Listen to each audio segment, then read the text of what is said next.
The Return of Sherlock Holmes by Arthur Conan Doyle. Narrated and presented by Golden Fiction Tales. The Adventure of the Empty House. It was in the spring of the year 1894 that all London was interested, and the fashionable world dismayed, by the murder of the Honourable Ronald Adair under most unusual and inexplicable circumstances. The public has already learned those particulars of the crime, which came out in the police investigation. But a good deal was suppressed upon that occasion, since the case for the prosecution was so overwhelmingly strong that it was not necessary to bring forward all the facts. Only now, at the end of nearly 10 years, am I allowed to supply those missing links which make up the whole of that remarkable chain. The crime was of interest in itself, but that interest was as nothing to me compared to the inconceivable sequel, which afforded me the greatest shock and surprise of any event in my adventurous life. Even now, after this long interval, I find myself thrilling as I think of it, and feeling once more that sudden flood of joy, amazement, and incredulity which utterly submerged my mind. Let me say to that public, which has shown some interest in those glimpses which I have occasionally given them of the thoughts and actions of a very remarkable man, that they are not to blame me if I have not shared my knowledge with them, for I should have considered it my first duty to do so. Had I not been bad by a positive prohibition from his own lips, which was only withdrawn upon the 3rd of last month. It can be imagined that my close intimacy with Sherlock Holmes had interested me deeply in crime, and that after his disappearance I never failed to read with care the various problems which came before the public. And I even attempted, more than once, for my own private satisfaction, to employ his methods in their solution, though with indifferent success. There was none, however, which appealed to me like this tragedy of Ronald Adair, as I read the evidence at the inquest, which led up to a verdict of wilful murder against some person or persons unknown. I realised more clearly than I had ever done the loss which the community had sustained by the death of Sherlock Holmes. There were points about this strange business which would, I was sure, have specially appealed to him, and the efforts of the police would have been supplemented, or more probably anticipated, by the trained observation and the alert mind of the first criminal agent in Europe. All day, as I drove upon my round, I turned over the case in my mind and found no explanation which appeared to me to be adequate. At the risk of telling a twice-told tale, I will recapitulate the facts as they were known to the public at the conclusion of the inquest. The Honourable Ronald Adair was the second son of the Earl of Maynooth, at that time governor of one of the Australian colonies.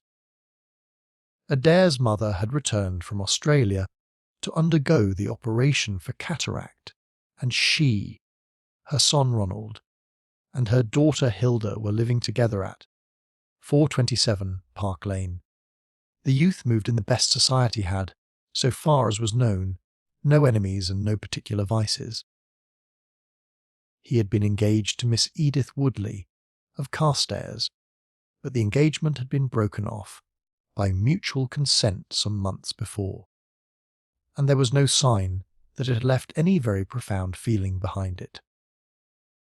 For the rest, the man's life moved in a narrow and conventional circle, for his habits were quiet and his nature unemotional. Yet it was upon this easy-going young aristocrat that death came, in most strange and unexpected form, between the hours of 10 and 11:20 on the night of March 30, 1894.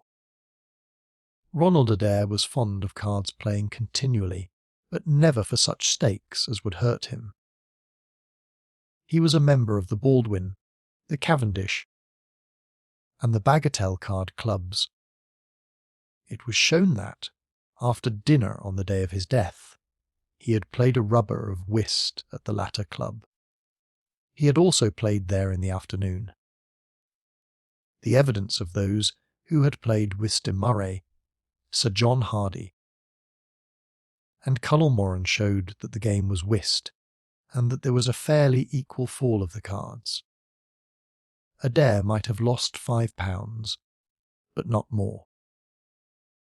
His fortune was a considerable one, and such a loss could not in any way affect him. He had played nearly every day at one club or other, but he was a cautious player and usually rose a winner.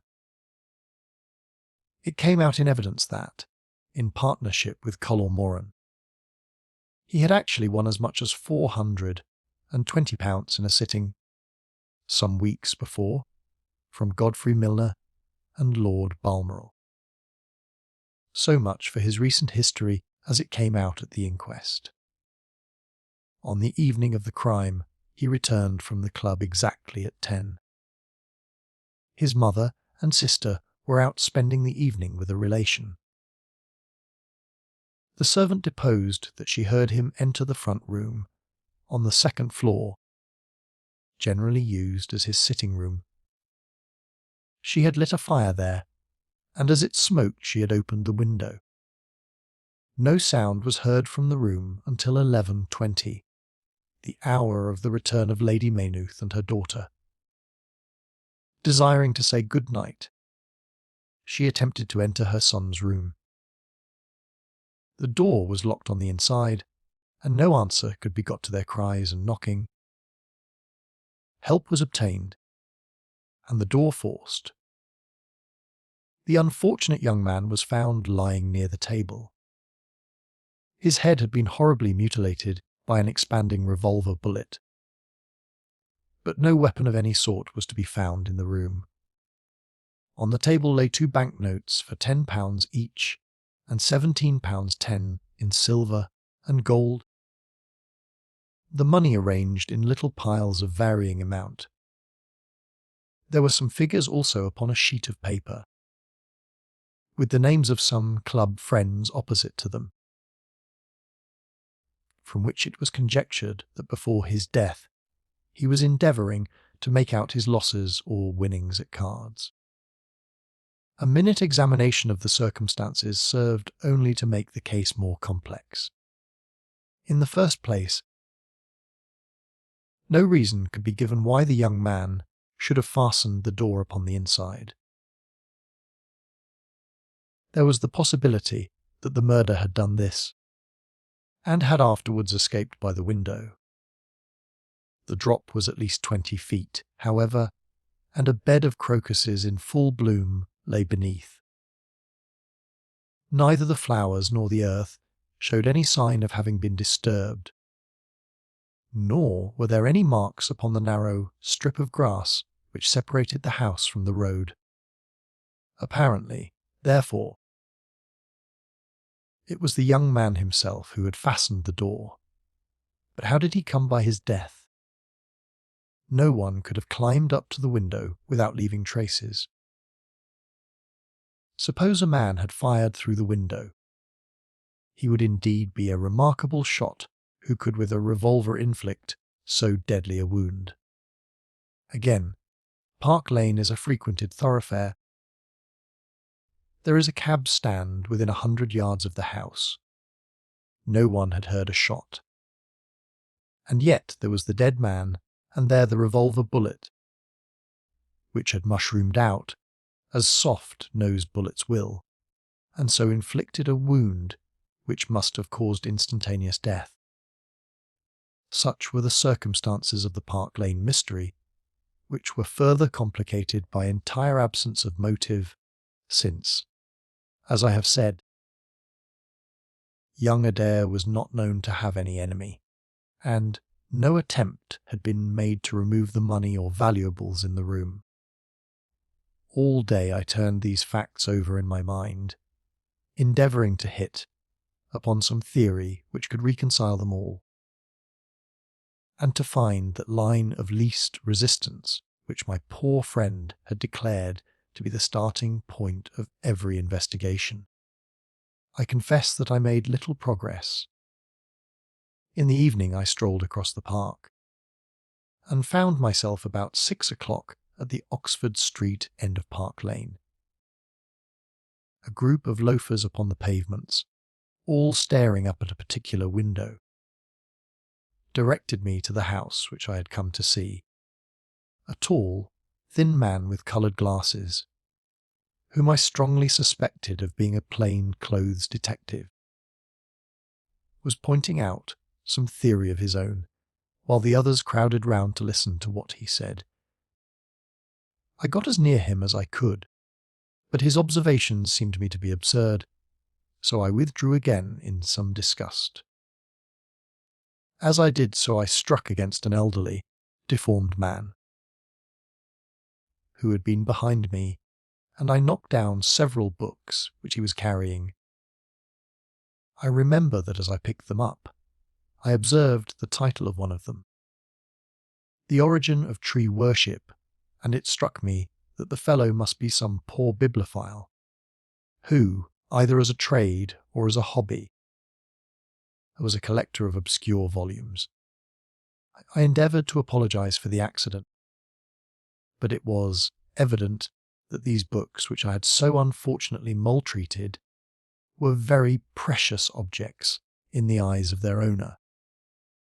With a snarl of contempt he turned upon his heel, and I saw his curved back and white side whiskers disappear among the throng. My observations of number 427 Park Lane did little to clear up the problem in which I was interested.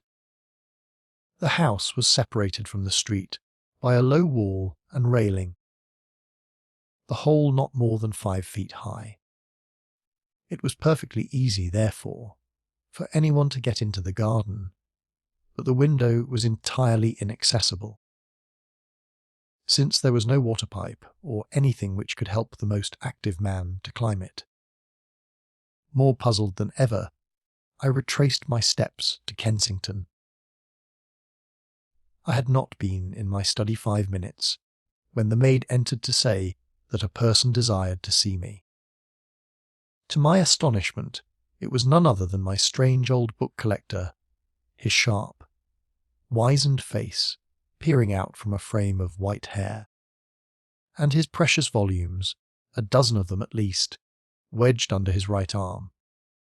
"You're surprised to see me, sir," said he, in a strange, croaking voice. I acknowledged that I was. "Well, I've a conscience, sir, and when I chanced to see you go into this house, as I came hobbling after you, I thought to myself, I'll just step in and see that kind gentleman and tell him that if I was a bit gruff in my manner, there was not any harm meant, and that I am much obliged to him for picking up my books." "You make too much of a trifle," said I. "May I ask how you knew who I was?" "Well, sir, if it isn't too great a liberty, I am a neighbour of yours, for you'll find my little bookshop at the corner of Church Street, and very happy to see you, I am sure. Maybe you collect yourself, sir. Here's British Birds and Catullus and the Holy War a bargain, every one of them. With 5 volumes you could just fill that gap on that second shelf. It looks untiddy, does it not, sir?" I moved my head to look at the cabinet behind me. When I turned again, Sherlock Holmes was standing smiling at me across my study table. I rose to my feet, stared at him for some seconds in utter amazement, and then it appears that I must have fainted for the first and the last time in my life.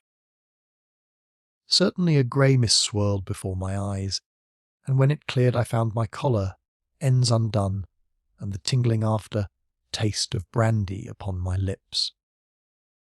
Holmes was bending over my chair, his flask in his hand. "My dear Watson," said the well-remembered voice, "I owe you 1,000 apologies. I had no idea that you would be so affected." I gripped him by the arms. "Holmes," I cried, "is it really you? Can it indeed be that you are alive? Is it possible that you succeeded in climbing out of that awful abyss?" "Wait a moment," said he. "Are you sure that you are really fit to discuss things? I have given you a serious shock by my unnecessarily dramatic reappearance. I am all right, but indeed, Holmes, I can hardly believe my eyes. Good heavens! To think that you of all men should be standing in my study." Again I gripped him by the sleeve and felt the thin, a sinewy arm beneath it. "Well, you're not a spirit anyhow," said I. "My dear chap, I'm overjoyed to see you. Sit down and tell me how you came alive out of that dreadful chasm." He sat opposite to me and lit a cigarette in his old, nonchalant manner. He was dressed in the seedy frock-coat of the book merchant, but the rest of that individual lay in a pile of white hair and old books upon the table. Holmes looked even thinner and keener than of old, but there was a dead, white tinge in his aquiline face which told me that his life recently had not been a healthy one. "I am glad to stretch myself. Watson," said he, "it is no joke when a tall man has to take a foot off his stature for several hours on end. Now, my dear fellow, in the matter of these explanations, we have, if I may ask for your cooperation, a hard and dangerous night's work in front of us. Perhaps it would be better if I gave you an account of the whole situation when that work is finished. I am full of curiosity. I should much prefer to hear now. You'll come with me tonight, when you like and where you like. This is, indeed, like the old days. We shall have time for a mouthful of dinner before we need go. Well, then, about that chasm. I had no serious difficulty in getting out of it, for the very simple reason that I never was in it. You never were in it. No, Watson, I never was in it. My note to you was absolutely genuine. I had little doubt that I had come to the end of my career when I perceived the somewhat sinister figure of the late Professor Moriarty standing upon the narrow pathway which led to safety. I read an inexorable purpose in his grey eyes. I exchanged some remarks with him, therefore, and obtained his cautious permission to write the short note which you afterwards received. I left it with my cigarette box and my stick, and I walked along the pathway, Moriarty still at my heels. When I reached the end, I stood at bay. He drew no weapon, but he rushed at me and threw his long arms around me. He knew that his own game was up, and was only anxious to revenge himself upon me. We tottered together upon the brink of the fall. I have some knowledge, however, of Britsu, or the Japanese system of wrestling, which has more than once been very useful to me. I slipped through his grip, and he, with a horrible scream, kicked madly for a few seconds, and clawed the air with both his hands. But for all his efforts he could not get his balance, and over he went, with my face over the brink. I saw him fall for a long way. Then he struck a rock, bounded off, and splashed into the water. I listened with amazement to this explanation, which Holmes delivered between the puffs of his cigarette. "But the tracks," I cried. "I saw, with my own eyes." That too went down the path, and none returned. It came about in this way. The instant that the professor had disappeared, it struck me what a really extraordinarily lucky chance fate had placed in my way. I knew that Moriarty was not the only man who had sworn my death. There were at least 3 others whose desire for vengeance upon me would only be increased by the death of their leader. They were all most dangerous men. One or other would certainly get me. On the other hand, if all the world was convinced that I was dead, they would take liberties. These men, they would soon lay themselves open. And sooner or later I could destroy them. Then it would be time for me to announce that I was still in the land of the living. So rapidly does the brain act that I believe I had thought this all out before Professor Moriarty had reached the bottom of the reaching back fall.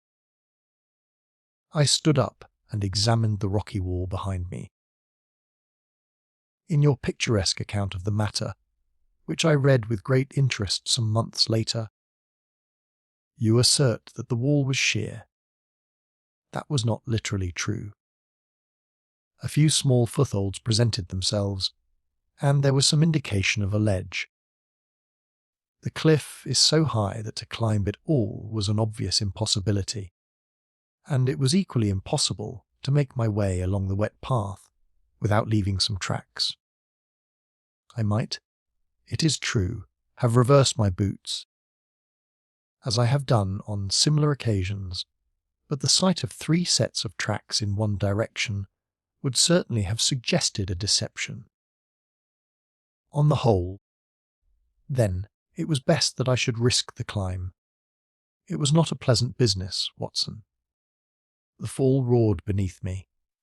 I am not a fanciful person, but I give you my word that I seemed to hear Moriarty's voice screaming at me out of the abyss. A mistake would have been fatal. More than once, as tufts of grass came out in my hand or my foot slipped in the wet notches of the rock, I thought that I was gone. But I struggled upward, and at last I reached a ledge several feet deep and covered with soft green moss, where I could lie unseen, in the most perfect comfort. There I was stretched when you, my dear Watson, and all your following were investigating in the most sympathetic and inefficient manner the circumstances of my death. At last, when you had all formed your inevitable and totally erroneous conclusions, you departed for the hotel, and I was left alone. I had imagined that I had reached the end of my adventures, but a very unexpected occurrence showed me that there were surprises still in store for me. A huge rock, falling from above, boomed past me, struck the path, and bounded over into the chasm. For an instant I thought that it was an accident. But a moment later, looking up, I saw a man's head against the darkening sky, and another stone struck the very ledge upon which I was stretched, within a foot of my head. Of course, the meaning of this was obvious. Moriarty had not been alone. A confederate, and even that one glance had told me how dangerous a man that confederate had kept guard, while the professor had attacked me. From a distance, unseen by me, he had been a witness of his friend's death and of my escape. He had waited, and then making his way round to the top of the cliff, he had endeavoured to succeed where his comrade had failed. I did not take long to think about it. Watson. Again I saw that grim face look over the cliff, and I knew that it was the precursor of another stone. I scrambled down onto the path. I don't think I could have done it in cold blood. It was 100 times more difficult than getting up. But I had no time to think of the danger, for another stone sang past me as I hung by my hands from the edge of the ledge. Halfway down I slipped, but, by the blessing of God, I landed torn and bleeding, upon the path. I took to my heels, did 10 miles over the mountains in the darkness, and a week later I found myself in Florence, with the certainty that no one in the world knew what had become of me. I had only one confidant, my brother Mycroft.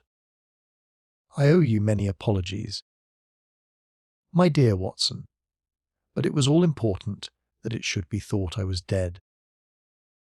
And it is quite certain that you would not have written so convincing an account of my unhappy end, had you not yourself thought that it was true.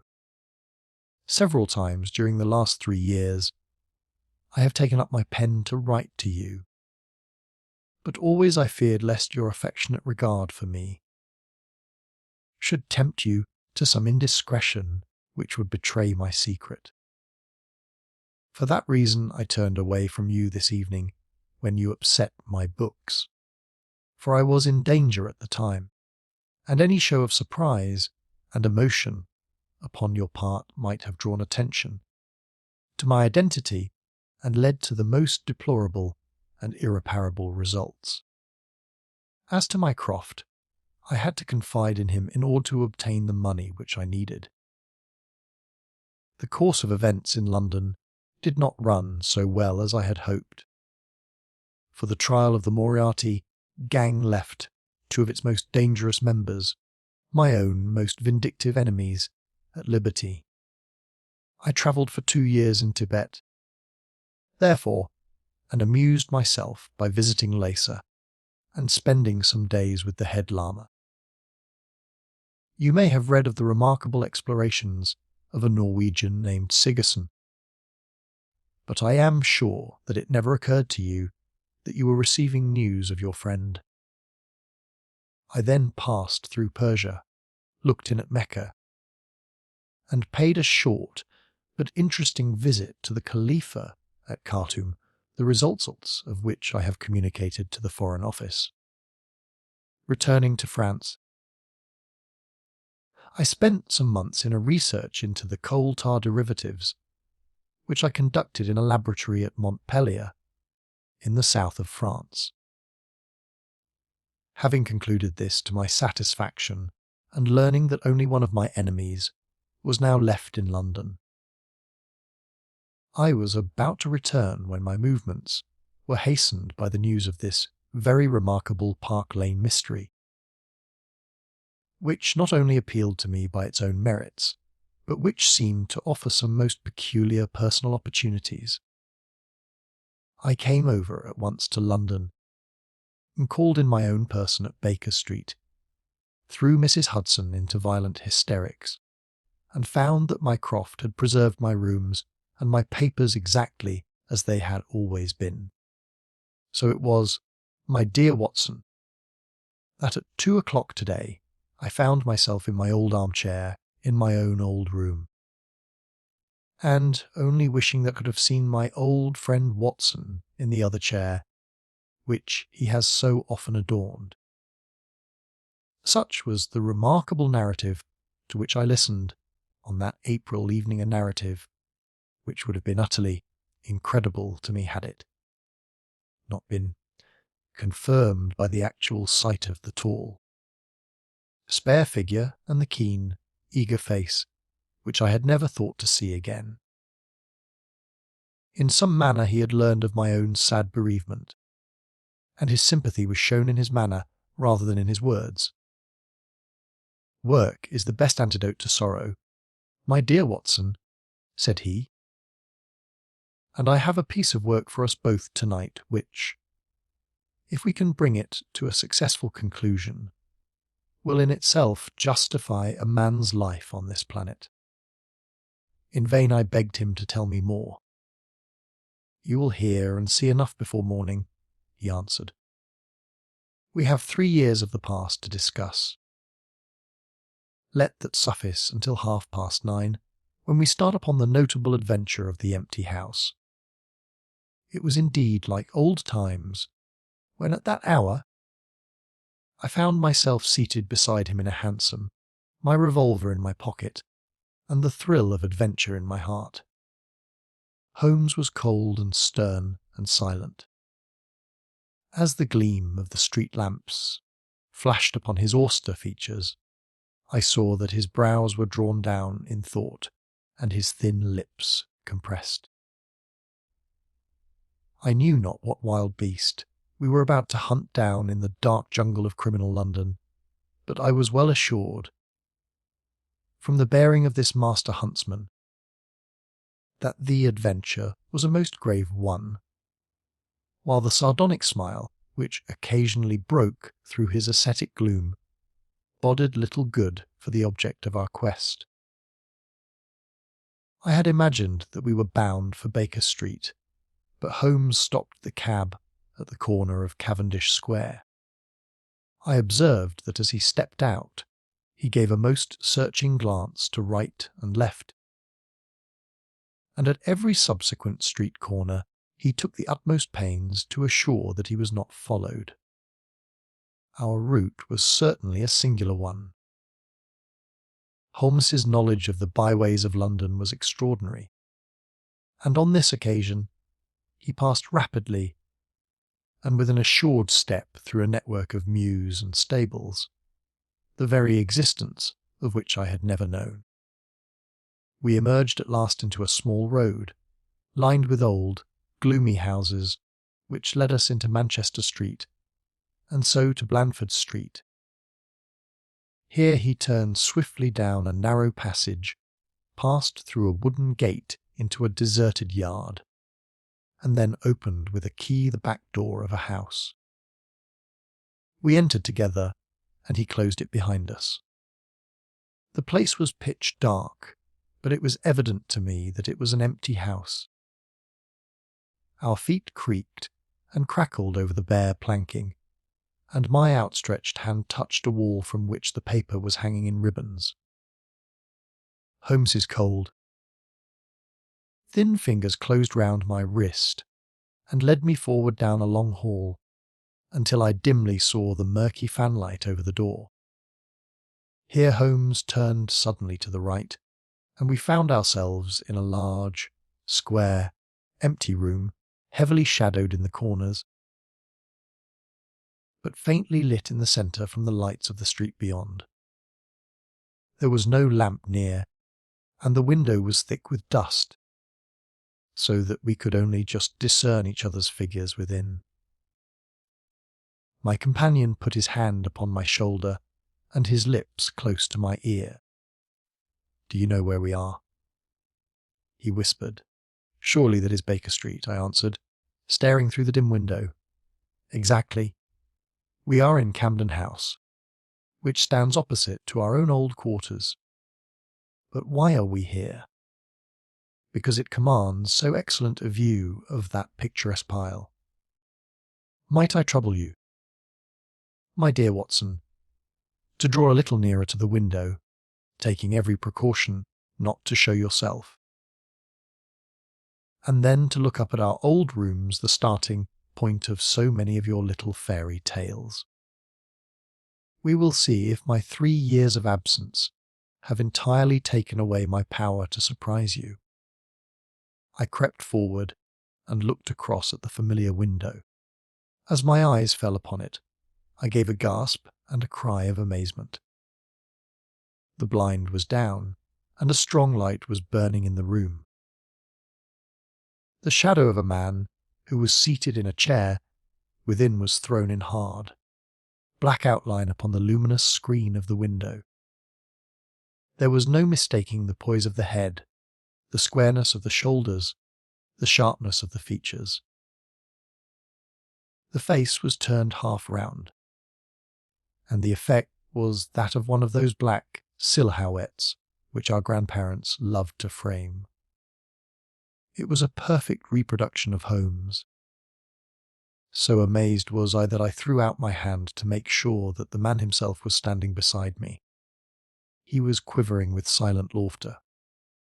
"Well," said he. "Good heavens!" I cried. "It is marvellous. I trust that age doth not wither nor custom stale my infinite variety," said he, and I recognised in his voice the joy and pride which the artist takes in his own creation. It really is rather like me, is it not? I should be prepared to swear that it was you. The credit of the execution is due to Monsieur Oscar Munier of Grenoble, who spent some days in doing the moulding. It is a bust in wax. The rest I arranged myself during my visit to Baker Street this afternoon. But why? Because, my dear Watson, I had the strongest possible reason for wishing certain people to think that I was there when I was really elsewhere. And you thought the rooms were watched. I knew that they were watched. By whom? By my old enemies, Watson. By the charming society whose leader lies in the Reichenbach Fall. You must remember that they knew, and only they knew, that I was still alive. Sooner or later they believed that I should come back to my rooms. They watched them continuously, and this morning they saw me arrive. How do you know? Because I recognized their sentinel when I glanced out of my window. He is a harmless enough fellow, Parker by name, a garroter by trade, and a remarkable performer upon the Jew's harp. I cared nothing for him, but I cared a great deal for the much more formidable person who was behind him. The bosom friend of Moriarty, the man who dropped the rocks over the cliff, the most cunning and dangerous criminal in London. That is the man who is after me tonight, Watson, and that is the man who is quite unaware that we are after him. My friend's plans were gradually revealing themselves. From this convenient retreat, the watchers were being watched and the trackers tracked. That angular shadow up yonder was the bait, and we were the hunters. In silence we stood together in the darkness and watched the hurrying figures who passed and repassed in front of us. Holmes was silent and motionless, but I could tell that he was keenly alert, and that his eyes were fixed intently upon the stream of passers-by. It was a bleak and boisterous night, and the wind whistled shrilly down the long street. Many people were moving to and fro, most of them muffled in their coats and cravats. Once or twice it seemed to me that I had seen the same figure before, and I especially noticed two men who appeared to be sheltering themselves from the wind in the doorway of a house, some distance up the street. I tried to draw my companion's attention to them, but he gave a little ejaculation of impatience and continued to stare into the street. More than once he fidgeted with his feet and tapped rapidly with his fingers upon the wall. It was evident to me that he was becoming uneasy, and that his plans were not working out altogether as he had hoped.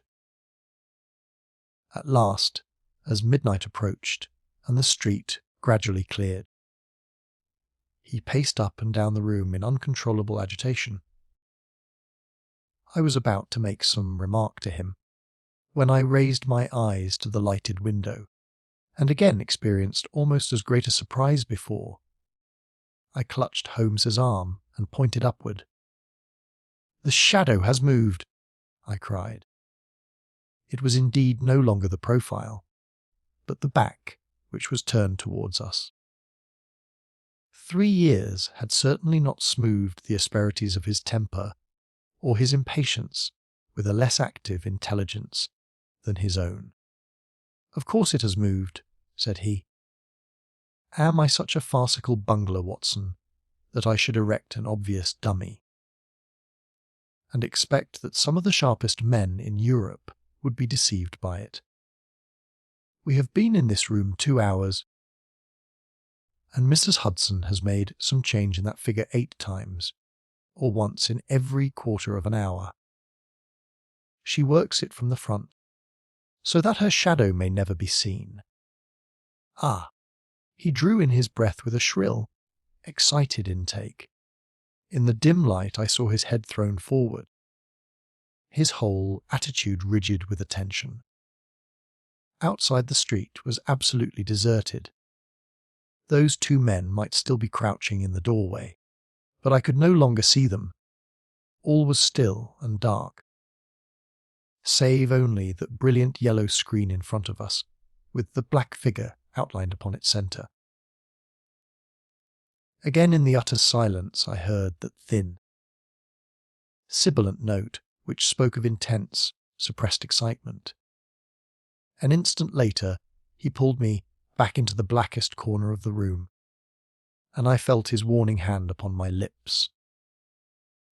The fingers which clutched me were quivering. Never had I known my friend more moved, and yet the dark street still stretched lonely and motionless before us. But suddenly I was aware of that which his keener senses had already distinguished. A low, stealthy sound came to my ears, not from the direction of Baker Street, but from the back of the very house in which we lay concealed. A door opened and shut. An instant later steps crept down the passage steps, which were meant to be silent, but which reverberated harshly through the empty house.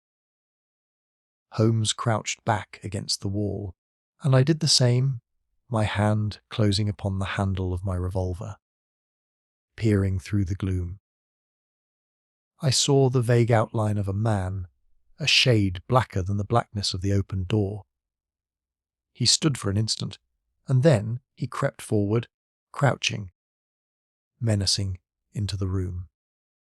He was within 3 yards of us, this sinister figure, and I had braced myself to meet his spring, before I realized that he had no idea of our presence. He passed close beside us, stole over to the window, and very softly and noiselessly raised it for half a foot. As he sank to the level of this opening, the light of the street, no longer dimmed by the dusty glass, fell full upon his face. The man seemed to be beside himself with excitement. His 2 eyes shone like stars, and his features were working convulsively. He was an elderly man with a thin, projecting nose, a high, bald forehead, and a huge grizzled moustache. An opera hat was pushed to the back of his head, and an evening dress shirt front gleamed out through his open overcoat. His face was gaunt and swarthy, scored with deep, savage lines. In his hand he carried what appeared to be a stick, but as he laid it down upon the floor, it gave a metallic clang. Then from the pocket of his overcoat he drew a bulky object, and he busied himself in some task which ended with a loud, sharp click, as if a spring or bolt had fallen into its place. Still kneeling upon the floor, he bent forward and threw all his weight and strength upon some lever, with the result that there came a long, whirling, grinding noise, ending once more in a powerful click. He straightened himself then, and I saw that what he held in his hand was a sort of gun, with a curiously misshapen butt.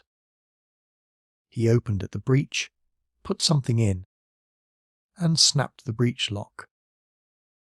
Then, crouching down, he rested the end of the barrel upon the ledge of the open window, and I saw his long moustache droop over the stock and his eye gleam as it peered along the sights. I heard a little sigh of satisfaction as he cuddled the butt into his shoulder and saw that amazing target, the black man on the yellow ground, standing clear at the end of his foresight. For an instant he was rigid and motionless. Then his finger tightened on the trigger. There was a strange, loud whiz and a long, silvery tinkle of broken glass. At that instant Holmes sprang like a tiger onto the marksman's back and hurled him flat upon his face. He was up again in a moment, and with convulsive strength He seized Holmes by the throat. But I struck him on the head with the butt of my revolver, and he dropped again upon the floor. I fell upon him, and as I held him my comrade blew a shrill call upon a whistle. There was the clatter of running feet upon the pavement, and 2 policemen in uniform, with one plain-clothes detective, rushed through the front the entrance and into the room. "That you, Lestrade?" said Holmes. "Yes, Mr. Holmes. I took the job myself. It's good to see you back in London, sir. I think you want a little unofficial help. 3 undetected murders in 1 year won't do." Lestrade. "But you handled the Molesey mystery with less than your usual, that's to say. You handled it fairly well." We had all risen to our feet, our prisoner breathing hard, with a stalwart constable on each side of him. Already a few loafers had begun to collect in the street. Holmes stepped up to the window, closed it, and dropped the blinds. Lestrade had produced 2 candles, and the policemen had uncovered their lanterns. I was able at last to have a good look at our prisoner. It was a tremendously virile and yet sinister face which was turned towards us, with the brow of a philosopher above and the jaw of a sensualist below. The man must have started with great capacities for good or for evil. But one could not look upon his cruel blue eyes, with their drooping, cynical lids, or upon the first, aggressive nose and the threatening, deep-lined brow, without reading nature's plainest danger signals. He took no head of any of us, but his eyes were fixed upon Holmes's face with an expression in which hatred and amazement were equally blended. "You fiend!" he kept on muttering. "You clever, clever fiend." "Ah, Connell," said Holmes, arranging his rumpled collar. "Journeys end in lovers' meetings, as the old play says. I don't think I have had the pleasure of seeing you since you favoured me with those attentions as I lay on the ledge above the Reach-in-Back fall." The colonel still stared at my friend like a man in a trance. "You cunning, cunning fiend," was all that he could say. "I have not introduced you yet," said Holmes.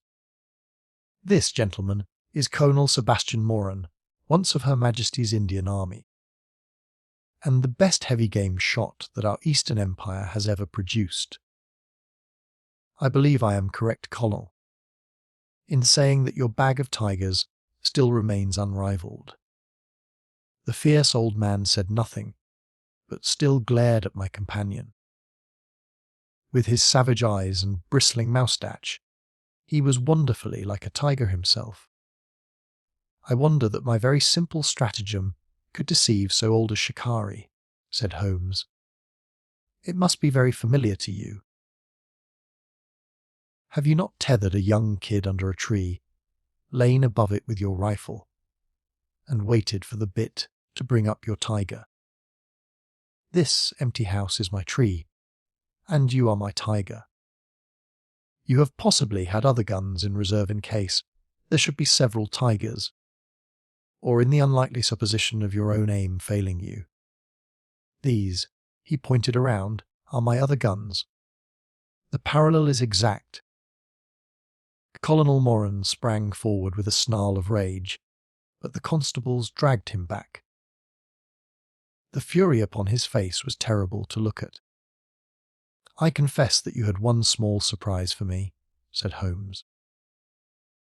"I did not anticipate that you would yourself make use of this empty house and this convenient front window.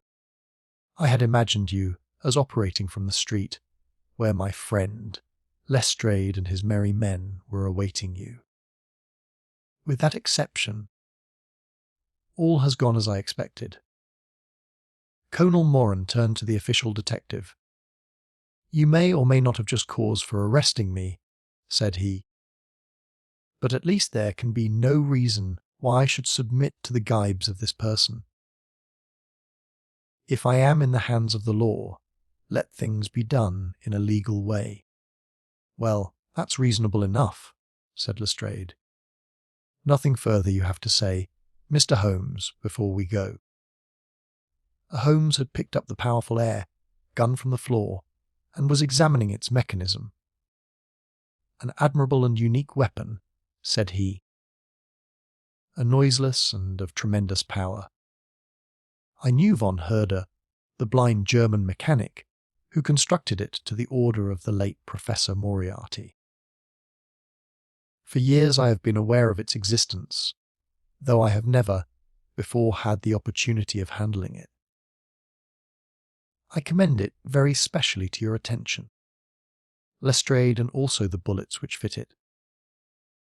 You can trust us to look after that, Mr. Holmes," said Lestrade, as the whole party moved towards the door. "Anything further to say?" "Only to ask what charge you intend to prefer." "What charge, sir?" "Why, of course, the attempted murder of Mr. Sherlock Holmes." "Not so, Lestrade. I do not propose to appear in the matter at all. To you, and to you only, belongs the credit of the remarkable arrest which you have effected." "Yes, Lestrade, I congratulate you. With your usual happy mixture of cunning and audacity, you have got him." "Got him? Got whom, Mr. Holmes?" "The man that the whole force has been seeking in vain, Colonel Sebastian Moran, who shot the Honourable Ronald Adair with an expanding bullet from an air gun through the open window of the second floor, front of number 427 Park Lane, upon the 30th of last month. That's the charge, Lestrade. And now, Watson, if you can endure the draught from a broken window, I think that half an hour in my study over a cigar may afford you some profitable amusement." Our old chambers had been left unchanged through the supervision of Mycroft Holmes and the immediate care of Mrs. Hudson. As I entered I saw, it is true, an unwanted tidiness, but the old landmarks were all in their place. There were the chemical corner and the acid-stained, deal-topped table. There upon a shelf was the row of formidable scrap books and of reference, which many of our fellow citizens would have been so glad to burn. The diagrams, the violin case, and the pipe rack, even the Persian slipper, which contained the tobacco, all met my eyes as I glanced round me. There were two occupants of the room, one, Mrs. Hudson, who beamed upon us both as we entered the other. The strange dummy which had played so important a part in the evening's adventures. It was a wax, coloured model of my friend, so admirably done that it was a perfect facsimile. It stood on a small pedestal table with an old dressing gown of Homus so draped round it that the illusion from the street was absolutely perfect. "I hope you observed all precautions, Mrs. Hudson," said Holmes. "I went to it on my knees, sir, just as you told me." "Excellent. You carried the thing out very well. Did you observe where the bullet went?" "Yes, sir. I'm afraid it has spoilt your beautiful bust, for it passed right through the head and flattened itself on the wall. I picked it up from the carpet." "Here it is." Holmes held it out to me. "A soft revolver bullet, as you perceive, Watson.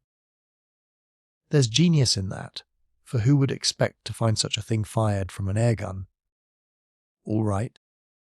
Mrs. Hudson, I am much obliged for your assistance. And now, Watson, let me see you in your old seat once more, for there are several points which I should like to discuss with you."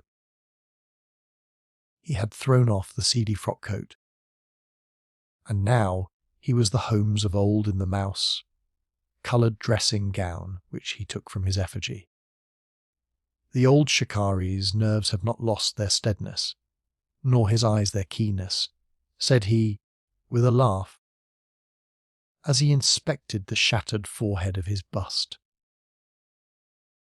Plumb in the middle of the back of the head and smack through the brain.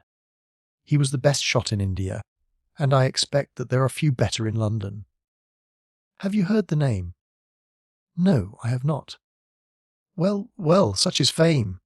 But then, if I remember right, you had not heard the name of Professor James Moriarty, who had one of the great brains of the century. Just give me down my index of biographies from the shelf. He turned over the pages lazily, leaning back in his chair and blowing grey clouds from his cigar. My collection of misses is a fine one, said he. Moriarty himself is enough to make any letter illustrious, and here is Morgan the poisoner, and Merridew of abominable memory, and Matthews, who knocked out my left canine in the waiting room at Charing Cross, and, finally, here is our friend of tonight. He handed over the book, and I read, Moran, Sebastian Colonel, unemployed, formerly 1st Bangalore Pioneers, born London 1840, son of Sir Augustus Moran, C.B., once British Minister to Persia, educated Eton and Oxford. Served in Jaweki campaign, Afghan campaign, Karasiab, Dispatches, Sherpa, and Cable. Author of Heavy Game of the Western Himalayas, 1881. 3 months in the Jungle, 1884. Address, Conduit Street. Clubs. The Anglo-Indian. The Tankerville. The Bagatelle Card Club. On the margin was written, in Homer's precise hand, the second most dangerous man in London.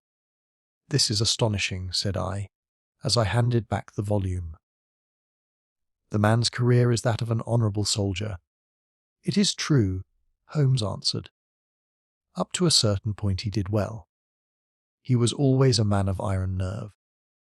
And the story is still told in India, how he crawled down a drain after a wounded man eating tiger. There are some trees, Watson, which grow to a certain height and then suddenly develop some unsightly eccentricity.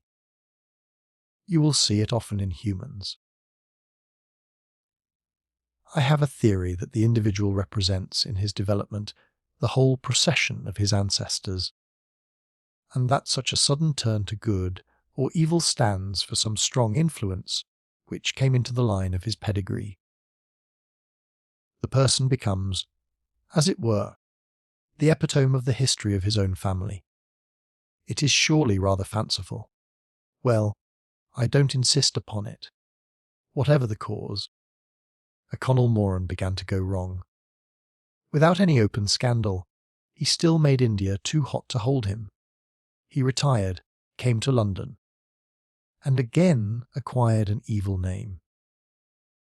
It was at this time that he was sought out by Professor Moriarty, to whom for a time he was chief of the staff. Moriarty supplied him liberally with money, and used him only in 1 or 2 very high-class jobs which no ordinary criminal could have undertaken. You may have some recollection of the death of Mrs. Stewart of Lauder in 1887. Not. Well, I am sure Moran was at the bottom of it, but nothing could be proved. So cleverly was the colonel concealed that, even when the Moriarty gang was broken up, we could not incriminate him. You remember at that date, when I called upon you in your rooms, how I put up the shutters for fear of air guns. No doubt you thought me fanciful. I knew exactly what I was doing, for I knew of the existence of this remarkable gun, and I knew also that one of the best shots in the world would be behind it. When we were in Switzerland, he followed us with Moriarty, and it was undoubtedly who gave me that evil 5 minutes on the Reichenbach ledge. You may think that I read the papers with some attention during my sojourn in France, on the lookout for any chance of laying him by the heels. So long as he was free in London, my life would really not have been worth living. Night and day the shadow would have been over me, and sooner or later his chance must have come. What could I do? I could not shoot him at sight, or I should myself be in the dock. There was no use appealing to a magistrate. They cannot interfere on the strength of what would appear to them to be a wild suspicion. So I could do nothing. But I watched the criminal news, knowing that sooner or later I should get him. Then came the death of this Ronald Adair. My chance had come at last. Knowing what I did, was it not certain that Colonel Moran had done it? He had played cards with the lad. He had followed him home from the club. He had shot him through the open window. There was not a doubt of it. The bullets alone are enough to put his head in a noose. I came over at once. I was seen by the sentinel, who would, I knew, direct the colonel's attention to my presence. He could not fail to connect my sudden return with his crime, and to be terribly alarmed. I was sure that he would make an attempt to get me out of the way at once, and would bring round his murderous weapon for that purpose. I left him an excellent mark in the window, and, having warned the police that they might be needed by the way, Watson, you spotted their presence in that doorway with unerring accuracy. I took up what seemed to me to be a judicious post for observation, never dreaming that he would choose the same spot for his attack. Now, my dear Watson, does anything remain for me to explain? Yes, said I. You have not made it clear what was Colonel Moran's motive in murdering the Honourable Ronald Adair. Ah, my dear Watson, there we come into those realms of conjecture where the most logical mind be at fault. Each may form his own hypothesis upon the present evidence, and yours is as likely to be correct as mine. You have formed one, then. I think that it is not difficult to explain the facts. It came out in evidence that Colonel Moran and young Adair had, between them, won a considerable amount of money. Now, Moran undoubtedly played fool, of that I have long been aware. I believe that on the day of the murder Adair had discovered that Moran was cheating. Very likely he had spoken to him privately, and had threatened to expose him, unless he voluntarily resigned his membership of the club and promised not to play cards again. It is unlikely that a youngster like Adair would at once make a hideous scandal by exposing a known man so much older than himself. Probably he acted as I suggest.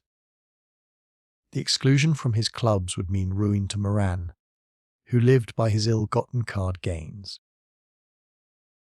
He therefore murdered Adair, who at the time was endeavouring to work out how much money he should himself return, since he could not profit by his partner's foul play. He locked the door lest the ladies should surprise him and insist upon knowing what he was doing with these names and coins. Will it pass? I have no doubt that you have hit upon the truth. It will be verified or disproved at the trial. Meanwhile, come what may, a Colonel Moran will trouble us no more. The famous Herr Gunner von Herder will embellish the Scotland Yard Museum. And once again Mr. Sherlock Holmes is free to devote his life to examining those interesting little problems which the complex life of London so plentifully presents. The adventure of the Norwood builder. From the point of view of the criminal expert, said Mr. Sherlock Holmes, London has become a singularly uninteresting city since the death of the late lamented Professor Moriarty. I can hardly think that you would find many decent citizens to agree with you, I answered. Well, I must not be selfish, said he, with a smile, as he pushed back his chair from the breakfast table. The community is certainly the gainer, and no one the loser, save the poor out-of-work specialist, whose occupation has gone. With that man in the field, one's morning paper presented infinite possibilities. Often it was only the smallest trace, Watson. The faintest indication, and yet it was enough to tell me that the great malignant brain was there. As the gentlest tremors of the edges of the web remind one of the fool spider which lurks in the centre. Petty thefts, wanton assaults, a purposeless outrage to the man who held the clue, all could be worked into one connected whole. To the scientific student of the higher criminal world, no capital in Europe offered the advantages which London then possessed. But now he shrugged his shoulders in humorous deprecation of the state of things which he had himself done so much to produce. At the time of which I speak, Holmes had been back for some months, and I, at his request, had sold my practice and returned to share the old quarters in Baker Street. A young doctor, named Werner, had purchased my small Kensington practice, and given, with astonishingly little more the highest price that I ventured, to ask an incident which only explained itself some years later, when I found that Werner was a distant relation of Holmes, and that it was my friend who had really found the money. Our months of partnership had not been so uneventful as he had stated, for I find, on looking over my notes, that this period includes the case of the papers of ex-President Murilo, and also the shocking affair of the Dutch steamship Friesland, which so nearly cost us both our lives. His cold and proud nature was always averse, however, from anything in the shape of public applause, and he bound me in the most stringent terms to say no further word of himself, his methods, or his successes of prohibition which, as I have explained, has only now been removed. Mr. Sherlock Holmes was leaning back in his chair after his whimsical protest, and was unfolding his morning paper in a leisurely fashion, when our attention was arrested by a tremendous ring at the bell, followed immediately by a hollow drumming sound, as if someone were beating on the outer door with his fist. As it opened there came a tumultuous rush into the hall, rapid feet clattered up the stair, and an instant later a wild-eyed and frantic young man, pale, dishevelled and palpitating, burst into the room. He looked from one to the other of us, and under our gaze of inquiry he became conscious that some apology was needed for this unceremonious entry. "I'm sorry, Mr. Holmes," he cried. "You mustn't blame me. I am nearly mad. Mr. Holmes, I am the unhappy John Hector Macfarlane." He made the announcement as if the name alone would explain both his visit and its manner, but I could see, by my companion's unresponsive face, that it meant no more to him than to me. "Have a cigarette, Mr. Macfarlane," said he, pushing his case across. "I am sure that, with your symptoms, my friend Dr. Watson here would prescribe a sedative. The weather has been so very warm these last few days. Now, if you feel a little more composed, I should be glad if you would sit down in that chair and tell us very slowly and quietly who you are, and what it is that you want. You mentioned your name, as if I should recognize it, but I assure you that, beyond the obvious facts that you are a bat-sheller, a solicitor, a Freemason, and an asthmatic, I know nothing whatever about you. Familiar as I was with my friend's methods, It was not difficult for me to follow his deductions, and to observe the untidness of attire, the sheaf of legal papers, the watch charm, and the breathing which had prompted them. Our client, however, stared in amazement. "Yes, I am all that, Mr. Holmes, and, in addition, I am the most unfortunate man at this moment in London. For heaven's sake, don't abandon me, Mr. Holmes. If they come to arrest me before I have finished my story, make them give me time, so that I may tell you the whole truth. I could go to jail happy if I knew that you were working for me outside." "Arrest you?" said Holmes. "This is really most most interesting. On what charge do you expect to be arrested?" "Upon the charge of murdering for Jonas Oldacre, of Lower Norwood." My companion's expressive face showed a sympathy which was not, I am afraid, entirely unmixed with satisfaction. "Dear me," said he. "It was only this moment, at breakfast, that I was saying to my friend, Dr. Watson, that sensational cases had disappeared out of our papers." Our visitor stretched forward a quivering hand and picked up the Daily Telegraph, which still lay upon Holmes's knee. "If you had looked at it, sir, you would have seen at a glance what the errand is on which I have come to you this morning. I feel as if my name and my misfortune must be in every man's mouth." He turned it over to expose the central page. "Here it is, and with your permission I will read it to you. Listen to this, Mr. Holmes. The headlines are: Mysterious Affair at Lower Norwood. Disappearance of a well-known builder. Suspicion of murder and arson. A clue to the criminal. That is the clue which they are already following. Mr. Holmes, and I know that it leads infallibly to me. I have been followed from London Bridge Station, and I am sure that they are only waiting for the warrant to arrest me. It will break my mother's heart. It will break her heart." He wrung his hands in an agony of apprehension, and swayed backward and forward in his chair. I looked with interest upon this man, who was accused of being the perpetrator of a crime of violence. He was flaxen-haired and handsome, in a washed-out negative fashion, with frightened blue eyes and a clean-shaven face, with a weak, sensitive mouth. His age may have been about 27, his dress and bearing that of a gentleman. From the pocket of his light summer overcoat protruded the bundle of endorsed papers which proclaimed his profession. "We must use what time we have," said Holmes.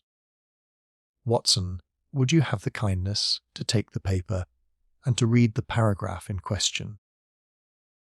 Underneath the vigorous headlines which our client had quoted, I read the following suggestive narrative. "Late last night, or early this morning, an incident occurred at Lower Norwood which points, it is feared, to a serious crime. Mr. Jonas Oldacre is a well-known resident of that suburb, where he has carried on his business as a builder for many years. Mr. Oldacre is a bachelor, 52 years of age, and lives in Deep Dean House, at the Sideham end of the road of that name. He has had the reputation of being a man of eccentric habits, secretive and retiring.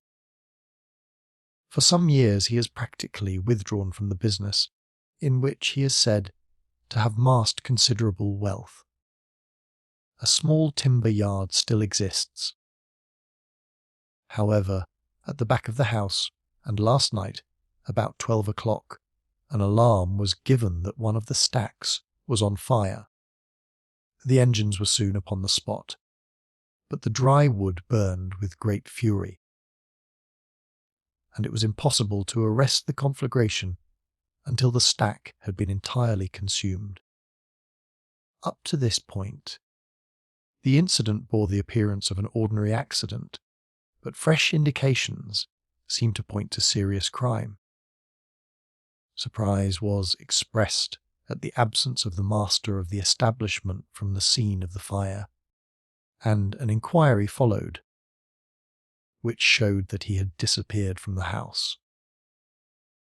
An examination of his room revealed that the bed had not been slept in, that a safe which stood in it was open, that a number of important papers were scattered about the room, and finally,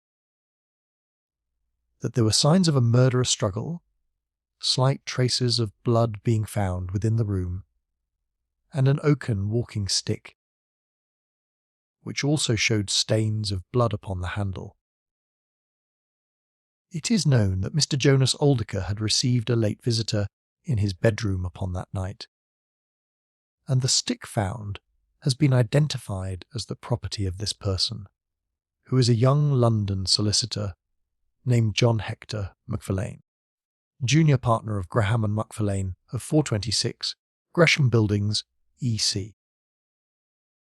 The police believe that they have evidence in their possession which supplies a very convincing motive for the crime, and altogether it cannot be doubted that sensational developments will follow later.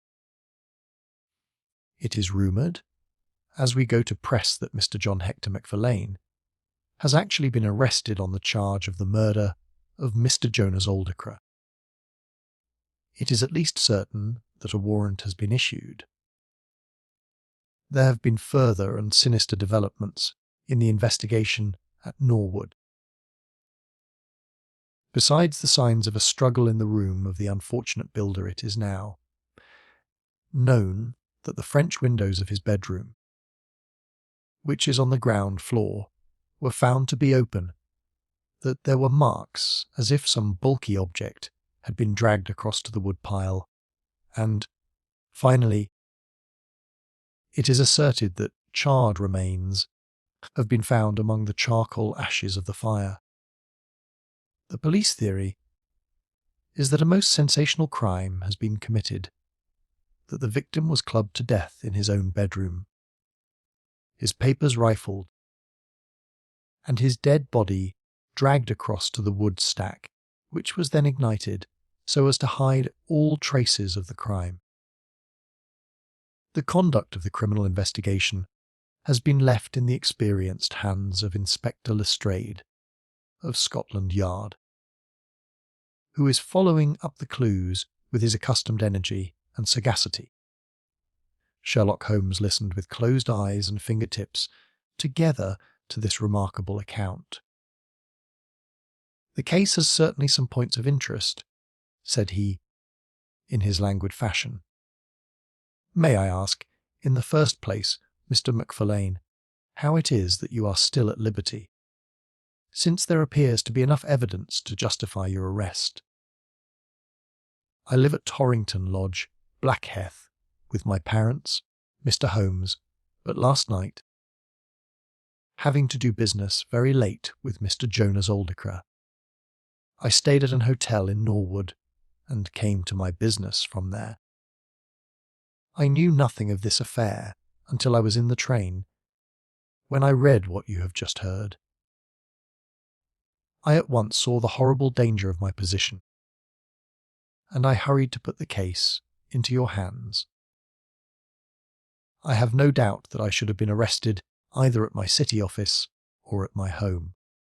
A man followed me from London Bridge Station, and I have no doubt— Great Heaven! What is that?" It was a clang of the bell, followed instantly by heavy steps upon the stair. A moment later, our old friend Lestrade appeared in the doorway. Over his shoulder I caught a glimpse of one or two uniformed policemen outside. "Mr. John Hector Macfarlane," said Lestrade. Our unfortunate client rose with a ghastly face. "I arrest you for the wilful murder of Mr. Jonas Oldacre, of Lower Norwood." Macfarlane turned to us with a gesture of despair, and sank into his chair, once more like one who is crushed. "One moment, Lestrade," said Holmes. "Half an hour more or less can make no difference to you." And the gentleman was about to give us an account of this very interesting affair, which might aid us in clearing it up. "I think there will be no difficulty in clearing it up," said Lestrade grimly. "Nonetheless, with your permission, I should be much interested to hear his account." "Well, Mr. Holmes, it is difficult for me to refuse you anything, for you have been of use to the force or twice in the past, and we owe you a good turn at Scotland Yard," said Lestrade.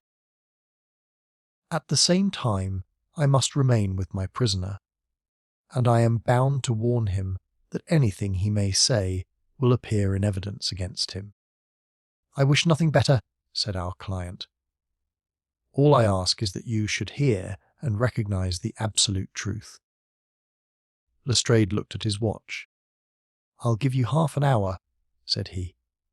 "I must explain first," said Macfarlane, "that I knew nothing of Mr. Jonas Oldacre. His name was familiar to me. For many years ago my parents were acquainted with him, but they drifted apart. I was very much surprised, therefore, when yesterday, about 3 o'clock in the afternoon, he walked into my office in the city. But I was still more astonished when he told me the object of his visit. He had in his hand several sheets of a notebook, covered with scribbled writing. "Here they are," and he laid them on my table. "Here is my will," said he. "I want you, Mr. Macfarlane, to cast it into proper legal shape. I will sit here while you do so." I set myself to copy it, and you can imagine my astonishment when I found that, with some reservations, he had left all his property to me. He was a strange little ferret-like man, with white eyelashes, and when I looked up at him I found his keen grey eyes fixed upon me with an amused expression.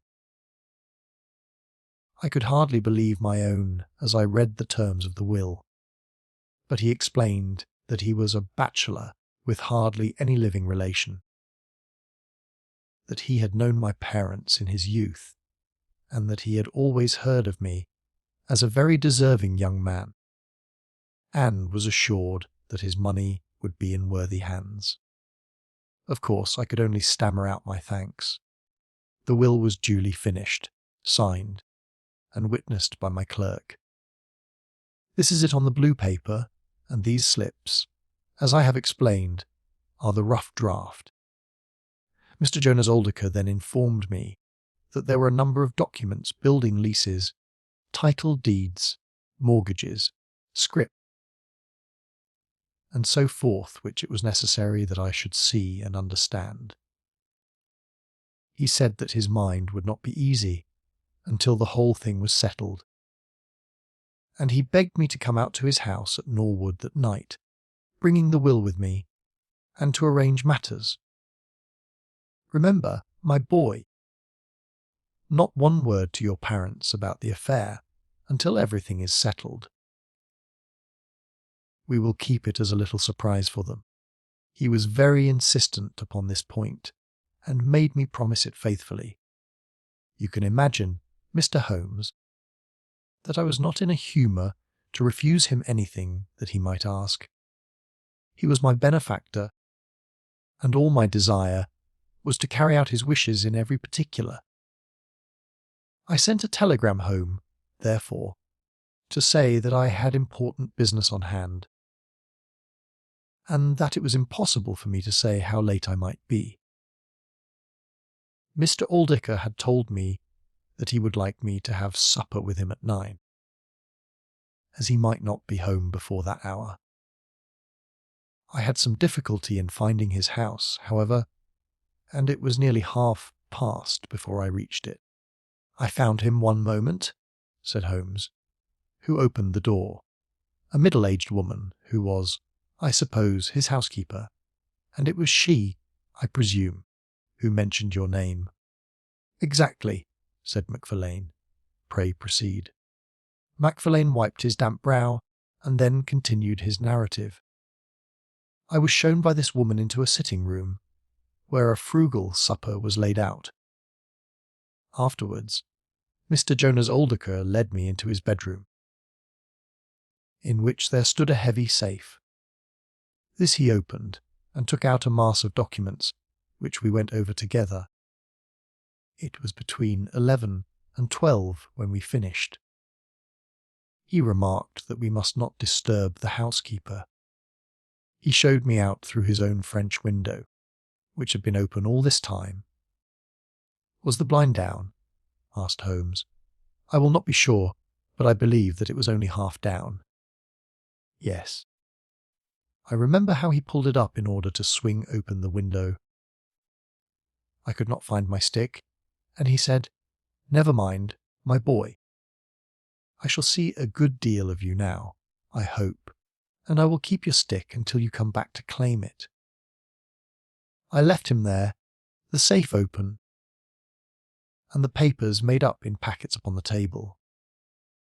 It was so late that I could not get back to Blackheath, so I spent the night at the Annerley Arms, and I knew nothing more until I read of this horrible affair in the morning.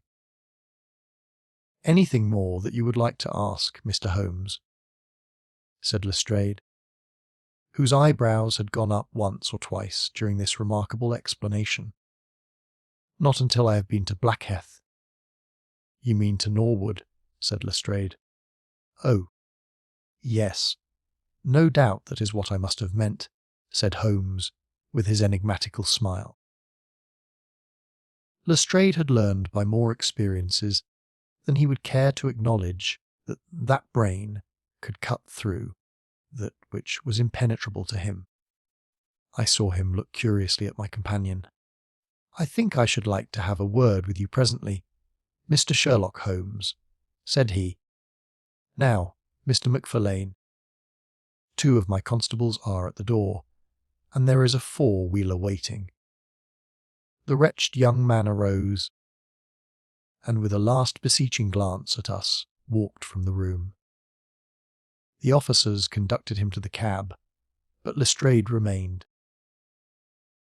Holmes had picked up the pages which formed the rough draft of the will, and was looking at them with the keenest interest upon his face.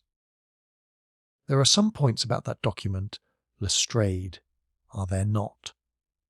said he, pushing them over. The official looked at them with a puzzled expression. "I can read the first few lines, and these in the middle of the second page, and 1 or 2 at the end. Those are as clear as print," said he. "But the writing in between is very bad, and there are 3 places where I cannot read it at all." "What do you make of that?" said Holmes. "Well, what do you make of it?" "That it was written in a train. The good writing represents stations, the bad writing movement, and the very bad writing passing over points. A scientific expert would pronounce at once that this was drawn up on a suburban line, since nowhere save in the immediate vicinity of a great city could there be so quick a succession of points. Granting that his whole journey was occupied in drawing up the will, then the train was an express, only stopping once between Norwood and London Bridge." Lestrade began to laugh. "You are too many for me when you begin to get on your theories, Mr. Holmes," said he. "How does this bear on the case?" "Well, it corroborates the young man's story to the extent that the will was drawn up by Jonas Oldacre in his journey yesterday. It is curious, is it not, that a man should draw up so important a document in so haphazard a fashion. It suggests that he did not think it was going to be of much practical importance. If a man drew up a will which he did not intend ever to be effective, he might do it so. Well, he drew up his own death warrant at the same time," said Lestrade. "Oh, you think so?" don't you? Well, it is quite possible, but the case is not clear to me yet. Not clear. Well, if that isn't clear, what could be clearer? Here is a young man who learns suddenly that, if a certain older man dies, he will succeed to a fortune. What does he do? He says nothing to anyone. But he arranges that he shall go out on some pretext to see his client that night. He waits until the only other person in the house is in bed, and then, in the solitude of a man's room, he murders him, birds his body in the woodpile, and departs to a neighbouring hotel. The blood stains in the room, and also on the stick, are very slight.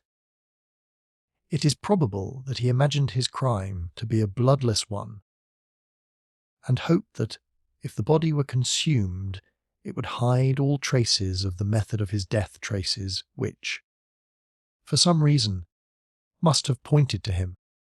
Is not all this obvious?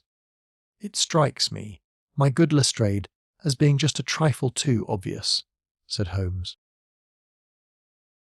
You do not add imagination to your other great qualities.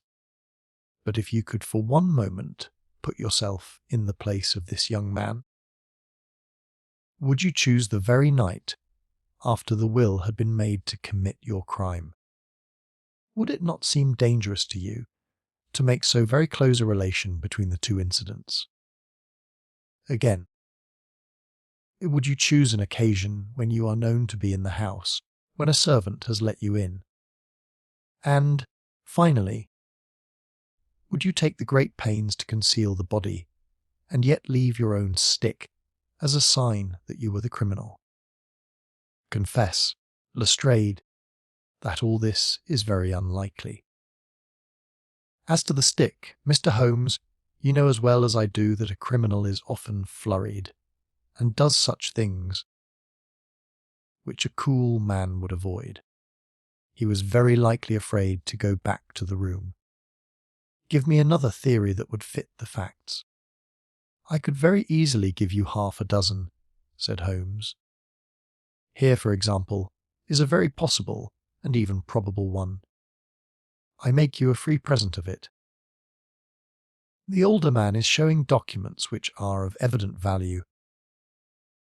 A passing tramp sees them through the window, the blind of which is only half down. Exit the solicitor. Enter the tramp.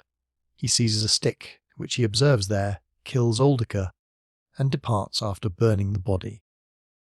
Why should the tramp burn the body? For the matter of that, why should Macfarlane? To hide some evidence. Possibly the tramp wanted to hide that any murder at all had been committed. And why did the tramp take nothing? Because they were papers that he could not negotiate.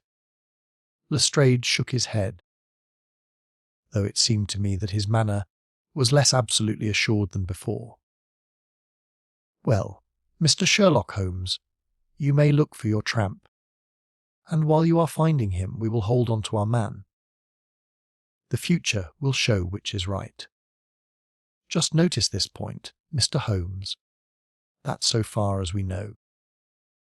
None of the papers were removed, and that the prisoner is the one man in the world who had no reason for removing them, since he was here at law, and would come into them in any case. My friend seemed struck by this remark. I don't mean to deny that the evidence is in some ways very strongly in favour of your theory, said he. I only wish to point out that there are other theories possible. As you say, the future will decide. Good morning. I dare say that in the course of the day I shall drop in at Norwood and see how you are getting on. When the detective departed, my friend rose and made his preparations for the day's work with the alert air of a man who has a congenial task before him. My first movement, Watson, said he as he bustled into his frock-coat, must, as I said, be in the direction of Blackheath. And why not Norwood? because we have in this case one singular incident coming close to the heels of another singular incident. The police are making the mistake of concentrating their attention upon the second, because it happens to be the one which is actually criminal. But it is evident to me that the logical way to approach the case is to begin by trying to throw some light upon the first incident the curious will, so suddenly made, and to so unexpected and here, it may do something to simplify what followed. No, my dear fellow, I don't think you can help me. There is no prospect of danger, or I should not dream of steering out without you. I trust that, when I see you in the evening, I will be able to report that I have been able to do something for this unfortunate youngster, who has thrown himself upon my protection. It was late when my friend returned, and I could see, by a glance at his haggard and anxious face, that the high hopes with which he had started had not been fulfilled. For an hour he droned away upon his violin, endeavouring to soothe his own ruffled spirits. At last he flung down the instrument and plunged into a detailed account of his misadventures. It's all going wrong, Watson, all as wrong as it can go. I kept a bold face before Lestrade, but, upon my soul, I believe that for once the fellow is on the right track, and we are on the wrong. All my instincts are one way, and all the facts are the other, and I much fear that British juries have not yet attained that pitch of intelligence when they will give the preference to my theories over Lestrade's facts. Did you go to Blackheath? Yes, Watson, I went there, and I found very quickly that the late lamented Oldacre was a pretty considerable blackguard. The father was away in search of his son. The mother was at home, a little, fluffy, blue-eyed person, in a tremor of fear and indignation. Of course, she would not admit even the possibility of his guilt. But she would not express either surprise or regret over the fate of Oldacre. On the contrary, she spoke of him with such bitterness that she was unconsciously considerably strengthening the case of the police for, of course, if her son had heard her speak of the man in this fashion, it would predispose him towards hatred and violence. He was more like a malignant and cunning ape than a human being, said she, and he always was, ever since he was a young man. You knew him at that time, said I. Yes, I knew him well. In fact, he was an old suitor of mine. Thank heaven that I had the sense to turn away from him and to marry a better, if poorer man. I was engaged to him, Mr. Holmes, when I heard a shocking story of how he had turned a cat loose in an aviary, and I was so horrified at his brutal cruelty that I would have nothing more to do with him. She rummaged in a bureau, and presently she produced a photograph of a woman, shamefully defaced and mutilated with a knife. That is my own photograph, she said. He sent it to me in that state, with his curse, upon my wedding morning. Well, said I, at least he has forgiven you now, since he has left all his property to your son. Neither my son nor I want anything from Jonas Oldacre, dead or alive. She cried, with a proper spirit. There is a God in heaven, Mr. Holmes, and that same God who has punished that wicked man will show, in his own good time, that my son's hands are guiltless of his blood. Well, I tried 1 or 2 leads, but could get at nothing which would help our hypothesis, and several points which would make against it. I gave it up at last, and off I went to Norwood. This place, Deep Dean House, is a big modern villa of staring brick, standing back in its own grounds, with a laurel-clumped lawn in front of it. To the right, and some distance back from the road, was the timber yard, which had been the scene of the fire. Here's a rough plan on a leaf of my notebook. This window on the left is the one which opens into Oldacre's room.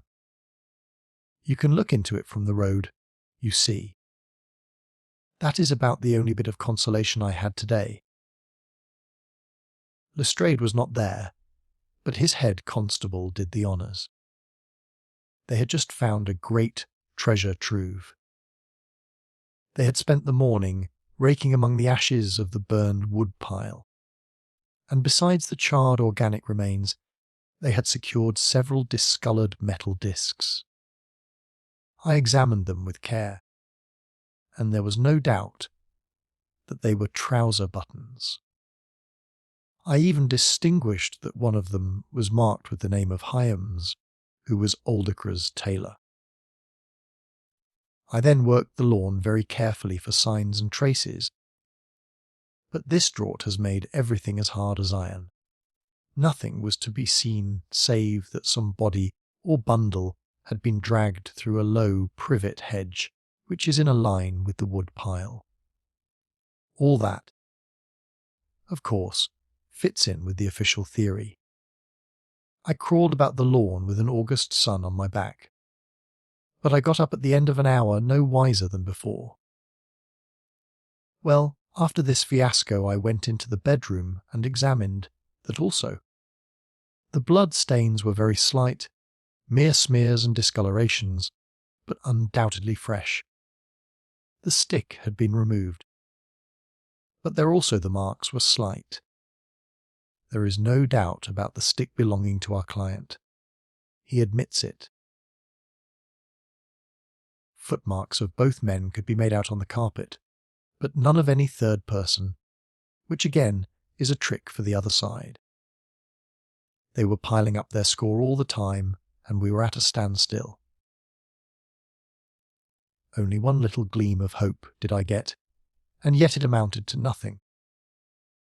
I examined the contents of the safe, most of which had been taken out and left on the table.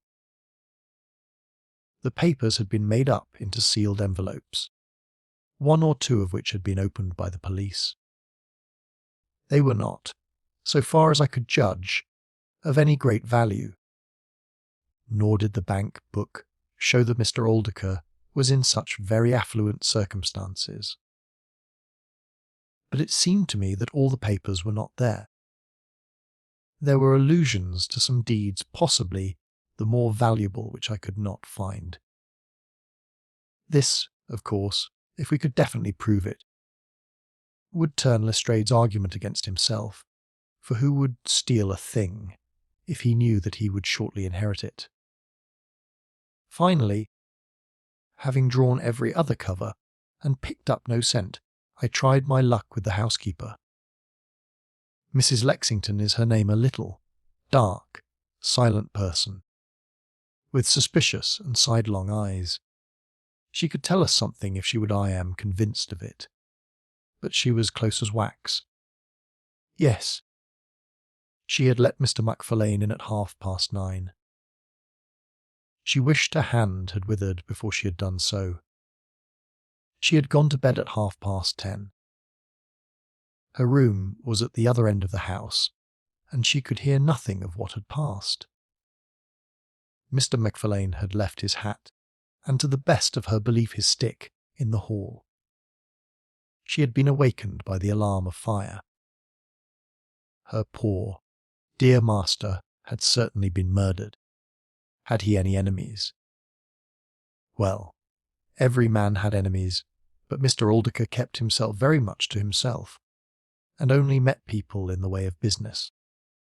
She had seen the buttons, and was sure that they belonged to the clothes which he had worn last night. The woodpile was very dry, for it had not rained for a month. It burned like tinder, and by the time she reached the spot, nothing could be seen but flames. She and all the firemen smelled the burned flesh from inside it. She knew nothing of the papers, nor of Mr. Oldacre's private affairs. So, my dear Watson, there's my report of a failure. And yet, he clenched his thin hands in a paroxysm of conviction. I know it's all wrong. I feel it in my bones. There is something that has not come out, and that housekeeper knows it. There was a sort of sulky defiance in her eyes, which only goes with guilty knowledge. However, there's no good talking any more about it, Watson. But unless some lucky chance comes our way, I fear that the Norwood disappearance case will not fit that chronicle of our successes, which I foresee that a patient public will sooner or later have to endure. Surely, said I, the man's appearance would go far with any jury. That is a dangerous argument, my dear Watson. You remember that terrible murderer, Bert Stevens, who wanted us to get him off in '87. Was there ever a more mild-mannered, Sunday school young man? It is true. Unless we succeed in establishing an alternative theory, this man is lost. You can hardly find a flaw in the case which can now be presented against him, and all further investigation has served to strengthen it. By the way, there is one curious little point about those papers which may serve us as the starting point for an inquiry. On looking over the bank book, I found that the low state of the balance was principally due to large cheques which have been made out during the last year to Mr. Cornelius. I confess that I should be interested to know who this Mr. Cornelius may be, with whom a retired builder has such very large transactions. Is it possible that he has had a hand in the affair? Cornelius might be a broker, but we have found no script to correspond with these large payments. Failing any other indication, my researches must now take the direction of an inquiry at the bank for the gentleman who has cashed these cheques. But I fear, my dear fellow, that our case will end ingloriously by Lestrade hanging our client, which will certainly be a triumph for Scotland Yard.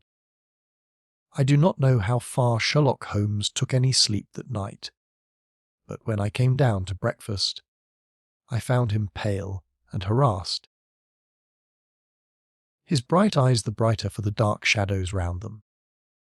The carpet round his chair was littered with cigarette ends and with the early editions of the morning papers. An open telegram lay upon the table. "What do you think of this, Watson?" he asked, tossing it across. It was from Norwood, and ran as follows. "Important fresh evidence to hand. Macfarlane's guilt definitely established. Advise you to abandon case. Lestrade." "This sounds serious," said I. "It is Lestrade's little cocker doodle of victory," Holmes answered, with a bitter smile. "And yet it may be premature to abandon the case. After all, important fresh evidence is a two-edged thing, and may possibly cut in a very different direction to that which Lestrade imagines. Take your breakfast, Watson, and we will go out together and see what we can do. I feel as if I shall need your company and your moral support today." My friend had no breakfast himself, for it was one of his peculiarities that in his more intense moments he would permit himself no food.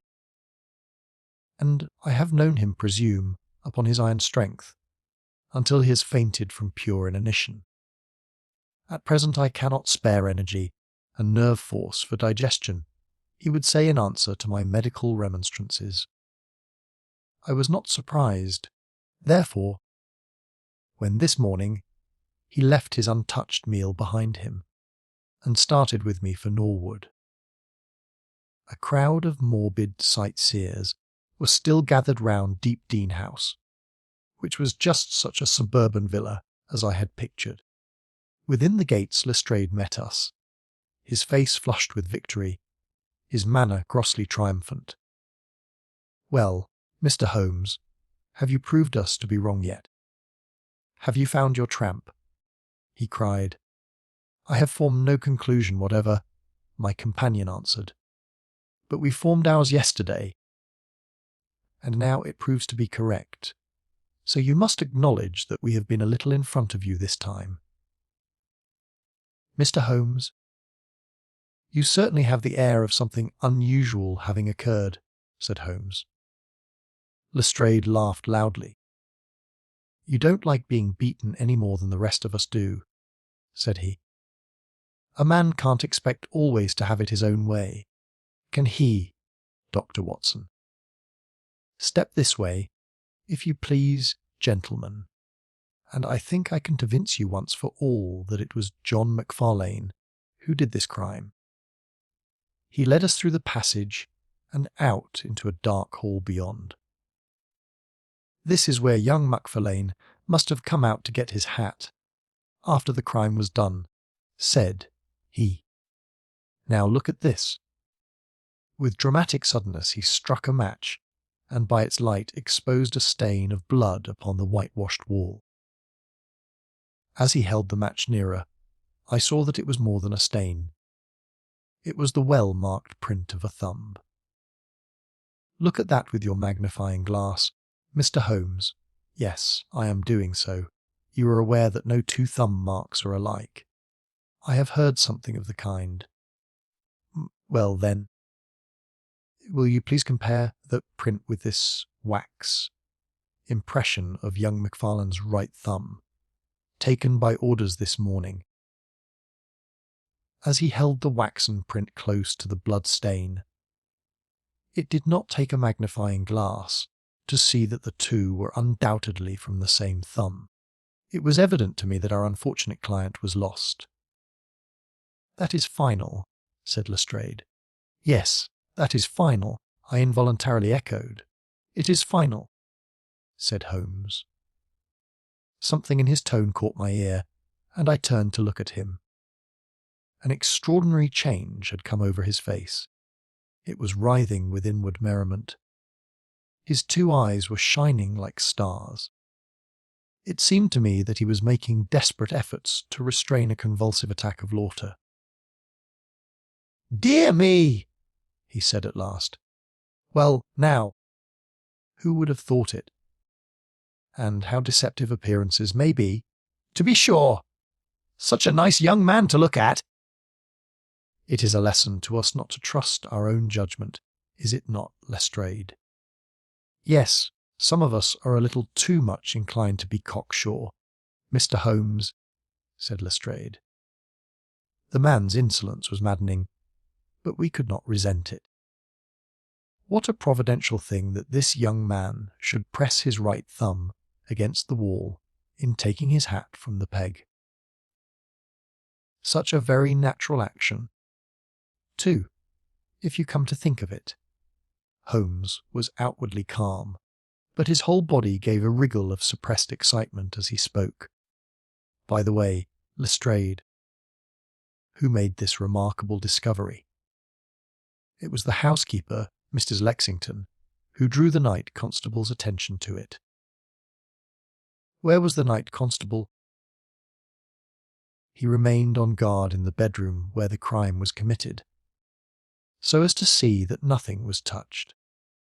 But why didn't the police see this mark yesterday? Well, we had no particular reason to make a careful examination of the hall. Besides, it's not in a very prominent place, as you see.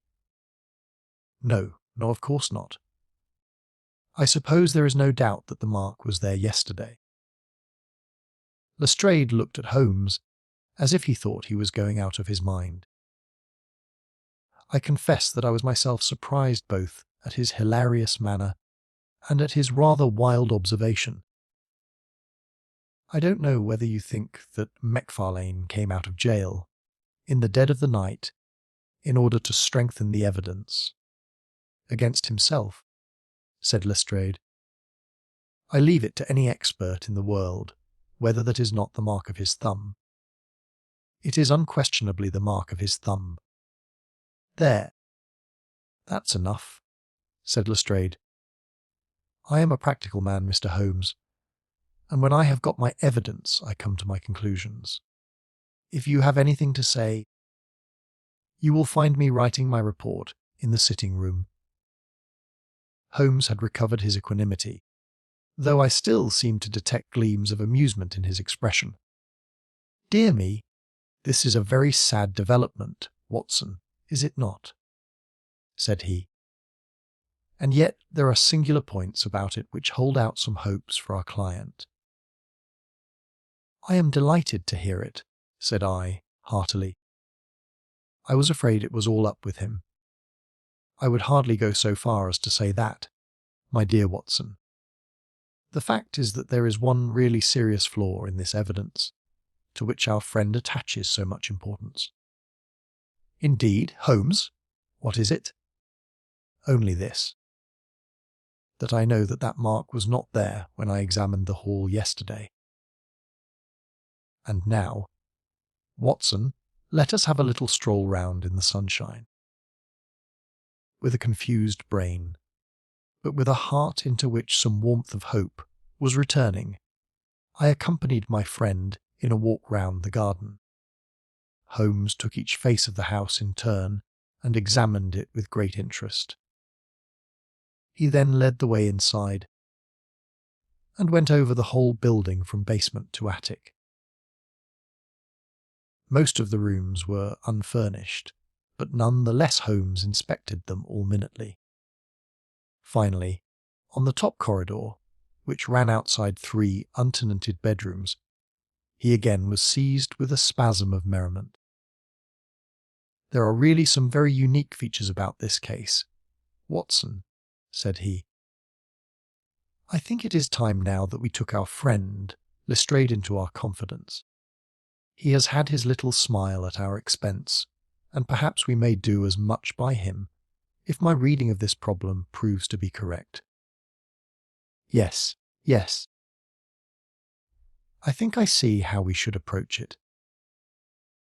The Scotland Yard inspector was still writing in the parlour when Holmes interrupted him.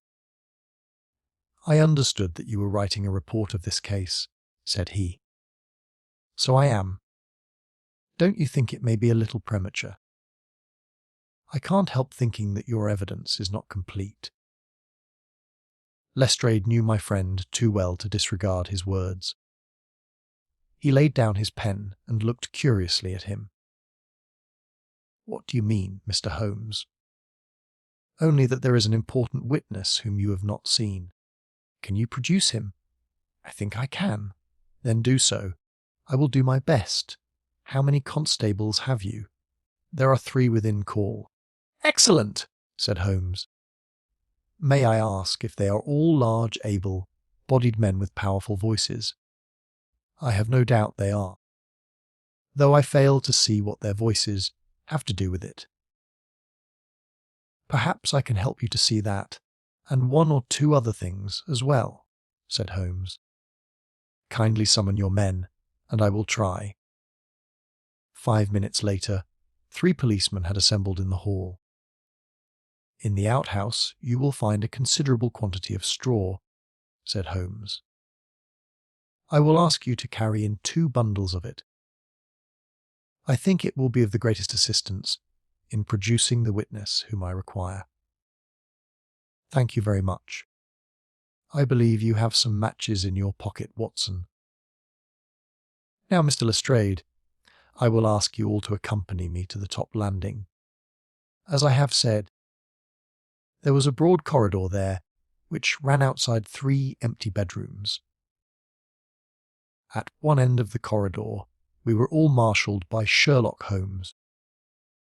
The constables grinning and Lestrade staring at my friend with amazement, expectation, and derision chasing each other across his features.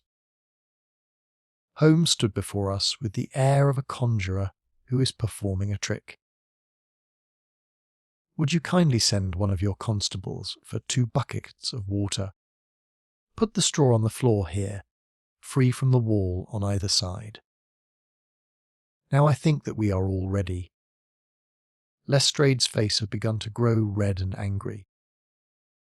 I don't know whether you are playing a game with us, Mr. Sherlock Holmes, said he. If you know anything, you can surely say it without all this tomfoolery. I assure you, my good Lestrade, that I have an excellent reason for everything that I do. You may possibly remember that you chaffed me a little. Some hours ago, when the sun seemed on your side of the hedge, so you must not grudge me a little pomp and ceremony now. Might I ask you, Watson, to open that window, and then to put a match to the edge of the straw? I did so, and driven by the draught-a-coil of grey smoke, swirled down the corridor, while the dry straw crackled and flamed. Now we must see if we can find this witness for you, Lestrade. Might I ask you all to join in the cry of fire? Now then, 1, 2, 3, fire! We all yelled. Thank you. I will trouble you once again. Fire! Just once more, gentlemen, and all together. Fire! The shout must have rung over Norwood. It had hardly died away when an amazing thing happened. A door suddenly flew open out of what appeared to be solid wall at the end of the corridor, and a little, wizened man darted out of it, like a rabbit out of its burrow. Capital, said Holmes calmly. Watson, a bucket of water over the straw. That will do, Lestrade. Allow me to present you with your principal missing witness, Mr. Jonas Oldacre. The detective stared at the newcomer with blank amazement. The latter was blinking in the bright light of the corridor and peering at us and at the smouldering fire. It was an odious face, crafty, vicious, malignant, with shifty, light grey eyes and white lashes. What's this, then? Said Lestrade at last. What have you been doing all this time, eh? Oldacre gave an uneasy laugh, shrinking back from the furious red face of the angry detective. I have done no harm. No harm. You have done your best to get an innocent man hanged. If it wasn't for this gentleman here, I am not sure that you would not have succeeded. The wretched creature began to whimper. I am sure, sir, it was only my practical joke. Oh, a joke, was it? You won't find the laugh on your side. I promise you. Take him down and keep him in the sitting-room until I come. Mr. Holmes, he continued, when they had gone. I could not speak before the constables, but I don't mind saying, in the presence of Dr. Watson, that this is the brightest thing that you have done yet, though it is a mystery to me how you did it. You have saved an innocent man's life, and you have prevented a very grave scandal which would have ruined my reputation in the force. Holmes smiled and clapped Lestrade upon the shoulder. Instead of being ruined, my good sir, you will find that your reputation has been enormously enhanced. Just make a few alterations in that report which you were writing, and they will understand how hard it is to throw dust in the eyes of Inspector Lestrade. And you don't want your name to appear. Not at all. The work is its own reward. Perhaps I shall get the credit also at some distant day, when I permit my zealous historian to lay out his foolscap once more, Watson. Well, now, let us see where this rat has been lurking. A lath and plaster partition had been run across the passage 6 feet from the end, with a door cunningly concealed in it. It was lit within by slits under the eaves. A few articles of furniture and a supply of food and water were within, together with a number of books and papers. There's the advantage of being a builder, said Holmes, as we came out. He was able to fix up his own little hiding place without any Confederate save, of course. That precious housekeeper of his, whom I should lose no time in adding to your bag, Lestrade. I'll take your advice. But how did you know of this place, Mr. Holmes? I made up my mind that the fellow was in hiding in the house. When I paced one corridor and found it 6 feet shorter than the corresponding one below, it was pretty clear where he was. I thought he had not the nerve to lie quiet before an alarm of fire. We could, of course, have gone in and taken him, but it amused me to make him reveal himself.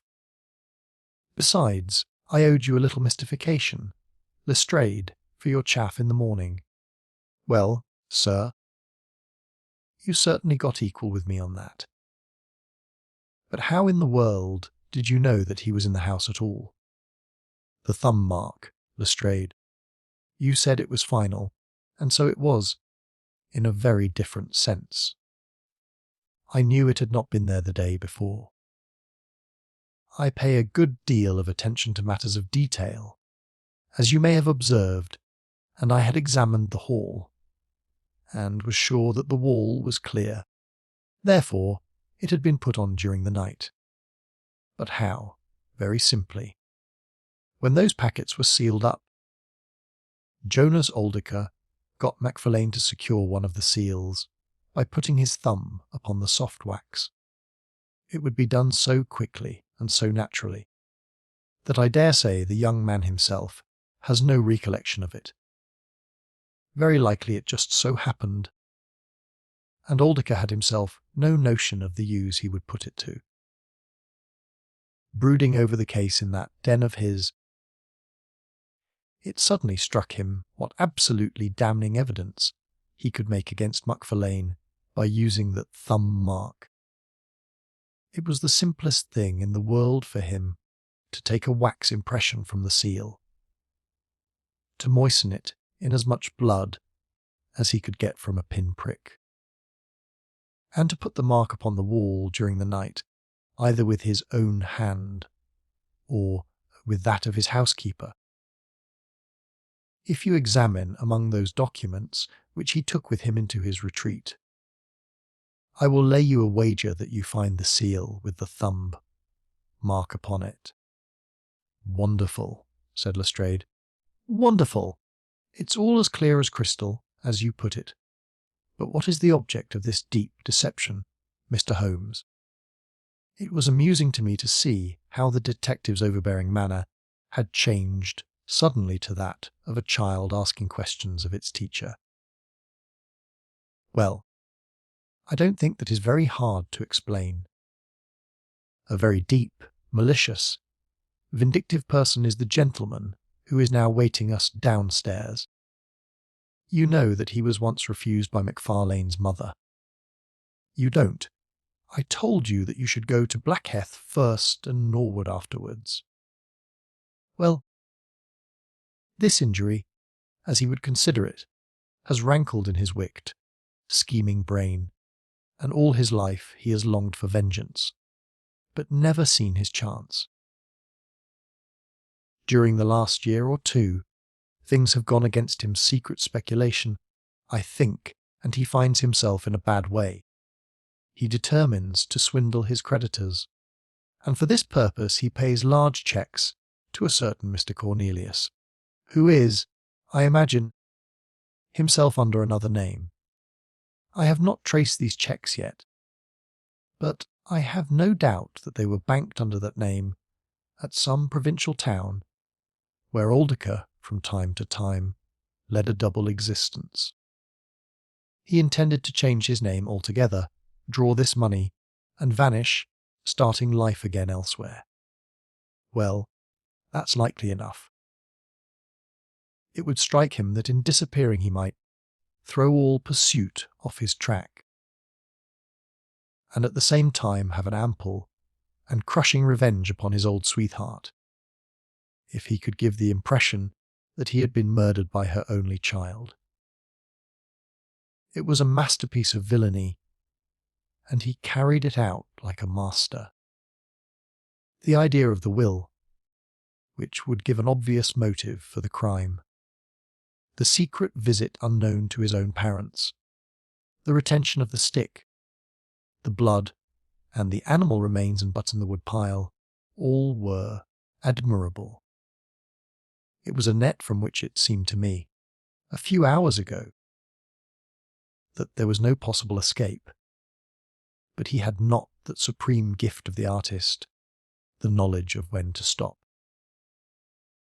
He wished to improve that which was already perfect, to draw the rope tighter, yet round, the neck of his unfortunate victim, and so he ruined all. Let us descend Lestrade. There are just one or two questions that I would ask him.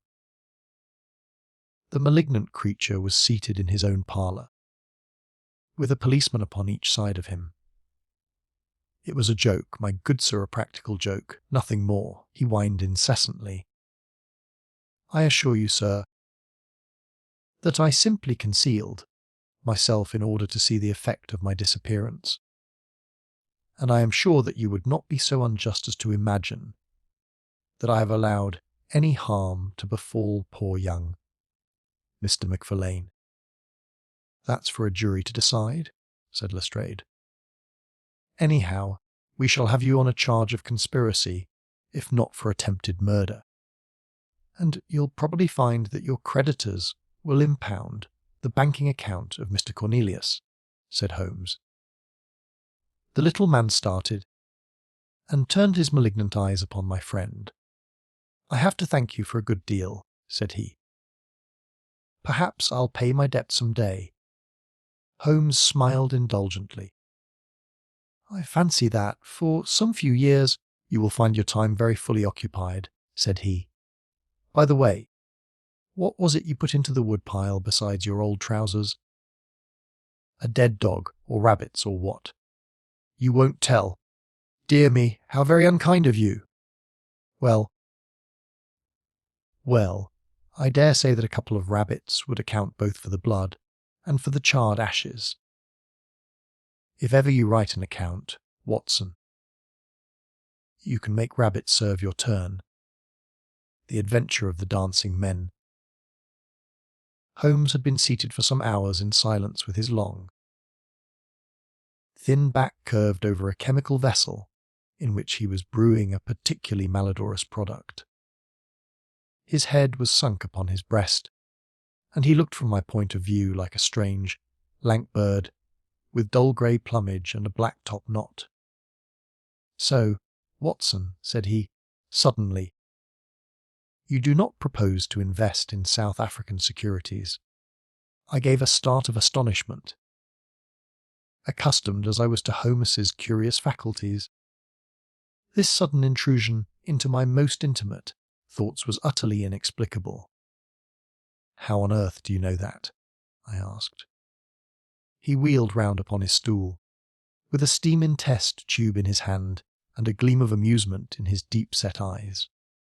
Now, Watson, confess yourself utterly taken aback, said he. I am. I ought to make you sign a paper to that effect. Why? Because in 5 minutes you will say that it is all so absurdly simple. I am sure that I shall say nothing of the kind. You see, my dear Watson, he propped his test tube in the rack and began to lecture with the air of a professor addressing his class. It is not really difficult to construct a series of inferences, each dependent upon its predecessor and each simple in itself. If, after doing so, one simply knocks out all the central inferences and presents one's audience with the starting point and the conclusion, one may produce a startling, though possibly a meretricious, effect. Now, it was not really difficult, by an inspection of the groove between your left forefinger and thumb, to feel sure that you did not propose to invest your small capital in the goldfields. I see no connection. Very likely not. But I can quickly show you a close connection. Here are the missing links of the very simple chain. 1. You had chalk between your left finger and thumb when you returned from the club last night. 2. You put chalk there when you play billiards to steady the sou. 3. You never play billiards except with Thurston. 4. You told me 4 weeks ago that Thurston had an option on some South African property which would expire in a month and which he desired you to share with him. 5. Your checkbook is locked in my drawer and you have not asked for the key. 6. You do not propose to invest your money in this manner. How absurdly simple, I cried. Quite so, said he, a little nettled. Every problem becomes very childish when once it is explained to you. Here is an unexplained one. See what you can make of that, friend Watson. He tossed a sheet of paper upon the table and turned once more to his chemical analysis. I looked with amazement at the absurd hieroglyphics upon the paper. Why, Holmes, it is a child's drawing, I cried. Oh, that's your idea! What else should it be? That is what Mr. Hilton Cubitt, of Riding Thorpe Manor, Norfolk, is very anxious to know. This little conundrum came by the first post, and he was to follow by the next train. There's a ring at the bell, Watson. I should not be very much surprised if this were he. A heavy step was heard upon the stairs, and an instant later there entered a tall, ruddy, clean-shaven gentleman, whose clear eyes and florid cheeks told of a life led far from the fogs of Baker Street. He seemed to bring a whiff of his strong, fresh, bracing East Coast air with him as he entered. Having shaken hands with each of us, he was about to sit down, when his eye rested upon the paper with the curious markings which I had just examined and left upon the table. Well, Mr. Holmes, what do you make of these? He cried. They told me that you were fond of queer mysteries, and I don't think you can find a queer one than that. I sent the paper on ahead, so that you might have time to study it before I came. It is certainly rather a curious production, said Holmes. At first sight it would appear to be some childish prank. It consists of a number of absurd little figures dancing across the paper upon which they are drawn. Why should you attribute any importance to so grotesque an object? I never should, Mr. Holmes, but my wife does. It is frightening her to death. She says nothing, but I can see terror in her eyes. That's why I want to sift the matter to the bottom. Holmes held up the paper so that the sunlight shone full upon it. It was a page torn from a notebook. The markings were done in pencil, and ran in this way. Here Abe Slaney Holmes examined it for some time, and then, folding it carefully up, he placed it in his pocket-book. This promises to be a most interesting and unusual case, said he. You gave me a few particulars in your letter, Mr. Hilton Cubitt, but I should be very much obliged if you would kindly go over it all again for the benefit of my friend, Dr. Watson. I'm not much of a storyteller, said our visitor, nervously clasping and unclasping his great, strong hands. You'll just ask me anything that I don't make clear. I'll begin at the time of my marriage last year, but I want to say first of all that, though I'm not a rich man, my people have been at Riding Thorpe for a matter of 5 centuries, and there is no better known family in the county of Norfolk. Last year I came up to London for the Jubilee, and I stopped at a boarding house in Russell Square, because Parker, the vicar of our parish, was staying in it. There was an American young lady there, Patrick, was the name Elsie Patrick. In some way we became friends. Until before my month was up I was much in love as a man could be. We were quietly married at a registry office, and we returned to Norfolk a wedded couple. You'll think it very mad, Mr. Holmes, that a man of a good old family should marry a wife in this fashion, knowing nothing of her past or of her people. But if you saw her and knew her, it would help you to understand. She was very straight about it, was Elsie. I can't say that she did not give me every chance of getting out of it, if I wished to do so. I have had some very disagreeable associations in my life, said she. I wish to forget all about them. I would rather never allude to the past, for it is very painful to me.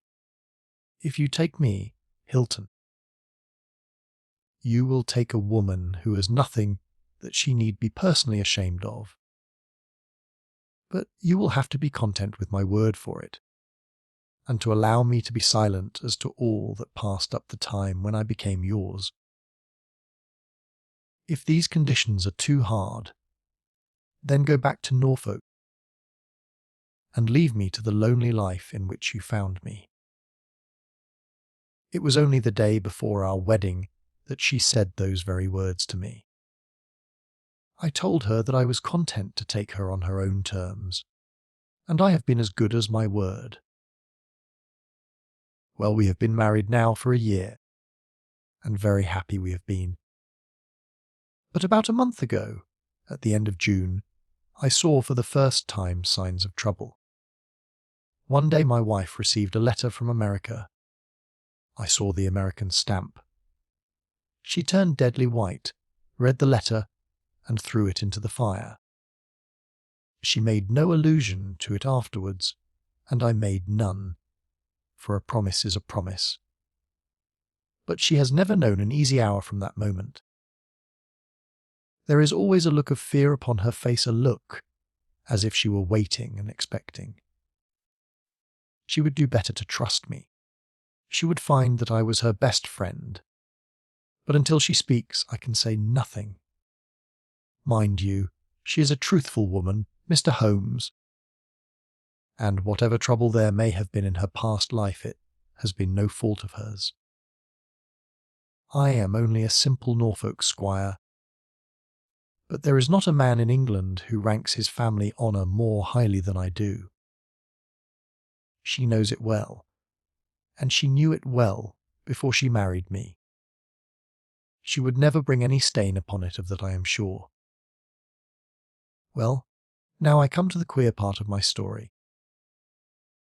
About a week ago, it was the Tuesday of last week, I found on one of the window sills a number of absurd little dancing figures like these upon the paper. They were scrawled with chalk.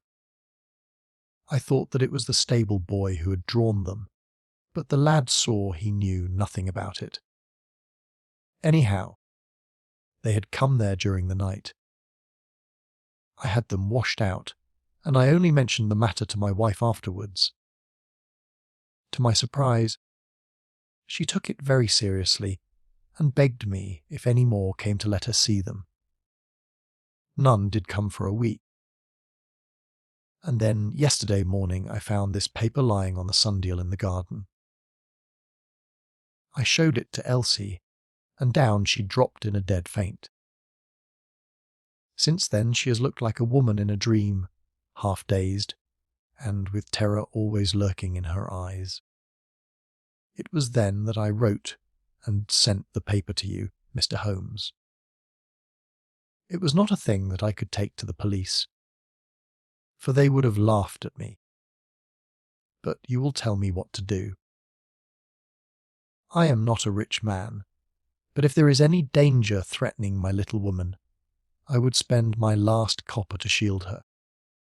He was a fine creature, this man of the old English soil, simple, straight, and gentle, with his great, earnest blue eyes and broad, comely face. His love for his wife and his trust in her shone in his features. Holmes had listened to his story with the utmost attention, and now he sat for some time in silent thought. "Don't you think, Mr. Cubitt," said he, at last, "that your best plan would be to make a direct appeal to your wife and to ask her to share her secret with you?" Hilton Cubitt shook his massive head. "A promise is a promise, Mr. Holmes. If Elsie wished to tell me, she would. If not, it is not for me to force her confidence. But I am justified in taking my own line, and I will. Then I will help you with all my heart. In the first place, have you heard of any strangers being seen in your neighbourhood? No. I presume that it is a very quiet place. Any fresh face would cause comment. In the immediate neighbourhood, yes. But we have several small watering places not very far away. And the farmers take in lodgers. These hieroglyphics have evidently a meaning. If it is a purely arbitrary one, it may be impossible for us to solve it. If, on the other hand, it is systematic, I have no doubt that we shall get to the bottom of it. But this particular sample is so short that I can do nothing, and the facts which you have brought me are so indefinite that we have no basis for an investigation. I would suggest that you return to Norfolk, and that you keep a keen lookout, and that you take an exact copy of any fresh dancing men which may appear. It is 1,000 pities that we have not a reproduction of those which were done in chalk upon the window sill. Make a discreet inquiry also as to any strangers in the neighbourhood. When you have collected some fresh evidence, come to me again. That is the best advice which I can give you, Mr. Hilton Cubitt. If there are any pressing fresh developments, I shall be always ready to run down and see you in your Norfolk home." The interview left Sherlock Holmes very thoughtful, and several times in the next few days I saw him take his slip of paper from his notebook and long and earnestly at the curious figures inscribed upon it. He made no allusion to the affair, however, until one afternoon a fortnight or so later. I was going out when he called me back. "You had better stay here, Watson." "Why?" "Because I had a wire from Hilton Cubitt this morning. You remember Hilton Cubitt of the Dancing Men? He was to reach Liverpool Street at 1:20. He may be here at any moment. I gather from his wire that there have been some new incidents of importance." We had not long to wait, for our Norfolk squire came straight from the station as fast as a hansom could bring him. He was looking worried and depressed, with tired eyes and a lined forehead. "It's getting on my nerves, this business, Mr. Holmes," said he, as he sank, like a wearied man, into an armchair. "It's bad enough to feel that you are surrounded by unknown folk who have some kind of design upon you. But when, in addition to that, you know that it is just killing your wife by inches, then it becomes as much as flesh and blood can endure. She's wearing away under it, just wearing away before my eyes." "Has she said anything yet?" "No, Mr. Holmes, she has not. And yet there have been times when the poor girl has wanted to speak, and yet could not quite bring herself to take the plunge. I have tried to help her, but I dare say I did it clumsily and scared her from it. She has spoken about my old family and our reputation in the county, and our pride in our unsullied honour, and I always felt it was leading to the point, but somehow it turned off before we got there. But you have found out something for yourself. A good deal, Mr. Holmes. I have several fresh dancing men pictures for you to examine, and, what is more important, I have seen the fellow. The man who draws them? Yes, I saw him at his work. But I will tell you everything in order.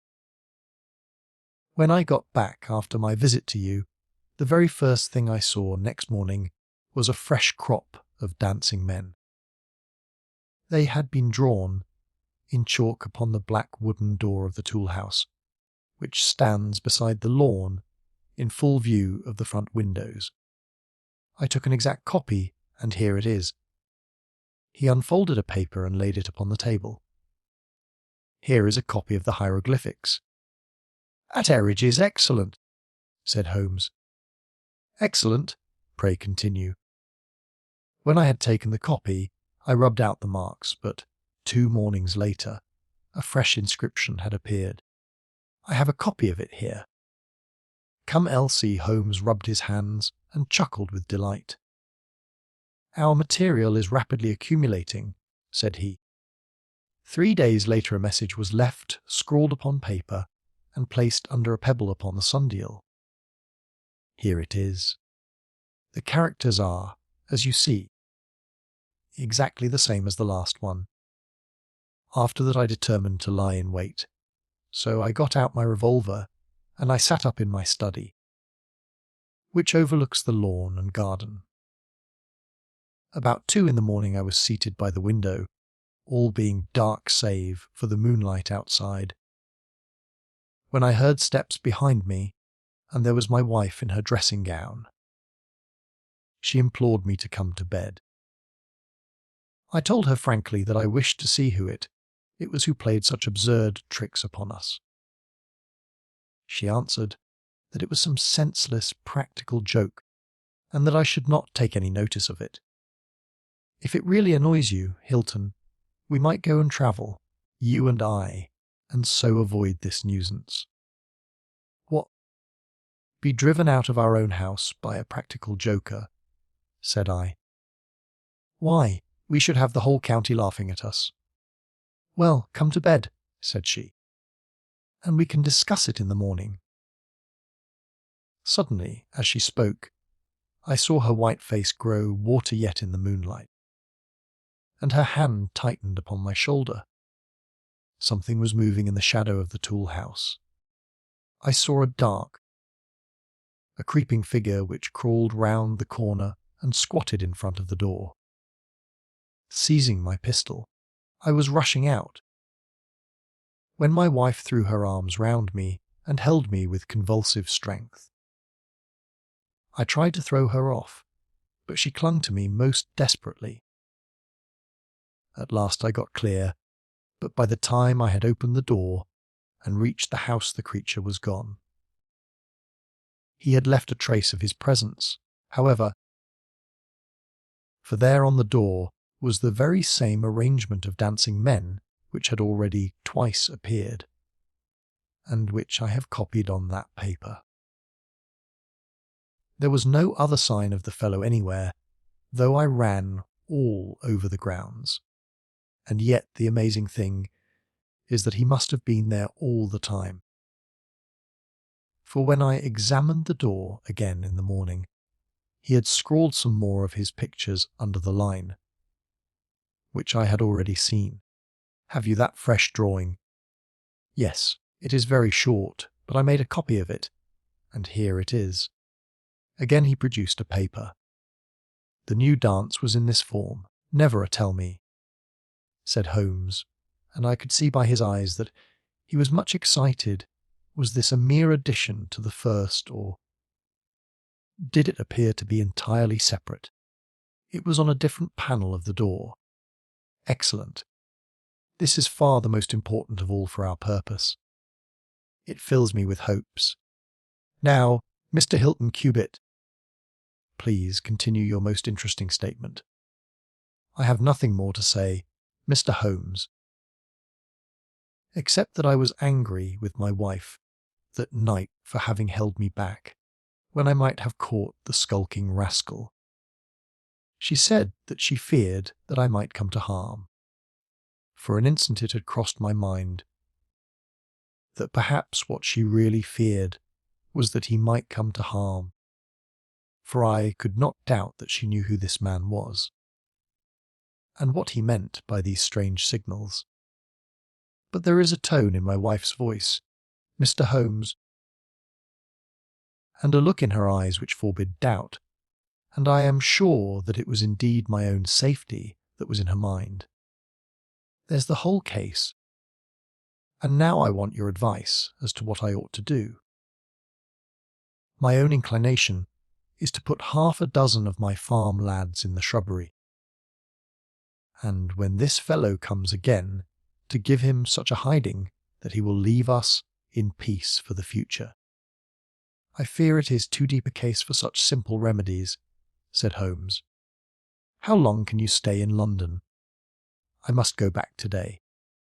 I would not leave my wife alone all night for anything. She is very nervous, and begged me to come back. I dare say you are right. But if you could have stopped, I might possibly have been able to return with you in a day or 2. Meanwhile you will leave me these papers. And I think that it is very likely that I shall be able to pay you a visit shortly and to throw some light upon your case." Sherlock Holmes preserved his calm professional manner until our visitor had left us, although it was easy for me, who knew him so well, to see that he was profoundly excited. The moment that Hilton Cubit's broad back had disappeared through the door, my comrade rushed to the table, laid out all the slips of paper containing dancing men in front of him, and threw himself into an intricate and elaborate calculation. For 2 hours I watched him as he covered sheet after sheet of paper with figures and letters, so completely absorbed in his task that he had evidently forgotten my presence. Sometimes he was making progress and whistled and sang at his work. Sometimes he was puzzled and would sit for long spells with a furrowed brow and a vacant eye. Finally he sprang from his chair with a cry of satisfaction, and walked up and down the room rubbing his hands together. Then he wrote a long telegram upon a cable form. "If my answer to this is, as I hope, you will have a very pretty case to add to your collection, Watson," said he. "I expect that we shall be able to go down to Norfolk tomorrow, and to take our friend some very definite news as to the secret of his annoyance. I confess that I was filled with curiosity, but I was aware that Holmes liked to make his disclosures at his own time, and in his own way. So I waited until it should suit him to take me into his confidence. But there was a delay in that answering telegram, and 2 days of impatience followed, during which Holmes pricked up his ears at every ring of the bell. On the evening of the 2nd there came a letter from Hilton Cubit. All was quiet with him, save that a long inscription had appeared that morning upon the pedestal of the sundial. He enclosed a copy of it, which is here reproduced. "Elsie prepare, Tom eat they God." Holmes bent over this grotesque frieze for some minutes, and then suddenly sprang to his feet with an exclamation of surprise and dismay. His face was haggard with anxiety. "We have let this affair go far enough," said he. "Is there a train to North Walsham tonight? I turned up the timetable. The last had just gone. Then we shall breakfast early and take the very first in the morning," said Holmes. "Our presence is most urgently needed. Ah! Here is our expected cablegram. One moment, Mrs. Hudson. There may be an answer. No, that is quite as I expected. This message makes it even more essential that we should not lose an hour in letting Hilton Cubit know how matters stand, for it is a singular and a dangerous web in which our simple Norfolk squire is entangled. So, indeed, it proved. And as I come to the dark conclusion of a story which had seemed to me to be only childish and bizarre, I experience once again the dismay and horror with which I was filled. Would that I had some brighter ending to communicate to my readers, but these are the chronicles of fact, and I must follow to their dark crisis the strange chain of events which for some days made riding Thorpe Manor a household word through the length and breadth of England. We had hardly alighted at North Walsham and mentioned the name of our destination when the station master hurried towards us. "I suppose that you are the detectives from London," said he. A look of annoyance passed over Holmes's face. "What makes you think such a thing?" "Because Inspector Martin from Norwich has just passed through." "But maybe you are the surgeons. She's not dead, or wasn't by last accounts. You may be in time to save her yet, though it be for the gallows." Holmes's brow was dark with anxiety. "We are going to Riding Thorpe Manor," said he, "but we have heard nothing of what has passed there." "It's a terrible business," said the station-master. "They are shot, both Mr. Hilton Cubitt and his wife. She shot him and then herself, so the servants say. He's dead and her life is despaired of. Dear, dear. One of the oldest families in the county of Norfolk, and one of the most honoured." Without a word Holmes hurried to a carriage, and during the long 7 miles drive he never opened his mouth. Seldom have I seen him so utterly despondent. He had been uneasy during all our journey from town, and I had observed that he had turned over the morning papers with anxious attention. But now this sudden realization of his worst fears left him in a blank melancholy. He leaned back in his seat, lost in gloomy speculation. Yet there was much around to interest us, for we were passing through as singular a countryside as any in England, where a few scattered cottages represented the population of today, while on every hand enormous square, towered churches bristled up from the flat green landscape and told of the glory and prosperity of old East Anglia.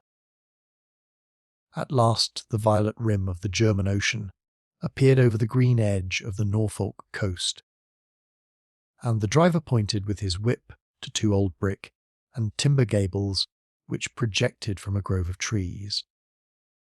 "That's Riding Thorpe Manor," said he. As we drove up to the porticoed front door, I observed in front of it, beside the tennis lawn, the black tool house and the pedestaled sundial with which we had such strange associations. A dapper little man, with a quick, alert manner and a waxed moustache, had just descended from a high dog cart. He introduced himself as Inspector Martin of the Norfolk Constabulary, and he was considerably astonished when he heard the name of my companion. "Why, Mr. Holmes, the crime was only committed at 3 this morning. How could you hear of it in London and get to the spot as soon as I?" "I anticipated it. I came in the hope of preventing it." "Then you must have important evidence, of which we are ignorant, for they were said to be a most united couple." "I have only the evidence of the dancing men," said Holmes. "I will explain the matter to you later. Meanwhile, since it is too late to prevent this tragedy, I am very anxious that I should use the knowledge which I possess in order to ensure that justice be done. Will you associate me in your investigation, or will you prefer that I should act independently?" "I should be proud to feel that we were acting together, Mr. Holmes," said the inspector, earnestly. "In that case, I should be glad to hear the evidence and to examine the premises without an instant of unnecessary delay. Inspector Martin had the good sense to allow my friend to do things in his own fashion, and contented himself with carefully noting the results. The local surgeon, an old, white-haired man, had just come down from Mrs. Hilton Cubitt's room, and he reported that her injuries were serious, but not necessarily fatal. The bullet had passed through the front of her brain, and it would probably be some time before she could regain consciousness. On the question of whether she had been shot or had shot herself, he would not venture to express any decided opinion. Certainly the bullet had been discharged at very close quarters. There was only the one pistol found in the room, 2 barrels of which had been emptied. Mr. Hilton Cubitt had been shot through the heart. It was equally conceivable that he had shot her, and then himself, or that she had been the criminal, for the revolver lay upon the floor midway between them. "Has he been moved?" asked Holmes. "We have moved nothing except the lady. We could not leave her lying wounded upon the floor." "How long have you been here, Doctor?" "Since 4 o'clock. "Anyone else?" "Yes, the constable here." "And you have touched nothing?" "Nothing." "You have acted with great discretion. Who sent for you?" "The housemaid, Saunders." "Was it she who gave the alarm?" "She and Mrs. King, the cook." "Where are they now?" "In the kitchen, I believe." "Then I think we had better hear their story at once." The old hall, oak-panelled and high-windowed, had been turned into a court of investigation. Holmes sat in a great, old-fashioned chair, his inexorable eyes gleaming out of his haggard face. I could read in them a set purpose to devote his life to this quest, until the client whom he had failed to save should at last be avenged.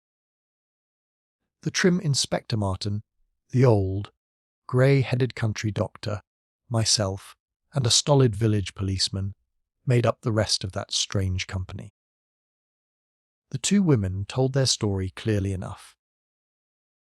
They had been aroused from their sleep by the sound of an explosion, which had been followed a minute later by a second one. They slept in adjoining rooms, and Mrs. King had rushed into Saunders. Together they had descended the stairs. The door of the study was open, and a candle was burning upon the table. Their master lay upon his face in the centre of the room. He was quite dead. Near the window his wife was crouching, her head leaning against the wall. She was horribly wounded, and the side of her face was red with blood. She breathed heavily, but was incapable of saying anything. The passage, as well as the room, was full of smoke and the smell of powder. The window was certainly shut and fastened upon the inside. Both women were positive upon the point. They had at once sent for the doctor and for the constable. Then, with the aid of the groom and the stable boy, they had conveyed their injured mistress to her room. Both she and her husband had occupied the bed. She was clad in her dress, he in his dressing gown, over his night clothes. Nothing had been moved in the study. So far as they knew, there had never been any quarrel between husband and wife.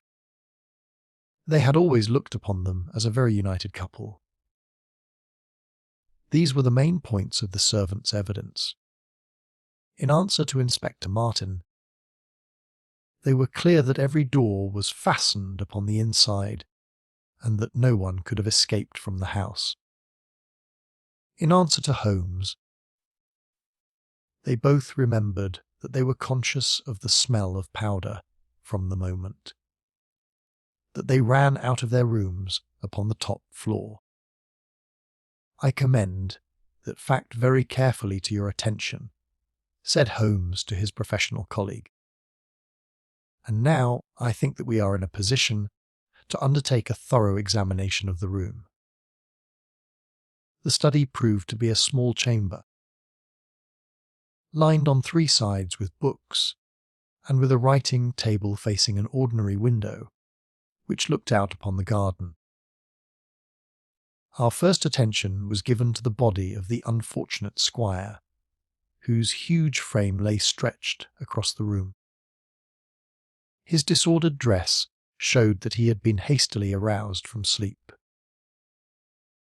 The bullet had been fired at him from the front, and had remained in his body after penetrating the heart. His death had certainly been instantaneous and painless. There was no powder marking either upon his dressing gown or on his hands. According to the country surgeon, the lady had stains upon her face, but none upon her hand. The absence of the latter means nothing, though its presence may mean everything, said Holmes. Unless the powder from a badly fitting cartridge happens to spurt backward, one may fire many shots without leaving a sign. I would suggest that Mr. Cubit's body may now be removed. I suppose, Doctor, you have not recovered the bullet which wounded the lady. A serious operation will be necessary before that can be done. But there are still 4 cartridges in the revolver. 2 have been fired and 2 wounds inflicted, so that each bullet can be accounted for. So it would seem, said Holmes. Perhaps you can account also for the bullet which has so obviously struck the edge of the window. He had turned suddenly, and his long, thin finger was pointing to a hole which had been drilled right through the lower window sash, about an inch above the bottom. "By George!" cried the inspector. "However did you see that?" "Because I looked for it." "Wonderful!" said the country doctor. "You are certainly right, sir." Then a third shot has been fired, and therefore a third person must have been present. But who could that have been, and how could he have got away? That is the problem which we are now about to solve, said Sherlock Holmes. You remember, Inspector Martin, when the servants said that on leaving their room they were at once conscious of a smell of powder. I remarked that the point was an extremely important one. Yes, sir, but I confess I did not quite follow you. It suggested that at the time of the firing, the wind as well as the door-room of the room had been open. Otherwise the fumes of powder could not have been blown so rapidly through the house. A draught in the room was necessary for that. Both door and window were only open for a very short time, however. How do you prove that? Because the candle was not guttered. Capital! Cried the inspector. Capital! Feeling sure that the window had been open at the time of the tragedy. I conceived that there might have been a third person in the affair, who stood outside this opening and fired through it. Any shot directed at this person might hit the sash. I looked, and there, sure enough, was the bullet mark. But how came the window to be shut and fastened? The woman's first instinct would be to shut and fasten the window. But, hullo! What is this? It was a lady's bag which stood upon the study table, a trim little handbag of crocodile skin and silver. Holmes opened it and turned the contents out. There were 20 £50 notes of the Bank of England, held together by an India rubber band, nothing else. This must be preserved, for it will figure in the trial, said Holmes, as he handed the bag with its contents to the inspector. It is now necessary that we should try to throw some light upon this third bullet, which has clearly, from the splintering of the wood, been fired from inside the room. I should like to see Mrs. King, the cook, again. You said, Mrs. King, that you were awakened by a loud explosion. When you said that, did you mean that it seemed to you to be louder than the second one? Well, sir, it wakened me from my sleep, so it is hard to judge. But it did seem very loud. You don't think that it might have been 2 shots fired almost at the same instant? I am sure I couldn't say, sir. I believe that it was undoubtedly so. I rather think, Inspector Martin, that we have now exhausted all that this room can teach us. If you will kindly step round with me, we shall see what fresh evidence the garden has to offer. A flower bed extended up to the study window, and we all broke into an exclamation as we approached it. The flowers were trampled down, and the soft soil was imprinted all over with footmarks. Large, masculine feet they were, with peculiarly long, sharp toes. Holmes hunted about among the grass and leaves like a retriever after a wounded bird. Then, with a cry of satisfaction, he bent forward and picked up a little brazen cylinder. I thought so, said he. The revolver had an ejector. And here is the 3rd cartridge. I really think, Inspector Martin, that our case is almost complete. The country inspector's face had shown his intense amazement at the rapid and masterful progress of Homer's investigation. At first he had shown some disposition to assert his own position, but now he was overcome with admiration, and ready to follow without question wherever Holmes led.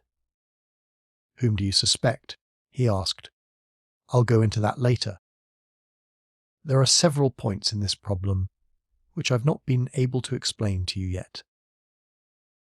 Now that I have got so far, I had best proceed on my own lines, and then clear the whole matter up once and for all.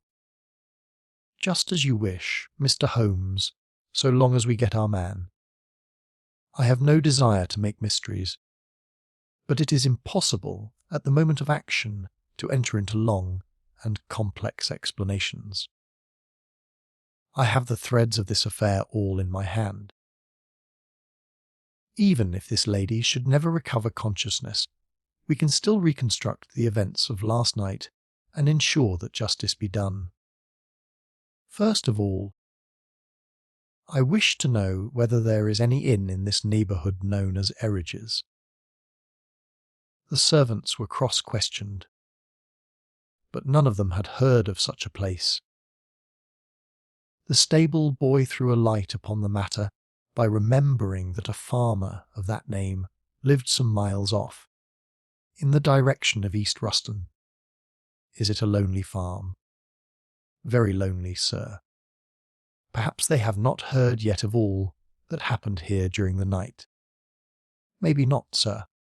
Holmes thought for a little, and then a curious smile played over his face. Saddle a horse, my lad, said he. I shall wish you to take a note to Erridge's farm. He took from his pocket the various slips of the dancing men.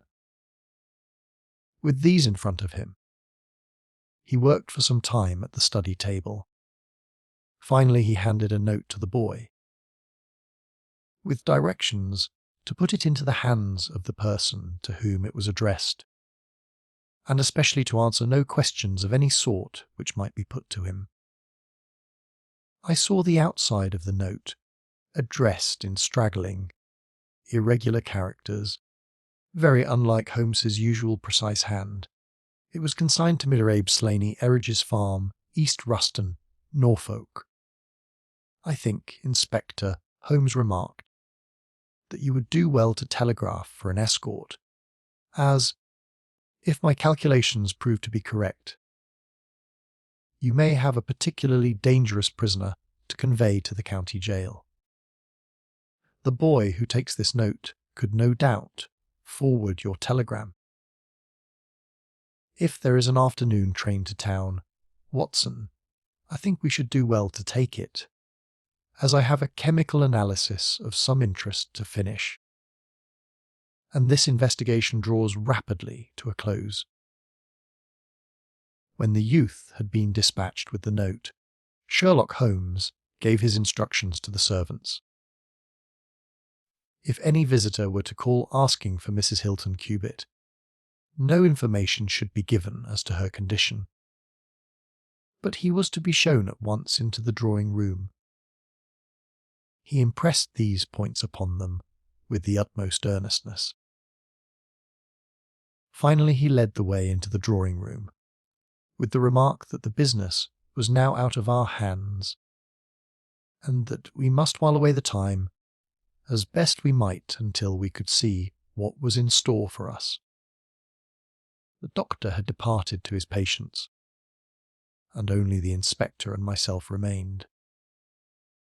"I think that I can help you to pass an hour in an interesting and profitable manner," said Holmes, drawing his chair up to the table and spreading out in front of him the various papers upon which were recorded the antics of the dancing men. "As to you, friend Watson, I owe you every atonement for having allowed your natural curiosity to remain so long unsatisfied. To you, Inspector, the whole incident may appeal as a remarkable professional study. I must tell you, first of all, the interesting circumstances connected with the previous consultations which Mr. Hilton Cubitt has had with me in Baker Street." He then shortly recapitulated the facts which have already been recorded. "I have here in front of me these singular productions, at which one might smile, had they not proved themselves to be the forerunners of so terrible a tragedy. I am fairly familiar with all forms of secret writings, and am myself the author of a trifling monograph upon the subject, in which I analyse 160 separate ciphers, but I confess that this is entirely new to me. The object of those who invented the system has apparently been to conceal that these characters convey a message, and to give the idea that they are the mere random sketches of children. Having once recognised, however, that the symbols stood for letters, and having applied the rules which guide us in all forms of secret writings, the solution was easy enough. The first message submitted to me was so short that it was impossible for me to do more than to say, with some confidence, that the symbol XX stood for E. As you are aware, E is the most common letter in the English alphabet, and it predominates to so marked an extent that even in a short sentence one would expect to find it most often. Out of 15 symbols in the first message, 4 were the same, so it was reasonable to set this down as E.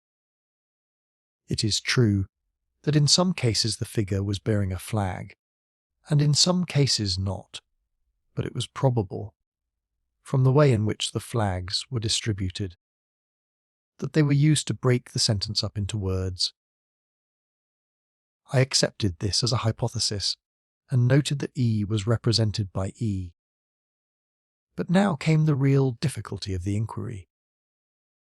The order of the English letters after E is by no means well marked, and any preponderance which may be shown in an average of a printed sheet may be reversed in a single short sentence.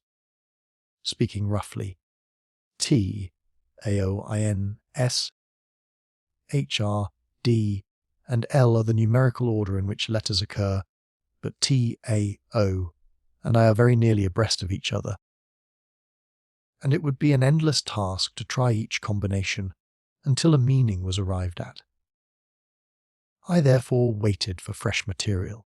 In my second interview with Mr. Hilton Cubitt, he was able to give me 2 other short sentences and 1 message, which appeared since there was no flag to be a single word. Here are the symbols. Now, In the single word, I have already got the two E's coming second and fourth in a word of 5 letters. It might be sever or liver or never. There can be no question that the latter as reply to an appeal is far the most probable. And the circumstances pointed to its being a reply written by the lady. Accepting it as correct, we are now able to say that the symbols stand respectively for N, VR, and we are. Even now I was in considerable difficulty. But a happy thought put me in possession of several other letters. It occurred to me that if these appeals came, as I expected, from someone who had been intimate with the lady in her early life, a combination which contained 2 E's with 3 letters between might very well stand for the name Elsie. On examination I found that such a combination formed the termination of the message, which was 3 times repeated. It was certainly some appeal to Elsie. In this way I had got my L, S, and I. But what appeal could it be? There were only 4 letters in the word which preceded Elsie, and it ended in E. Surely the word must be come. I tried all other 4 letters ending in E, but could find none to fit the case. So now I was in possession of C, O, and M, and I was in a position to attack the first message once more, dividing it into words and putting dots for each symbol, which was still unknown. So treated, it worked out in this fashion: E, re, E, cell. Now the first letter can only be a, which is a most useful discovery, since it occurs no fewer than 3 times in this short sentence, and the H is also apparent in the second word. Now it becomes, am here a E slain, or, filling in the obvious vacancies in the name, am here Abe Slaney. I had so many letters now that I could proceed with considerable confidence to the second message, which worked out in this fashion: A, Elry, ES. Here I could only make sense by putting T and G for the missing letters, and supposing that the name was that of some house, or inn at which the writer was staying. Inspector Martin, and I had listened with the utmost interest to the full and clear account of how my friend had produced results which had led to so complete a command over our difficulties. "What did you do then, sir?" asked the inspector. I had every reason to suppose that this Abe Slaney was an American, since Abe is an American contraction, and since a letter from America had been the starting point of all the trouble. I had also every cause to think that there was some criminal secret in the matter. The lady's allusions to her past, and her refusal to take her husband into her confidence, both pointed in that direction. I therefore cabled to my friend, Wilson Hargreave, of the New York Police Bureau, who has more than once made use of my knowledge of London crime. I asked him whether the name of Abe Slaney was known to him. Here is his reply: "The most dangerous crook in Chicago." On the very evening upon which I had his answer, Hilton Cubitt sent me the last message from Slaney. Working with known letters, it took this form: Elsie. Green. Ah. To meet they go. The addition of a had completed a message which showed me that the rascal was proceeding from persuasion to threats. And my knowledge of the crooks of Chicago prepared me to find that he might very rapidly put his words into action. I at once came to Norfolk with my friend and colleague, Dr. Watson, but, unhappily, only in time to find that the worst had already occurred. "It is a privilege to be associated with you in the handling of a case," said the inspector warmly. "You will excuse me, however, if I speak frankly to you. You are only answerable to yourself, but I have to answer to my superiors. If this Abe Slaney, living at Eridge's, is indeed the murderer, and if he has made his escape while I am seated here, I should certainly get into serious trouble. You need not be uneasy. He will not try to escape. How do you know? To fly would be a confession of guilt. Then let us go arrest him. I expect him here every instant. But why should he come? Because I have written and asked him. But this is incredible, Mr. Holmes. Why should he come because you have asked him? Would not such a request rather rouse his suspicions and cause him to fly?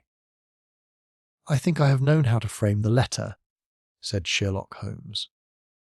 In fact, if I am not very much mistaken, here is the gentleman himself coming up the drive. A man was striding up the path which led to the door. He was a tall, handsome, swarthy fellow, clad in a suit of grey flannel, with a Panama hat, a bristling black beard, and a great, aggressive hooked nose, and flourishing a cane as he walked. He swaggered up a path as if the place belonged to him, and we heard his loud, confident peal at the bell. I think, gentlemen, said Holmes quietly, that we had best take up our position behind the door. Every precaution is necessary when dealing with such a fellow. You will need your handcuffs, Inspector. You can leave the talking to me. We waited in silence for a minute, one of those minutes which one can never forget. Then the door opened and the man stepped in. In an instant Holmes clapped a pistol to his head, and Martin slipped the handcuffs over his wrists. It was all done so swiftly and deftly that the fellow was helpless before he knew that he was attacked. He glared from one to the other of us with a pair of blazing black eyes. Then he burst into a bitter laugh. Well, gentlemen, you have the drop on me this time. I seem to have knocked up against something hard. But I came here in answer to a letter from Mrs. Hilton Cubitt. Don't tell me that she is in this. Don't tell me that she helped to set a trap for me. Mrs. Hilton Cubitt was seriously injured, and is at death's door. The man gave a hoarse cry of grief, which rang through the house. You're crazy, he cried fiercely. It was he that was hurt, not she. Who would have hurt little Elsie? I may have threatened her, God forgive me, but I would not have touched a hair of her pretty head. Take it back, you. Say that she is not hurt. She was found badly wounded, by the side of her dead husband. He sank with a deep groan on the settee, and buried his face in his manacled hands. For 5 minutes he was silent. Then he raised his face once more, and spoke with the cold composure of despair. I have nothing to hide from you, gentlemen, said he. If I shot the man, he had his shot at me. And there's no murder in that. But if you think I could have hurt that woman, then you don't know either me or her. I tell you, there was never a man in this world loved a woman more than I loved her. I had a right to her. She was pledged to me years ago. Who was this Englishman that he should come between us? I tell you that I had the first right to her, and that I was only claiming my own. She broke away from your influence when she found the man that you are, said Holmes sternly. She fled from America to avoid you, and she married an honourable gentleman in England. You dogged her and followed her, and made her life a misery to her, in order to induce her to abandon the husband whom she loved and respected in order to fly with you, whom she feared and hated.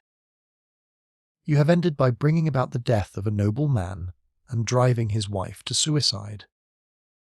That is your record in this business, Mr. Abe Slaney, and you will answer for it to the law.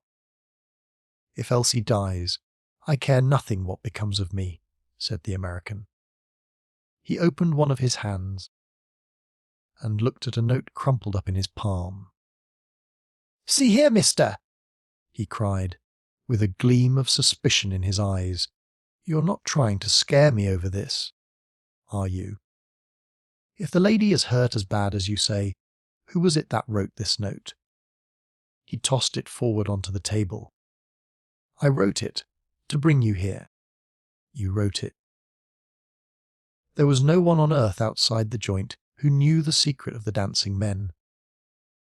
"How came you to write it?" "What one man can invent another can discover," said Holmes. "There is a cab coming to convey you to Norwich, Mr. Slaney. But meanwhile, you have time to make some small reparation for the injury you have wrought. Are you aware that Mrs. Hilton Cubitt has herself lain under grave suspicion of the murder of her husband, and that it was only my presence here, and the knowledge which I happen to possess, which has saved her from the accusation? The least that you owe her is to make it clear to the whole world that she was in no way, directly or indirectly, responsible for his tragic end." "I ask nothing better," said the American. "I guess the very best case I can make for myself is the absolute naked truth. It is my duty to warn you that it will be used against you," cried the inspector, with the magnificent fair play of the British criminal law. Slaney shrugged his shoulders. "I'll chance that," said he. "First of all, I want you gentlemen to understand that I have known this lady since she was a child. There were 7 of us in a gang in Chicago, and Elsie's father was the boss of the joint. He was a clever man, was old Patrick. It was he who invented that writing, which would pass as a child's scrawl, unless you just happened to have the key to it. Well, Elsie learned some of our ways, but she couldn't stand the business, and she had a bit of honest money of her own, so she gave us all the slip and got away to London. And she had been engaged to me, and she would have married me, I believe, if I had taken over another profession, but she would have nothing to do with anything on the cross. It was only after her marriage to this Englishman that I was able to find out where she was. I wrote to her, but got no answer. After that I came over, and as letters were no use, I put my messages where she could read them. Well, I have been here a month now. I lived in that farm, where I had a room down below, and could get in and out every night, and no one the wiser. I tried all I could to coax Elsie away. I knew that she read the messages, for once she wrote an answer under one of them.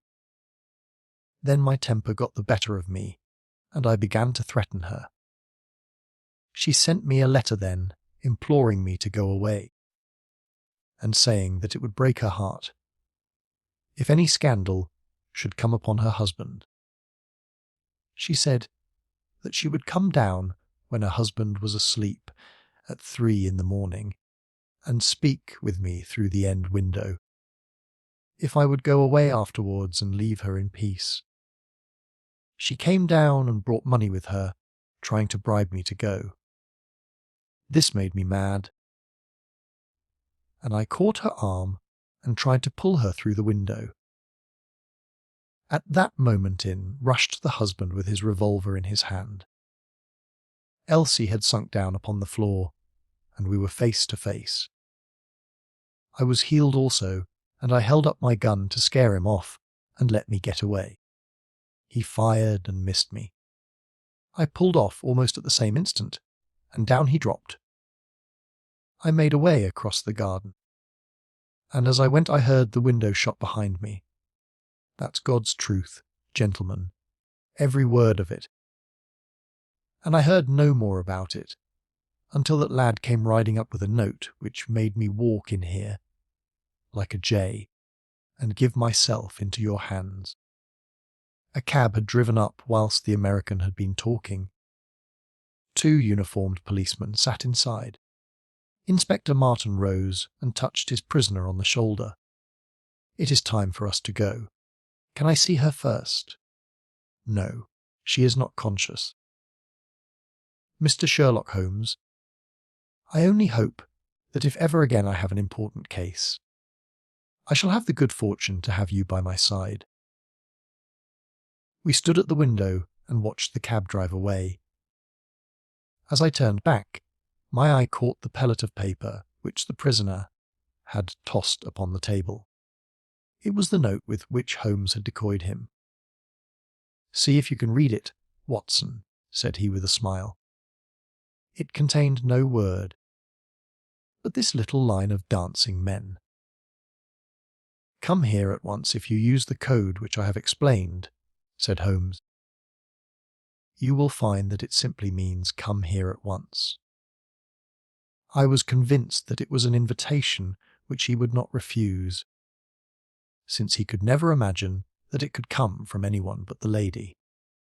And so, my dear Watson, we have ended by turning the dancing men to good, when they have so often been the agents of evil, and I think that I have fulfilled my promise of giving you something unusual for your notebook. 3:40 is our train, and I fancy we should be back in Baker Street for dinner. Only one word of epilogue. The American, Abe Slaney, was condemned to death at the winter assizes at Norwich, but his penalty was changed to penal servitude in consideration of mitigating circumstances, and the certainty that Hilton Cubitt had fired the first shot. Of Mrs. Hilton Cubitt, I only know that I have heard she recovered entirely, and that she still remains a widow, devoting her whole life to the care of the poor, and to the administration of her husband's estate. The Adventure of the Solitary Cyclist. From the years 1894 to 1901 inclusive, Muse Sherlock Holmes was a very busy man. It is safe to say that there was no public case of any difficulty in which he was not consulted during those 8 years. And there were hundreds of private cases, some of them of the most intricate and extraordinary character, in which he played a prominent part. Many startling successes and a few unavoidable failures were the outcome of this long period of continuous work. As I have preserved very full notes of all these cases, and was myself personally engaged in many of them, it may be imagined that it is no easy task to know which I should select to lay before the public. I shall, however, preserve my former rule, and give the preference to those cases which derive their interest not so much from the brutality of the crime, as from the ingenuity and dramatic quality of the solution. For this reason I will now lay before the reader the facts connected with Miss Violet Smith, the solitary cyclist of Charlington, and the curious sequel of our investigation which culminated in unexpected tragedy.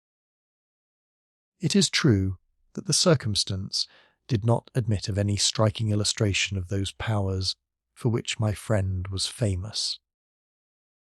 But there were some points about the case which made it stand out in those long records of crime from which I gather the material for these little narratives. On referring to my notebook for the year 1895, I find that it was upon Saturday, the 23rd of April, that we first heard of Miss Violet Smith. Her visit was, I remember, extremely unwelcome to Holmes, for he was immersed at the moment in a very abstruse and complicated problem concerning the peculiar persecution to which John Vincent Harden the well-known tobacco millionaire, had been subjected. My friend, who loved above all things precision and concentration of thought, resented anything which distracted his attention from the matter in hand. And yet, without a harshness which was foreign to his nature, it was impossible to refuse to listen to the story of the young and beautiful woman, tall, graceful, and queenly, who presented herself at Baker Street late in the evening and implored his assistance and advice. It was vain to urge that his time was already fully occupied, for the young lady had come with the determination to tell her story, and it was evident that nothing short of force could get her out of the room until she had done so. With a resigned air and a somewhat wary smile, Holmes begged the beautiful intruder to take a seat and to inform us what it was that was troubling her. "At least it cannot be your health," said he, as his keen eyes darted over her. So ardent a bicyclist must be full of energy. She glanced down in surprise at her own feet, and I observed the slight roughening of the side of the sole caused by the friction of the edge of the pedal. "Yes, I bicycle a good deal, Mr. Holmes, and that has something to do with my visit to you today." My friend took the lady's ungloved hand and examined it with as close an attention and as little sentiment as a scientist would show to a specimen. "You will excuse me, I am sure. It is my business," said he, as he dropped it. "I nearly fell into the error of supposing that you were typewriting. Of course, it is obvious that it is music. You observe the spatulate finger ends, Watson, which is common to both professions. There is a spirituality about the face." However, she gently turned it towards the light which the typewriter does not generate. "This lady is a musician.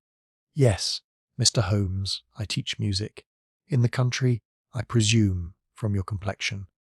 Yes, sir, near Farnham, on the borders of Surrey. A beautiful neighbourhood, and full of the most interesting associations. You remember, Watson, that it was near there that we took Archie Stamford, the forger. Now, Miss Violet, what has happened to you near Farnham on the borders of Surrey?" The young lady, with great clearness and composure, made the following curious statement. "My father is dead, Mr. Holmes.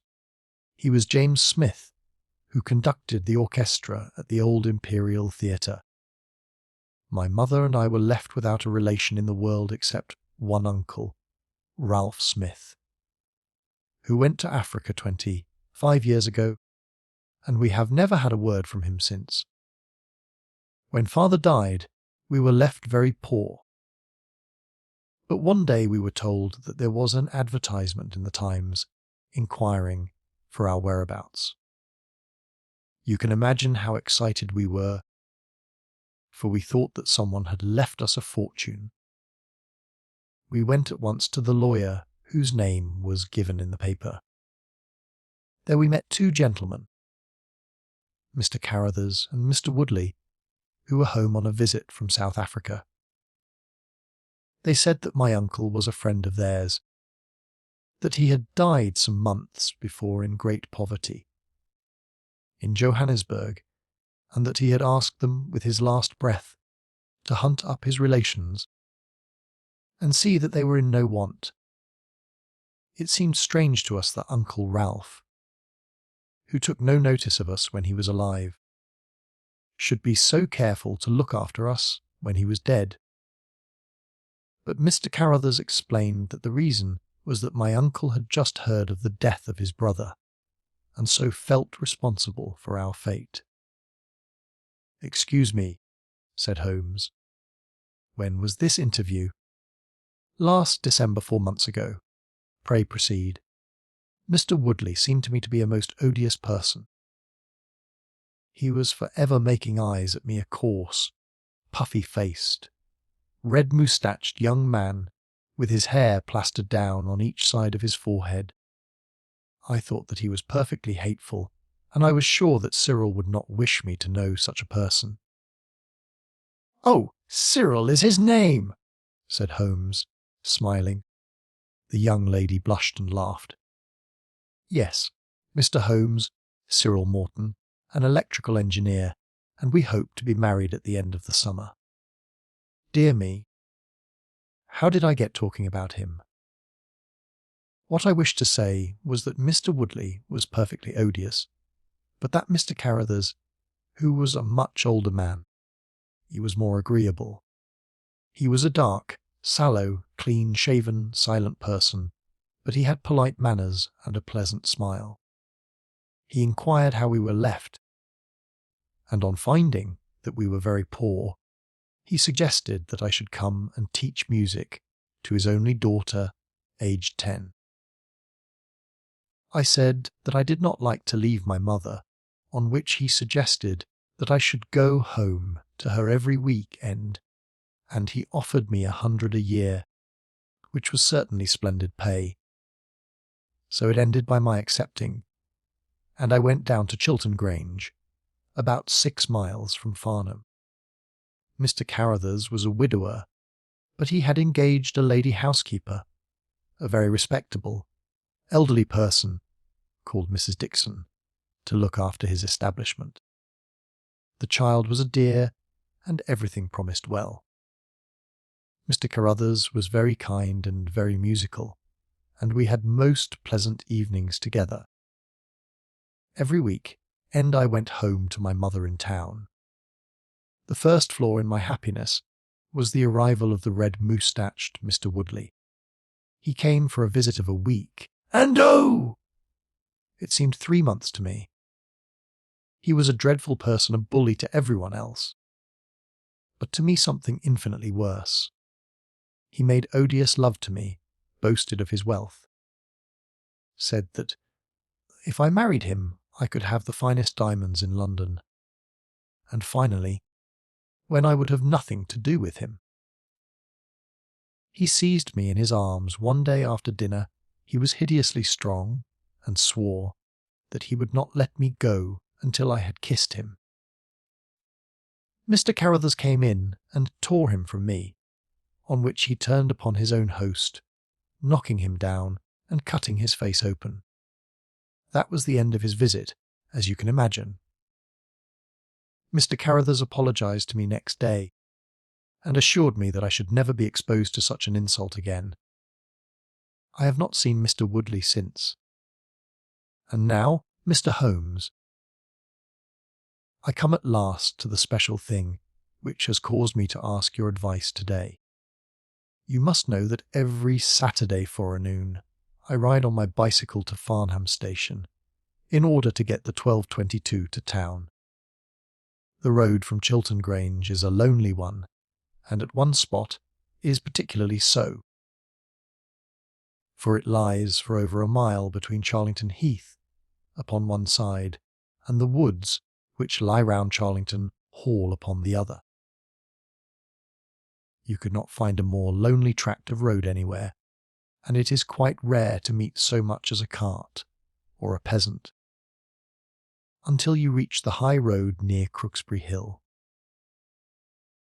2 weeks ago I was passing this place, when I chanced to look back over my shoulder, and about 200 yards behind me I saw a man, also on a bicycle. He seemed to be a middle-aged man, with a short, dark beard. I looked back before I reached Farnham, but the man was gone, so I thought no more about it. But you can imagine how surprised I was, Mr. Holmes, when, on my return on the Monday, I saw the same man on the same stretch of road.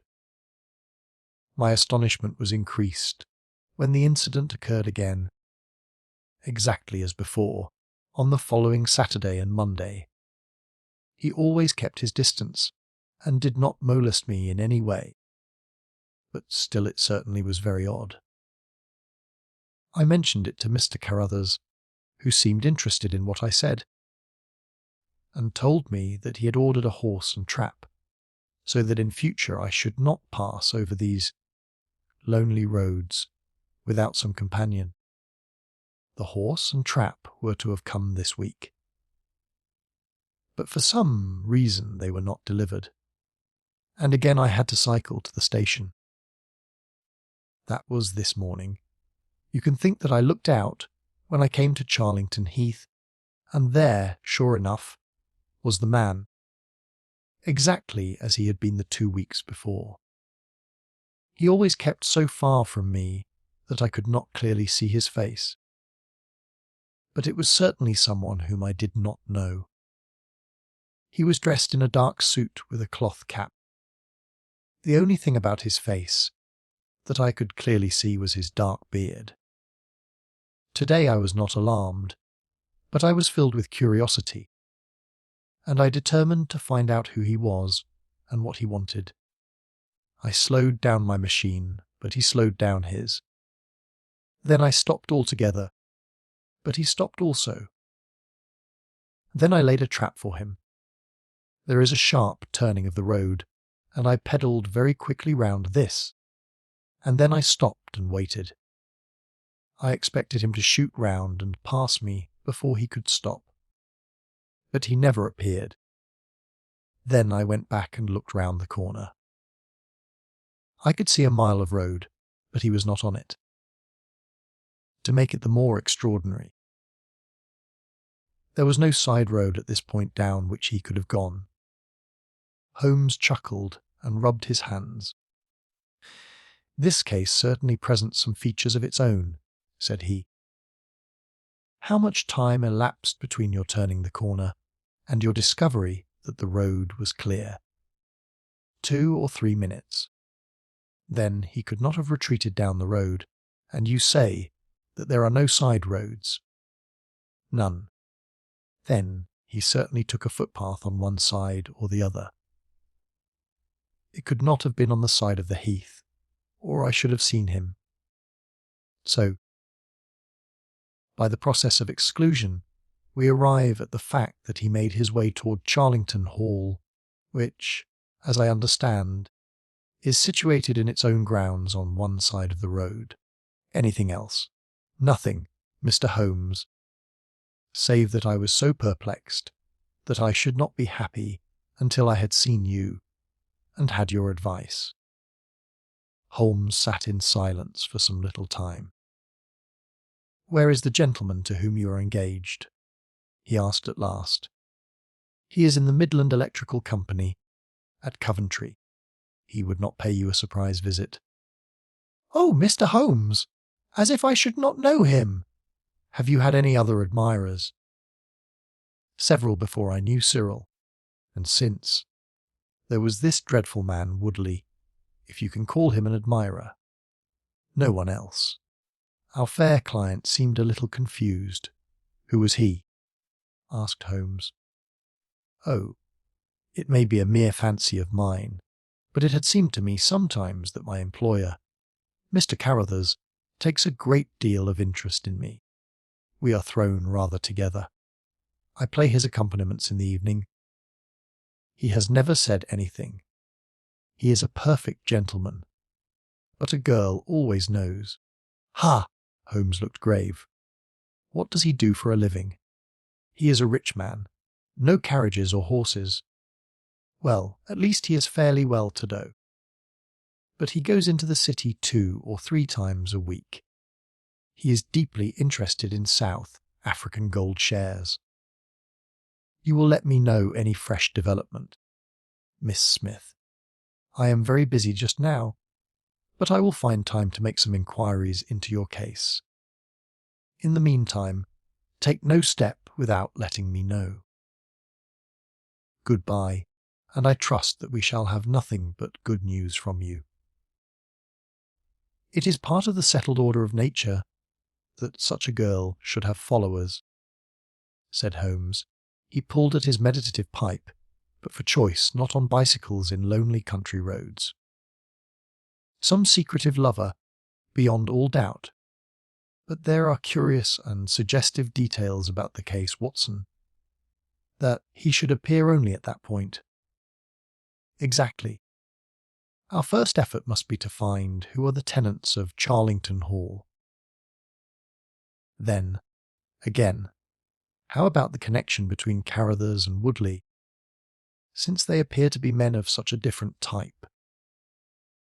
How came they both to be so keen upon looking up Ralph Smith's relations? One more point.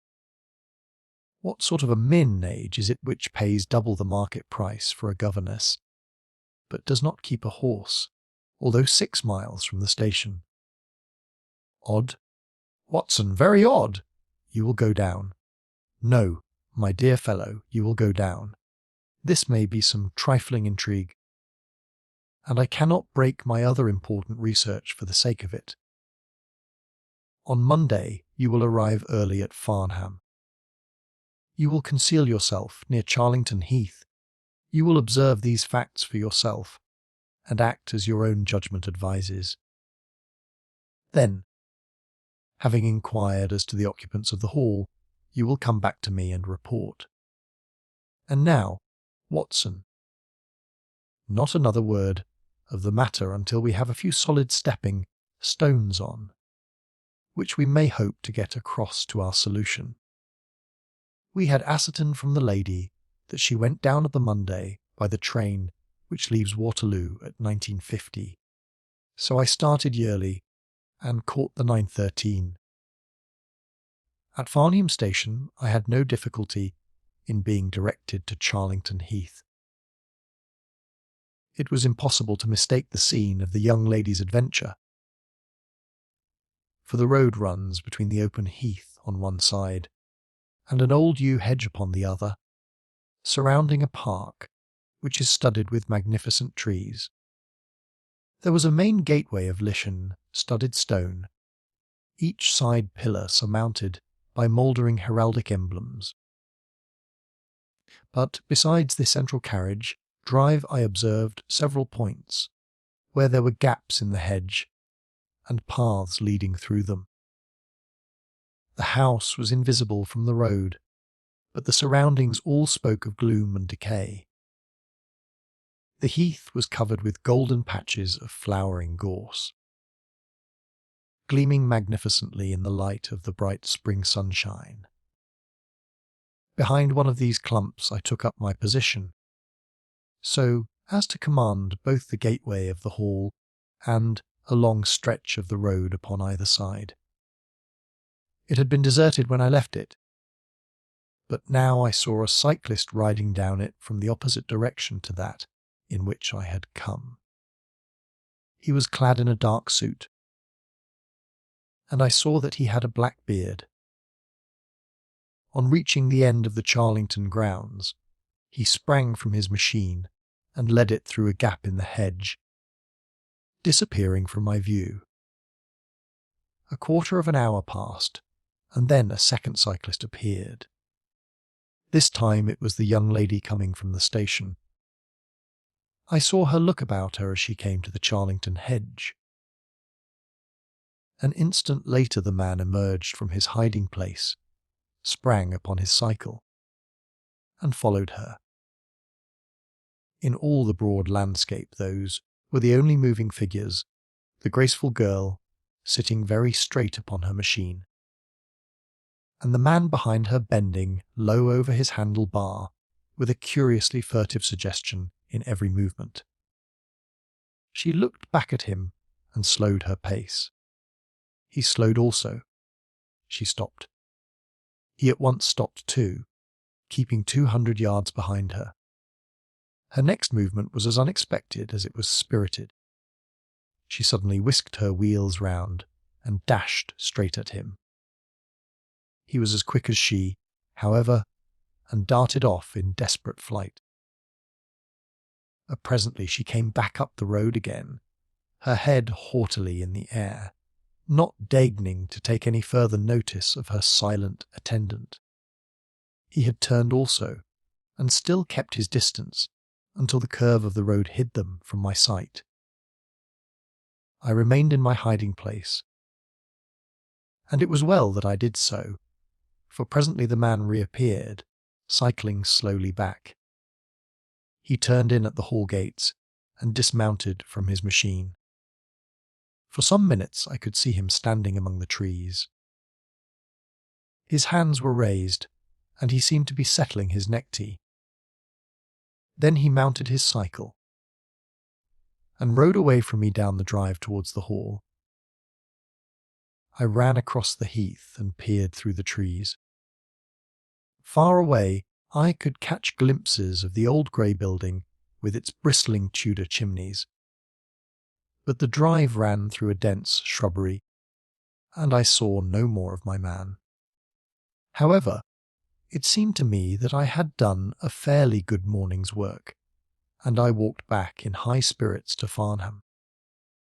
The local house agent could tell me nothing about Charlington Hall, and referred me to a well-known firm in Pall Mall. There I halted on my way home, and met with courtesy from the representative. No, I could not have Charlington Hall for the summer. I was just too late. It had been let about a month ago. Mr. Williamson was the name of the tenant. He was a respectable, elderly gentleman. The polite agent was afraid he could say no more, as the affairs of his clients were not matters which he could discuss. Mr. Sherlock Holmes listened with attention to the long report, which I was able to present to him that evening, but it did not elicit that word of curt praise which I had hoped for and should have valued. On the contrary, his austere face was even more severe than usual as he commented upon the things that I had done and the things that I had not.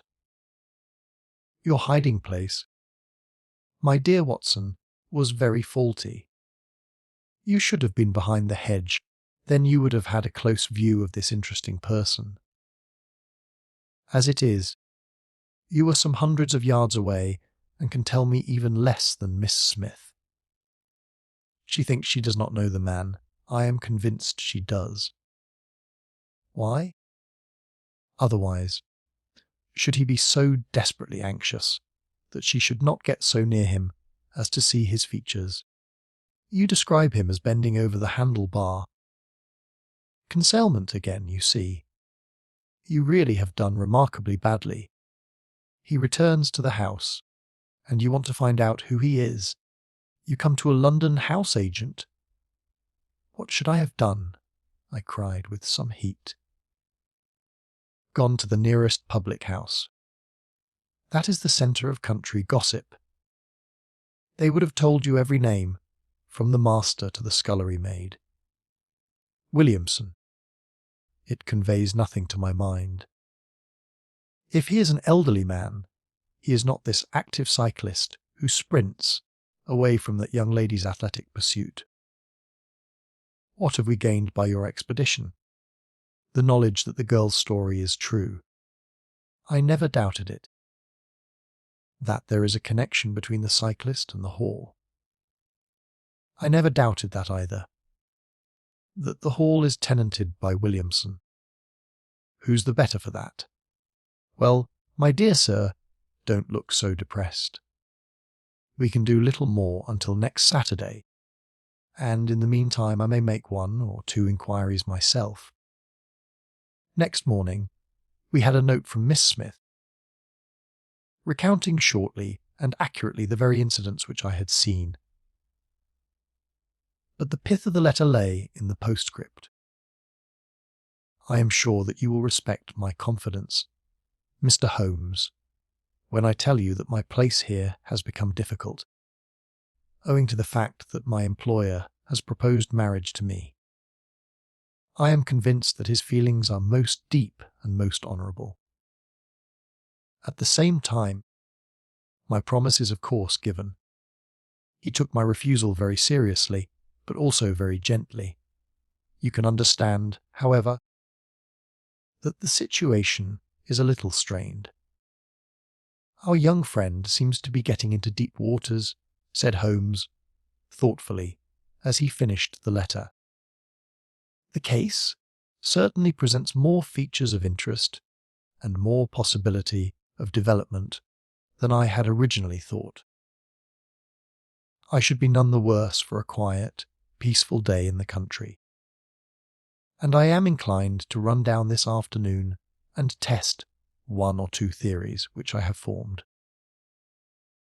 Holmes's quiet day in the country had a singular termination, for he arrived at Baker Street late in the evening, with a cut lip and a discoloured lump upon his forehead. Besides a general air of dissipation, which would have made his own person the fitting object of a Scotland Yard investigation. He was immensely tickled by his own adventures, and laughed heartily as he recounted them. "I get so little active exercise that it is always a treat," said he. "You are aware that I have some proficiency in the good old British sport of boxing. Occasionally it is of service. Today, for example, I should have come to very ignominious grief without it." I begged him to tell me what had occurred. "I found that country pub which I had already recommended to your notice, and there I made my discreet inquiries. I was in the bar, and a garrulous landlord was giving me all that I wanted. Williamson is a white-bearded man, and he lives alone with a small staff of servants at the Hall. There is some rumour that he is, or has been, a clergyman, but one or two incidents of his short residence at the Hall struck me as peculiarly unecclesiastical. I have already made some inquiries at a clerical agency, and they tell me there was a man of that name in orders, whose career has been a singularly dark one. The landlord further informed me that there are usually weak, end visitors a warm lot, sir, at the Hall, and especially one gentleman with a red moustache, Mr. Woodley by name, who was always there. We had got as far as this, when who should walk in but the gentleman himself, who had been drinking his beer in the tap-room, and had heard the whole conversation. Who was I? What did I want? What did I mean by asking questions? He had a fine flow of language, and his adjectives were very vigorous. He ended a string of abuse by a vicious backhander, which I failed to entirely avoid. The next few minutes were delicious. It was a straight left against a slogging ruffian. I emerged as you see me. Mr. Woodley went home in a cart. So ended my country trip. And it must be confessed that, however enjoyable, my day on the Surrey border has not been much more profitable than your own. The Thursday brought us another letter from our client. "You will not be surprised, Mr. Holmes," said she, "to hear that I am leaving Mr. Carruthers' employment. Even the high pay cannot reconcile me to the discomforts of my situation. On Saturday I come up to town, and I do not intend to return. Mr. Carruthers has got a trap, and so the dangers of the lonely road, if there ever were any dangers, are now over. As to the special cause of my leaving, it is not merely the strained situation with Mr. Carruthers, but it is the reappearance of that odious man, Mr. Woodley. He was always hideous, but he looks more awful than ever now, for he appears to have had an accident, and he is much disfigured. I saw him out of the window, but I am glad to say I did not meet him. He had a long talk with Mr. Carruthers, who seemed much excited afterwards. Woodley must be staying in the neighbourhood, for he did not sleep here. And yet I caught a glimpse of him again this morning, slinking about in the shrubbery. I would sooner have a savage, wild animal loose about the place. I loathe and fear him more than I can say. How can Mr. Carruthers endure such a creature for a moment?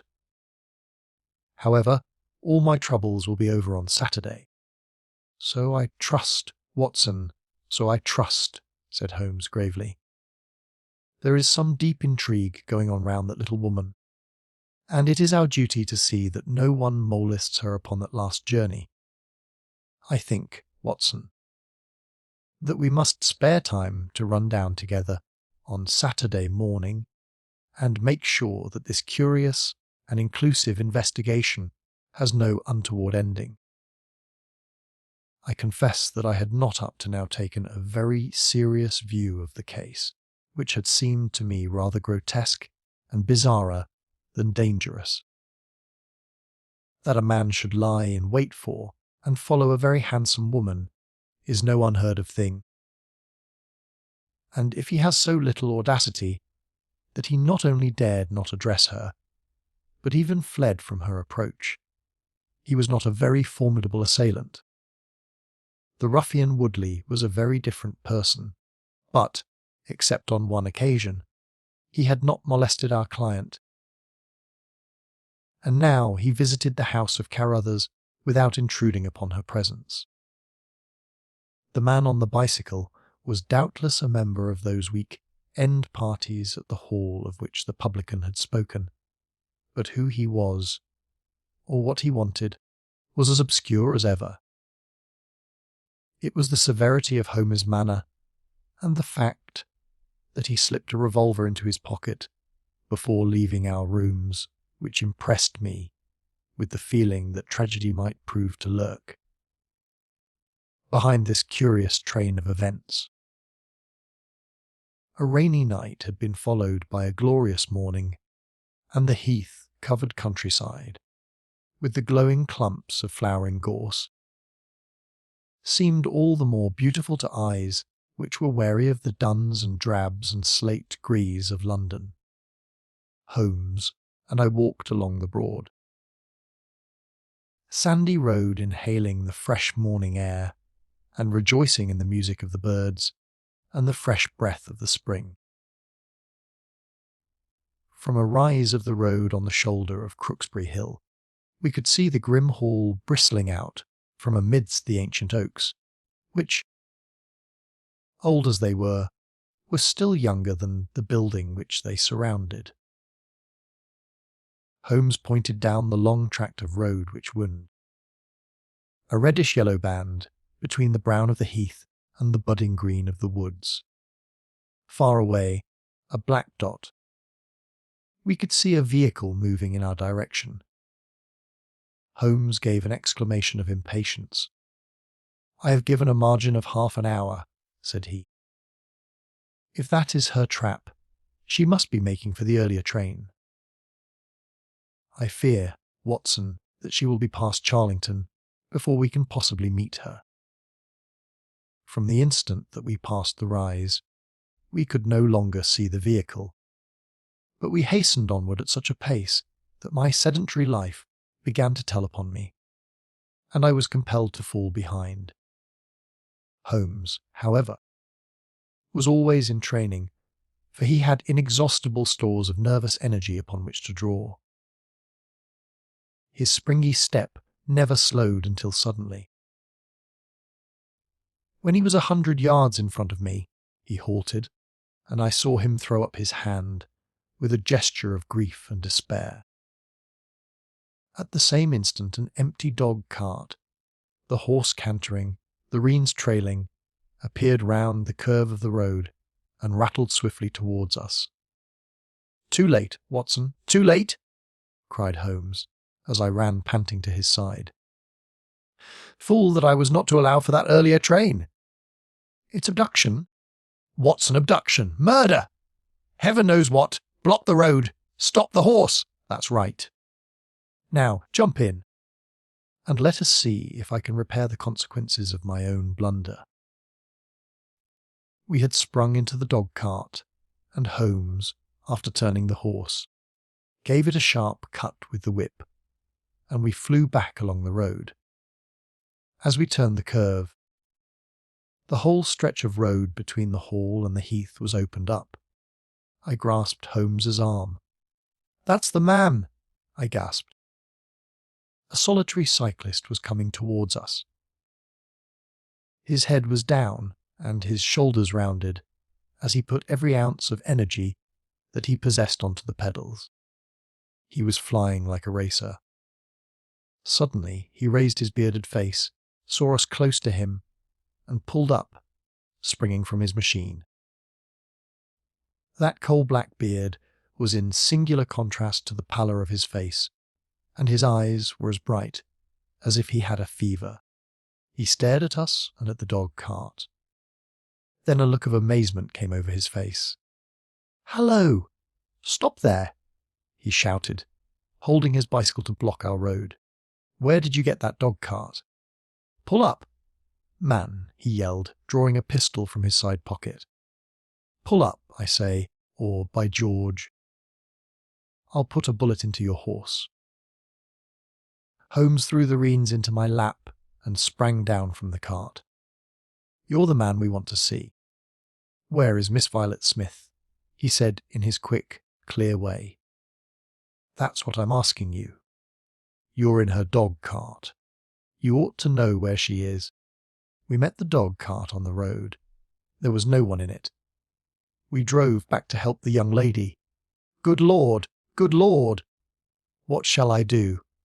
cried the stranger, in an ecstasy of despair. "They've got her, that hell, hound Woodley, and the blackguard parson. Come, man, come, if you really are her friend. Stand by me, and we'll save her, if I have to leave my carcass in Charlington Wood." He ran distractedly, his pistol in his hand, towards a gap in the hedge. Holmes followed him, and I, leaving the horse grazing beside the road, followed Holmes. "This is where they came through," said he, pointing to the marks of several feet upon the muddy path. "Hallo! Stop a minute. Who's this in the bush?" It was a young fellow about 17, dressed like an ostler, with leather cords and gaiters. He lay upon his back, his knees drawn up, a terrible cut upon his head. He was insensible, but alive. A glance at his wound told me that it had not penetrated the bone. "That's Peter, the groom," cried the stranger. "He drove her. The beasts have pulled him off and clubbed him. Let him lie. We can't do him any good, but we may save her from the worst fate that can befall a woman." We ran frantically down the path, which wound among the trees. We had reached the shrubbery which surrounded the house when Holmes pulled up. "They didn't go to the house. Here are their marks on the left here, beside the laurel bushes."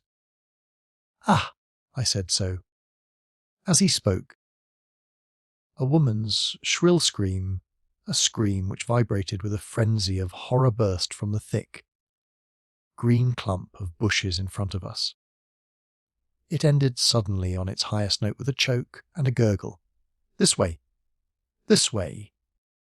They are in the bowling alley," cried the stranger, darting through the bushes. "Ah, the cowardly dogs! Follow me, gentlemen! Too late! By the living Jingo!" We had broken suddenly into a lovely glade of greensward, surrounded by ancient trees. On the farther side of it, under the shadow of a mighty oak, there stood a singular group of 3 people. One was a woman, our client, drooping and faint, a handkerchief round her mouth. Opposite her stood a brutal, heavy-faced, red-moustached young man, his gaitered legs parted wide, one arm akimbo, the other waving a riding crop, his whole attitude suggestive of triumphant bravado. Between them an elderly, grey-bearded man, wearing a short surplice over a light tweed suit, had evidently just completed the wedding service, for he pocketed his prayer book as we appeared, and slapped the sinister bridegroom upon the back in jovial congratulation. "They're married," I gasped. "Come on!" cried our guide. "Come on!" He rushed across the glade, Holmes and I at his heels. As we approached, the lady staggered against the trunk of the tree for support. Williamson. The ex-clergyman bowed to us with mock politeness, and the bully, Woodley, advanced with a shout of brutal and exultant laughter. "You can take your beard off, Bob," said he. "I know you right enough. Well, you and your pals have just come in time for me to be able to introduce you to Mrs. Woodley." Our guide's answer was a singular one. He snatched off the dark beard which had disguised him and threw it on the ground, disclosing a long, sallow, clean-shaven face below it. Then he raised his revolver and covered the young ruffian who was advancing upon him with his dangerous riding crop swinging in his hand. "Yes," said our ally, "I am Bob Carruthers, and I'll see this woman righted, if I have to swing for it. I told you what I'd do if you molested her, and, by the Lord, I'll be as good as my word. You're too late. She's my wife. No, she's your widow." His revolver cracked, and I saw the blood spurt from the front of Woodley's waistcoat. He spun round with a scream and fell upon his back, his hideous red face turning suddenly to a dreadful mottled pallor. The old man, still clad in his surplice, burst into such a string of foul oaths as I have never heard, and pulled out a revolver of his own. But, before he could raise it, he was looking down the barrel of Holmes's weapon. "Enough of this," said my friend coldly. "Drop that pistol! Watson, pick it up! Hold it to his head. Thank you. You Carruthers, give me that revolver. We'll have no more violence. Come, hand it over." "Who are you, then?" "My name is Sherlock Holmes." "Good Lord. You have heard of me, I see. I will represent the official police until their arrival." "Here, you," he shouted to a frightened groom, who had appeared at the edge of the glade. "Come here. Take this note as hard as you can ride to Farnham." He scribbled a few words upon a leaf from his notebook. "Give it to the superintendent at the police station. Until he comes, I must detain you all under my personal custody." The strong, masterful personality of Holmes dominated the tragic scene, and all were equally puppets in his hands. Williamson and Carruthers found themselves carrying the wounded Woodley into the house, and I gave my arm to the frightened girl. The injured man was laid on his bed, and at Holmes's request I examined him. I carried my report to where he sat in the old tapestry hung dining room with his two prisoners before him. "He will live," said I. "What?" cried Carruthers, springing out of his chair. "I'll go upstairs and finish him first. Do you tell me that that angel is to be tied to roaring Jack Woodley for life?" "You need not concern yourself about that," said Holmes. "There are two very good reasons why she should, under no circumstances, be his wife. In the first place, we are very safe in questioning Mr. Williamson's right to solemnize a marriage." "I have been ordained," cried the old rascal, and also unfrocked. "Once a clergyman, always a clergyman? I think not. How about the licence? We had a licence for the marriage. I have it here in my pocket. Then you got it by trick. But in any case, a forced marriage is no marriage, but it is a very serious felony, as you will discover before you have finished. You'll have time to think the point out during the next 10 years or so, unless I am mistaken. As to you, Carruthers, you would have done better to keep your pistol in your pocket." "I begin to think so, Mr. Holmes. But when I thought of all the precaution I had taken to shield this girl, for I loved her—" "Mr. Holmes, and it is the only time that ever I knew what love was, it fairly drove me mad to think that she was in the power of the greatest brute, and bully in South Africa a man whose name is a holy terror from Kimberley to Johannesburg. Why?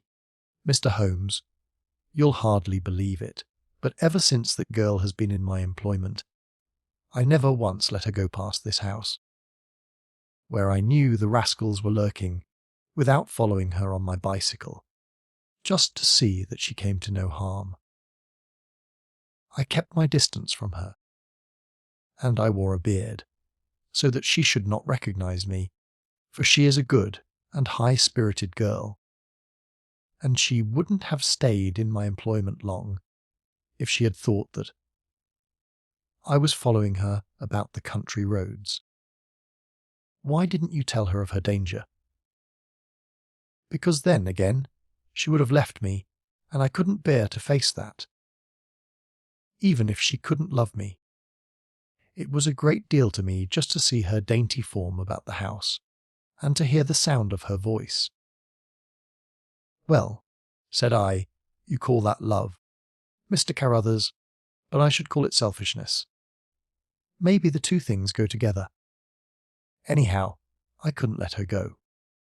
Besides, with this crowd about, it was well that she should have someone near to look after her. Then, when the cable came, I knew they were bound to make a move. What cable? Carruthers took a telegram from his pocket. That's it, said he. It was short and concise. The old man is dead. Hum, said Holmes. I think I see how things worked, and I can understand how this message would, as you say, bring them to a head. But while you wait, you might tell me what you can. The old reprobate with the supplice burst into a volley of bad language. By heaven, said he, if you squeal on us, Bob Carruthers, I'll serve you as you served Jack Woodley. You can bleat about the girl to your heart's content, for that's your own affair.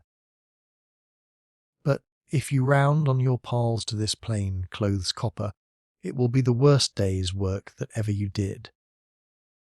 Your reverence need not be excited, said Holmes, lighting a cigarette. The case is clear enough against you, and all I ask is a few details for my private curiosity. However, if there's any difficulty in your telling me, I'll do the talking, and then you will see how far you have a chance of holding back your secrets. In the first place, 3 of you came from South Africa. On this game you Williamson, you Carruthers, and Woodley. Lie number 1, said the old man. I never saw either of them until 2 months ago, and I have never been in Africa in my life. So you can put that in your pipe and smoke it. Mr. Busybody Holmes, what he says is true, said Carruthers. Well, 2 of you came over. His reverence is our own homemade article. You had known Ralph Smith in South Africa. You had reason to believe he would not live long. You found out that his niece would inherit his fortune. How's that, E? Carruthers nodded and Williamson swore. She was next of kin, no doubt, and you were aware that the old fellow would make no will. Couldn't read or write, said Carruthers. So you came over, the 2 of you, and hunted up the girl. The idea was that one of you was to marry her, and the other have a share of the plunder. For some reason, Woodley was chosen as the husband. Why was that? We played cards for her on the voyage. He won. I see. You got the young lady into your service, and their Woodley was to do the courting. She recognized the drunken brute that he was, and would have nothing to do with him. Meanwhile, your arrangement was rather upset by the fact that you had yourself fallen in love with the lady. You could no longer bear the idea of this ruffian owning her. No, by George, I couldn't. There was a quarrel between you. He left you in a rage, and began to make his own plans independently of you. It strikes me, Williamson, there isn't very much that we can tell this gentleman, cried Carruthers, with a bitter laugh. Yes, we quarrelled, and he knocked me down. I am level with him on that, anyhow. Then I lost sight of him. That was when he picked up with this outcast pager here. I found that they had set up housekeeping together at this place on the line that she had to pass for the station. I kept my eye on her after that, for I knew there was some devilry in the wind. I saw them from time to time, for I was anxious to know what they were after. 2 days ago Woodley came up to my house with this cable, which showed that Ralph Smith was dead. He asked me if I would stand by the bargain. I said I would not. He asked me if I would marry the girl myself and give him a share. I said I would willingly do so, but that she would not have me. He said, "Let us get her married first, and after a week or two she may see things a bit different."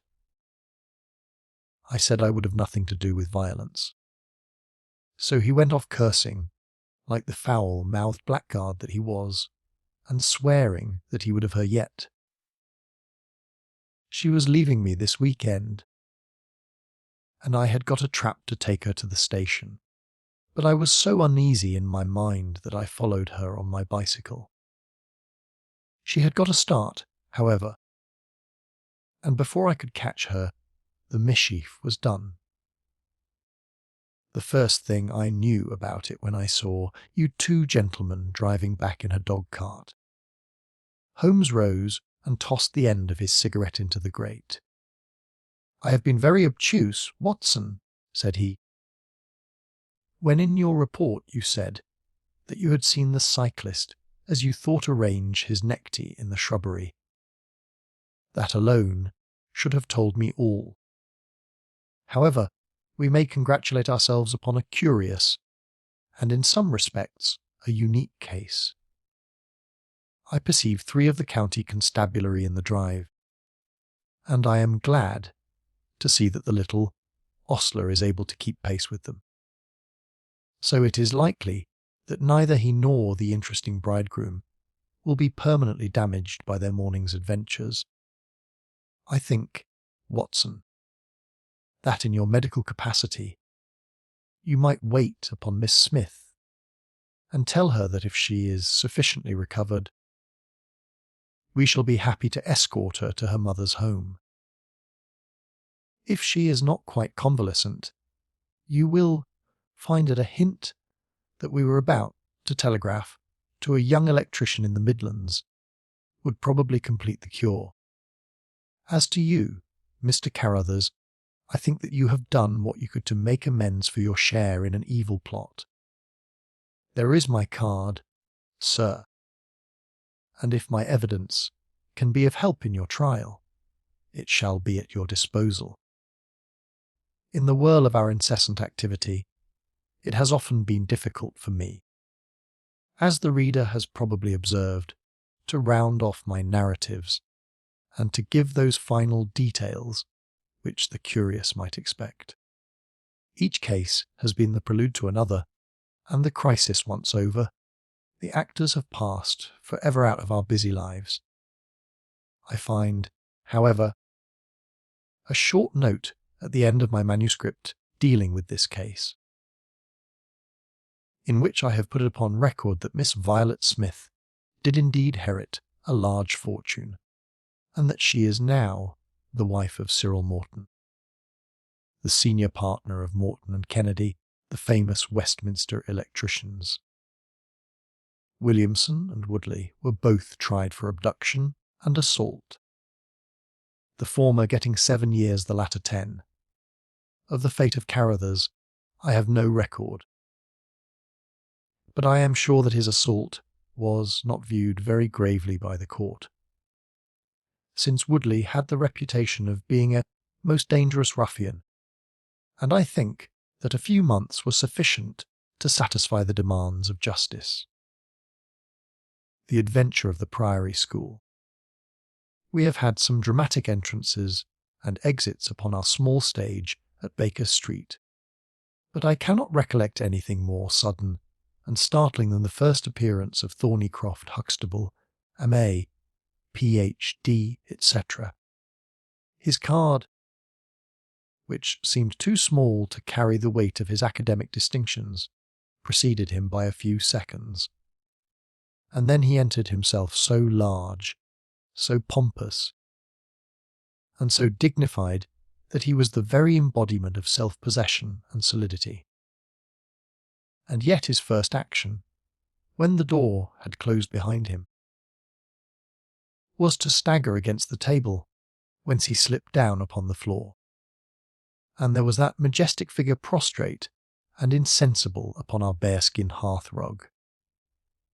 We had sprung to our feet, and for a few moments we stared in silent amazement at this ponderous piece of wreckage, which told of some sudden and fatal storm far out on the ocean of life. Then Holmes hurried with a cushion for his head, and I with brandy for his lips. The heavy, white face was seamed with lines of trouble. The hanging pouches under the closed eyes were leaden in colour. The loose mouth drooped dolorously at the corners. The rolling chins were unshaven. Collar and shirt bore the grime of a long journey, and the hair bristled unkempt from the well-shaped head. It was a sorely stricken man who lay before us. "What is it, Watson?" asked Holmes. "Absolute exhaustion, possibly mere hunger and fatigue," said I, with my finger on the thready pulse, where the stream of life trickled thin and small. "Return ticket from Mackleton, in the north of England," said Holmes, drawing it from the watch-pocket. "It is not 12 o'clock yet. He has certainly been an early starter." The puckered eyelids had begun to quiver, and now a pair of vacant grey eyes looked up at us. An instant later the man had scrambled onto his feet, his face crimson with shame. "Forgive this weakness, Mr. Holmes. I have been a little overwrought. Thank you. If I might have a glass of milk and a biscuit, I have no doubt that I should be better. I came personally, Mr. Holmes, in order to ensure that you would return with me. I feared that no telegram would convince you of the absolute urgency of the case. When you are quite restored, I am quite well again. I cannot imagine how I came to be so weak. I wish you, Mr. Holmes, to come to Mackleton with me by the next train." My friend shook his head. "My colleague, Dr. Watson, could tell you that we are very busy at present. I am retained in this case of the Ferrers documents, and the Abergavenny murder is coming up for trial. Only a very important issue could call me from London at present." "Important." Our visitor threw up his hands. "Have you heard nothing of the abduction of the only son of the Duke of Holderness?" "What? The late cabinet minister?" "Exactly." We had tried to keep it out of the papers, but there was some rumour in the Globe last night. I thought it might have reached your ears. Holmes shot out his long, thin arm and picked out volume H in his encyclopedia of reference. "Holderness, 6 Duke KG, PC. Half the alphabet? Baron Beverley, Earl of Carston-Dearmy. What a list!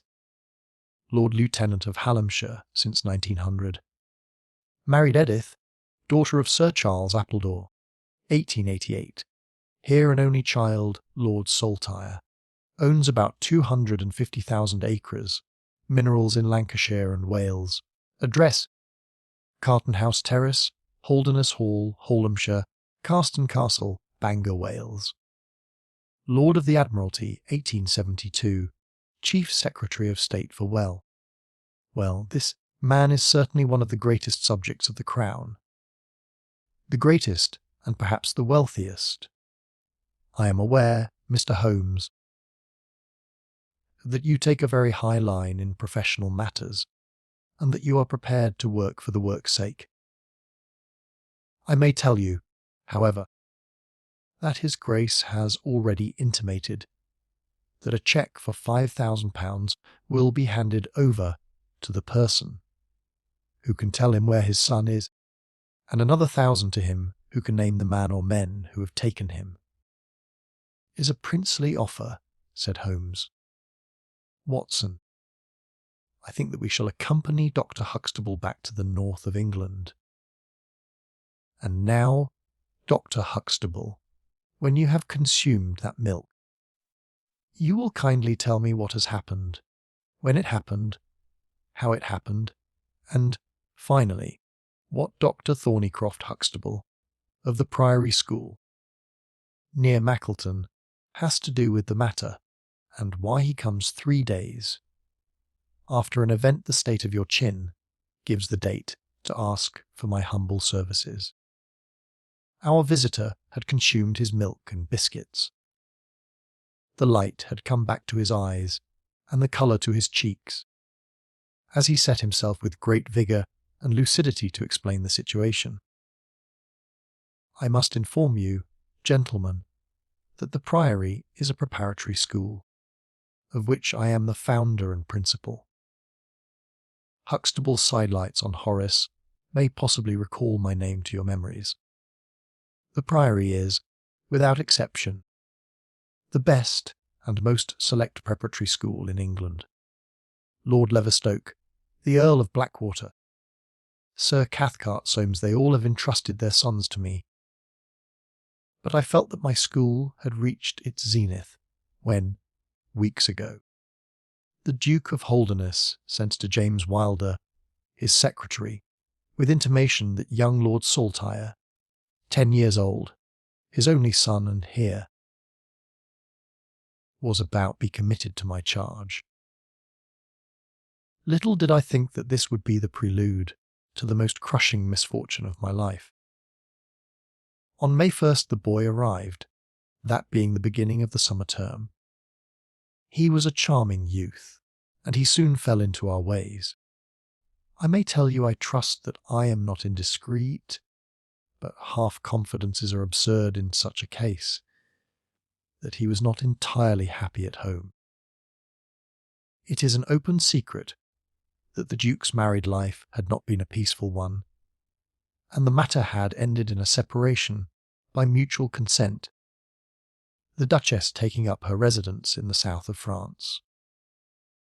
This had occurred very shortly before, and the boy's sympathies are known to have been strongly with his mother. He moped after her departure from Holderness Hall, and it was for this reason that the Duke desired to send him to my establishment. In a fortnight the boy was quite at home with us, and was apparently absolutely happy. He was last seen on the night of May 13th, that is, the night of last Monday. His room was on the second floor, and was approached through another larger room, in which 2 boys were sleeping. These boys saw and heard nothing, so that it is certain that young Saltire did not pass out that way. His window was open, and there is a stout ivy plant leading to the ground. We could trace no footmarks below, but it is sure that this is the only possible exit. His absence was discovered at 7 o'clock on Tuesday morning. His bed had been slept in. He had dressed himself fully before going off, in his usual school suit of black Eton jacket and dark grey trousers. There were no signs that anyone had entered the room,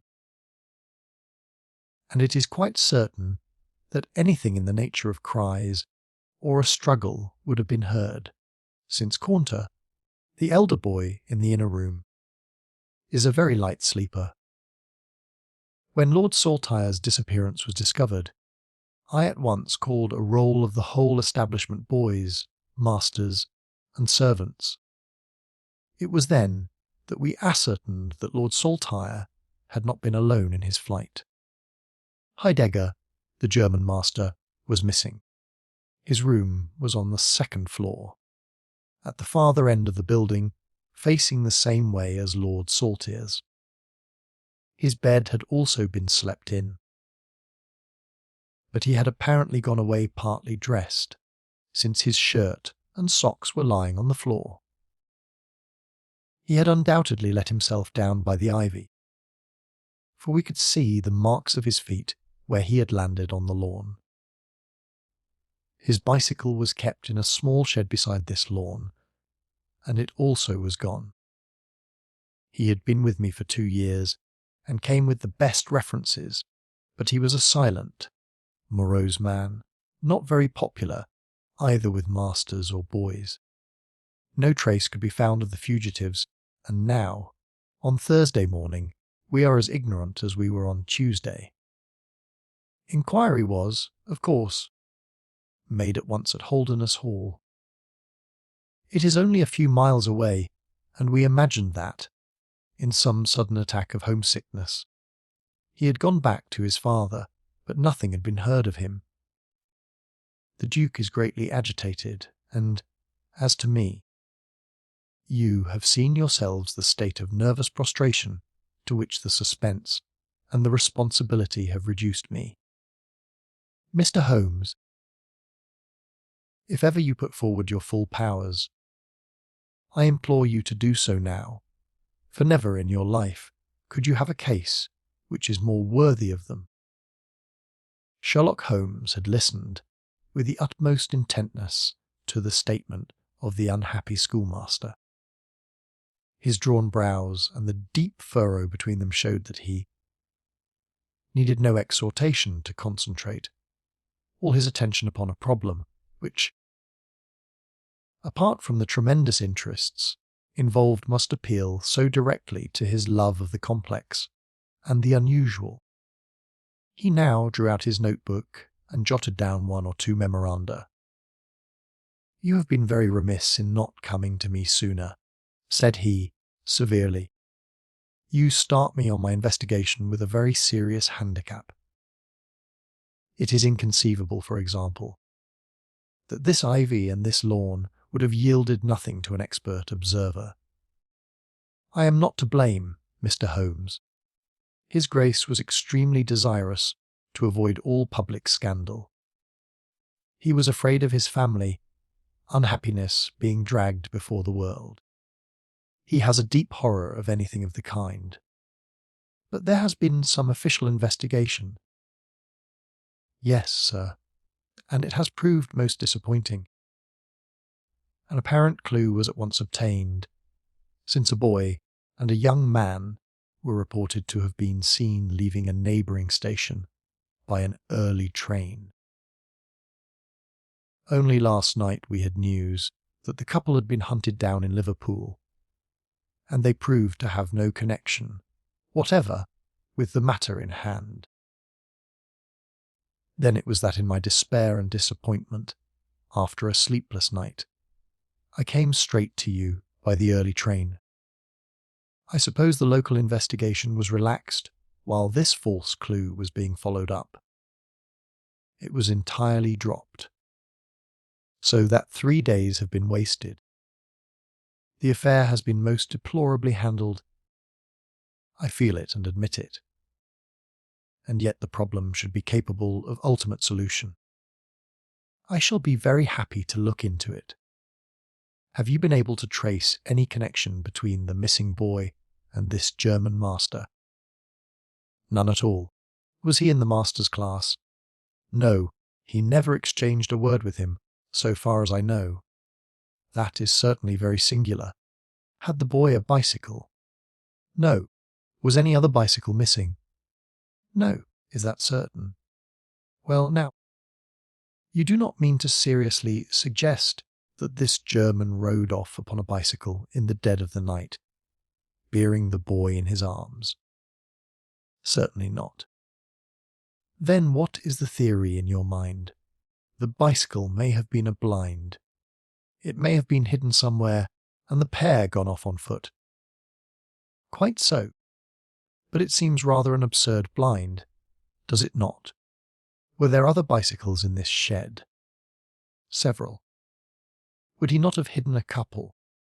Had he desired to give the idea that they had gone off upon them? I suppose he would. Of course he would. The blind theory won't do. But the incident is an admirable starting point for an investigation. After all, a bicycle is not an easy thing to conceal or to destroy. One other question. Did anyone call to see the boy on the day before he disappeared? No. Did he get any letters? Yes, one letter. From whom? From his father. Do you open the boy's letters? No. How do you know it was from the father? The coat of arms was on the envelope, and it was addressed in the Duke's peculiar stiff hand. Besides, the Duke remembers having written. When had he a letter before that? Not for several days. Had he ever one from France? No, never. You see the point of my questions, of course. Either the boy was carried off by force, or he went of his own free will. In the latter case, you would expect that some prompting from outside would be needed to make so young a lad do such a thing. If he has had no visitors, that prompting must have come in letters. Hence I try to find out who were his correspondents. I fear I cannot help you much. His only correspondent, so far as I know, was his own father. Who wrote to him on the very day of his disappearance? Were the relations between father and son very friendly? His Grace is never very friendly with anyone. He is completely immersed in large public questions, and is rather inaccessible to all ordinary emotions. But he was always kind to the boy in his own way. But the sympathies of the latter were with the mother. Yes, did he say so? No. The Duke, then. Good heavens, no. Then how could you know? I have had some confidential talks with Mr. James Wilder, his Grace's secretary. It was he who gave me the information about Lord Saltire's feelings, I see. By the way, that last letter of the Duke's, was it found in the boy's room after he was gone? No, he had taken it with him. I think, Mr. Holmes, it is time that we were leaving for Eston. I will order a four-wheeler. In a quarter of an hour, we shall be at your service. If you are telegraphing home, Mr. Huxtable, it would be well to allow the people in your neighbourhood to imagine that the inquiry is still going on in Liverpool, or wherever else that red herring led your pack. In the meantime, I will do a little quiet work at your own doors. And perhaps the scent is not so cold, but that two old hounds like Watson and myself may get a sniff of it. That evening found us in the cold, a bracing atmosphere of the Peak Country, in which Dr. Huxtable's famous school is situated. It was already dark when we reached it. A card was lying on the hall table, and the butler whispered something to his master, who turned to us with agitation in every heavy feature. "The Duke is here," said he. "The Duke and Mr. Wilder are in the study. Come, gentlemen, and I will introduce you." I was, of course, familiar with the pictures of the famous statesman, but the man himself was very different from his representation. He was a tall and stately person, scrupulously dressed, with a drawn, thin face, and a nose which was grotesquely curved and long. His complexion was of a dead pallor, which was more startling by contrast with a long, dwindling beard of vivid red, which flowed down over his white waistcoat with his watch chain gleaming through its fringe. Such was the stately presence who looked stonily at us from the centre of Dr. Huxtable's hearthrug. Beside him stood a very young man, whom I understood to be Wilder, the private secretary. He was small, nervous, alert with intelligent light, blue eyes and mobile features. It was he who at once, in an incisive and positive tone, opened the conversation. "I called this morning, Dr. Huxtable. Too late to prevent you from starting for London. I learned that your object was to invite Mr. Sherlock Holmes to undertake the conduct of this case. His Grace is surprised, Dr. Huxtable, that you should have taken such a step without consulting him. When I learned that the police had failed, His Grace is by no means convinced that the police have failed. But surely, Mr. Wilder, you are well aware, Dr. Huxtable, that His Grace is particularly anxious to avoid all public scandal. He prefers to take as few people as possible into his confidence. The matter can be easily remedied," said the brow-beaten doctor. "Mr. Sherlock Holmes can return to London by the morning train." "Hardly that, doctor." "Hardly that," said Holmes in his blandest voice. "This northern air is invigorating and pleasant, so I propose to spend a few days upon your moors, and to occupy my mind as best I may. Whether I have the shelter of your roof or of the village inn is, of course, for you to decide." I could see that the unfortunate doctor was in the last stage of indecision, from which he was rescued by the deep, sonorous voice of the red, bearded Duke, which boomed out like a dinner gong. "I agree with De Wilder, Dr. Huxtable, that you would have done wisely to consult me. But since Mr. Holmes has already been taken into your confidence, it would indeed be absurd that we should not avail ourselves of his services. Far from going to the inn, Mr. Holmes, I should be pleased if you would come and stay with me at Holderness Hall. I thank your Grace.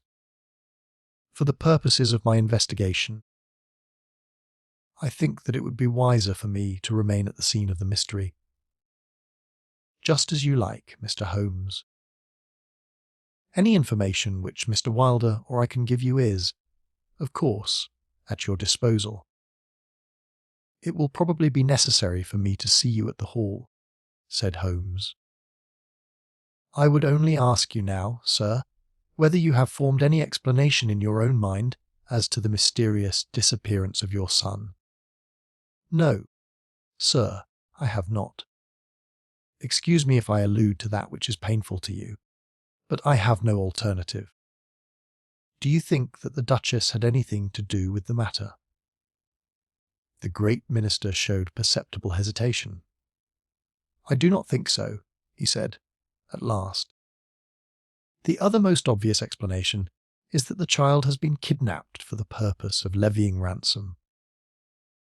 "You have not had any demand of the sort?"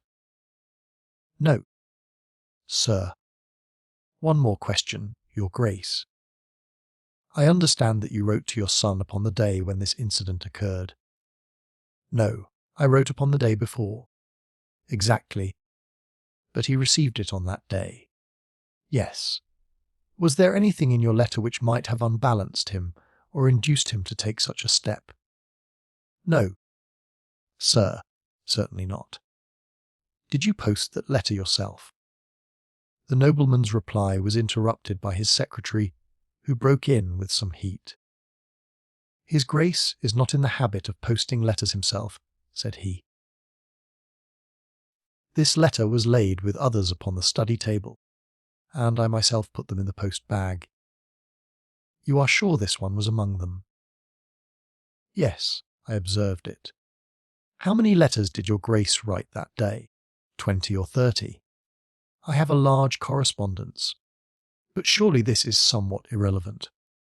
"Not entirely," said Holmes. "For my own part," the Duke continued, "I have advised the police to turn their attention to the south of France.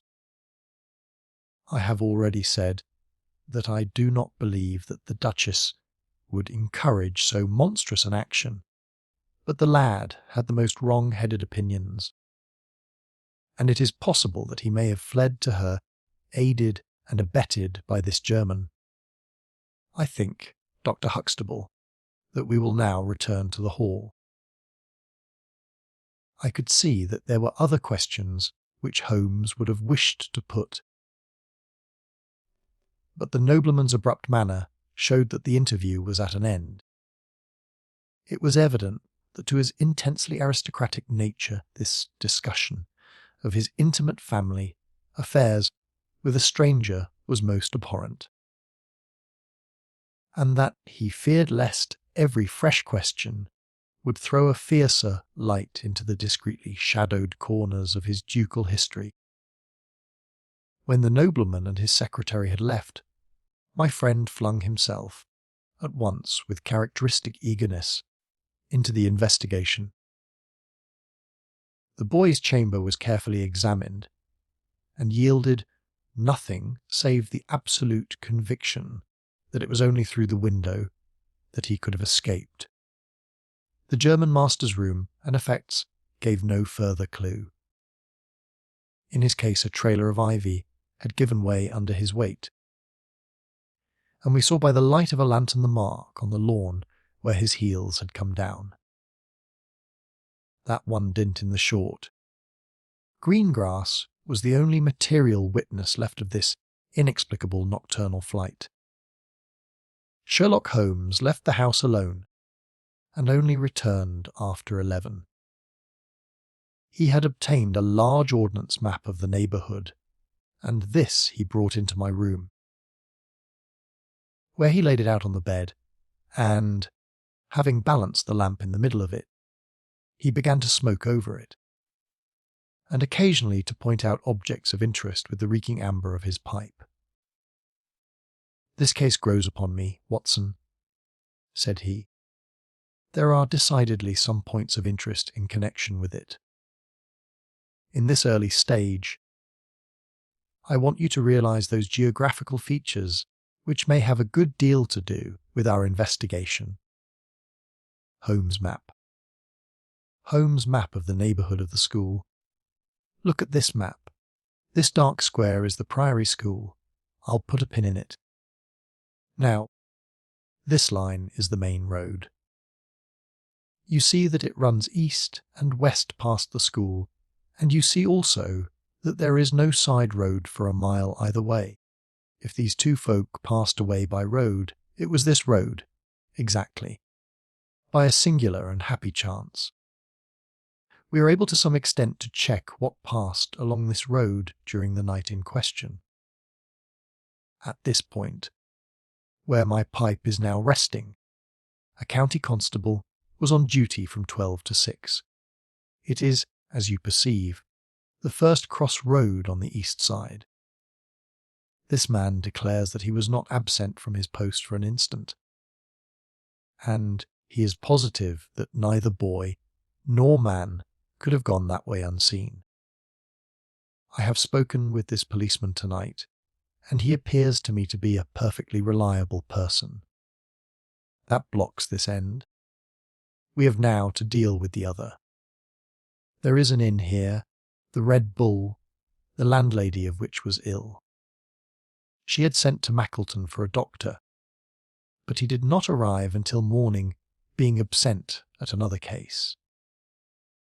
The people at the inn were alert all night, awaiting his coming, and one or other of them seems to have continually had an eye upon the road. They declare that no one passed. If their evidence is good, then we are fortunate enough to be able to block the west, and also to be able to say that the fugitives did not use the road at all. But the bicycle? I objected. Quite so. We will come to the bicycle presently. To continue our reasoning, if these people did not go by the road, they must have traversed the country to the north of the house or to the south of the house. That is certain. Let us weigh the one against the other. On the south of the house is, as you perceive, a large district of arable land, cut up into small fields, with stone walls between them. There, I admit that a bicycle is impossible. We can dismiss the idea. We turn to the country on the north. Here there lies a grove of trees, marked as the ragged shore, and on the farther side stretches a great rolling moor, Lower Gill Moor, extending for 10 miles and sloping gradually upward. Here, at one side of this wilderness, is Holderness Hall, 10 miles by road, but only 6 across the moor. It is a peculiarly desolate plain. A few more farmers have small holdings where they rear sheep and cattle. Except these. The plover and the curlew are the only inhabitants until you come to the Chesterfield High Road. There is a church there, you see, a few cottages, and an inn. Beyond that the hills become precipitous. Surely it is here to the north that our quest must lie. But the bicycle, I persisted. Well, well, said Holmes impatiently. A good cyclist does not need a high road. The moor is intersected with paths, and the moon was at the full. Hello! What is this? There was an agitated knock at the door, and an instant afterwards Dr. Huxtable was in the room.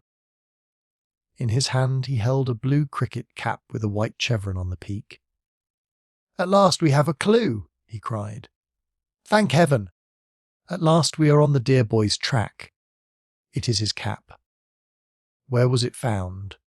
In the van of the gypsies who camped on the moor. They left on Tuesday. Today the police traced them down and examined their caravan. This was found. How do they account for it? They shuffled and lied, said that they found it on the moor on Tuesday morning. They know where he is, the rascals. Thank goodness. They are all safe under lock and key.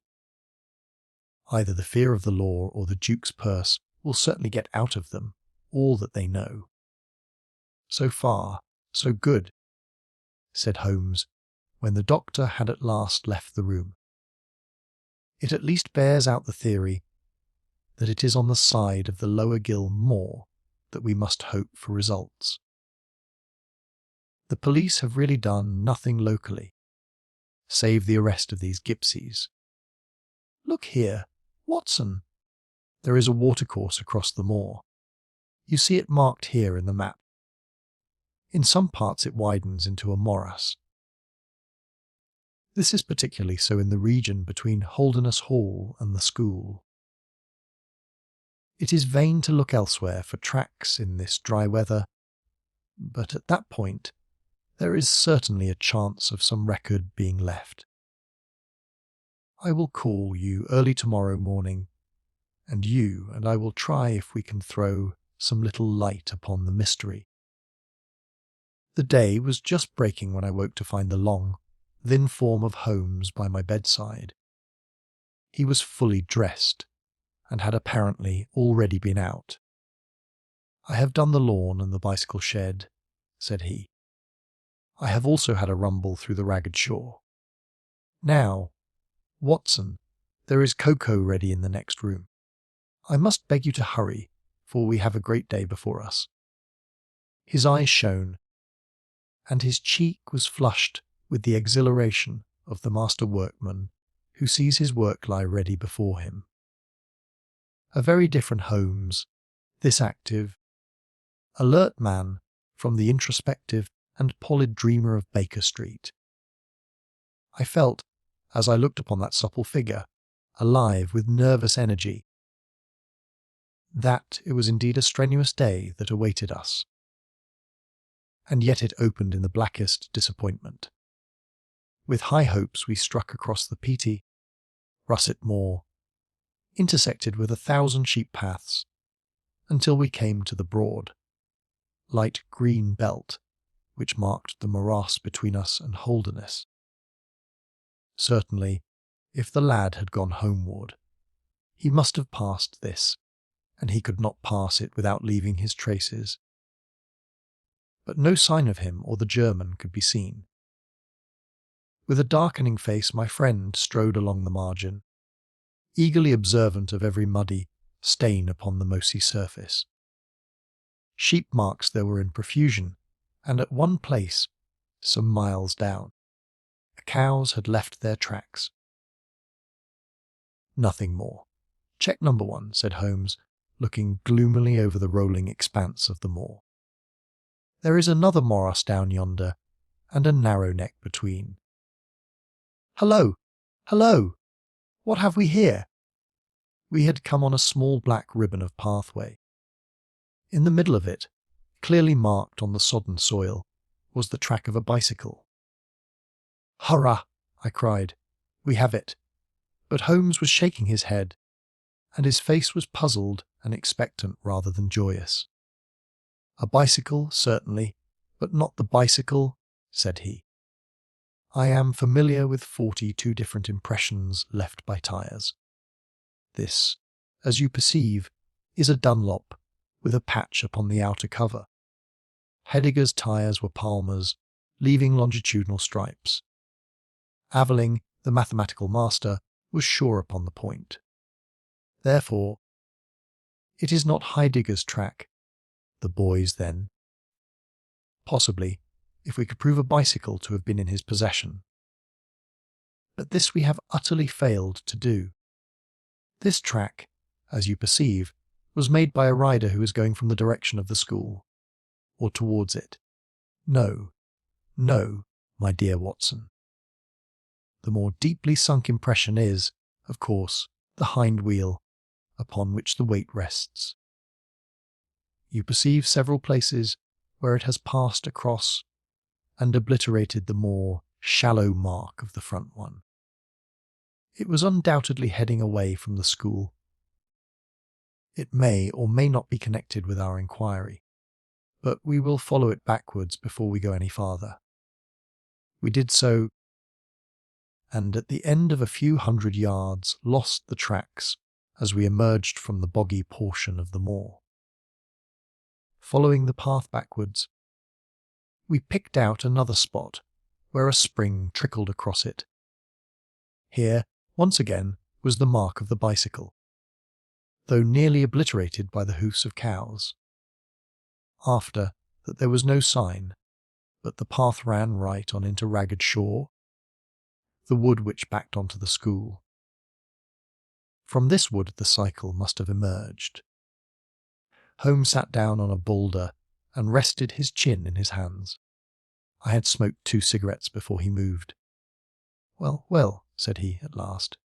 It is, of course, possible that a cunning man might change the tyres of his bicycle in order to leave unfamiliar tracks. A criminal who was capable of such a thought is a man whom I should be proud to do business with. We will leave this question undecided and hark back to our Morris again, for we have left a good deal unexplored. We continued our systematic survey of the edge of the sodden portion of the moor, and soon our perseverance was gloriously rewarded. Right across the lower part of the bog lay a mirry path. Holmes gave a cry of delight as he approached it. An impression like a fine bundle of telegraph wires ran down the centre of it. It was the Palmer tyres. "Here is Herr Heidegger, sure enough!" cried Holmes, exultantly. "My reasoning seems to have been pretty sound, Watson. I congratulate you. But we have a long way still to go. Kindly walk clear of the path. Now let us follow the trail. I fear that it will not lead very far." We found, however, as we advanced, that this portion of the moor is intersected with soft patches, and, though we frequently lost sight of the track, we always succeeded in picking it up once more. "Do you observe," said Holmes, "that the rider is now undoubtedly forcing the pace? There can be no doubt of it. Look at this impression where you get both tyres clear. The one is as deep as the other. That can only mean that the rider is throwing his weight onto the handlebar, as a man does when he is sprinting. By Jove! He has had a fall. There was a broad, irregular smudge covering some yards of the track. Then there were a few footmarks, and the tyre reappeared once more.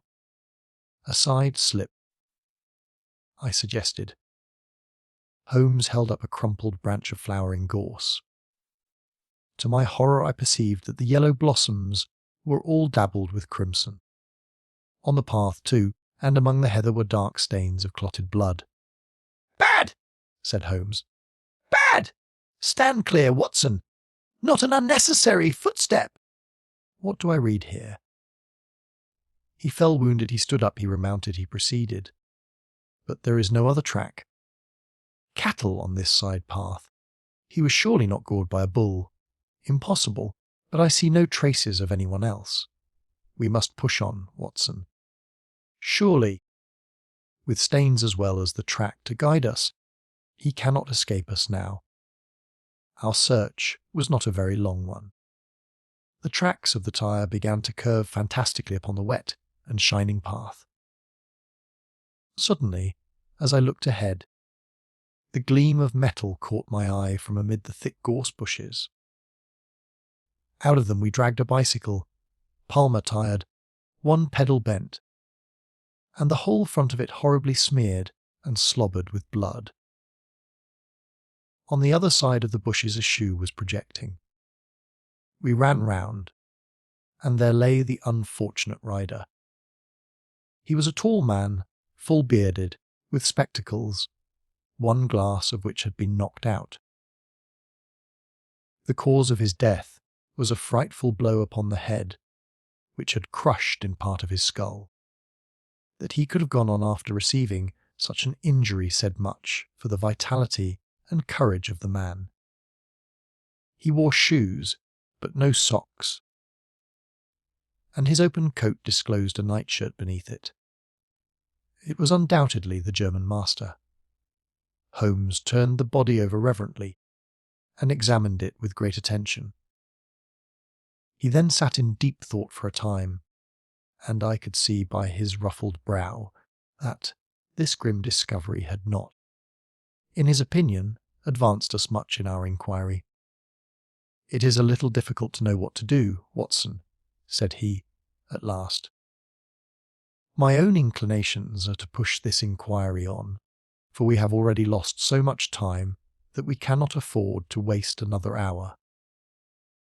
On the other hand, we are bound to inform the police of the discovery, and to see that this poor fellow's body is looked after. I could take a note back, but I need your company and assistance. Wait a bit. There is a fellow cutting peat up yonder. Bring him over here, and he will guide the police." I brought the peasant across, and Holmes dispatched the frightened man with a note to Dr. Huxtable. "Now, Watson," said he, "we have picked up 2 clues this morning. One is the bicycle with the palmer tyre, and we see what that has led to.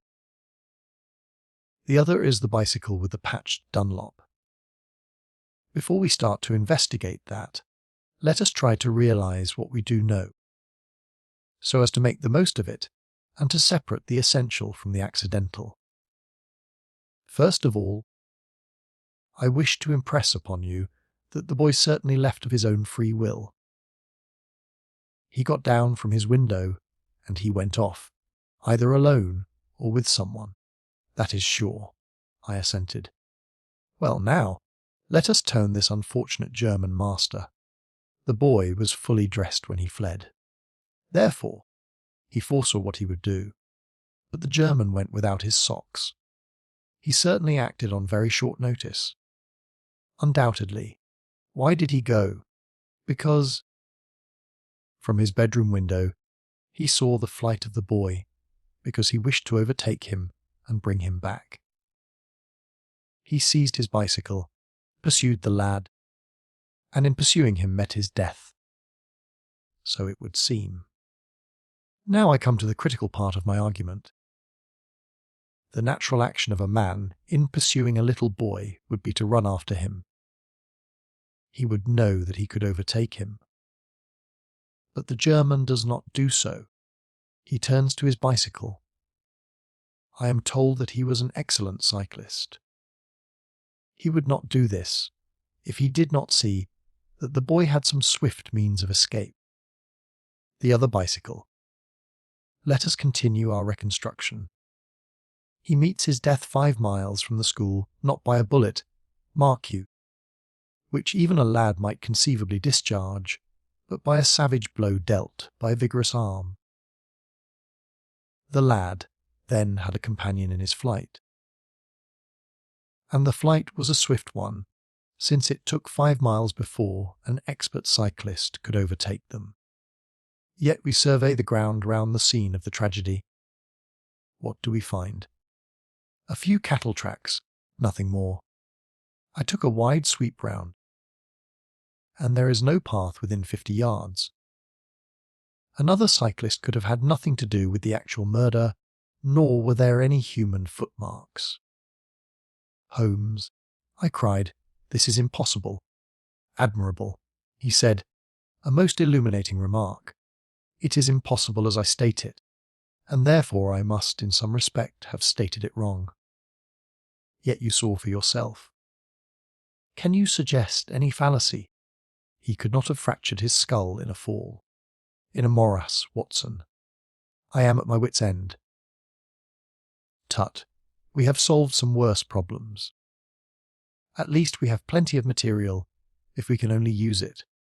Come then, and, having exhausted the Palmer, let us see what the Dunlop with the patched cover has to offer us. We picked up the track and followed it onward for some distance. But soon the moor rose into a long, heather-tufted curve, and we left the watercourse behind us. No further help from tracks could be hoped for. At the spot where we saw the last of the Dunlop, Tyre it might equally have led to Holderness Hall, the stately towers of which rose some miles to our left, or to a low, Agree village which lay in front of us, and marked the position of the Chesterfield high road. As we approached the forbidding and squalid inn, with the sign of a game cock above the door, Holmes gave a sudden groan, and clutched me by the shoulder to save himself from falling.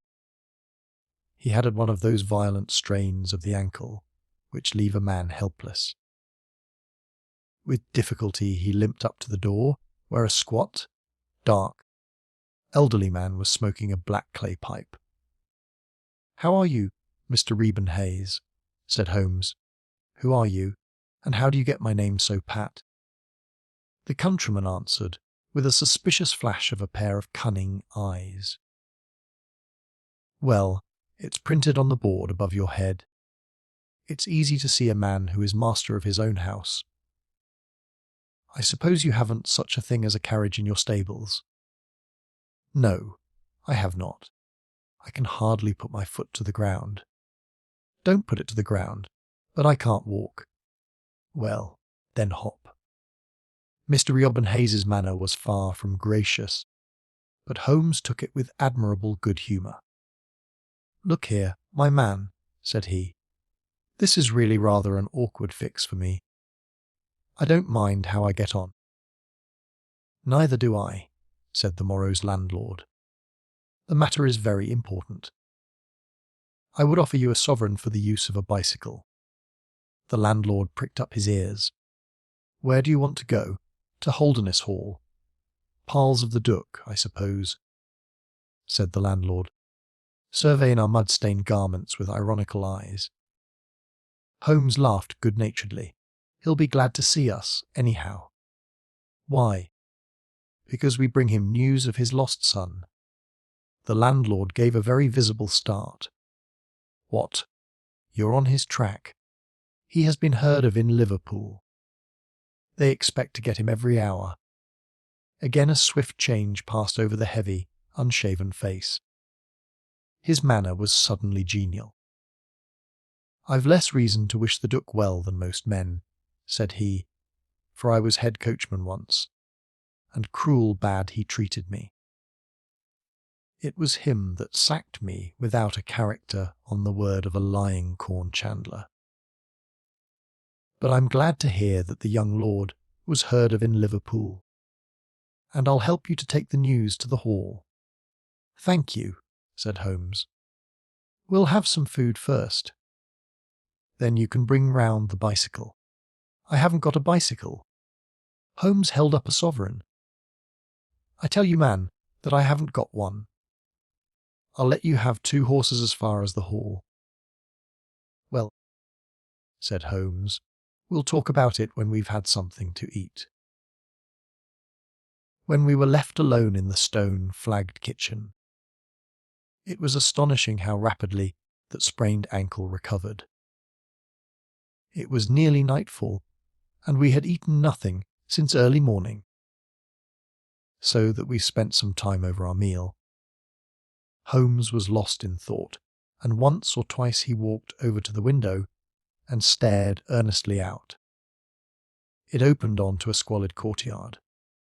In the far corner was a smithy, where a grimy lad was at work. On the other side were the stables. Holmes had sat down again after one of these excursions, when he suddenly sprang out of his chair with a loud exclamation. "By heaven, Watson, I believe that I've got it!" he cried. "Yes, it must be so. Watson, do you remember seeing any cow tracks today?" "Yes, several." "Where?" "Well, everywhere. They were at the Morris, and again on the path, and again near where poor Heidegger met his death." "Exactly. Well, now, Watson, how many cows did you see on the moor?" "I don't remember seeing any." "Strange, Watson, that we should see tracks all along our line, but never a cow on the whole moor." "Very strange, Watson. Yes, it is strange. Now, Watson, make an effort, throw your mind back. Can you see those tracks upon the path?" "Yes, I can." "Can you recall that the tracks were sometimes like that?" "Watson, he arranged a number of breadcrumbs in this fashion, and sometimes like this, and occasionally like this. Can you remember that?" "No, I cannot." "But I can. I could swear to it. However, we will go back at our leisure and verify it. What a blind beetle I have been, not to draw my conclusion." "And what is your conclusion?" "Only that it is a remarkable cow which walks, canters, and gallops. By George, Watson, it was no brain of a country publican that thought out such a blind as that. The coast seems to be clear, save for that lad in the smithy. Let us slip out and see what we can see." There were 2 rough-haired, unkempt horses in the tumbled-down stable. Holmes raised the hind leg of one of them and laughed aloud. Old shoes, but newly shod old shoes, but new nails.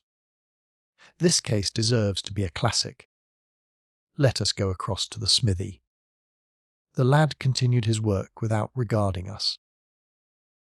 I saw Holmes's eye darting to right and left among the litter of iron and wood which was scattered about the floor. Suddenly, however, we heard a step behind us, and there was the landlord, his heavy eyebrows drawn over his savage eyes, his swarthy features convulsed with passion. He held a short, metal-headed stick in his hand, and he advanced in so menacing a fashion that I was right glad to feel the revolver in my pocket. "You infernal spies!" the man cried. "What are you doing there?" "Why, Mr. Reuben Hayes," said Holmes coolly, "one might think that you were afraid of our finding something out." The man mastered himself with a violent effort, and his grim mouth loosened into a false laugh, which was more menacing than his frown. "You're welcome to all you can find out in my smithy," said he. "But look here, mister, I don't care folk poking about my place without my leave. So the sooner you pay your score and get out of this the better I shall be pleased." "All right, Mr. Hayes, no harm meant," said Holmes. "We have been having a look at your horses, but I think I'll walk, after all. It's not far, I believe. Not more than 2 miles to the hall gates. That's the road to the left." He watched us with sullen eyes until we had left his premises.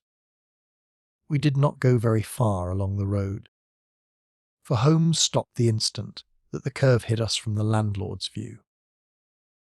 We were warm, as the children say, "at that inn," said he. "I seem to grow colder every step that I take away from it." No, I can't possibly leave it.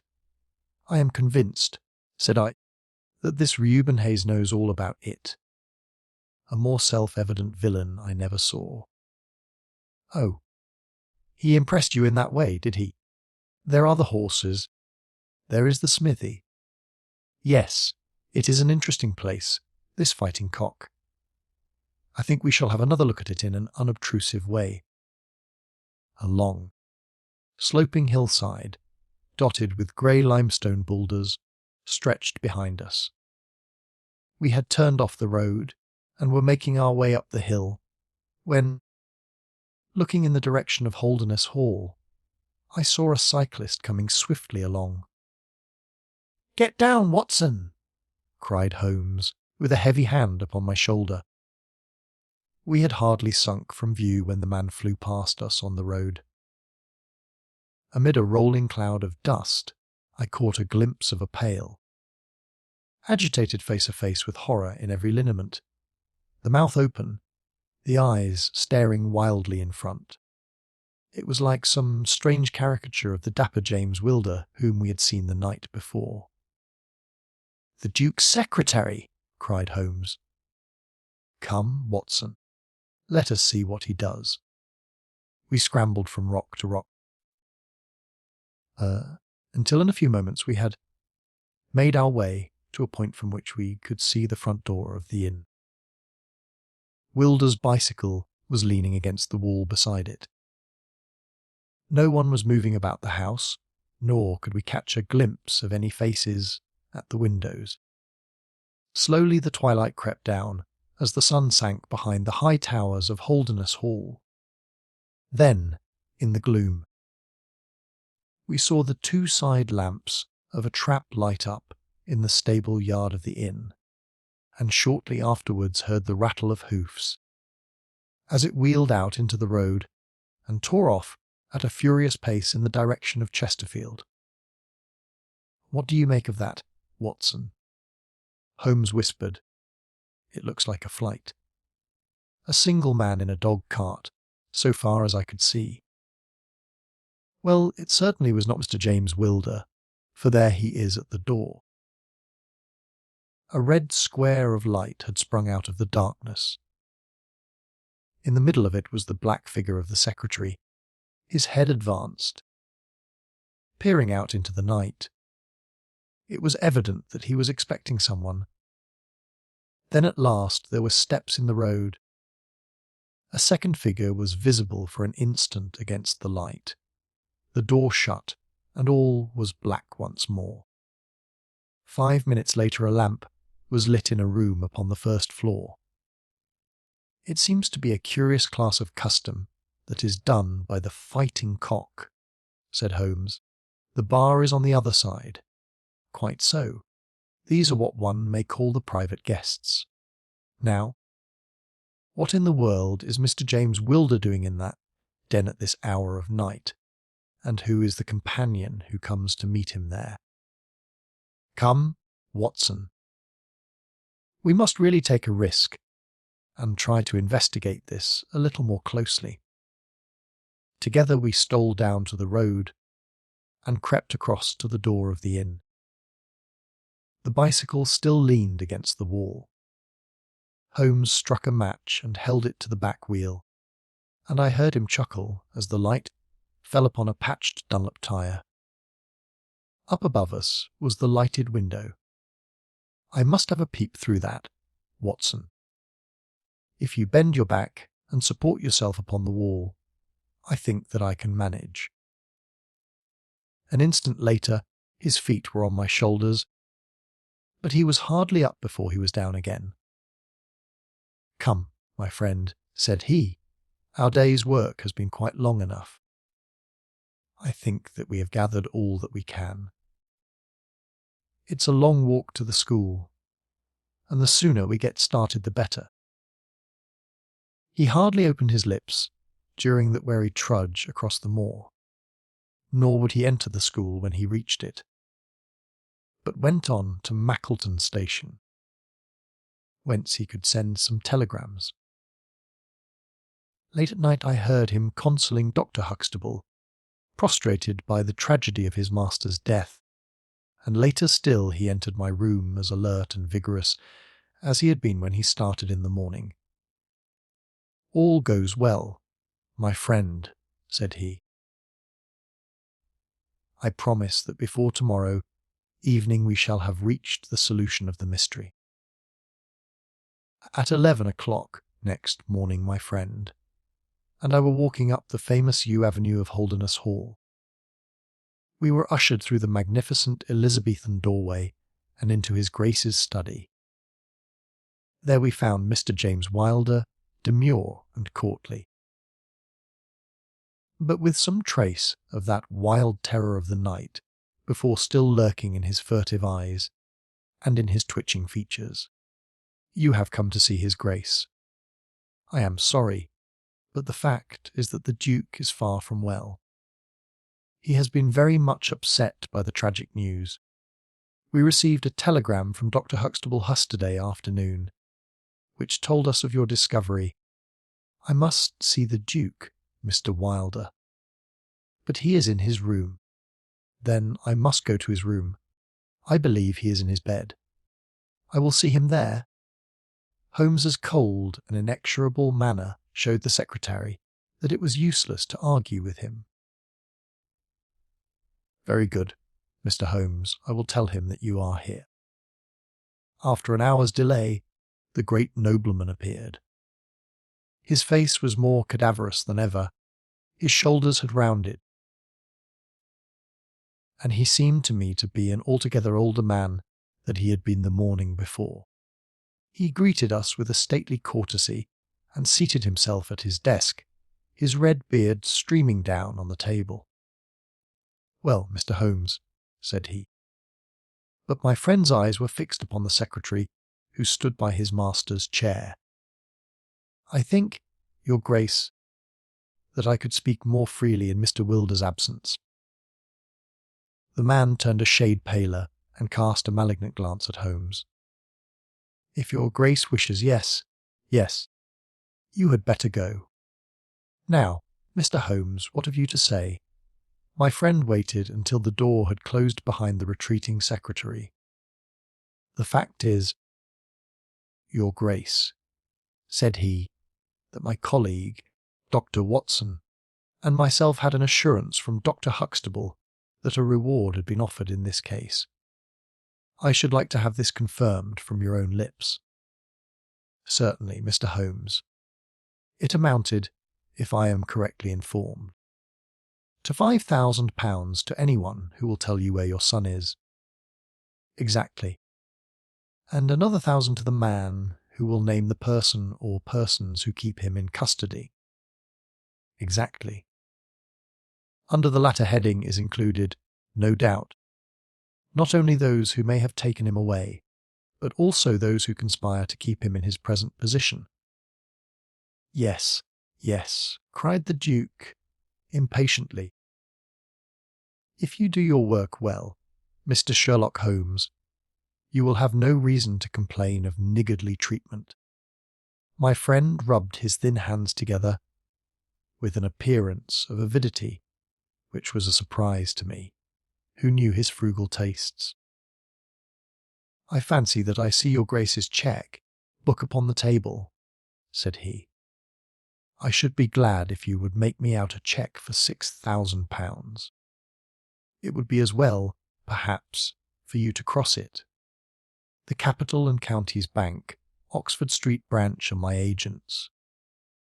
His Grace sat very stern and upright in his chair and looked stonily at my friend. "Is this a joke, Mr. Holmes?" It is hardly a subject for pleasantry. Not at all, your grace. I was never more earnest in my life. What do you mean, then? I mean that I have earned the reward.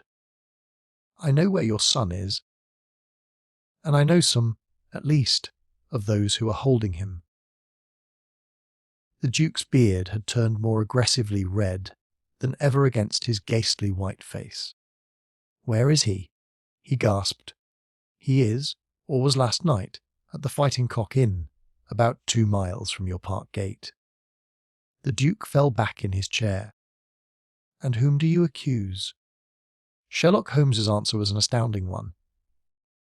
He stepped swiftly forward and touched the Duke upon the shoulder. I accuse you, said he. And now, your grace, I'll trouble you for that check.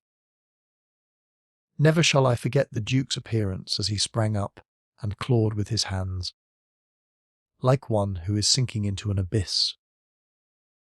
Then, with an extraordinary effort of aristocratic self-command, he sat down and sank his face in his hands. It was some minutes before he spoke. How much do you know? He asked at last, without raising his head. I saw you together last night. Does anyone else beside your friend know? I have spoken to no one. The Duke took a pen in his quivering fingers and opened his cheque-book. I shall be as good as my word, Mr. Holmes. I am about to write your cheque, however unwelcome the information which you have gained may be to me. When the offer was first made, I little thought the turn which events might take. But you and your friend are men of discretion, Mr. Holmes. I hardly understand your grace. I must put it plainly, Mr. Holmes. If only you too know of this incident, there is no reason why it should go any farther. I think £12,000 is the sum that I owe you, is it not? But Holmes smiled and shook his head. I fear, your grace, that matters can hardly be arranged so easily. There is the death of this schoolmaster to be accounted for. But James knew nothing of that. You cannot hold him responsible for that. It was the work of this brutal ruffian whom he had the misfortune to employ. I must take the view, your grace, that when a man embarks upon a crime, he is morally guilty of any other crime which may spring from it. Morally, Mr. Holmes, no doubt you are right. But surely not in the eyes of the law. A man cannot be condemned for a murder at which he was not present, and which he loathes and abhors as much as you do. The instant that he heard of it, he made a complete confession to me. So filled was he with horror and remorse. He lost not an hour in breaking entirely with the murderer. Oh, Mr. Holmes, you must save him, you must save him! I tell you that you must save him! The Duke had dropped the last attempt at self-command, and was pacing the room with a convulsed face, and with his clenched hands raving in the air. At last he mastered himself and sat down once more at his desk. I appreciate your conduct in coming here, before you spoke to anyone else, said he. At least we may take counsel how far we can minimize this hideous scandal. Exactly, said Holmes. I think, your grace, that this can only be done by absolute frankness between us. I am disposed to help your grace to the best of my ability, but, in order to do so, I must understand to the last detail how the matter stands. I realise that your words applied to Mr. James Wilder, and that he is not the murderer. No, the murderer has escaped. Sherlock Holmes smiled demurely. Your grace can hardly have heard of any small reputation which I possess, or you would not imagine that it is so easy to escape me. Mr. Rehoboam Hayes was arrested at Chesterfield, on my information, at 11 o'clock last night. I had a telegram from the head of the local police before I left the school this morning. The Duke leaned back in his chair and stared with amazement at my friend. "You seem to have powers that are hardly human," said he. "Sir Reuben Hayes is taken. I am right glad to hear it, if it will not react upon the fate of James, your secretary." "No, sir, my son." It was Homer's turn to look astonished. "I confess that this is entirely new to me, your grace. I must beg you to be more explicit. I will conceal nothing from you. I agree with you that complete frankness, however painful it may be to me, is the best policy in this desperate situation to which James's folly and jealousy have reduced us. When I was a very young man, Mr. Holmes, I loved with such a love as comes only once in a lifetime. I offered the lady marriage, but she refused it on the grounds that such a match might mar my career. Had she lived, I would certainly never have married anyone else. She died, and left this one child, whom for her sake I have cherished and cared for. I could not acknowledge the paternity to the world, but I gave him the best of educations, and since he came to manhood I have kept him near my person. He surmised my secret, and has presumed ever since upon the claim which he has upon me, and upon his power of provoking a scandal which would be abhorrent to me. His presence had something to do with the unhappy issue of my marriage. Above all, he hated my young legitimate heir from the first with a persistent hatred. You may well ask me why, under these circumstances, I still kept James under my roof. I answer that it was because I could see his mother's face in his, and that for her dear sake there was no end to my long suffering. All her pretty ways, too, there was not one of them which he could not suggest and bring back to my memory. I could not send him away, but I feared so much lest he should do Arthur, that is, Lord Saltire, a mischief, that I dispatched him for safety to Dr. Huxtable's school. James came into contact with this fellow Hayes because the man was a tenant of mine, and James acted as agent. The fellow was a rascal from the beginning, but, in some extraordinary way, James became intimate with him. He had always a taste for low company. When James determined to kidnap Lord Saltire, it was of this man's service that he availed himself. You remember that I wrote to Arthur upon that last day. Well, James opened the letter and inserted a note asking Arthur to meet him in a little wood called the Ragged Shaw, which is near to the school. He used the Duchess's name, and in that way got the boy to come.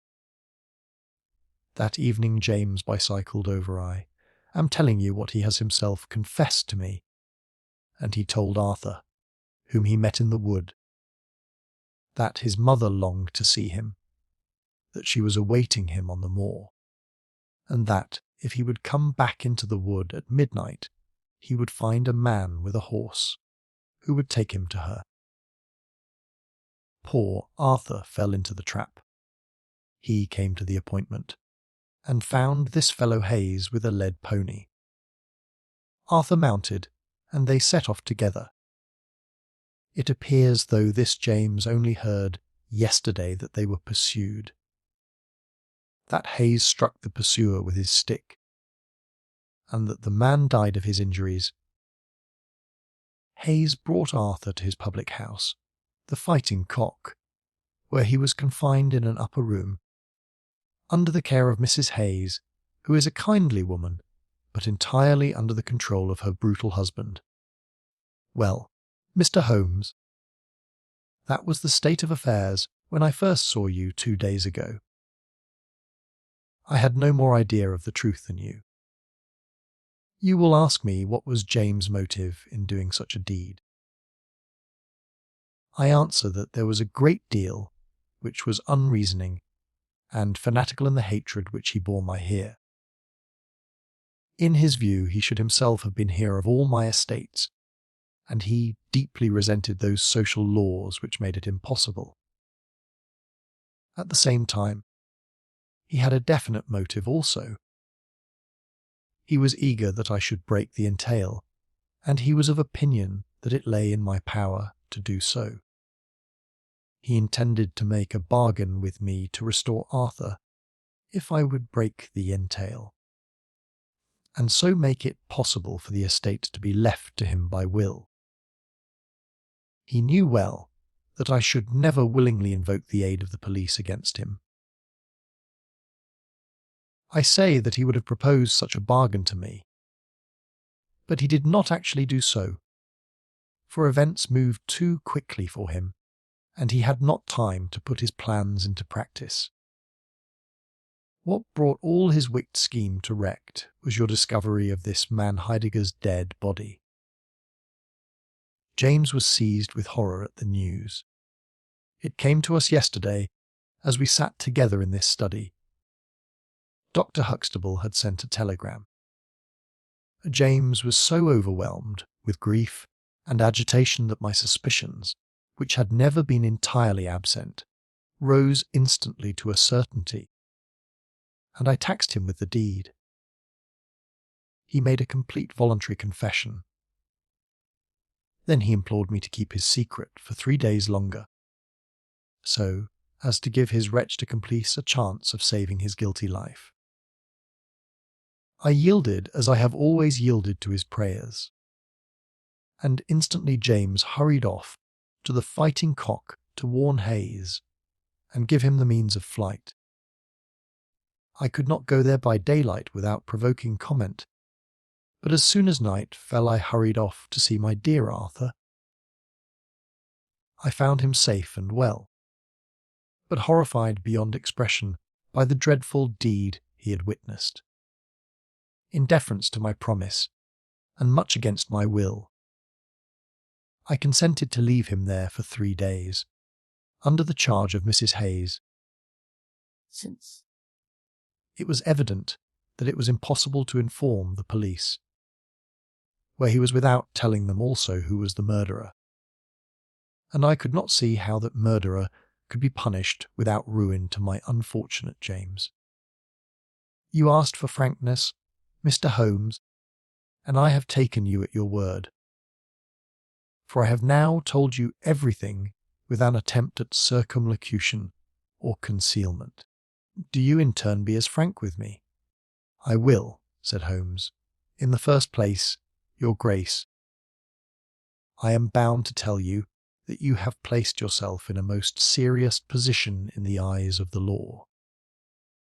You have condoned a felony, and you have aided the escape of a murderer, for I cannot doubt that any money which was taken by James Wilder to aid his accomplice in his flight came from your Grace's purse. The Duke bowed his assent. This is, indeed, a most serious matter. Even more culpable, in my opinion, your Grace, is your attitude towards your younger son. You leave him in this den for 3 days, under solemn promises. What are promises to such people as these? You have no guarantee that he will not be spirited away again. To humour your guilty elder son, you have exposed your innocent younger son to imminent and unnecessary danger. It was a most unjustifiable action. The proud Lord of Holderness was not accustomed to be so rated in his own ducal hall. The blood flushed into his high forehead, but his conscience held him dumb. I will help you, but on one condition only. It is that you ring for the footman, and let me give such orders as I like. Without a word, the Duke pressed the electric bell. A servant entered. You will be glad to hear, said Holmes, that your young master is found. It is the Duke's desire that the carriage shall go at once to the Fighting Cock Inn to bring Lord Saltire home. Now, said Holmes. When the rejoicing lackey had disappeared, having secured the future, we can afford to be more lenient with the past. I am not in an official position, and there is no reason, so long as the ends of justice are served, why I should disclose all that I know. As to Hayes, I say nothing. The gallows awaits him, and I would do nothing to save him from it. What he will divulge I cannot tell, but I have no doubt that your Grace could make him understand that it is to his interest to be silent. From the police point of view, he will have kidnapped the boy for the purpose of ransom. If they do not themselves find it out, I see no reason why I should prompt them to take a broader point of view. I would warn your Grace, however, that the continued presence of Mr. James Wilder in your household can only lead to misfortune. I understand that, Mr. Holmes, and it is already settled that he shall leave me forever and go to seek his fortune in Australia. In that case, your Grace, since you have yourself stated that any unhappiness in your married life was caused by his presence, I would suggest that you make such amends as you can to the Duchess, and that you try to resume those relations which have been so unhappily interrupted. That also I have arranged, Mr. Holmes. I wrote to the Duchess this morning. In that case, said Holmes, rising, I think that my friend and I can congratulate ourselves upon several most happy results from our little visit to the north. There is one other small point upon which I desire some light. This fellow Hayes had shod his horses with shoes which counterfeited the tracks of cows.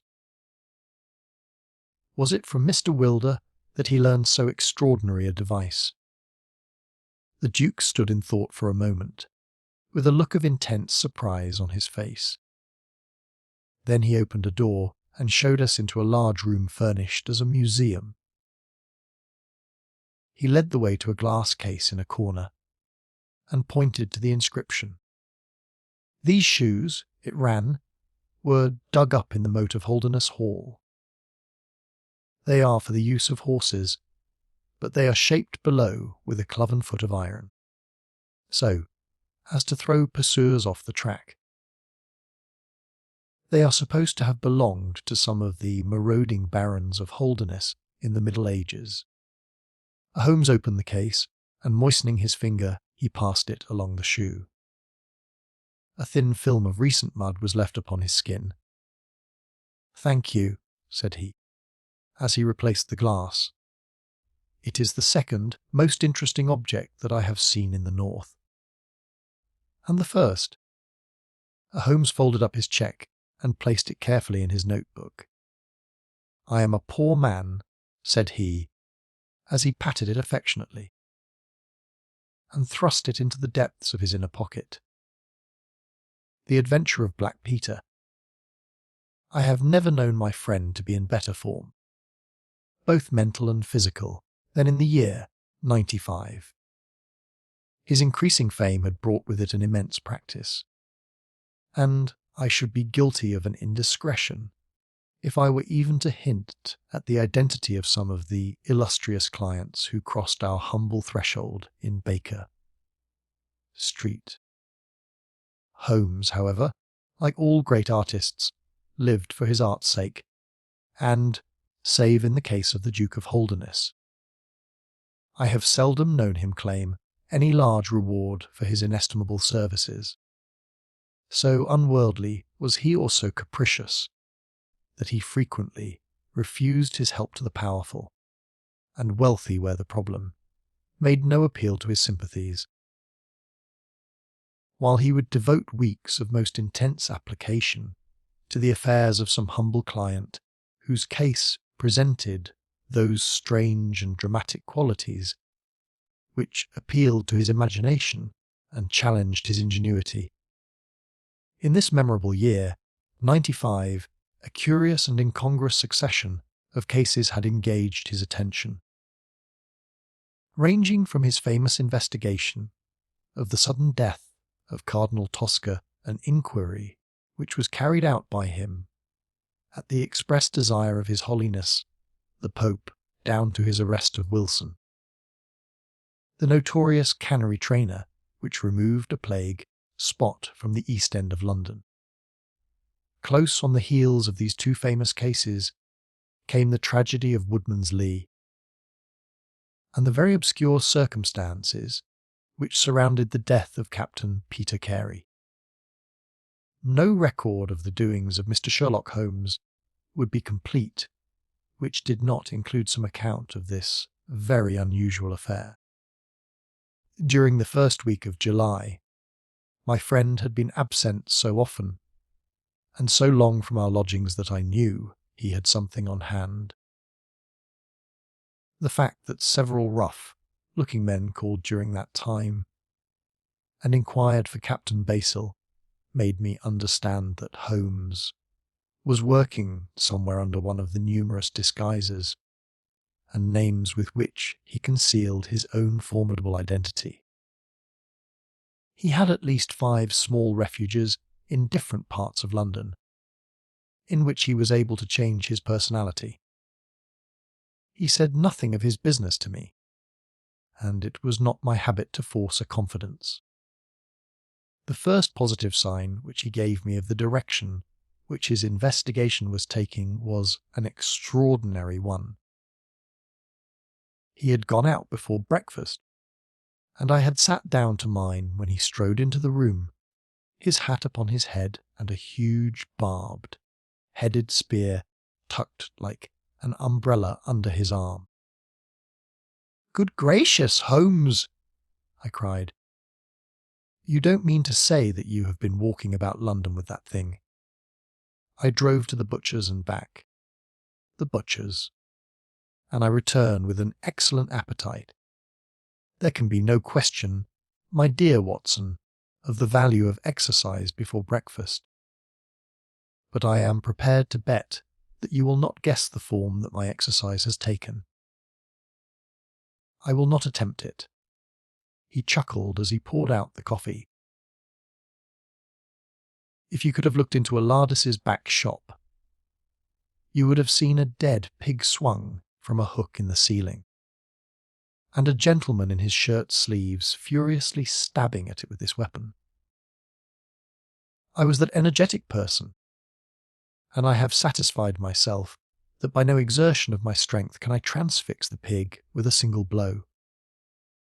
Perhaps you would care to try. Not for worlds. But why were you doing this? Because it seemed to me to have an indirect bearing upon the mystery of Woodman's Lee. Ah, Hopkins, I got your wire last night, and I have been expecting you. Come and join us. Our visitor was an exceedingly alert man, 30 years of age, dressed in a quiet tweed suit, but retaining the erect bearing of one who was accustomed to official uniform. I recognised him at once as Stanley Hopkins, a young police inspector for whose future Holmes had high hopes. While he in turn professed the admiration and respect of a pupil for the scientific methods of the famous amateur, Hopkins's brow was clouded, and he sat down with an air of deep dejection. "No, thank you, sir. I breakfasted before I came round. I spent the night in town, for I came up yesterday to report. And what had you to report? Failure, sir, absolute failure. You have made no progress." "None. Dear me! I must have a look at the matter." "I wish to heavens that you would, Mr. Holmes. It's my first big chance, and I am at my wit's end. For goodness' sake, come down and lend me a hand." Well, it just happens that I have already read all the available evidence, including the report of the inquest, with some care. By the way, what do you make of that tobacco pouch found on the scene of the crime? Is there no clue there? Hopkins looked surprised. It was the man's own pouch, sir. His initials were inside it, and it was of sealskin, and he was an old sealer. But he had no pipe. No, sir, we could find no pipe. Indeed, he smoked very little, and yet he might have kept some tobacco for his friends. No doubt. I only mention it because, if I had been handling the case, I should have been inclined to make that the starting point of my investigation. However, my friend, Dr. Watson, knows nothing of this matter, and I should be none the worse for hearing the sequence of events once more. Just give us some short sketches of the essentials. Stanley Hawkins drew a slip of paper from his pocket. I have a few dates here which will give you the career of the dead man, Captain Peter Carey. He was born in 50 years of age. He was a most daring and successful seal and whale fisher. In 1883 he commanded the steam sealer Unicorn of Dundee. He had then had several successful voyages in succession, and in the following year, 1884, he retired. After that he travelled for some years, and finally he bought a small place called Woodman's Lee, near Forest Row, in Sussex. There he has lived for 6 years, and there he died just a week ago today. There were some most singular points about the man. In ordinary life, he was a strict Puritan assailant, gloomy fellow. His household consisted of his wife, his daughter, aged 20, and 2 female servants. These last were continually changing, for it was never a very cheery situation, and sometimes it became past all bearing. The man was an intermittent drunkard, and when he had the fit on him, he was a perfect fiend. He has been known to drive his wife and daughter out of doors in the middle of the night and flog them through the park until the whole village, outside the gates, was aroused by their screams. He was summoned once for a savage assault upon the old vicar, who had called upon him to remonstrate with him upon his conduct. In short, Mr. Holmes, you would go far before you found a more dangerous man than Peter Carey, and I have heard that he bore the same character when he commanded his ship. He was known in the trade as Black Peter, and the name was given him not only on account of his swarthy features and the colour of his huge beard, but for the humours which were the terror of all around him.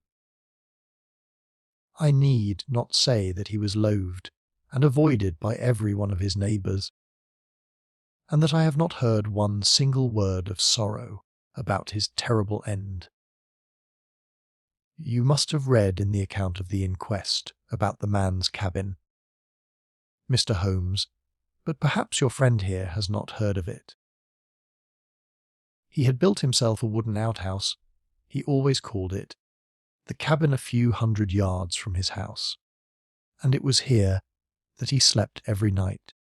It was a little, single-roomed hut, 16 feet by 10. He kept the key in his pocket, made his own bed, cleaned it himself, and allowed no other foot to cross the threshold.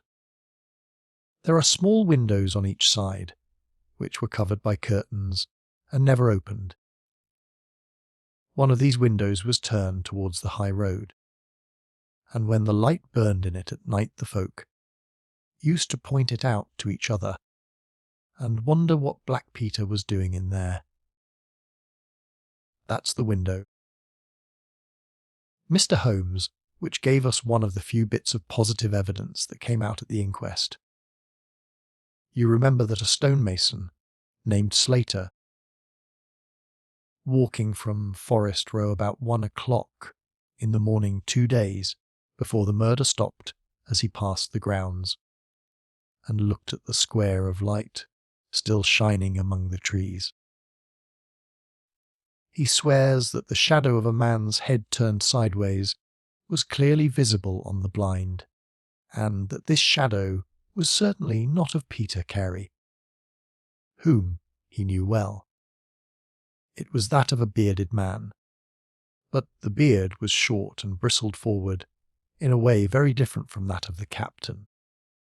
So he says, but he had been 2 hours in the public house, and it is some distance from the road to the window. Besides, this refers to the Monday, and the crime was done upon the Wednesday. On the Tuesday, Peter Carey was in one of his blackest moods, flushed with drink and as savage as a dangerous wild beast. He roamed about the house, and the women ran for it when they heard him coming. Late in the evening, he went down to his own hut. About 2 o'clock the following morning, his daughter, who slept with her window open, heard a most fearful yell from that direction, but it was no unusual thing for him to bawl and shout when he was in drink, so no notice was taken. On rising at 7, one of the maids noticed that the door of hut was open. But so great was the terror which the man caused it was midday before anyone would venture down to see what had become of him. Peeping into the open door, they saw a sight which sent them flying, with white faces, into the village. Within an hour, I was on the spot and had taken over the case. Well, I have fairly steady nerves, as you know, Mr. Holmes, but I give you my word that I got a shake when I put my head into that little house.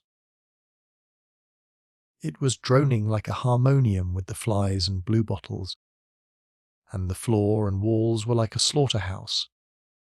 He had called it a cabin, and a cabin it was, sure enough, for you would have thought that you were in a ship. There was a bunk at one end, a sea chest, maps and charts, a picture of the sea unicorn, a line of logbooks on a shelf, all exactly as one would expect to find it in a captain's room. And there, in the middle of it, was the man himself, his face twisted like a lost soul in torment, and his great brindled beard stuck upward in his agony. Right through his broad, breast of steel, harpoon had been driven, and it had sunk deep into the wood of the wall behind him. He was pinned like a beetle on a card. Of course, he was quite dead, and had been so from the instant that he had uttered that last yell of agony. I know your methods, sir, and I applied them. Before I permitted anything to be moved, I examined most carefully the ground outside, and also the floor of the room. There were no footmarks, meaning that you saw none. I assure you, sir, that there were none. My good Hawkins, I have investigated many crimes, but I have never yet seen one which was committed by a flying creature. As long as the criminal remains upon 2 legs, so long must there be some indentation, some abrasion, some trifling displacement which can be detected by the scientific searcher. It is incredible that this blood-bespattered room contained no trace which could have aided us. I understand, however, from the inquest that there were some objects which you failed to overlook. The young inspector winced at my companion's ironical comments. I was a fool not to call you in at the time, Mr. Holmes. However, that's past praying for now. Yes. There were several objects in the room which called for special attention. One was the harpoon with which the deed was committed. It had been snatched down from a rack on the wall.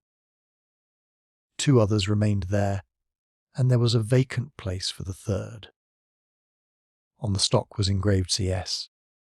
Sea Unicorn, Dundee. This seemed to establish that the crime had been done in a moment of fury, and that the murderer had seized the first weapon which came in his way. The fact that the crime was committed at 2 in the morning and yet Peter Carey was fully dressed, suggested that he had an appointment with the murderer, which is borne out by the fact that a bottle of rum and 2 dirty glasses stood upon the table. "Yes," said Holmes. "I think that both inferences are permissible. Was there any other spirit but rum in the room?" "Yes. There was a tantalus containing brandy and whisky on the sea chest. It is of no importance to us, however, since the decanters were full, and it had therefore not been used. For all that, its presence has some significance," said Holmes. "However, let us hear some more about the objects, which do seem to you to bear upon the case."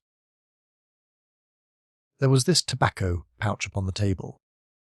"What part of the table?" "It lay in the middle. It was of coarse sealskin, the straight-haired skin, with a leather thong to bind it. Inside was PC. On the flap, there was 1/2 ounce of strong ship's tobacco in it." "Excellent. What more?" Stanley Hopkins drew from his pocket a drab, covered notebook. The outside was rough and worn, the leaves discoloured. On the first page were written the initials JHN, and the date 1883. Holmes laid it on the table and examined it in his minute way, while Hopkins and I gazed over each shoulder. On the second page were the printed letters CPOR, and then came several sheets of numbers. Another heading was Argentine, another Costa Rica, and another San Paulo, each with pages of signs and figures after it. "What do you make of these?" asked Holmes.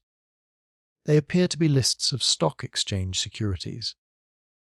"I thought that JHN were the initials of a broker, and that CPR may have been his client." "Try Canadian Pacific Railway," said Holmes. Stanley Hopkins swore between his teeth and struck his thigh with his clenched hand. "What a fool I have been!" he cried. "Of course, it is as you say. Then JHN are the only initials we have to solve. I have already examined the old stock exchange lists, and I can find no one in 1883, either in the house or among the outside brokers, whose initials correspond with these. Yet I feel that the clue is the most important one that I hold. You will admit, Mr. Holmes, that there is a possibility that these initials are those of the second person who was present, in other words, of the murderer. I would also urge that the introduction into the case of a document relating to large masses of valuable securities gives us, for the first time, some indication of a motive for the crime." Sherlock Holmes's face showed that he was thoroughly taken aback by this new development. "I must admit both your points," said he. "I confess that this notebook, which did not appear at the inquest, modifies any views which I may have formed. I had come to a theory of the crime in which I can find no place for this. Have you endeavoured to trace any of the securities here mentioned? Inquiries are now being made at the offices,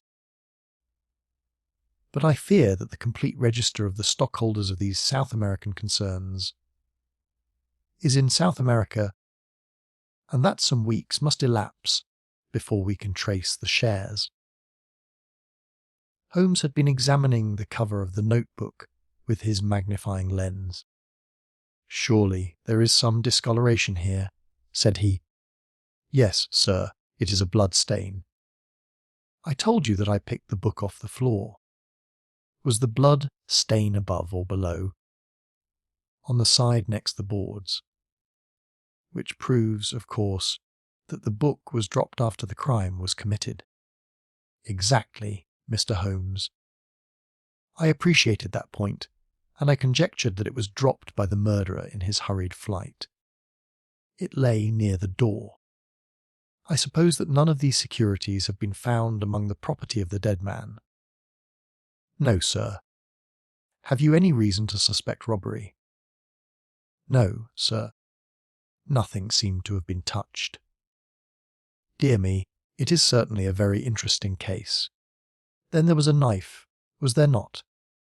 A sheath knife, still in its sheath. It lay at the feet of the dead man. Mrs. Carey has identified it as being her husband's property. Holmes was lost in thought for some time. Well, said he at last, I suppose I shall have to come out and have a look at it. Stanley Hopkins gave a cry of joy. Thank you, sir. That will, indeed, be a weight off my mind. Holmes shook his finger at the inspector. It would have been an easier task a week ago, said he. But even now my visit may not be entirely fruitless. Watson, if you can spare the time, I should be very glad of your company. If you will call a four-wheeler, Hopkins, we shall be ready to start for Forest Row in a quarter of an hour. Alighting at the small wayside station, we drove for some miles through the remains of widespread woods, which were once part of that great forest which for so long held the Saxon invaders at bay the impenetrable Weald. For 60 years the bulwark of Britain.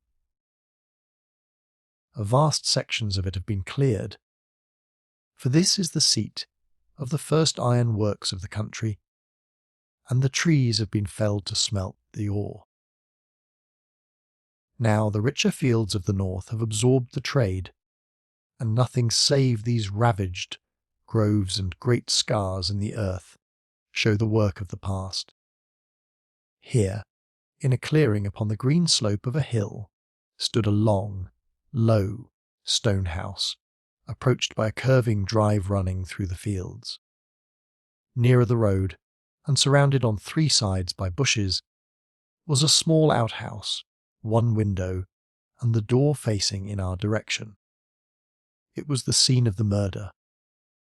Stanley Hopkins led us first to the house, where he introduced us to a haggard, grey-haired woman, the widow of the murdered man, whose gaunt and deep-lined face, with the furtive look of terror in the depths of her red-rimmed eyes, told of the years of hardship and ill usage which she had endured.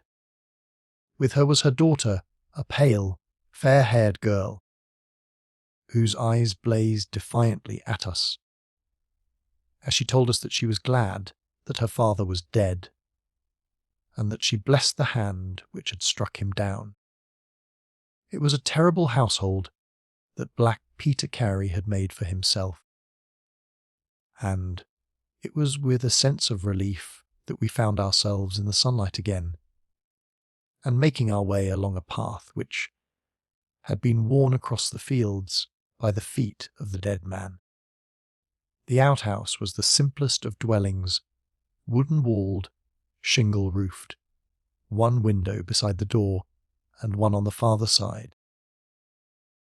Stanley Hopkins drew the key from his pocket, and had stooped to the lock, when he paused with a look of attention and surprise upon his face. "Someone has been tampering with it," he said. There could be no doubt of the fact.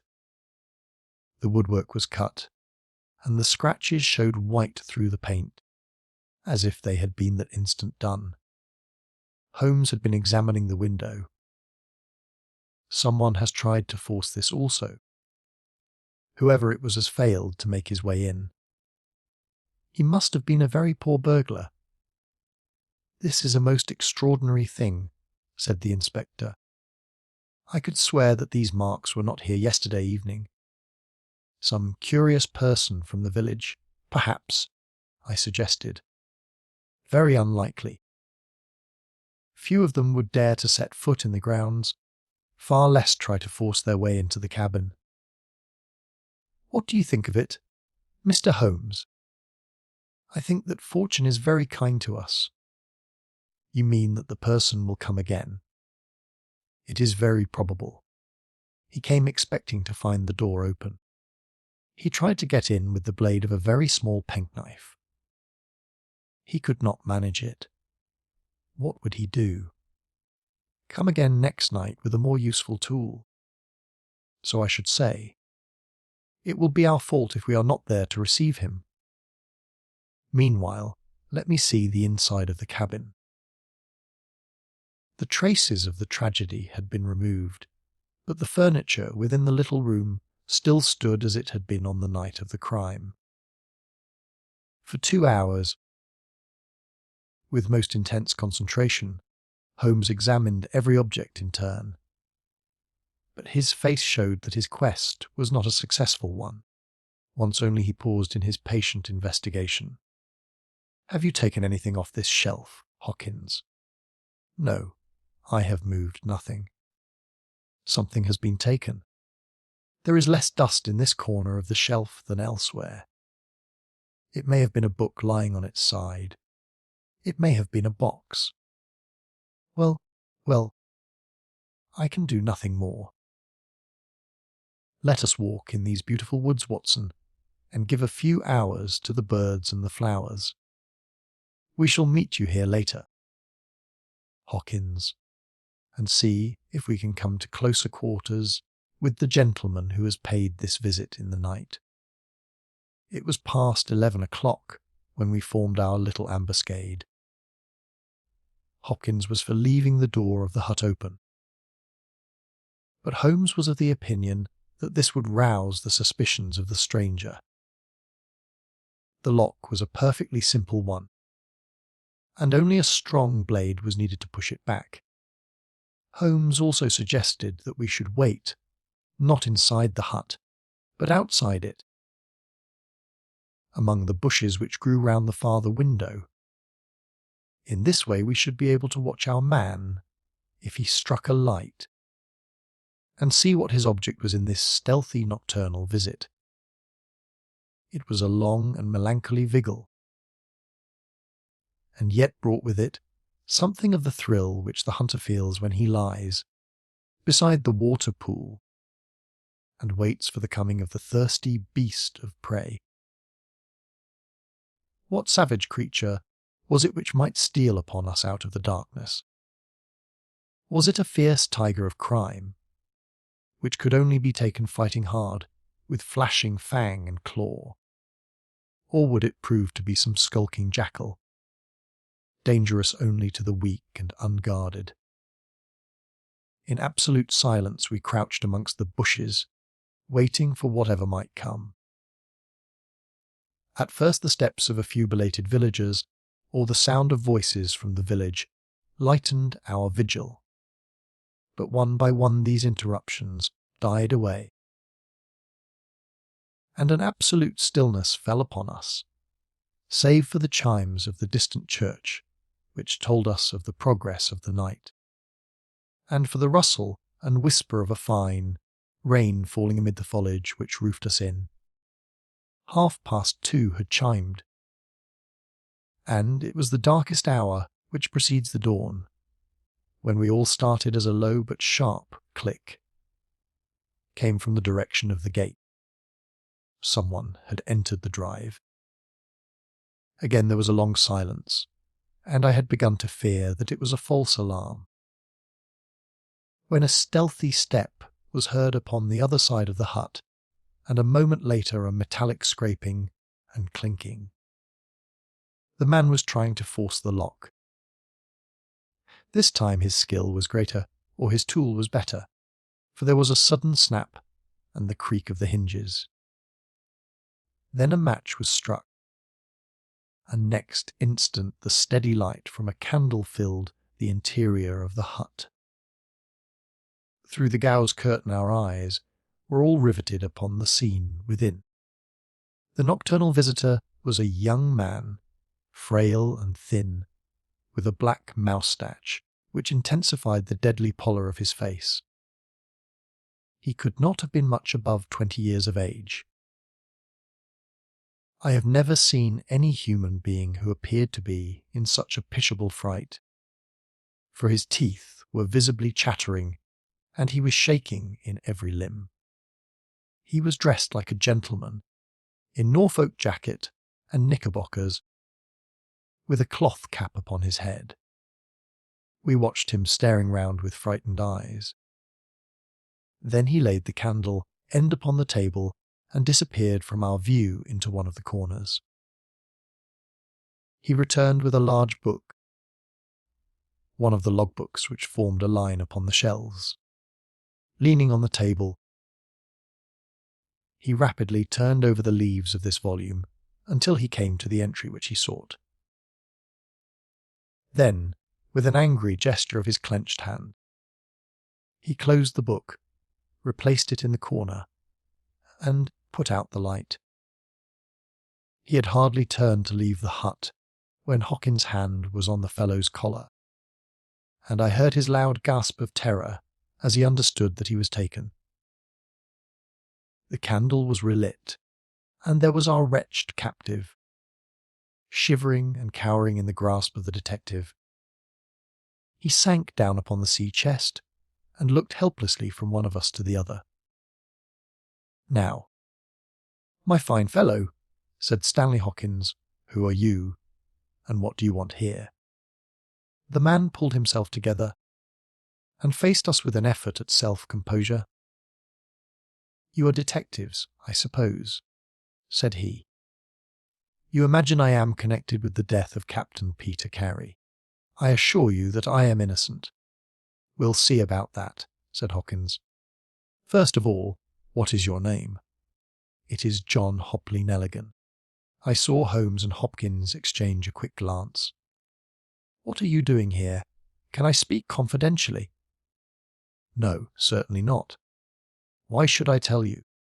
If you have no answer, it may go badly with you at the trial." The young man winced. "Well, I will tell you," he said. "Why should I not? And yet I hate to think of this old scandal gaining a new lease of life. Did you ever hear of Dawson and Nelligan?" I could see, from Hawkins' face, that he never had, but Holmes was keenly interested. "You mean the West Country bankers," said he. "They failed for $1 million.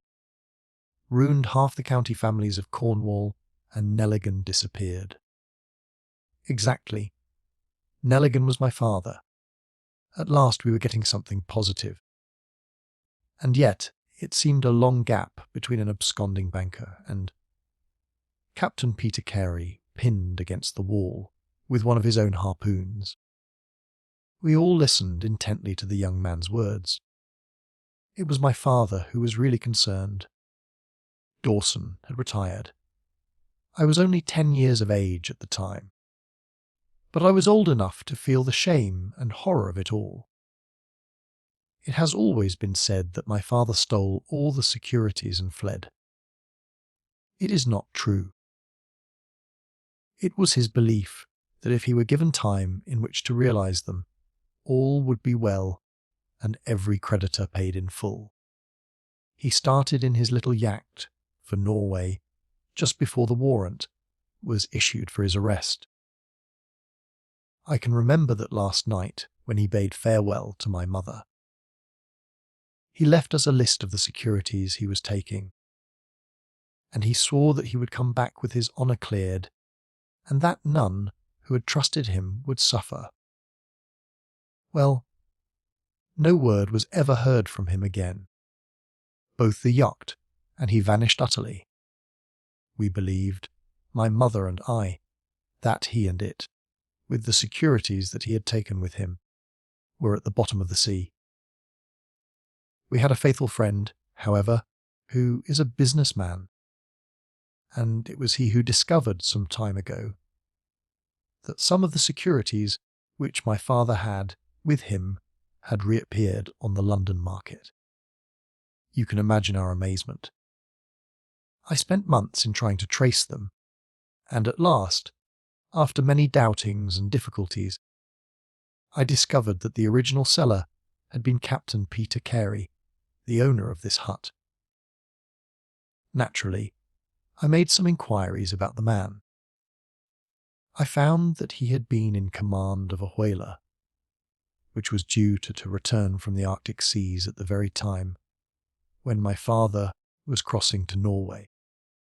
The autumn of that year was a stormy one, and there was a long succession of southerly gales. My father's yacht may well have been blown to the north, and there met by Captain Peter Carey's ship. If that was so, what had become of my father? In any case, if I could prove from Petery's evidence how these securities came on the market, it would be a proof that my father had not sold them, and that he had no view to personal profit when he took them. I came down to Sussex with the intention of seeing the captain, but it was at this moment that his terrible death occurred. I read at the inquest a description of his cabin, in which it stated that the old logbooks of his vessel were preserved in it. It struck me that if I could see what occurred in the month of August, 1883, on board the Sea Unicorn, I might settle the mystery of my father's fate. I tried last night to get at these logbooks, but was unable to open the door. Tonight I tried again and succeeded, but I find that the pages which deal with that month have been torn from the book. It was at that moment I found myself a prisoner in your hands. Is that all? Asked Hopkins. Yes, that is all. His eyes shifted as he said it. You have nothing else to tell us? He hesitated. No, there is nothing. You have not been here before last night. No, then how do you account for that? Cried Hopkins, as he held up the damning notebook, with the initials of our prisoner on the first leaf, and the blood stain on the cover. The wretched man collapsed. He sank his face in his hands and trembled all over. Where did you get it? He groaned. I did not know. I thought I had lost it at the hotel. That is enough, said Hopkins sternly. Whatever else you have to say, you must say in court. You will walk down with me now to the police station. Well, Mr. Holmes, I am very much obliged to you and to your friend for coming down to help me. As it turns out, your presence was unnecessary, and I would have brought the case to this successful issue without you. But, nonetheless, I am grateful. Rooms have been reserved for you at the Brambletty Hotel, so we can all walk down to the village together. Well, Watson, what do you think of it? Asked Holmes, as we travelled back next morning. I can see that you are not satisfied. Oh, yes, my dear Watson, I am perfectly satisfied. At the same time, Stanley Hopkins's methods do not commend themselves to me.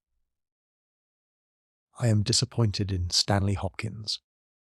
I had hoped for better things from him. One should always look for a possible alternative and provide against it. It is the first rule of criminal investigation. What, then, is the alternative? The line of investigation which I have myself been pursuing. It may give us nothing. I cannot tell, but at least I shall follow it to the end. Several letters were waiting for Holmes at Baker Street. He snatched one of them up, opened it, and burst out into a triumphant chuckle of laughter. Excellent, Watson! The alternative develops. Have you telegraph forms? Just write a couple of messages for me. Summer, shipping agent, Ratcliffe Highway. Send 3 men on to arrive 10 tomorrow morning. Basil. That's my name in those parts. The other is Inspector Stanley Hopkins, 46 Lord Street, Brixton. Come breakfast tomorrow at 9:30. Important. Wire if unable to come. Sherlock Holmes. There, Watson, this infernal case has haunted me for 10 days. I hereby banish it completely from my presence. Tomorrow, I trust that we shall hear the last of it forever. Sharp at the hour named Inspector Stanley Hopkins appeared, and we sat down together to the excellent breakfast which Mrs. Hudson had prepared. The young detective was in high spirits at his success. "You really think that your solution must be correct?" asked Holmes. "I could not imagine a more complete case. It did not seem to me conclusive." "You astonish me, Mr. Holmes." "What more could one ask for?" "Does your explanation cover every point?" "Undoubtedly. I find that young Nelligan arrived at the Brambletty Hotel on the very day of the crime. He came on the pretence of playing golf. His room was on the ground floor, and he could get out when he liked. That very night he went down to Woodman's Lee, saw Peter Carey at the hut, quarrelled with him, and killed him with the harpoon. Then, horrified by what he had done, he fled out of the hut, dropping the notebook which he had brought with him, in order to question Peter Carey about these different securities. You may have observed that some of them were marked with ticks, and the others, the great majority, were not. Those which are ticked have been traced on the London market, but the others, presumably, were still in the possession of Carey, and young Nelligan, according to his own account, was anxious to recover them in order to do the right thing by his father's creditors. After his flight he did not dare to approach the hut again for some time, but at last he forced himself to do so in order to obtain the information which he needed. Surely that is all simple and obvious." Holmes smiled and shook his head. "It seems to me to have only one drawback, Hawkins, and that is that it is intrinsically impossible. Have you tried to drive a harpoon through a body?" "No." "Tut, tut, my dear sir, you must really pay attention to these details. My friend Watson could tell you that I spent a whole morning in that exercise. It is no easy matter, and requires a strong and practised arm. But this blow was delivered with such violence that the head of the weapon sank deep into the wall. Do you imagine that this anemic youth was capable of so frightful an assault? Is he the man who hobnobbed in rum and water with Black Peter in the dead of the night? Was it his profile that was seen on the blind 2 nights before? No, no, Hawkins, it is another and more formidable person for whom we must seek." The detective's face had grown longer and longer during Holmes's speech. His hopes and his ambitions were all crumbling about him. But he would not abandon his position without a struggle. "You can't deny that Nelligan was present that night, Mr. Holmes. The book will prove that. I fancy that I have evidence enough to satisfy a jury, even if you are able to pick a hole in it. Besides, Mr. Holmes, I have laid my hand upon my man. As to this terrible person of yours, where is he?" "I rather fancy that he is on the stair," said Holmes serenely. "I think, Watson, that you would do well to put that revolver where you can reach it." He rose and laid a written paper upon a side table. "Now we are ready," said he. There had been some talking in gruff voices outside, and now Mrs. Hudson opened the door to say that there were 3 men inquiring for Captain Basil. "Show them in one by one," said Holmes. The first who entered was a little Ribston pippin of a man, with ruddy cheeks and fluffy white-side whiskers. Holmes had drawn a letter from his pocket. "What name?" he asked James Lancaster. "I am sorry, Lancaster, but the berth is full. Here is half a sovereign for your trouble. Just step into this room and wait there for a few minutes." The second man was a long, dried-up creature with lank hair and sallow cheeks. His name was Hugh Pattens. He also received his dismissal, his half-sovereign, and the order to wait. The third applicant was a man of remarkable appearance. A fierce bull, dog face was framed in a tangle of hair and beard, and too bold. Dark eyes gleamed behind the cover of thick, tufted, overhung eyebrows. He saluted and stood sailor fashion, turning his cap round in his hands. "Your name?" asked Holmes. "Patrick Carnes, harpooner." "Yes, sir." 26 voyages. Dundee, I suppose. "Yes, sir." "And ready to start with an exploring ship?" "Yes, sir." "What wages?" £8 a month. "Could you start at once?" "As soon as I get my kit." "Have your papers?" "Yes, sir." He took a sheaf of worn and greasy forms from his pocket. Holmes glanced over them and returned them. "You are just the man I want," said he.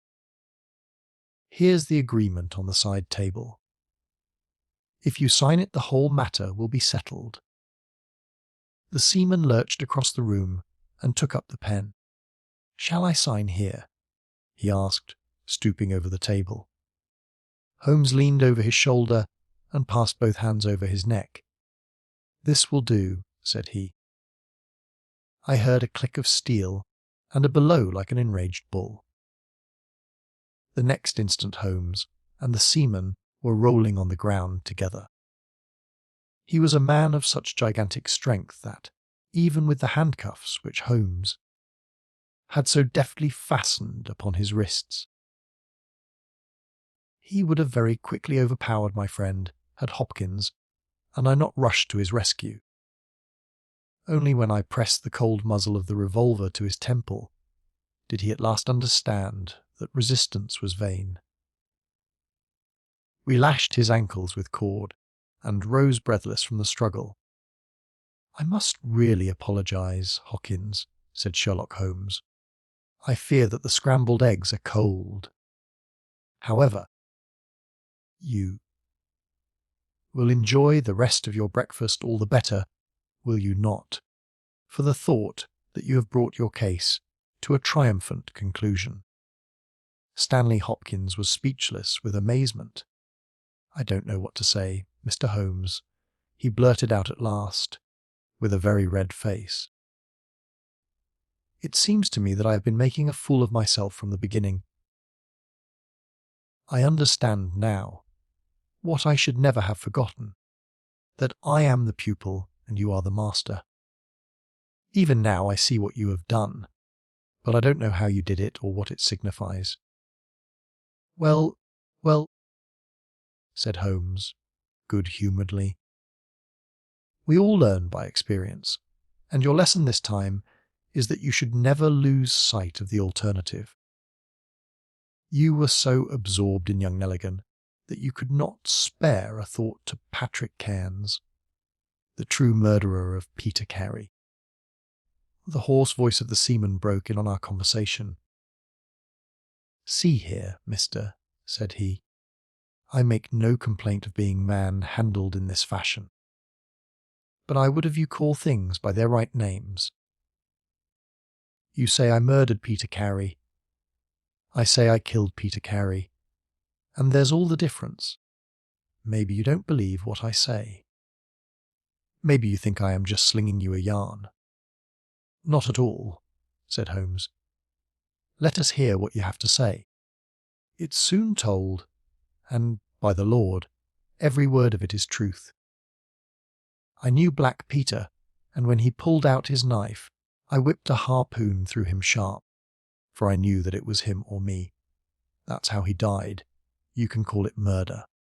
Anyhow, I'd as soon die with a rope round my neck as with Black Peter's knife in my heart." "How came you there?" asked Holmes. "I'll tell it you from the beginning. Just sit me up a little, so as I can speak easy. It was in 83 that it happened, August of that year. Peter Carey was master of the Sea Unicorn, and I was spare harpooner. We were coming out of the ice pack on our way home, with headwinds and a weak southerly gale, when we picked up a little craft that had been blown north. There was one man on her, a landsman. The crew had thought she would founder and had made for the Norwegian coast in the dinghy. I guess they were all drowned. Well, we took him on board. This man, and he and the skipper had some long talks in the cabin. All the baggage we took off with him was one tin box. So far as I know, the man's name was never mentioned, and on the second night he disappeared as if he had never been. It was given out that he had either thrown himself overboard or fallen. Overboard in the heavy weather that we were having.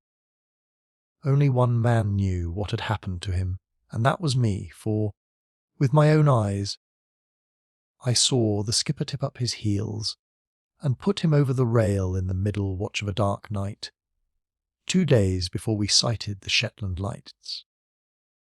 Well, I kept my knowledge to myself and waited to see what would come of it. When we got back to Scotland, it was easily hushed up, and nobody asked any questions. A stranger died by accident, and it was nobody's business to inquire. Shortly after Peter Carey gave up the sea, and it was long years before I could find where he was. I guessed that he had done the deed for the sake of what was in that tin box, and that he could afford now to pay me well for keeping my mouth shut. I found out where he was through a sailor man that had met him in London, and down I went to squeeze him. The first night he was reasonable enough, and was ready to give me what would make me free of the sea for life. We were to fix it all 2 nights later. When I came, I found him 3 parts drunk and in a vile temper. We sat down and we drank, and we yarned about old times, but the more he drank the less I liked the look on his face. I spotted that harpoon upon the wall, and I thought I might need it before I was through. Then, at last he broke out at me, spitting and cursing, with murder in his eyes and a great clasp knife in his hand. He had not time to get it from the sheath before I had the harpoon through him. Heavens! What a yell he gave! And his face gets between me and my sleep. I stood there with his blood splashing round me, and I waited for a bit. But all was quiet, so I took heart once more. I looked round, and there was the tin box on the shelf. I had as much right to it as Peter Carey, anyhow, so I took it with me and left the hut. Like a fool, I left my baxi pouch upon the table. Now I'll tell you the queerest part of the whole story. I had hardly got outside the hut when I heard someone coming, and I hid among the bushes. A man came slinking along, went into the hut, gave a cry as if he had seen a ghost, and legged it as hard as he could run until he was out of sight. Who he was or what he wanted is more than I can tell. For my part, I walked 10 miles, got a train at Tunbridge Wells, and so reached London, and no one the wiser. Well, when I came to examine the box, I found there was no money in it, and nothing but papers that I would not dare to sell. I had lost my hold on Black Peter, and was stranded in London without a shilling. There was only my trade left. I saw these advertisements about harpooners and high wages, so I went to the shipping agents, and they sent me here. That's all I know. And I say again that if I killed Black Peter, the law should give me thanks, for I saved them the price of a hempen rope. A very clear statement, said Holmes, rising and lighting his pipe. I think, Hawkins, that you should lose no time in conveying your prisoner to a place of safety. This room is not well adapted for a cell, and Mr. Patrick Corns occupies too large a proportion of our carpet. Mr. Holmes, said Hopkins, I do not know how to express my gratitude. Even now I do not understand how you attained this result. simply by having the good fortune to get the right clue from the beginning. It is very possible, if I had known about this notebook, it might have led away my thoughts, as it did yours. But all I heard pointed in the one direction. The amazing strength, the skill in the use of the harpoon, the rum and water. The sealskin tobacco pouch with the coarse tobacco, all these pointed to a seaman, and one who had been a whaler. I was convinced that the initials PC upon the pouch were a coincidence, and not those of Peter Carey, since he seldom smoked. And no pipe was found in his cabin. You remember that I asked whether whisky and brandy were in the cabin. You said they were. How many landsmen are there who would drink rum when they could get these other spirits? Yes, I was certain it was a seaman. And how did you find him? My dear sir, the problem had become a very simple one. If it were a seaman, it could only be a seaman who had been with him on the Sea Unicorn. So far as I could learn, he had sailed in no other ship. I spent 3 days in wiring to Dundee, and at the end of that time I had ascertained the names of the crew of the Sea Unicorn in 1883.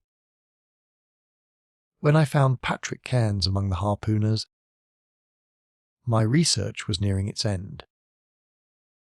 I argued that the man was probably in London, and that he would desire to leave the country for a time.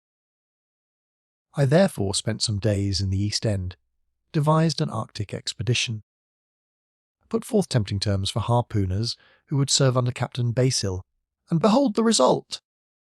"Wonderful!" cried Hopkins. "Wonderful!" "You must obtain the release of young Nelligan as soon as possible," said Holmes. "I confess that I think you owe him some apology. The tin box must be returned to him, but, of course, the securities which Peter Carey has sold are lost forever. There's the cab, Hawkins, and you can remove your man, if you want me for the trial. My address and that of Watson will be somewhere in Norway. I'll send particulars later. The adventure of Charles Augustus Milverton. It is years since the incidents of which I speak took place, and yet it is with diffidence that I allude to them. For a long time, even with the utmost discretion and reticence, it would have been impossible to make the facts public. But now the principal person concerned is beyond the reach of human law, and with due suppression the story may be told in such fashion as to injure no one. It records an absolutely unique experience in the career both of Mr. Sherlock Holmes and of myself. The reader will excuse me if I conceal the date or any other fact by which he might trace the actual occurrence. We had been out for one of our evening rambles, Holmes and I, and had returned about 6 o'clock on a cold, frosty winter's evening. As Holmes turned up the lamp, the light fell upon a card on the table. He glanced at it, and then, with an ejaculation of disgust, threw it on the floor. I picked it up and read, "Charles Augustus Milverton, Appledore Towers, Hampstead. Agent." "Who is he?" I asked.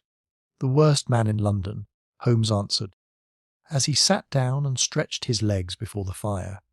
"Is anything on the back of the card?" I turned it over. "We'll call it 6030 CA. Yem, I read. Hum! He's about due.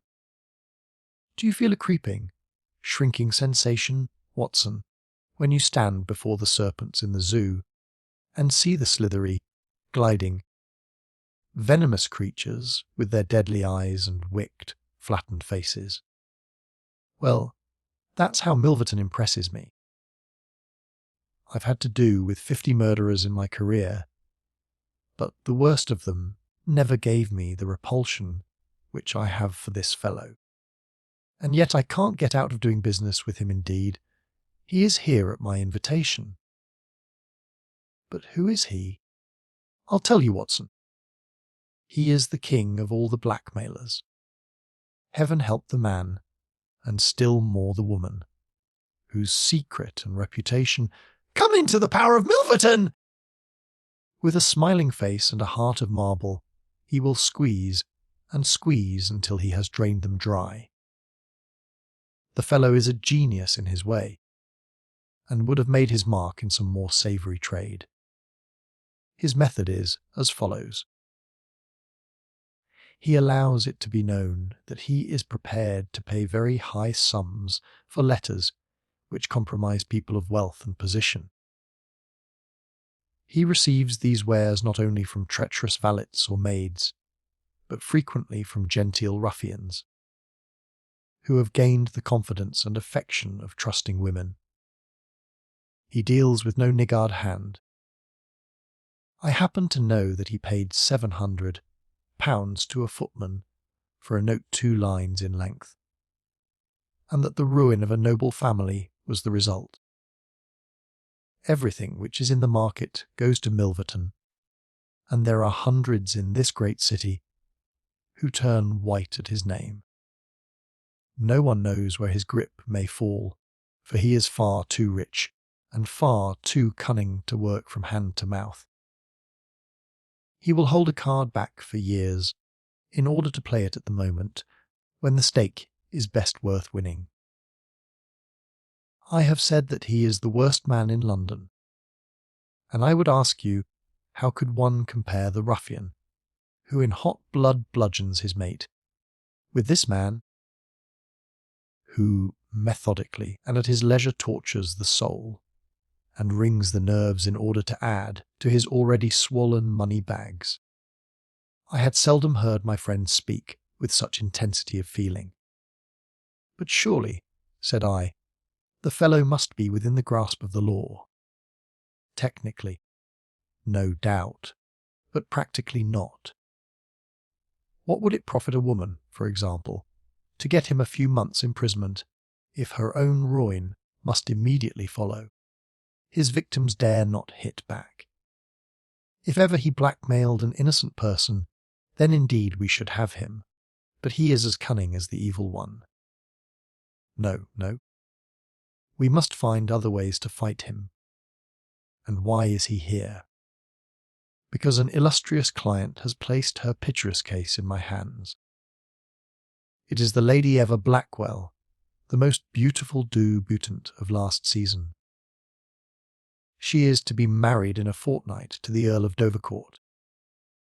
This find has several imprudent letters imprudent, Watson, nothing worse which were written to an impecunious young squire in the country. They would suffice to break off the match. Milverton will send the letters to the Earl, unless a large sum of money is paid him. I have been commissioned to meet him, and to make the best terms I can. At that instant there was a clatter and a rattle in the street below. Looking down, I saw a stately carriage and pair, the brilliant lamps gleaming on the glossy haunches of the noble chestnuts. A footman opened the door, and a small, stout man in a shaggy astrakhan overcoat descended. A minute later he was in the room. Charles Augustus Milverton was a man of 50, with a large, intellectual head, a round, plump, hairless face, a perpetual frozen smile, and 2 keen grey eyes, which gleamed brightly from behind broad, gold-rimmed glasses. There was something of Mr. Pickwick's benevolence in his appearance, marred only by the insincerity of the fixed smile and by the hard glitter of those restless and penetrating eyes.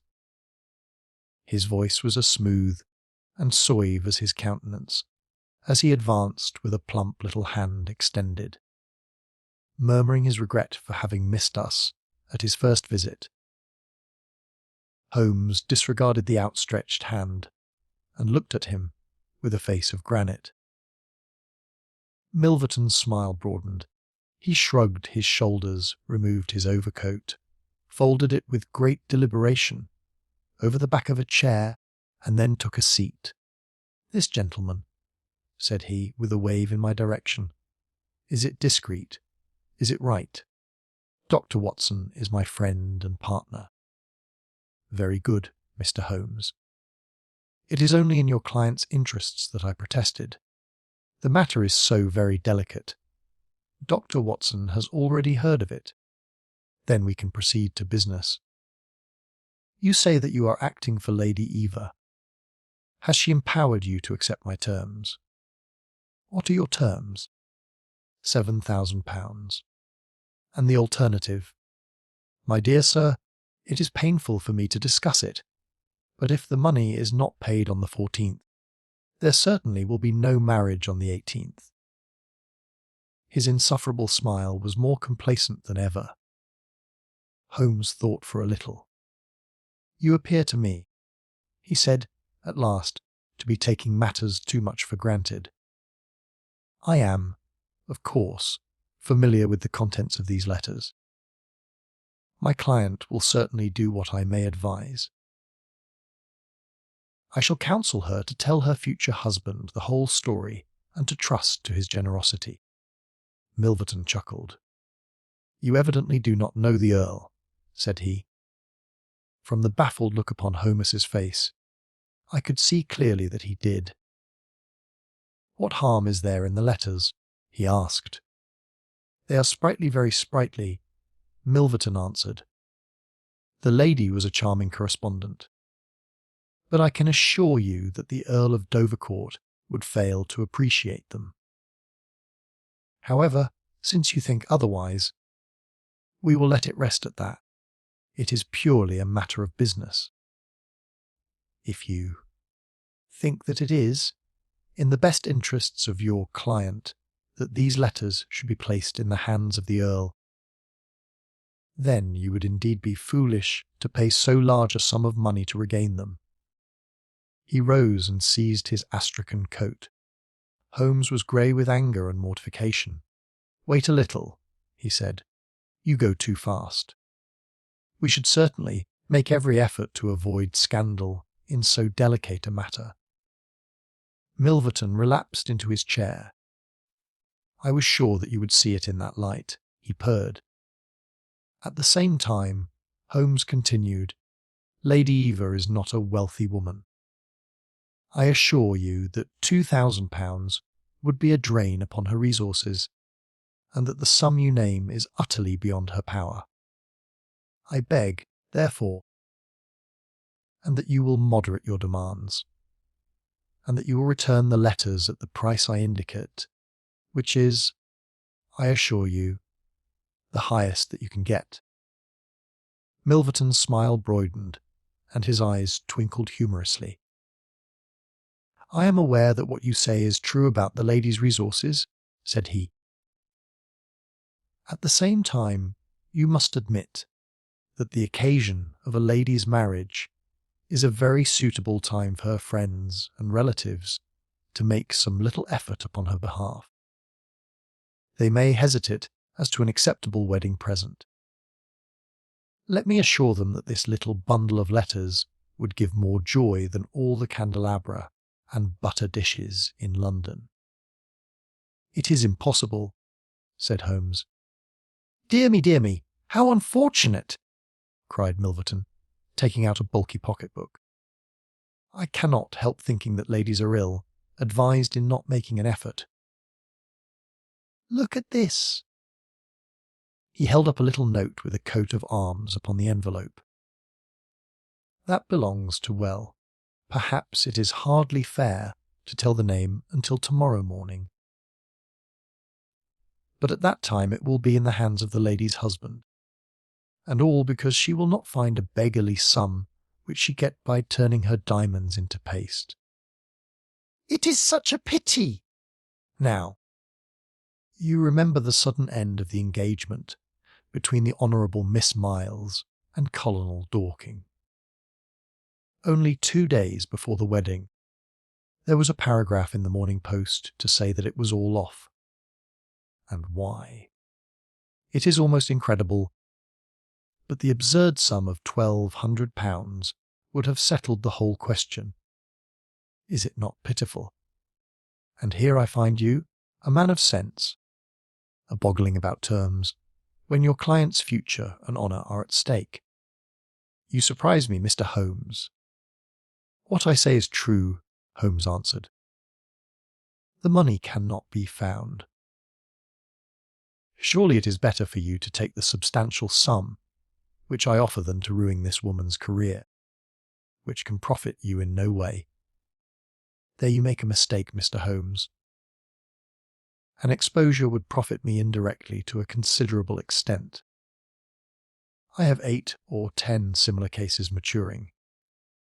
If it was circulated among them that I had made a severe example of the Lady Eva, I should find all of them much more open to reason. You see my point. Holmes sprang from his chair. "Get behind him, Watson! Don't let him out! Now, sir!" Let us see the contents of that notebook. Milverton had glided as quick as a rat to the side of the room, and stood with his back against the wall. "Mr. Holmes," he said, turning the front of his coat and exhibiting the butt of a large revolver, which projected from the inside pocket. "I have been expecting you to do something original. This has been done so often, and what good has ever come from it? I assure you that I am armed to the teeth, and I am perfectly prepared to use my weapons, knowing that the law will support me. Besides, your supposition that I would bring the letters here in a notebook is entirely mistaken. I would do nothing so foolish.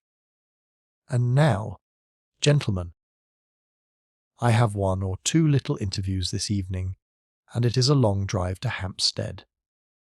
He stepped forward, took up his coat, laid his hand on his revolver, and turned to the door. I picked up a chair, but Holmes shook his head, and I laid it down again. With bow, a smile, and a twinkle, Milverton was out of the room. And a few moments after we heard the slam of the carriage door and the rattle of the wheels as he drove away. Holmes sat motionless by the fire, his hands buried deep in his trouser pockets, his chin sunk upon his breast, his eyes fixed upon the glowing embers. For half an hour he was silent and still. Then, with the gesture of a man who has taken his decision, he sprang to his feet and passed into his bedroom.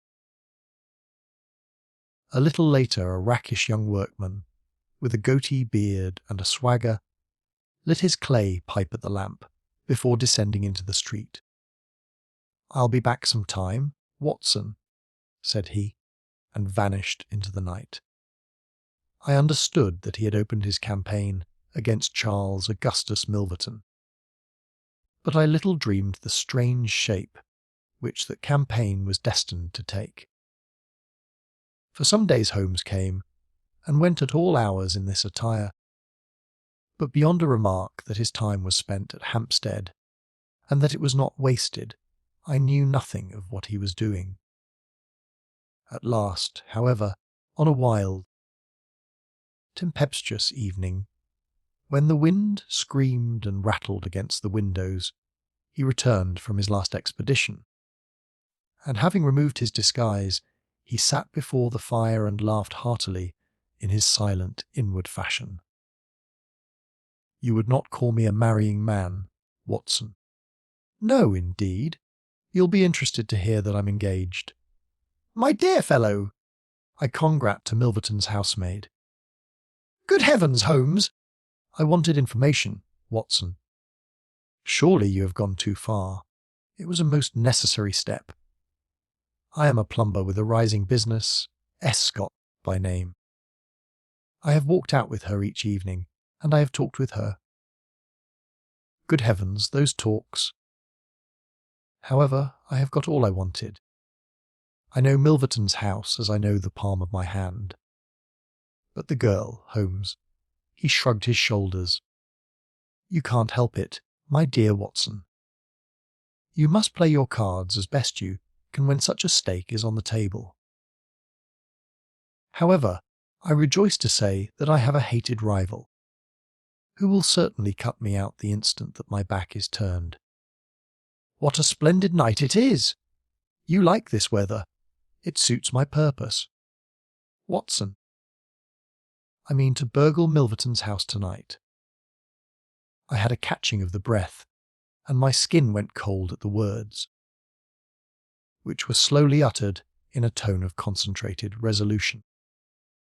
As a flash of lightning in the night shows up in an instant every detail of a wild landscape, so at one glance I seemed to see every possible result of such an action: the detection, the capture, the honoured career ending in irreparable failure and disgrace, my friend himself lying at the mercy of the odious Milverton. For heaven's sake, Holmes, think what you are doing, I cried. My dear fellow, I have given it every consideration. I am never precipitate in my actions, nor would I adopt so energetic and, indeed, so dangerous a course if any other were possible. Let us look at the matter clearly and fairly. I suppose that you will admit that the action is morally justifiable, though technically criminal. To burgle his house is no more than to forcibly take his pocketbook, an action in which you were prepared to aid me. I turned it over in my mind. Yes, I said, it is morally justifiable so long as our object is to take no articles save those which are used for an illegal purpose. Exactly. Since it is morally justifiable, I have only to consider the question of personal risk. Surely a gentleman should not lay much stress upon this. When a lady is in most desperate need of his help, you will be in such a false position. Well, that is part of the risk. There is no other possible way of regaining these letters. The unfortunate lady has not the money, and there are none of her people in whom she could confide. Tomorrow is the last day of grace, and unless we can get the letters tonight, this villain will be as good as his word and will bring about her ruin. I must, therefore, abandon my client to her fate, or I must play this last card. Between ourselves, Watson, it's a sporting duel between this fellow Milverton and me. He had, as you saw, the best of the first exchanges, but my self-respect and my reputation are concerned to fight it to a finish. Well, I don't like it, but I suppose it must be, said I. When do we start? You are not coming. Then you are not going, said I. I give you my word of honour, and I never broke it in my life, that I will take a cab straight to the police station and give you away. Unless you let me share this adventure with you. You can't help me. How do you know that? You can't tell what may happen. Anyway, my resolution is taken. Other people besides you have self-respect and even reputations. Holmes had looked annoyed, but his brow cleared, and he clapped me on the shoulder. Well, my dear fellow, be it so. We have shared this same room for some years, and it would be amusing if we ended by sharing the same cell. You know, Watson, I don't mind confessing to you that I have always had an idea that I would have made a highly efficient criminal. This is the chance of my lifetime in that direction. See here. He took a neat little leather case out of a drawer, and opening it he exhibited a number of shining instruments. This is a first-class, up-to-date burgling kit, with nickel-plated jemmy, diamond-tipped glass cutter, adaptable keys, and every modern improvement which the march of civilization demands. Here, too, is my dark lantern. Everything is in order. Have you a pair of silent shoes? I have rubber-soled tennis shoes. Excellent. And a mask. I can make a couple out of black silk. I can see that you have a strong, natural turn for this sort of thing. Very good. Do you make the masks? We shall have some cold supper before we start. It is now 9:30. At 11 we shall drive as far as Church Row. It is a quarter of an hour's walk from there to Appledore Towers. We shall be at work before midnight. Milverton is a heavy sleeper and retires punctually at 10:30. With any luck we should be back here by 2, with the Lady Eva's letters in my pocket. Holmes and I put on our dress clothes, so that we might appear to be two theatre goers homeward bound. In Oxford Street we picked up a hansom and drove to an address in Hampstead. Here we paid off our cab, and with our great coats buttoned up, for it was bitterly cold, and the wind seemed to blow through us, we walked along the edge of the heath. "It's a business that needs delicate treatment," said Holmes. "These documents are contained in a safe in the fellow's study, and the study is the anteroom of his bed-chamber. On the other hand, like all these stout, little men who do themselves well, he is a plethoric sleeper. Agatha, that's my fiancée, says it is a joke in the servants' hall that it's impossible to wake the master. He has a secretary who is devoted to his interests, and never budges from the study all day. That's why we are going at night. Then he has a beast of a dog which rooms the garden. I met Atherlate the last 2 evenings, and she locks the brute up so as to give me a clear run. This is the house, this big one in its own grounds. Through the gate now to the right among the laurels. We might put on our masks here, I think. You see, there is not a glimmer of light in any of the windows, and everything is working splendidly.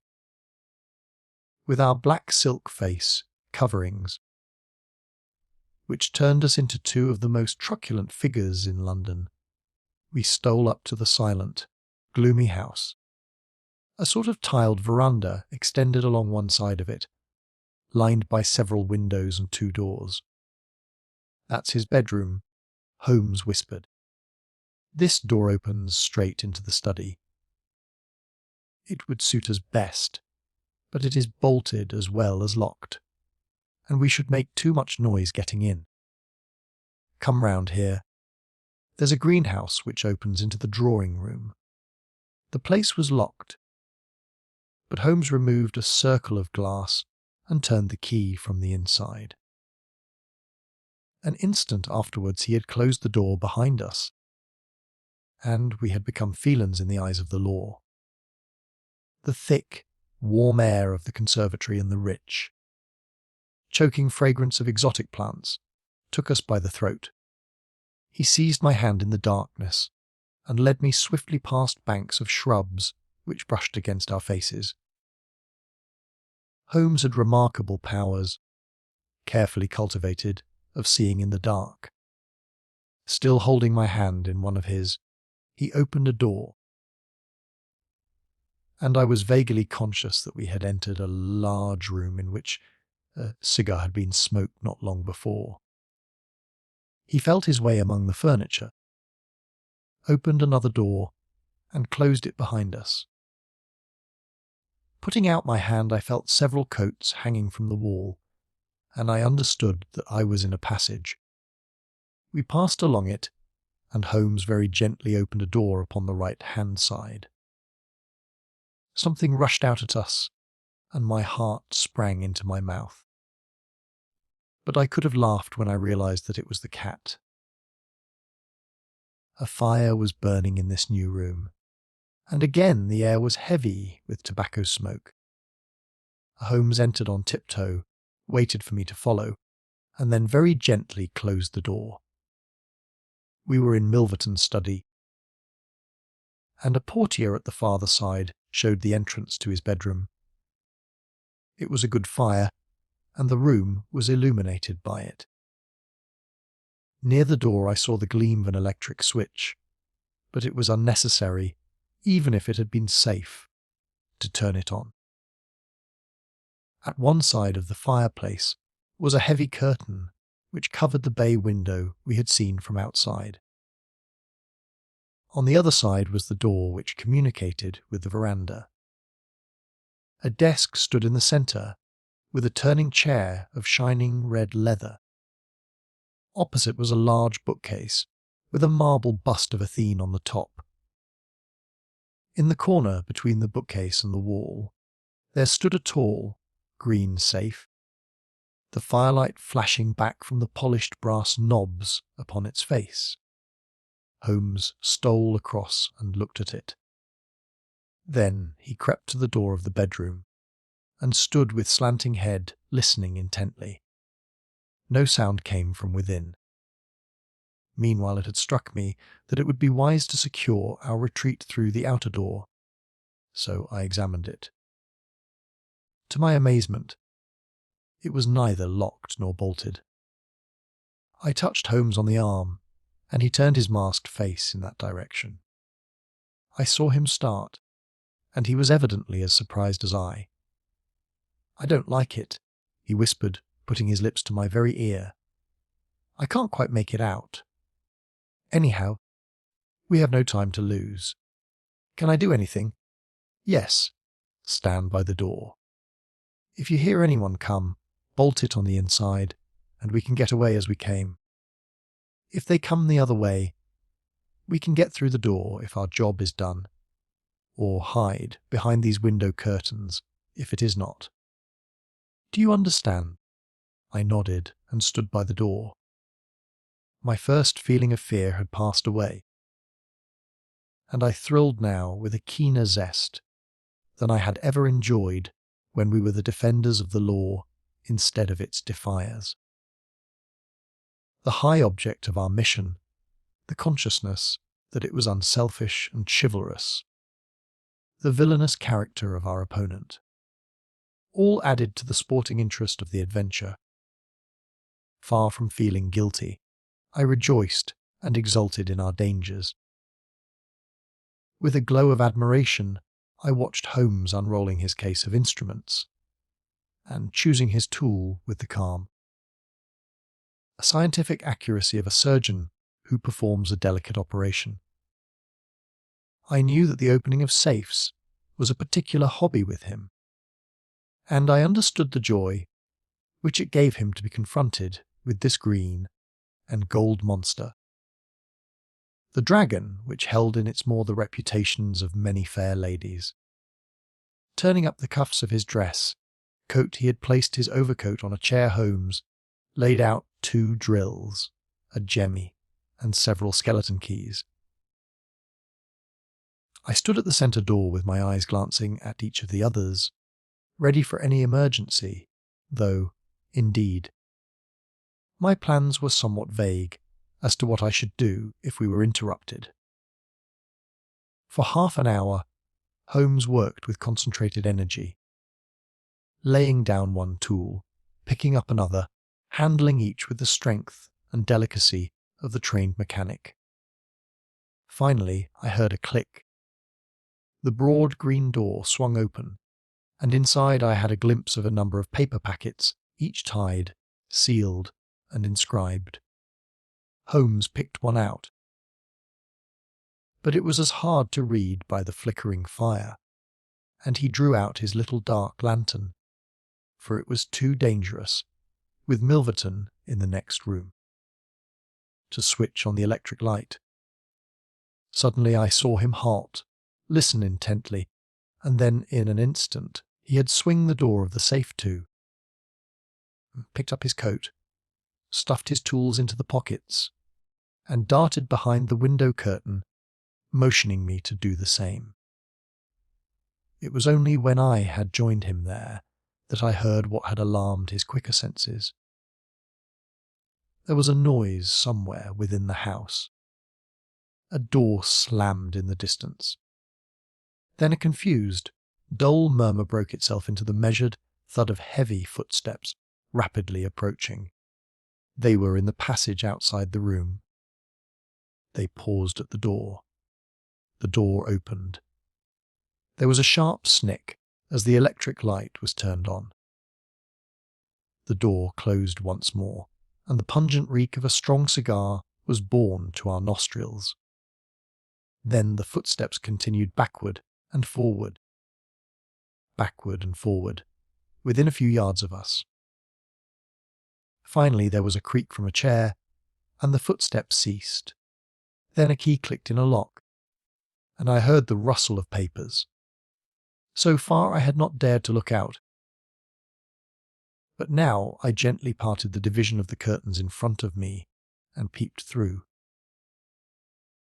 From the pressure of Holmes's shoulder against mine, I knew that he was sharing my observations. Right in front of us, and almost within our reach, was the broad, rounded back of Milverton. It was evident that we had entirely miscalculated his movements, that he had never been to his bedroom, but that he had been sitting up in some smoking or billiard room in the farther wing of the house, the windows of which we had not seen. His broad, grizzled head, with its shining patch of baldness, was in the immediate foreground of our vision. He was leaning far back in the red leather chair, his legs outstretched, a long, black cigar projecting at an angle from his mouth. He wore a semi-military smoking jacket, claret-coloured, with a black velvet collar. In his hand he held a long, legal document which he was reading in an indolent fashion, blowing rings of tobacco smoke from his lips as he did so. There was no promise of a speedy departure in his composed bearing and his comfortable attitude. I felt Holmes's hand steal into mine and give me a reassuring shake, as if to say that the situation was within his powers and that he was easy in his mind.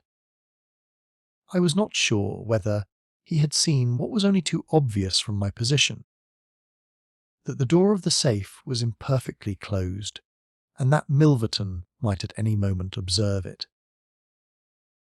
In my own mind I had determined that if I were sure, from the rigidity of his gaze, that it had caught his eye, I would at once spring out, throw my great coat over his head, pinion him, and leave the rest to Holmes. But Milverton never looked up. He was languidly interested by the papers in his hand, and page after page was turned as he followed the argument of the lawyer. At least, I thought, when he has finished the document and the cigar he will go to his room. But before he had reached the end of either, there came a remarkable development, which turned our thoughts into quite another channel. Several times I had observed that Milverton looked at his watch, and once he had risen and sat down again with a gesture of impatience. The idea, however, that he might have an appointment at so strange an hour never occurred to me until a faint sound reached my ears from the veranda outside. Milverton dropped his papers and sat rigid in his chair. The sound was repeated, and then there came a gentle tap at the door. Milverton rose and opened it. "Well," said he curtly, "you are nearly half an hour late." So this was the explanation of the unlocked door, and of the nocturnal vigil of Milverton. There was the gentle rustle of a woman's dress. I had closed the slit between the curtains as Milverton's face had turned in our direction, but now I ventured very carefully to open it once more. He had resumed his seat, the cigar still projecting at an insolent angle from the corner of his mouth. In front of him, in the full glare of the electric light, there stood a tall, slim, dark woman, a veil over her face, a mantle drawn round her chin. Her breath came quick and fast, and every inch of the lithe figure was quivering with strong emotion. "Well," said Milverton, "you made me lose a good night's rest, my dear. I hope you'll prove worth it. You couldn't come any other time, eh?" The woman shook her head. "Well, if you couldn't, you couldn't. If the Countess is a hard mistress, you have your chance to get level with her now. Bless the girl. What are you shivering about? That's right. Pull yourself together. Now, let us get down to business." He took a notebook from the drawer of his desk. "You say that you have 5 letters which compromise the Countess de Orbit. You want to sell them. I want to buy them. So far, so good. It only remains to fix a price. I should want to inspect the letters, of course. If they are really good specimens, great heavens, is it you?" The woman, without a word, had raised her veil and dropped the mantle from her chin. It was a dark, handsome, clear-cut face which confronted Milverton, a face with a curved nose, strong, dark eyebrows shading hard, glittering eyes, and a straight, thin-lipped mouth set in a dangerous smile. "It is I," she said, "the woman whose life you have ruined." Milverton laughed, but fear vibrated in his voice. "You were so very obstinate," said he. "Why did you drive me to such extremities? I assure you I wouldn't hurt a fly of my own accord. But every man has his business, and what was I to do? I put the price well within your means. You would not pay. So you sent the letters to my husband. And he the noblest gentleman that ever lived. A man whose boots I was never worthy to lace. He broke his gallant heart, and died. You remember that last night, when I came through that door, I begged and prayed you for mercy, and you laughed in my face as you are trying to laugh now. Only your coward heart cannot keep your lips from twitching. Yes, you never thought to see me here again. But it was that night which taught me how I could meet you face to face and alone. Well, Charles Milverton, what have you to say?" "Don't imagine that you can bully me," said he, rising to his feet. "I have only to raise my voice, and I could call my servants, and have you arrested. But I will make allowance for your natural anger. Leave the room at once as you came, and I will say no more."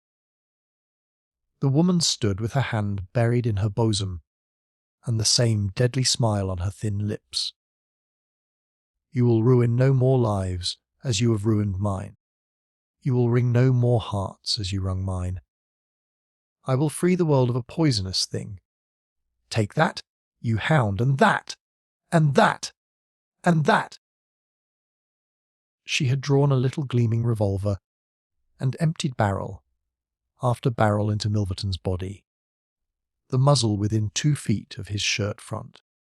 He shrank away and then fell forward upon the table, coughing furiously and clawing among the papers. Then he staggered to his feet, received another shot, and rolled upon the floor.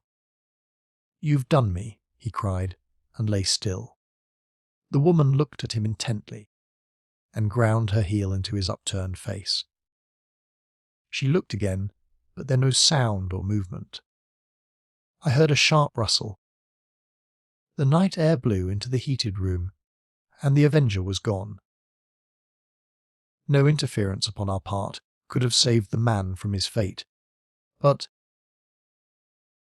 as the woman bullet after bullet into Milverton's shrinking body, I was about to spring out, when I felt Holmes's cold, strong grasp upon my wrist. I understood the whole argument of that firm, restraining grip, that it was no affair of ours, that justice had overtaken a villain, that we had our own duties and our own objects, which were not to be lost sight of. But hardly had the woman rushed from the room when Holmes, with swift, silent steps, was over at the other door. He turned the key in the lock.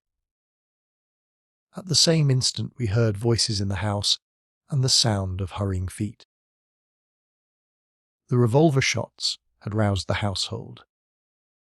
With perfect coolness, Holmes slipped across to the safe, filled his 2 arms with bundles of letters, and poured them all into the fire. Again and again he did it, until the safe was empty. Someone turned the handle and beat upon the outside of the door. Holmes looked swiftly round. The letter which had been the messenger of death for Milverton lay, all mottled with his blood, upon the table. Holmes tossed it in among the blazing papers. Then he drew the key from the outer door, passed through after me, and locked it on the outside. "This way, Watson," said he. "We can scale the garden wall in this direction." I could not have believed that an alarm could have spread so swiftly. Looking back, the huge house was one blaze of light. The front door was open, and figures were rushing down the drive. The whole garden was alive with people. And one fellow raised a view halloo as we emerged from the veranda and followed hard at our heels. Holmes seemed to know the grounds perfectly, and he threaded his way swiftly among a plantation of small trees. I close at his heels, and our foremost pursuer panting behind us. It was a 6-foot wall which barred our path, but he sprang to the top and over. As I did the same, I felt the hand of the man behind me grab at my ankle. But I kicked myself free and scrambled over a grass-strewn coping. I fell upon my face among some bushes, but Holmes had me on my feet in an instant, and together we dashed away across the huge expanse of Hampstead Heath. We had run 2 miles, I suppose, before Holmes at last halted and listened intently. All was absolute silence behind us. We had shaken off our pursuers and were safe. We had breakfasted, and were smoking our morning pipe on the day, after the remarkable experience which I have recorded, when Mr. Lestrade, of Scotland Yard, very solemn and impressive, was ushered into our modest sitting-room. "Good morning, Mr. Holmes," said he. "Good morning. May I ask if you are very busy just now?" "Not too busy to listen to you. I thought that, perhaps, if you had nothing particular on hand, you might care to assist us in a most remarkable case, which occurred only last night at Hampstead." "Dear me," said Holmes. "What was that?" "A murder, a most dramatic and remarkable murder. I know how keen you are upon these things, and I would take it as a great favour if you would step down to Appledore Towers and give us the benefit of your advice. It is no ordinary crime. We have had our eyes upon this Mr. Milverton for some time, and, between ourselves, he was a bit of a villain. He is known to have held papers which he used for blackmailing purposes. These papers have all been burned by the murderers. No article of value was taken, as it is probable that the criminals were men of good position, whose sole object was to prevent social exposure." "Criminals," said Holmes. "Plural. Yes, there were 2 of them. They were as nearly as possible captured red-handed. We have their footmarks. We have their description. It's 10 to 1 that we trace them. The first fellow was a bit too active, but the second was caught by the under-gardener, and only got away after a struggle. He was a middle-sized, strongly built man, square jaw, thick neck, moustache, a mask over his eyes." "That's rather vague," said Sherlock Holmes. It might be a description of Watson." "It's true," said the inspector, with amusement. "It might be a description of Watson." "Well, I'm afraid I can't help you, Lestrade," said Holmes. The fact is that I knew this fellow Milverton, that I considered him one of the most dangerous men in London, and that I think there are certain crimes which the law cannot touch, and which, therefore, to some extent, justify private revenge. No, it's no use arguing. I have made up my mind. My sympathies are with the criminals rather than with the victim, and I will not handle this case.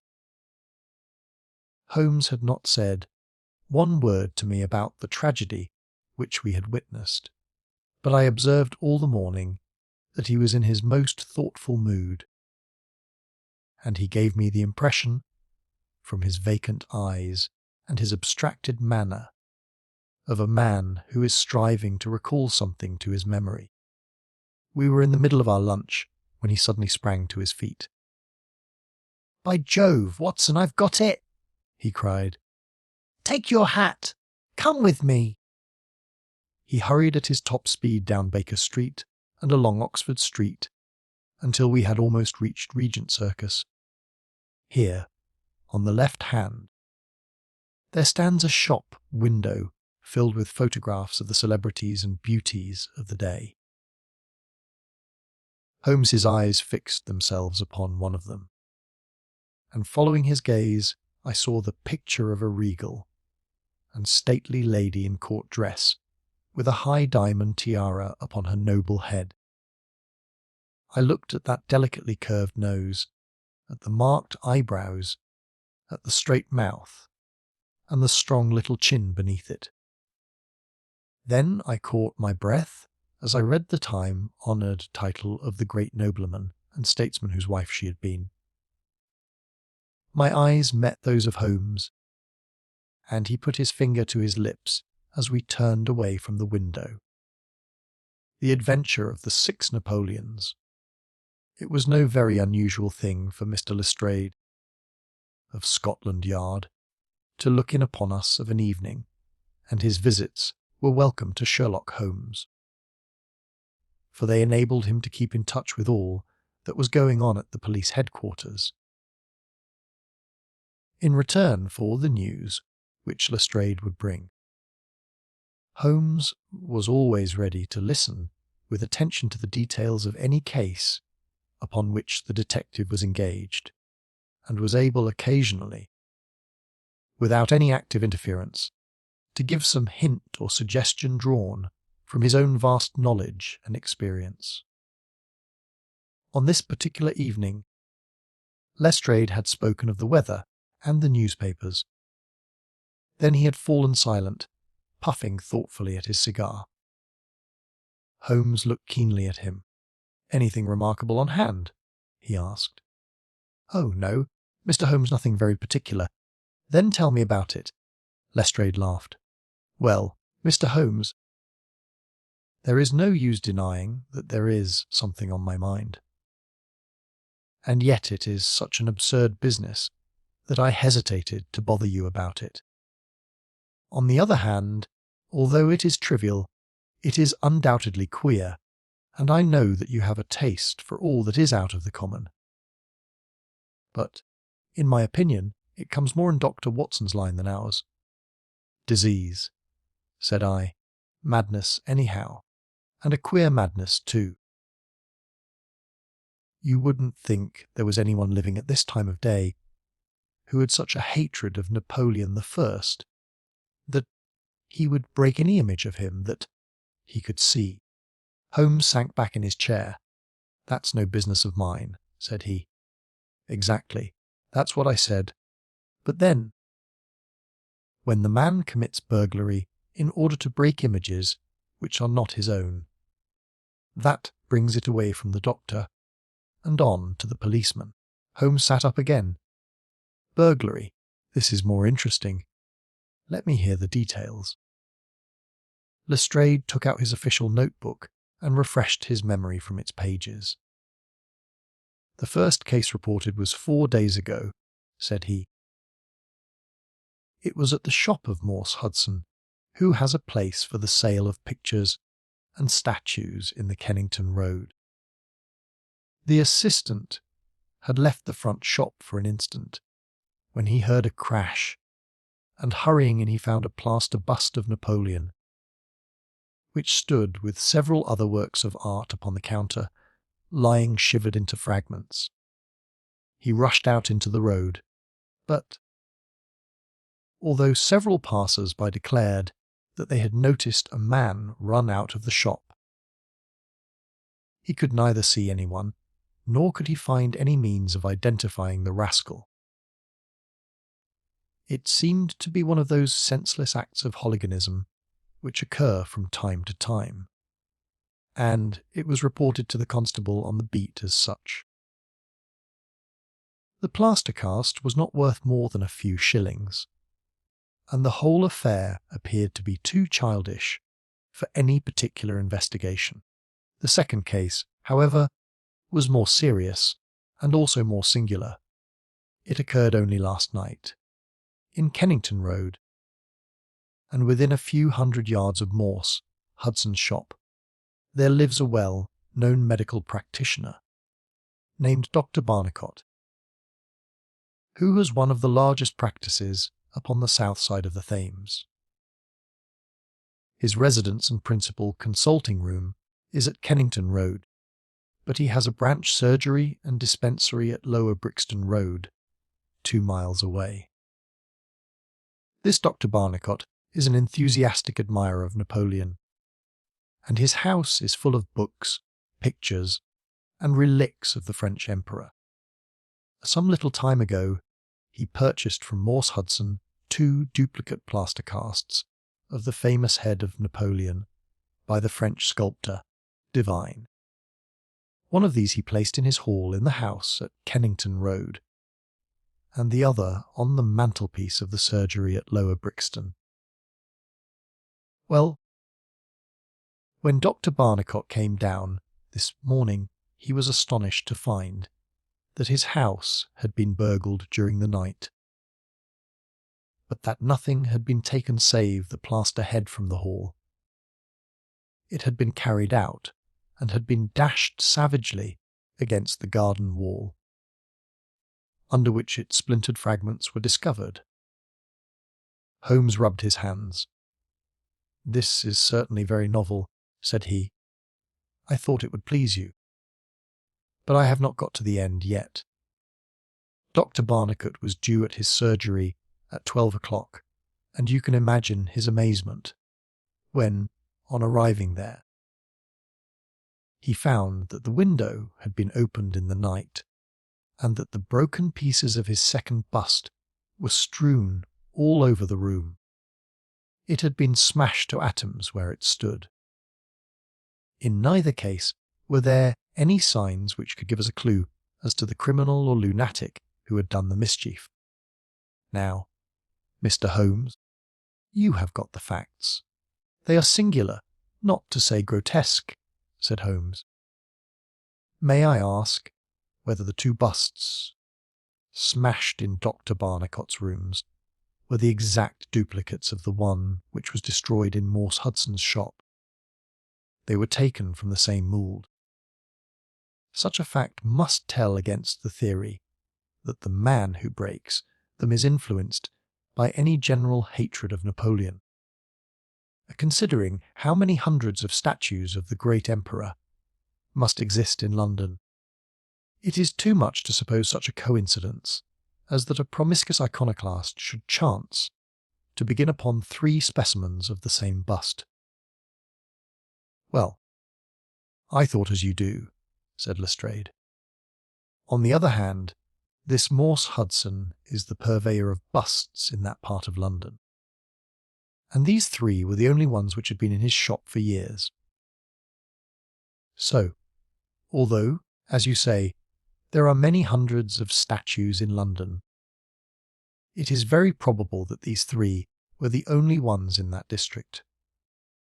Therefore, a local fanatic would begin with them. What do you think, Dr. Watson?" "There are no limits to the possibilities of monomania," I answered. "There is the condition which the modern French psychologists have called the idée fixe, which may be trifling in character, and accompanied by complete sanity in every other way. A man who had read deeply about Napoleon, or who had possibly received some hereditary family injury through the Great War, might conceivably form such an ID fix and under its influence be capable of any fantastic outrage. "That won't do, my dear Watson," said Holmes, shaking his head, "for no amount of ID fix would enable your interesting monomaniac to find out where these busts were situated." "Well, how do you explain it?" "I don't attempt to do so. I would only observe that there is a certain method in the gentleman's eccentric proceedings.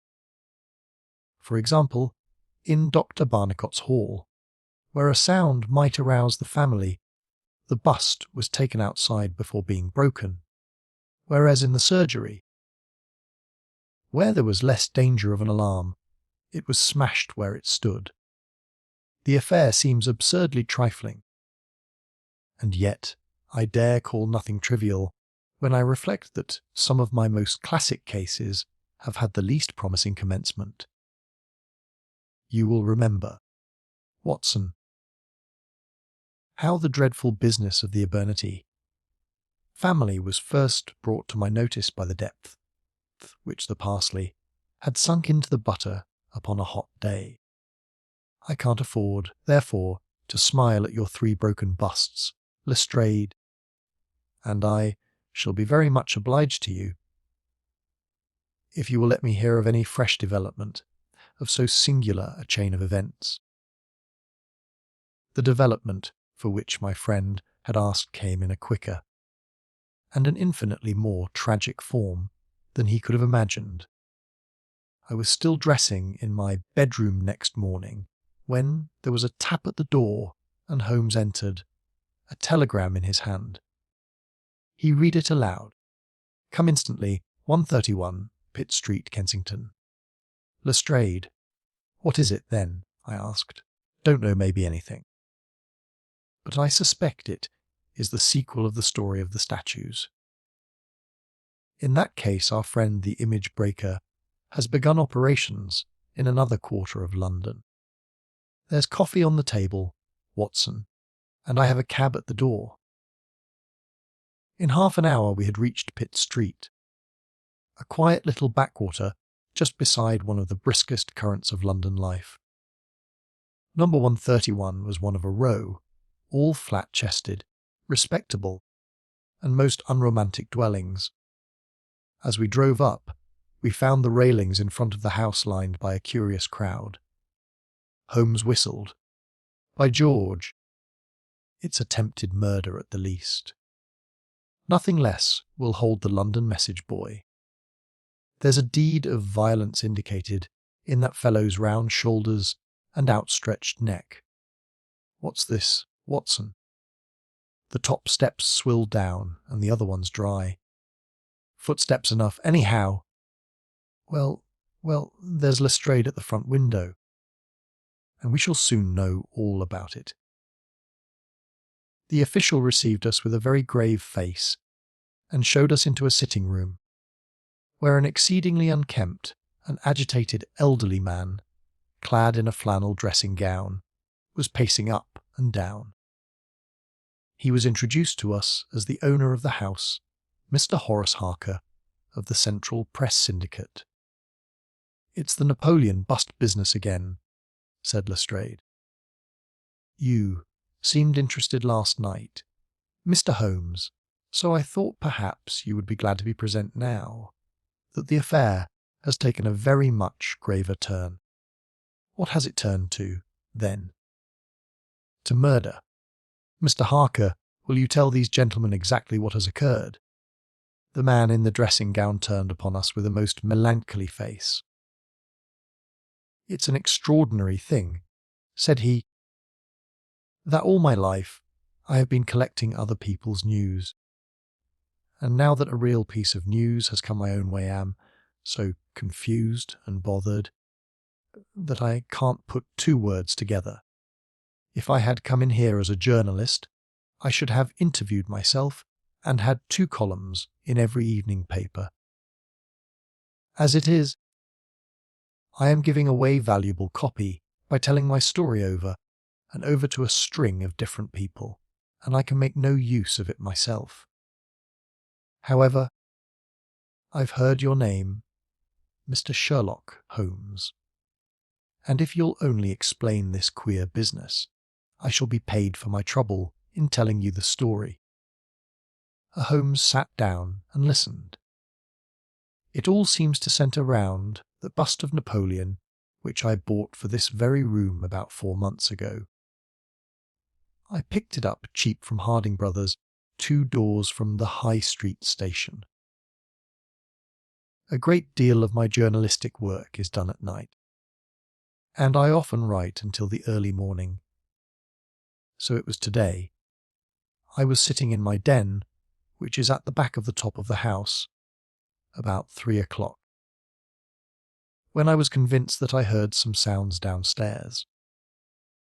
I listened, but they were not repeated, and I concluded that they came from outside.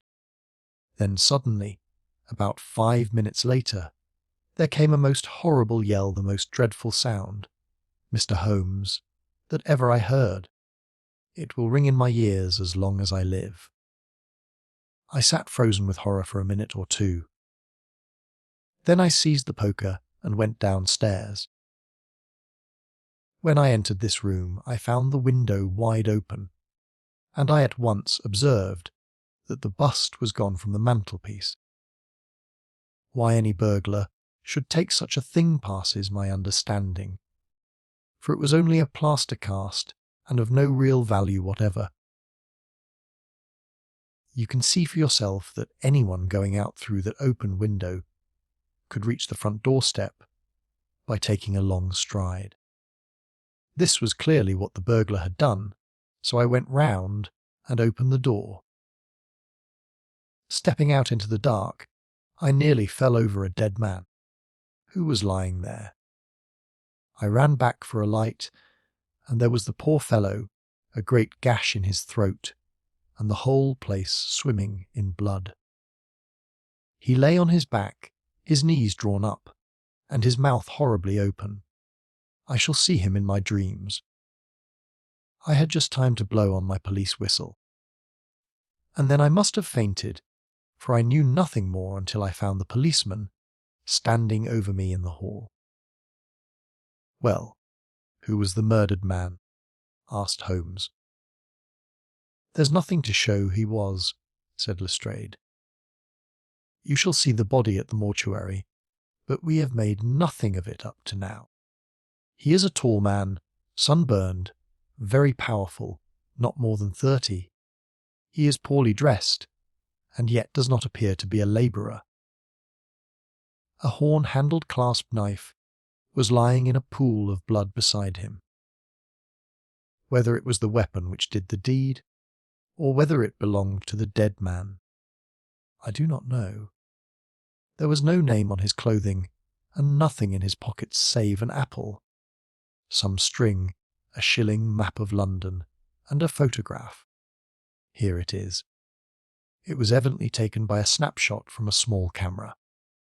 It represented an alert, sharp-featured simian man, with thick eyebrows and a very peculiar projection of the lower part of the face, like the muzzle of a baboon. "And what became of the bust?" asked Holmes. "After a careful study of this picture, we had news of it just before you came. It has been found in the front garden of an empty house in Campden House Road. It was broken into fragments. I am going round now to see it. Will you come?" "Certainly. I must just take one look round." He examined the carpet and the window. "The fellow had either very long legs, or was a most active man," said he, "with an area beneath. It was no mean feat to reach that window ledge and open that window. Getting back was comparatively simple. Are you coming with us to see the remains of your bust, Mr. Harker?" The disconsolate journalist had seated himself at a writing table. "I must try and make something of it," said he, "though I have no doubt that the first editions of the evening papers are out already with full details.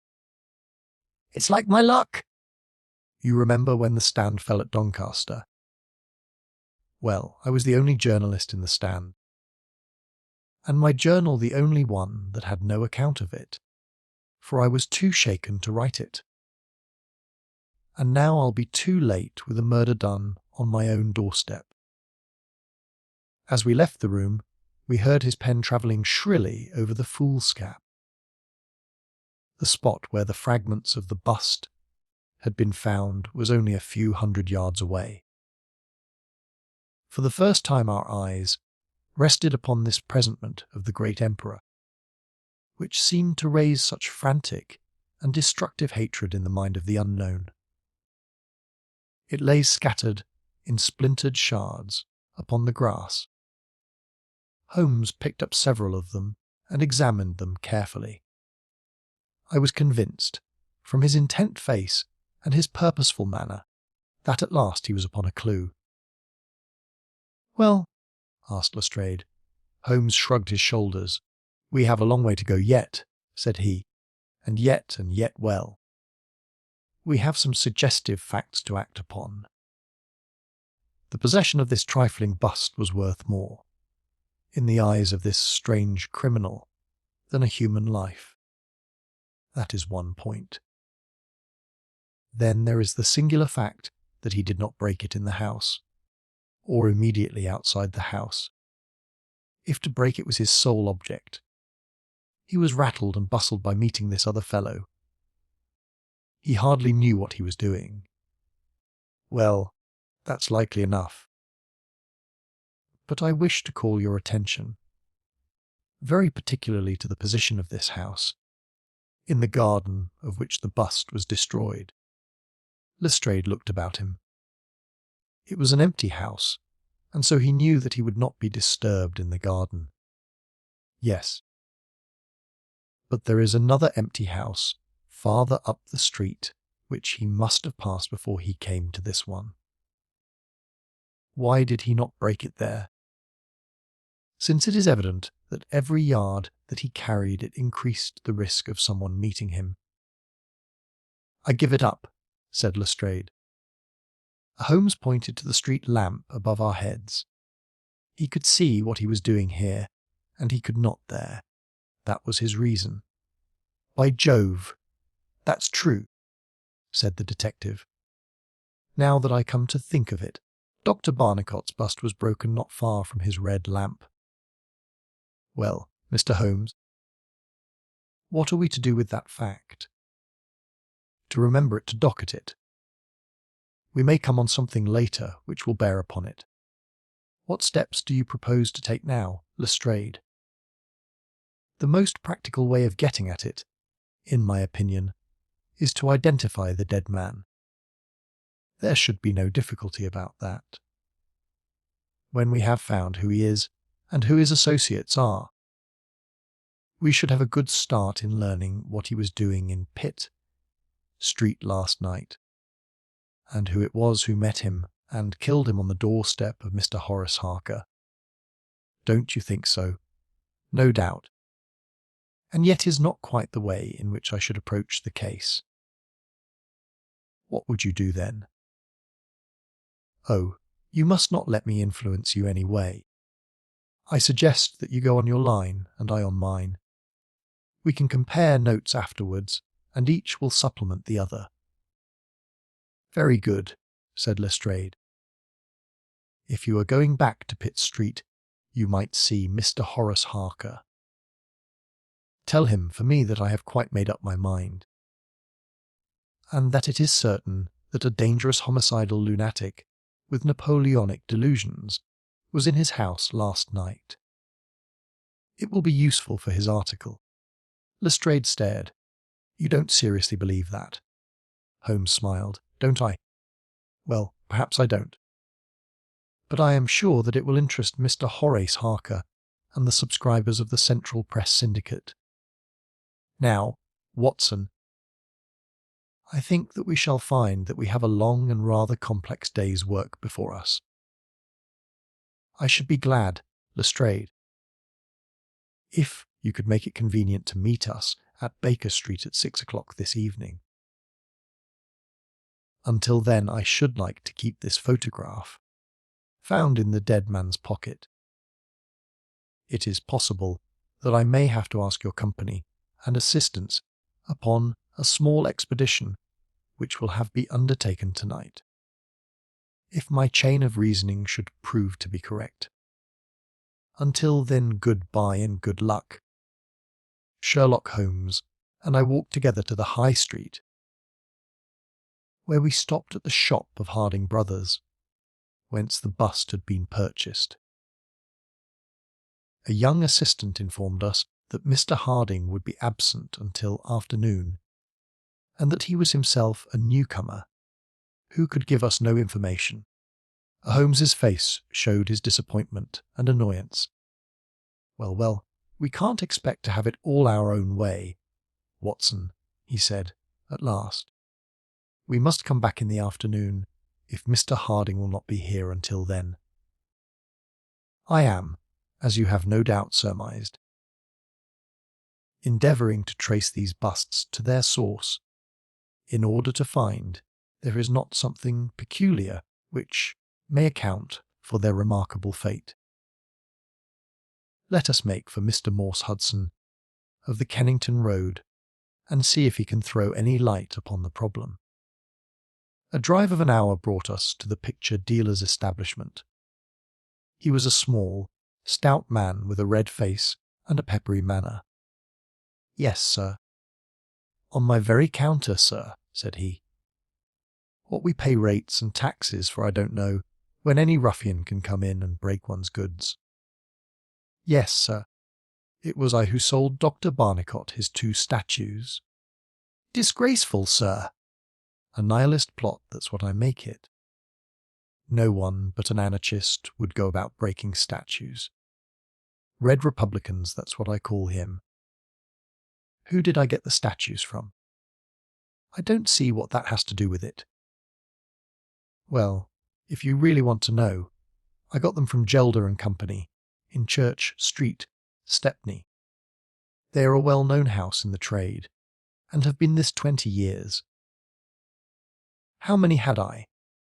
3 2, and one are 3 2 of Dr. Barnicot's, and one smashed in broad daylight on my own counter. Do I know that photograph? No, I don't. Yes, I do, though. Why, it's Beppo. He was a kind of Italian piecework man, who made himself useful in the shop. He could carve a bit, and gild and frame, and do odd jobs.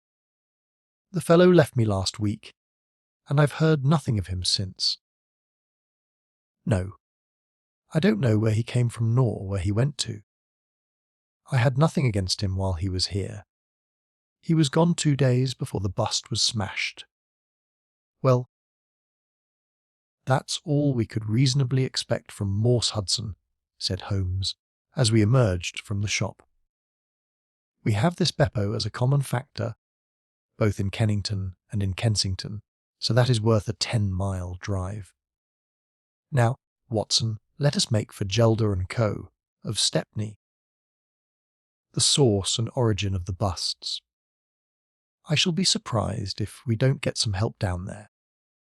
In rapid succession, we passed through the fringe of fashionable London, Hotel London, theatrical London, literary London, commercial London, and, finally, maritime London, till we came to a riverside city of 100,000 souls, where the tenement houses swelter and reek with the outcasts of Europe. Here, in a broad thoroughfare, once the abode of wealthy city merchants, we found the sculpture works for which we searched. Outside was a considerable yard full of monumental masonry. Inside was a large room in which 50 workers were carving or moulding.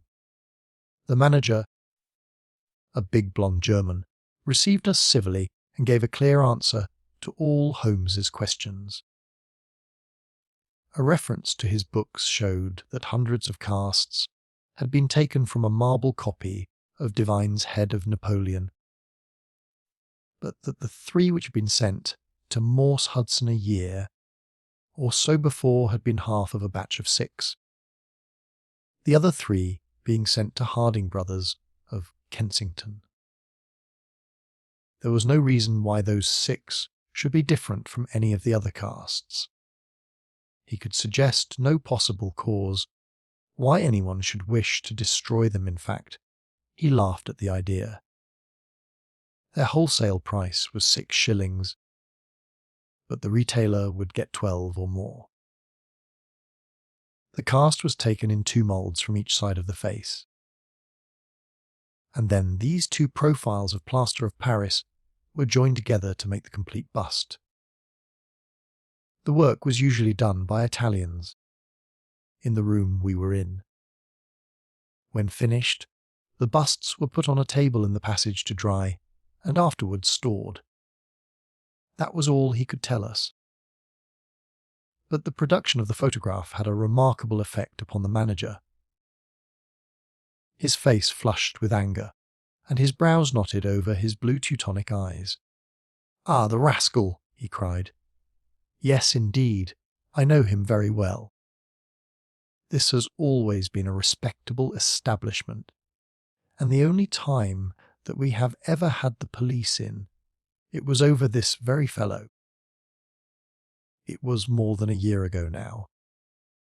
He knifed another Italian in the street, and then he came to the works with the police on his heels, and he was taken here. Beppo was his name, his second name I never knew. Serve me right for engaging a man with such a face. But he was a good workman, one of the best. What did he get? The man lived, and he got off with a year. I have no doubt he is out now, but he has not dared to show his nose here. We have a cousin of his here, and I dare say he could tell you where he is." "No, no," cried Holmes. "Not a word to the cousin, not a word, I beg of you. The matter is very important, and the farther I go with it, the more important it seems to grow. When you referred in your ledger to the sale of those casts, I observed that the date was June 3rd of last year. Could you give me the date when Beppo was arrested?" "I could tell you roughly by the pay list," the manager answered. "Yes," he continued. "After some turning over of pages, he was paid last on May 20th. "Thank you," said Holmes.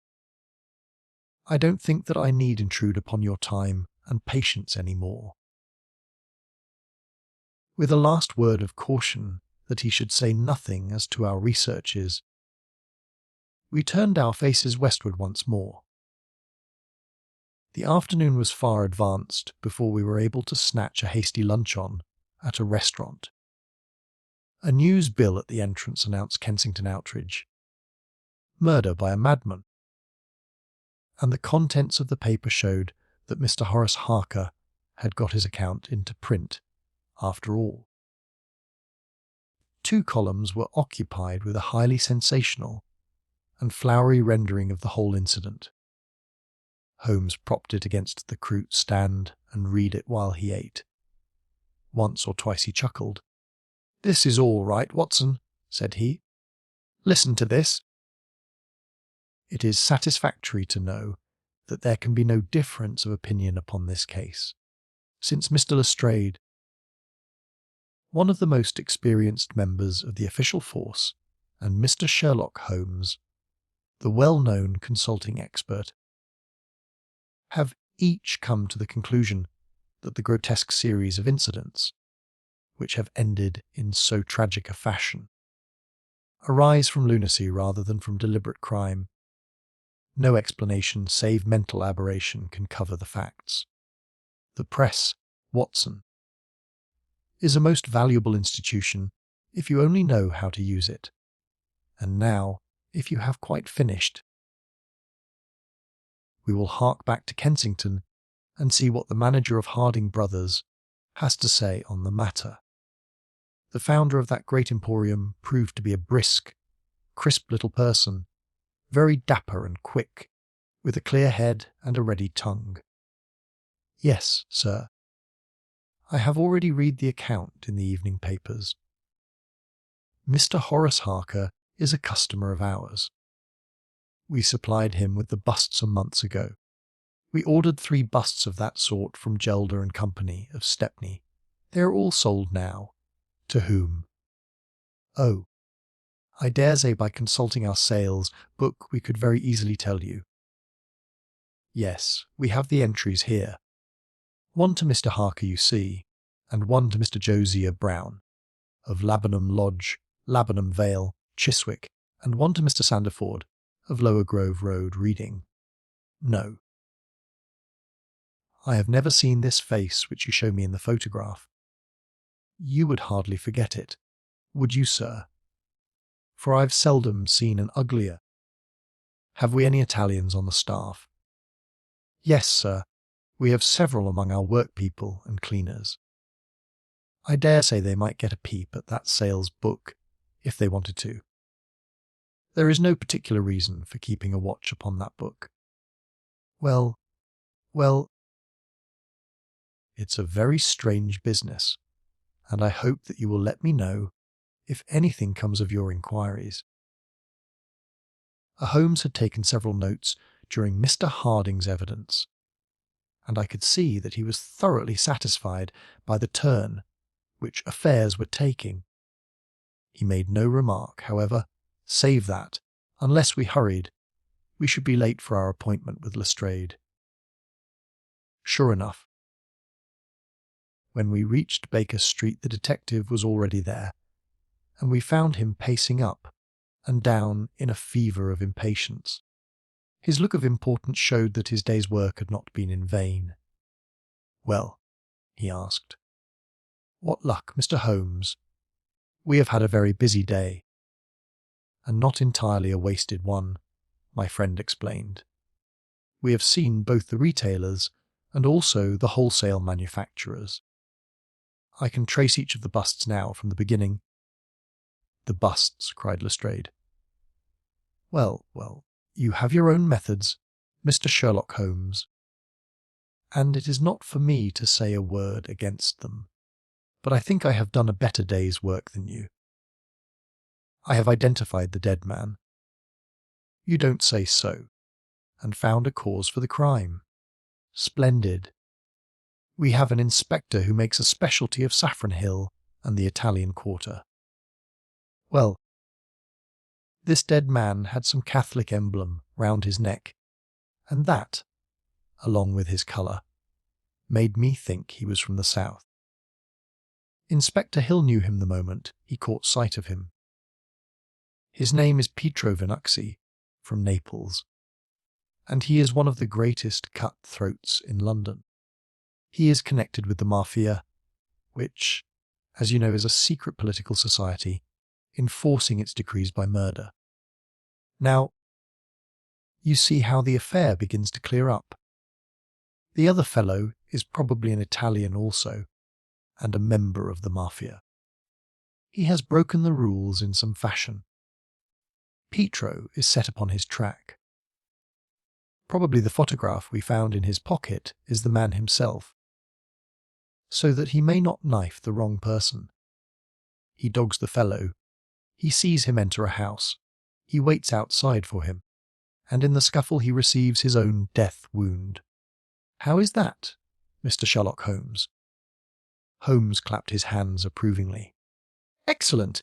Lestrade, excellent!" he cried. "But I didn't quite follow your explanation of the destruction of the busts. The busts. You never can get those busts out of your head. After all, that is nothing. Petty larceny, 6 months at the most. It is the murder that we are really investigating, and I tell you that I am gathering all the threads into my hands. And the next stage is a very simple one. I shall go down with Hill to the Italian Quarter, find the man whose photograph we have got, and arrest him on the charge of murder. Will you come with us? I think not. I fancy we can attain our end in a simpler way. I can't say for certain, because it all depends It all depends upon a factor which is completely outside our control. But I have great hopes, in fact. The betting is exactly 2-1 that if you will come with us tonight, I shall be able to help you to lay him by the heels. In the Italian quarter.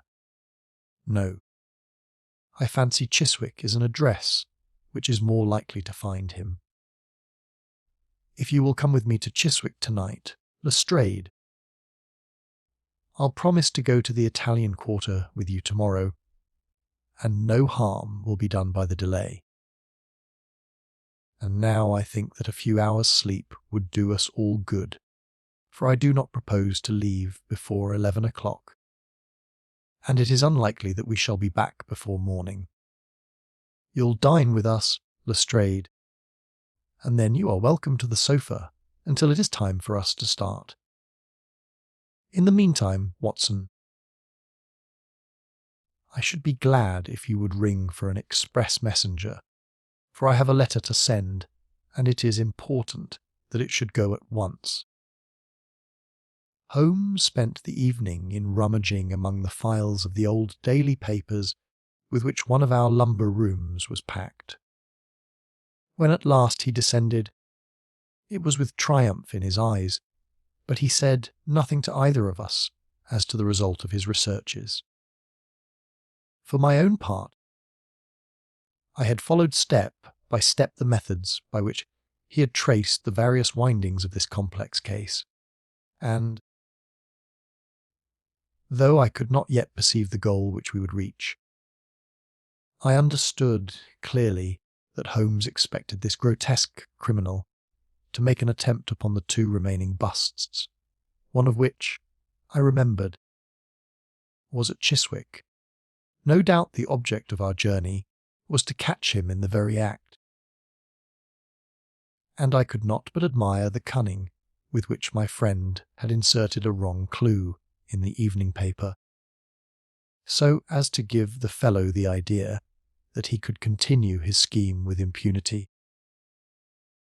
I was not surprised when Holmes suggested that I should take my revolver with me. He had himself picked up the loaded hunting crop, which was his favourite weapon. A 4-wheeler was at the door at 11, and in it we drove to a spot at the other side of Hammersmith Bridge. Here the cabman was directed to wait. A short walk brought us to a secluded road, fringed with pleasant houses, each standing in its own grounds. In the light of a street lamp we read Labenham Villa, upon the gate post of one of them. The occupants had evidently retired to rest, for all was dark save for a fanlight over the hall door, which shed a single blurred circle onto the garden path. The wooden fence which separated the grounds from the road threw a dense black shadow upon the inner side. And here it was that we crouched. "I fear that you'll have a long wait," Holmes whispered. "We may thank our stars that it is not raining. I don't think we can even venture to smoke to pass the time. However, it's a 2-1 chance that we get something to pay us for our trouble." It proved, however, that our vigil was not to be so long as Holmes had led us to fear, and it ended in a very sudden and singular fashion. In an instant, without the least sound to warn us of his coming, the garden gate swung open, and a lithe, dark figure, as swift and active as an ape, rushed up the garden path. We saw it whisk past the light thrown from over the door, and disappear against the black shadow of the house. There was a long pause, during which we held our breath, and then a very gentle creaking sound came to our ears. The window was being opened. The noise ceased, and again there was a long silence. The fellow was making his way into the house. we saw the sudden flash of a dark lantern inside the room. What he sought was evidently not there, for again we saw the flash through another blind, and then through another. "Let us get to the open window. We will nab him as he climbs out," Lestrade whispered. But before we could move, the man had emerged again. As he came out into the glimmering patch of light, we saw that he carried something white under his arm. He looked stealthily all round him. The silence of the deserted street reassured him. Turning his back upon us, he laid down his burden.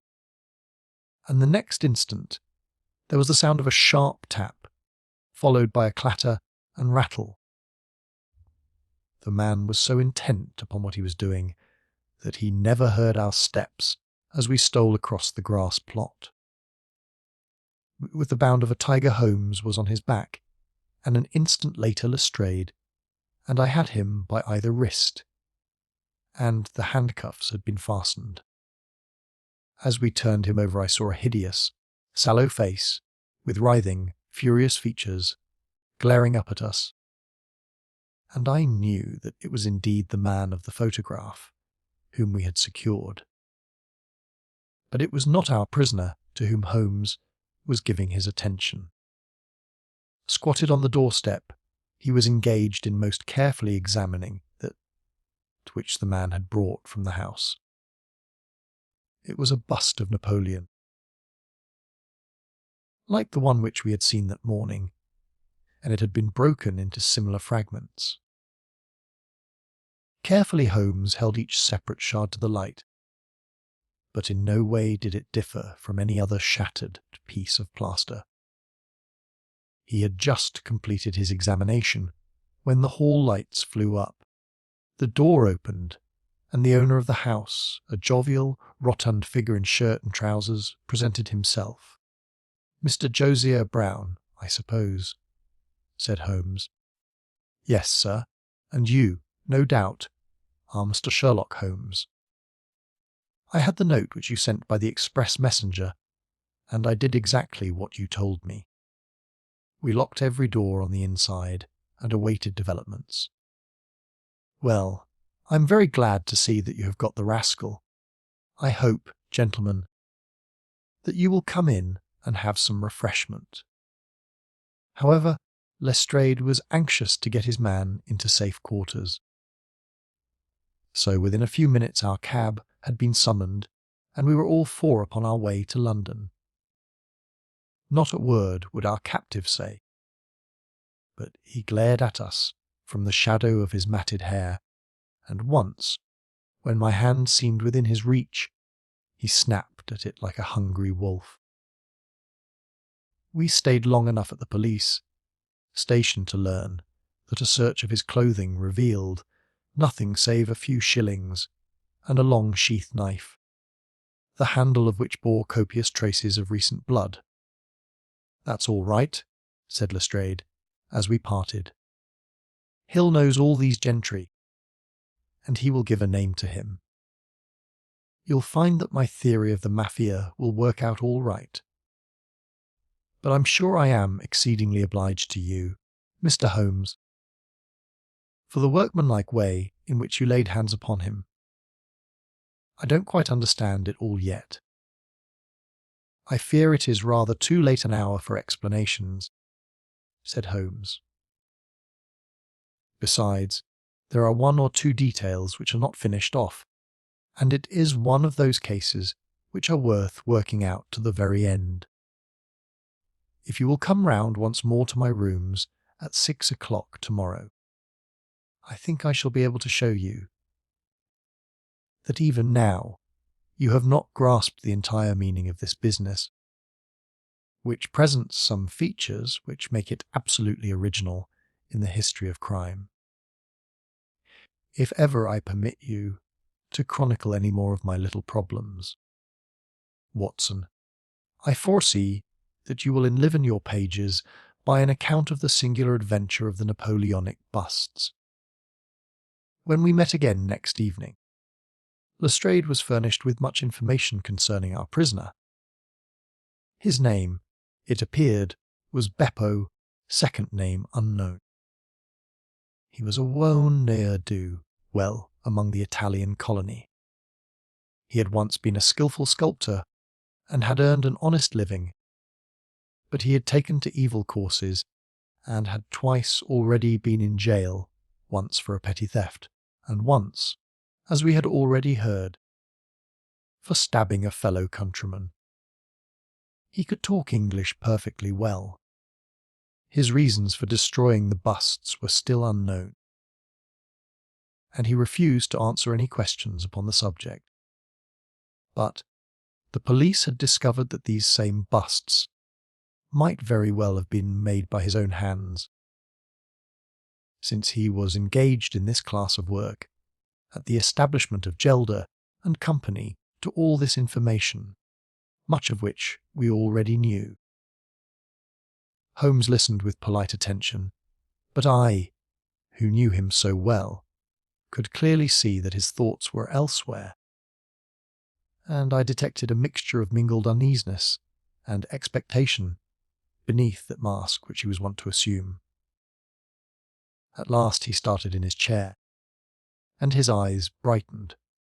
There had been a ring at the bell. A minute later we heard steps upon the stairs, and an elderly red-faced man with grizzled side whiskers was ushered in. In his right hand he carried an old-fashioned carpet bag, which he placed upon the table. "Is Mr. Sherlock Holmes here?" My friend bowed and smiled. "Mr. Sandford of Reading, I suppose," said he. "Yes, sir. I fear that I am a little late, but the trains were awkward. You wrote to me about a bust that is in my possession." "Exactly. I have your letter here. You said, 'I desire to possess a copy of Divine's Napoleon, and am prepared to pay you £10 for the one which is in your possession.' Is that right?" "Certainly. I was very much surprised at your letter, for I could not imagine how you knew that I owned such a thing." "Of course you must have been surprised, but the explanation is very simple. Mr. Harding, of Harding Brothers, said that they had sold you their last copy, and he gave me your address." "Oh, was it? Did he tell you what I paid for it?" "No, he did not." "Well, I am an honest man, though not a very rich one. I only gave 15 shillings for the bust, and I think you ought to know that before I take £10 from you. I am sure the scruple does you honour, Miss Sandford, but I have named that price, so I intend to stick to it." "Well, it is very handsome of you, Mr. Holmes. I brought the bust up with me, as you asked me to do. Here it is." He opened his bag, and at last we saw placed upon our table a complete specimen of that bust, which we had already seen more than once in fragments. Holmes took a paper from his pocket and laid a £10 note upon the table. "You will kindly sign that paper, Mr. Sandford, in the presence of these witnesses. It is simply to say that you transfer every possible right that you ever had in the bust to me. I am a methodical man, you see, and you never know what turn events might take afterwards. Thank you, Mr. Sandford. Here is your money, and I wish you a very good evening." When our visitor had disappeared, Sherlock Holmes's movements were such as to rivet our attention. He began by taking a clean white cloth from a drawer and laying it over the table. Then he placed his newly acquired bust in the centre of the cloth. Finally, he picked up his hunting crop and struck Napoleon a sharp blow on the top of the head. The figure broke into fragments, and Holmes bent eagerly over the shattered remains. Next instant, with a loud shout of triumph, he held up one splinter, in which a round, dark object was fixed like a plum in a pudding. "Gentlemen," he cried, Let me introduce you to the famous Black Pearl of the Borgias. Lestrade and I sat silent for a moment, and then, with a spontaneous impulse, we both broke at clapping, as at the well-wrought crisis of a play. A flush of colour sprang to Holmes's pale cheeks, and he bowed to us like the master dramatist who receives the homage of his audience. It was at such moments that, for an instant, he ceased to be a reasoning machine, and betrayed his human love for admiration and applause. The same singularly proud and reserved nature which turned away with disdain from popular notoriety was capable of being moved to its depths by spontaneous wonder and praise from a friend. "Yes, gentlemen," said he, "it is the most famous pearl now existing in the world, and it has been my good fortune, by a connected chain of inductive reasoning, to trace it from the Prince of Colonna's bedroom at the Oldacre Hotel, where it was lost, to the interior of this, the last of the 6 busts of Napoleon which were manufactured by Gelder and Company of Stepney. You will remember, Lestrade, the sensation caused by the disappearance of this valuable jewel, and the vain efforts of the London police to recover it. I was myself consulted upon the case, but I was unable to throw any light upon it. Suspicion fell upon the maid of the princess, who was an Italian, and it was proved that she had a brother in London, but we failed to trace any connection between them. The maid's name was Lucretia Vexi, and there is no doubt in my mind that this Pietro, who was murdered 2 nights ago, was the brother. I have been looking up the dates in the old files of the paper, and I find that the disappearance of the pearl was exactly 2 days before the arrest of Beppo, for some crime of violence and event which took place in the factory of Gelder and Company at the very moment when these busts were being made. Now you clearly see the sequence of events, though you see them, of course, in the inverse order to the way in which they presented themselves to me. Beppo had the pearl in his possession. He may have stolen it from Pietro. He may have been Pietro's confederate. He may have been the go-between of Pietro and his sister. It is of no consequence to us which is the correct solution. The main fact is that he had the pearl, and at that moment, when it was on his person, he was pursued by the police. He made for the factory in which he worked, and he knew that he had only a few minutes in which to conceal this enormously valuable prize, which would otherwise be found on him when he was searched. 6 plaster casts of Napoleon were drying in the passage. One of them was still soft.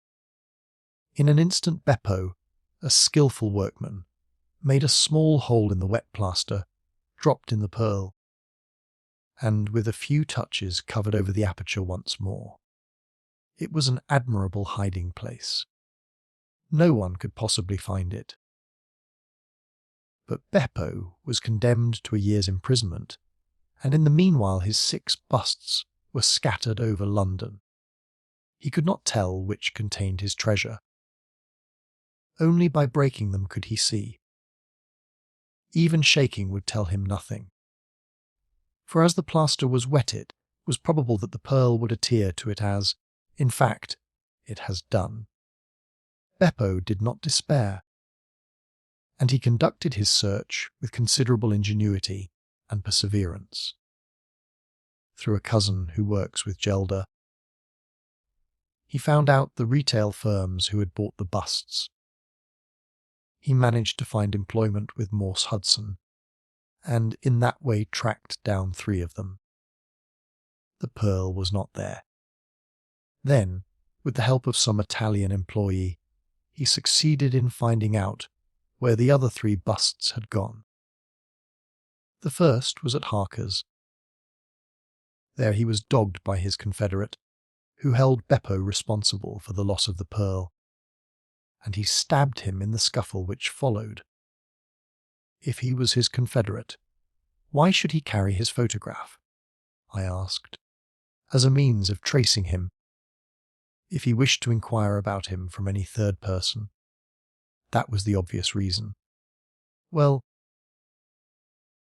after the murder I calculated that Beppo would probably hurry rather than delay his movements.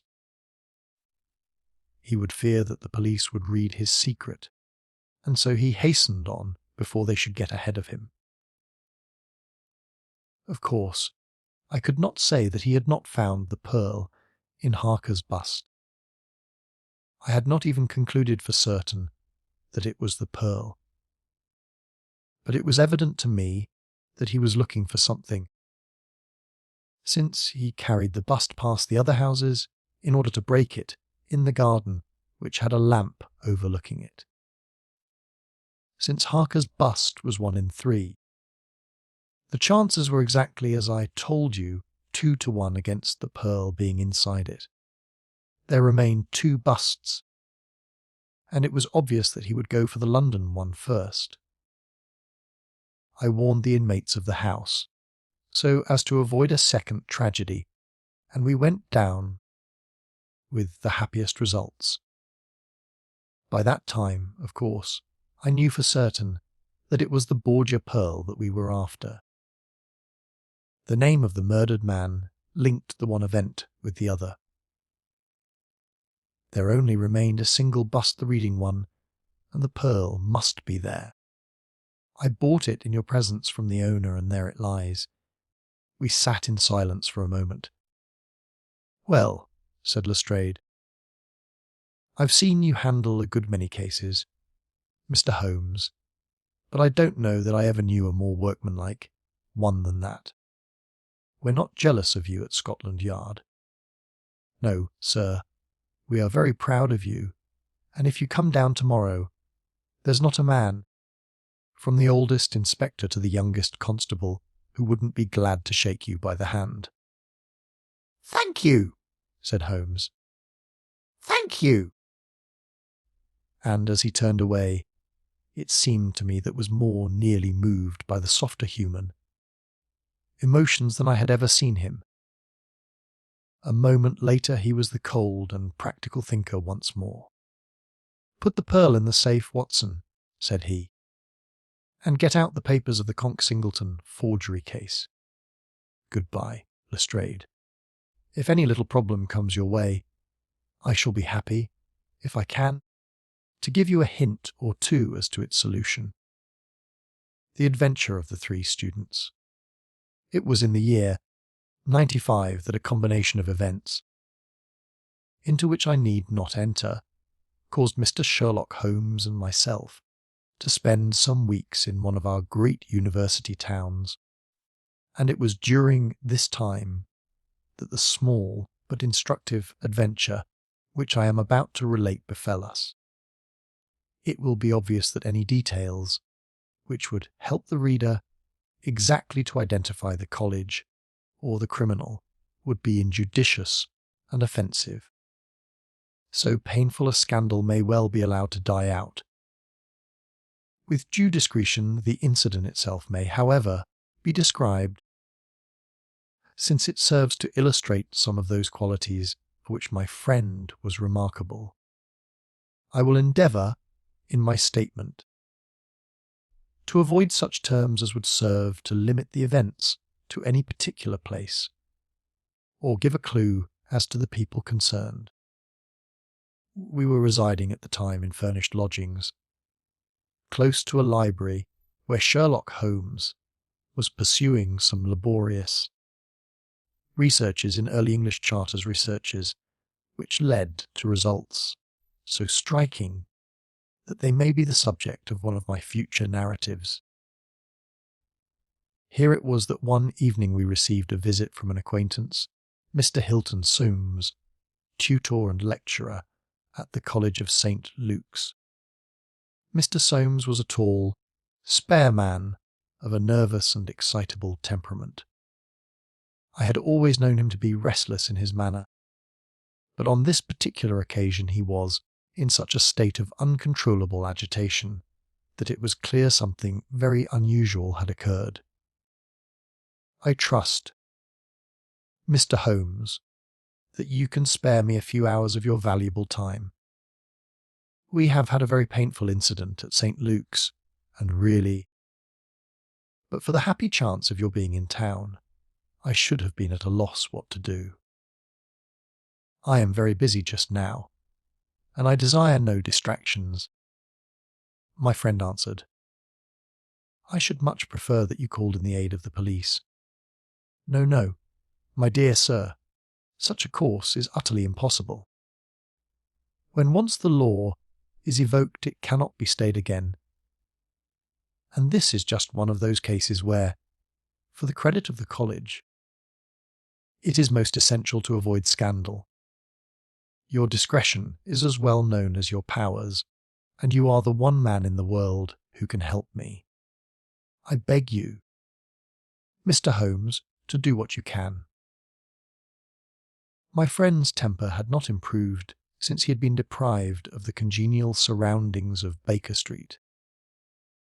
Without his scrapbooks, his chemicals, and his homely untidiness, he was an uncomfortable man. He shrugged his shoulders in ungracious acquiescence, while our visitor in hurried words and with much excitable gesticulation poured forth his story. "I must explain to you, Mr. Holmes, that tomorrow is the first day of the examination for the Fortescue Scholarship. I am one of the examiners. My subject is Greek, and the first of the papers consists of a large passage of Greek translation which the candidate has not seen. This passage is printed on the examination paper, and it would naturally be an immense advantage if the candidate could prepare it in advance. For this reason, great care is taken to keep the paper secret. Today, about 3 o'clock, the proofs of this paper arrived from the printers. The exercise consists of half a chapter of Thucydides. I had to read it over carefully, as the text must be absolutely correct. At 4:30 my task was not yet completed. I had, however, promised to take tea in a friend's rooms, so I left the proof upon my desk. I was absent rather more than an hour. You are aware, Mr. Holmes, that our college doors are double, a green baize one within, and a heavy oak one without. As I approached my outer door, I was amazed to see a key in it. For an instant I imagined that I had left my own there, but on feeling in my pocket I found that it was all right. The only duplicate which existed, so far as I knew, was that which belonged to my servant. Bannister, a man who has looked after my room for 10 years, and whose honesty is absolutely above suspicion. I found that the key was indeed his, that he had entered my room to know if I wanted tea, and that he had very carelessly left the key in the door when he came out. His visit to my room must have been within a very few minutes of my leaving it. His forgetfulness about the key would have mattered little upon any other occasion, but on this one day it has produced the most deplorable consequences. The moment I looked at my table, I was aware that someone had rummaged among my papers. The proof was in 3 long slips. I had left them all together. Now, I found that one of them was lying on the floor, one was on the side table near the window, and the third was where I had left it. Holmes stirred for the first time. "The first page on the floor, the second in the window, the third where you left it," said he. "Exactly, Mr. Holmes. You amaze me. How could you possibly know that? Pray continue your very interesting statement." For an instant I imagined that Bannister had taken the unpardonable liberty of examining my papers. He denied it, however, with the utmost earnestness, and I am convinced that he was speaking the truth. The alternative was that someone passing had observed the key in the door, had known that I was out, and had entered to look at the papers. A large sum of money is at stake, for the scholarship is a very valuable one, and an unscrupulous man might very well run a risk in order to gain an advantage over his fellows. Bannister was very much upset by the incident. He had nearly fainted when we found that the papers had undoubtedly been tampered with. I gave him a little brandy and left him collapsed in a chair, while I made a most careful examination of the room. I soon saw that the intruder had left other traces of his presence, besides the rumpled papers. On the table in the window were several shreds from a pencil which had been sharpened. A broken tip of lead was lying there also. Evidently the rascal had copied the paper in a great hurry, had broken his pencil, and had been compelled to put a fresh point to it. "Excellent," said Holmes, who was recovering his good humour as his attention became more engrossed by the case. "Fortune has been your friend." This was not all. I have a new writing table with a fine surface of red leather. I am prepared to swear, and so is Bannister, that it was smooth and unstained. Now I found a clean cut in it about 3 inches long, not a mere scratch, but a positive cut. Not only this, but on the table I found a small ball of black dough, or clay, with specks of something which looks like sawdust in it. I am convinced that these marks were left by the man who rifled the papers. There were no footmarks and no other evidence as to his identity. I was at my wit's end, when suddenly the happy thought occurred to me that you were in the town, and I came straight round to put the matter into your hands. Do help me, Mr. Holmes. You see my dilemma. Either I must find the man, or else the examination must be postponed until fresh papers are prepared, and since this cannot be done without explanation, there will ensue a hideous scandal, which will throw a cloud not only on the college, but on the university. Above all things, I desire to settle the matter quietly and discreetly. I shall be happy to look into it, and to give you such advice as I can, said Holmes, rising and putting on his overcoat. The case is not entirely devoid of interest. Had anyone visited you in your room after the papers came to you? Yes. Young Doyle at Rass, an Indian student, who lives on the same stair, came in to ask me some particulars about the examination, for which he was entered. Yes. And the papers were on your table. To the best of my belief, they were rolled up, but might be recognized as proofs. Possibly no one else in your room. No. Did anyone know that these proofs would be there? No one save the printer. Did this man Bannister know? No, certainly not. No one knew. Where is Bannister now? He was very ill, poor fellow. I left him collapsed in the chair. I was in such a hurry to come to you. You left your door open. I locked up the papers first.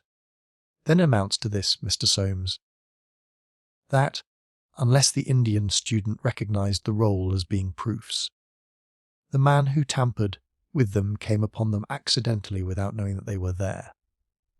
So, it seems to me. Holmes gave an enigmatic smile. Well, said he, let us go round. Not one of your cases, Watson mental, not physical. All right, come if you want to. Now, Mr. Soames at your disposal. The sitting room of our client opened by a low, latticed window on to the ancient lichen, tinted court of the old college. A Gothic arched door led to a worn stone staircase. On the ground floor was the tutor's room. Above were 3 students, one on each story. It was already twilight when we reached the scene of our problem. Holmes halted and looked earnestly at the window. Then he approached it, and, standing on tiptoe, with his neck craned, he looked into the room. He must have entered through the door. "There is no opening except the one pane," said our learned guide. "Dear me," said Holmes, and he smiled in a singular way as he glanced at our companion. "Well, if there is nothing to be learned here, we had best go inside." The lecturer unlocked the outer door and ushered us into his room. We stood at the entrance while Holmes made an examination of the carpet. "I am afraid there are no signs here," said he. "One could hardly hope for any upon so dry a day. Your servant seems to have quite recovered." "You left him in a chair, you say?" "Which chair?" "By the window there. I see. Near this little table. You can come in now. I have finished with the carpet. Let us take the little table first." "Of course." What has happened is very clear. The man entered and took the papers, sheet by sheet, from the central table. He carried them over to the window table, because from there he could see if you came across the courtyard, and so could effect an escape. "As a matter of fact, he could not," said Soames, "for I entered by the side door."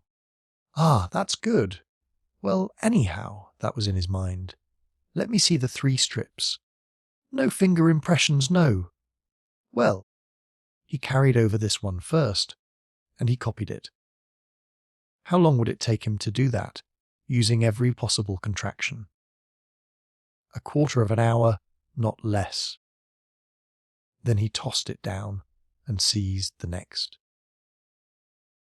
He was in the midst of that when your return caused him to make a very hurried retreat, very hurried, since he had not time to replace the papers which would tell you that he had been there. You were not aware of any hurrying feet on the stair as you entered the outer door. No, I can't say I was. Well, he wrote so furiously that he broke his pencil and had, as you observe, to sharpen it again. This is of interest, Watson. The pencil was not an ordinary one. It was above the usual size, with a soft lead. The outer colour was dark blue. The maker's name was printed in silver lettering, and the piece remaining is only about 1.5 inches long. Look for such a pencil, Mr. Soames, and you have got your man. When I add that he possesses a large and very blunt knife, you have an additional aid. Mr. Soames was somewhat overwhelmed by this flood of information.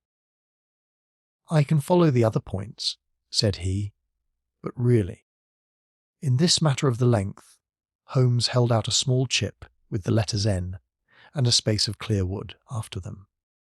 "You see, no, I fear that even now, Watson, I have always done you an injustice. There are others. What could this N be? It is at the end of a word. You are aware that Johann Faber is the most common maker's name. Is it not clear that there is just as much of the pencil left as usually follows the Johann?" He held the small table sideways to the electric light.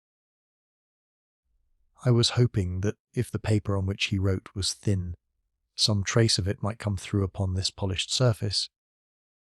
No, I see nothing. I don't think there is anything more to be learned here. Now for the central table.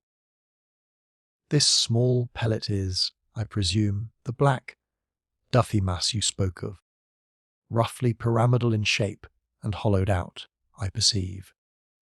As you say, there appear to be grains of sawdust in it. Dear me, this is very interesting. And the cut a positive tear, I see. It began with a thin scratch and ended in a jagged hole.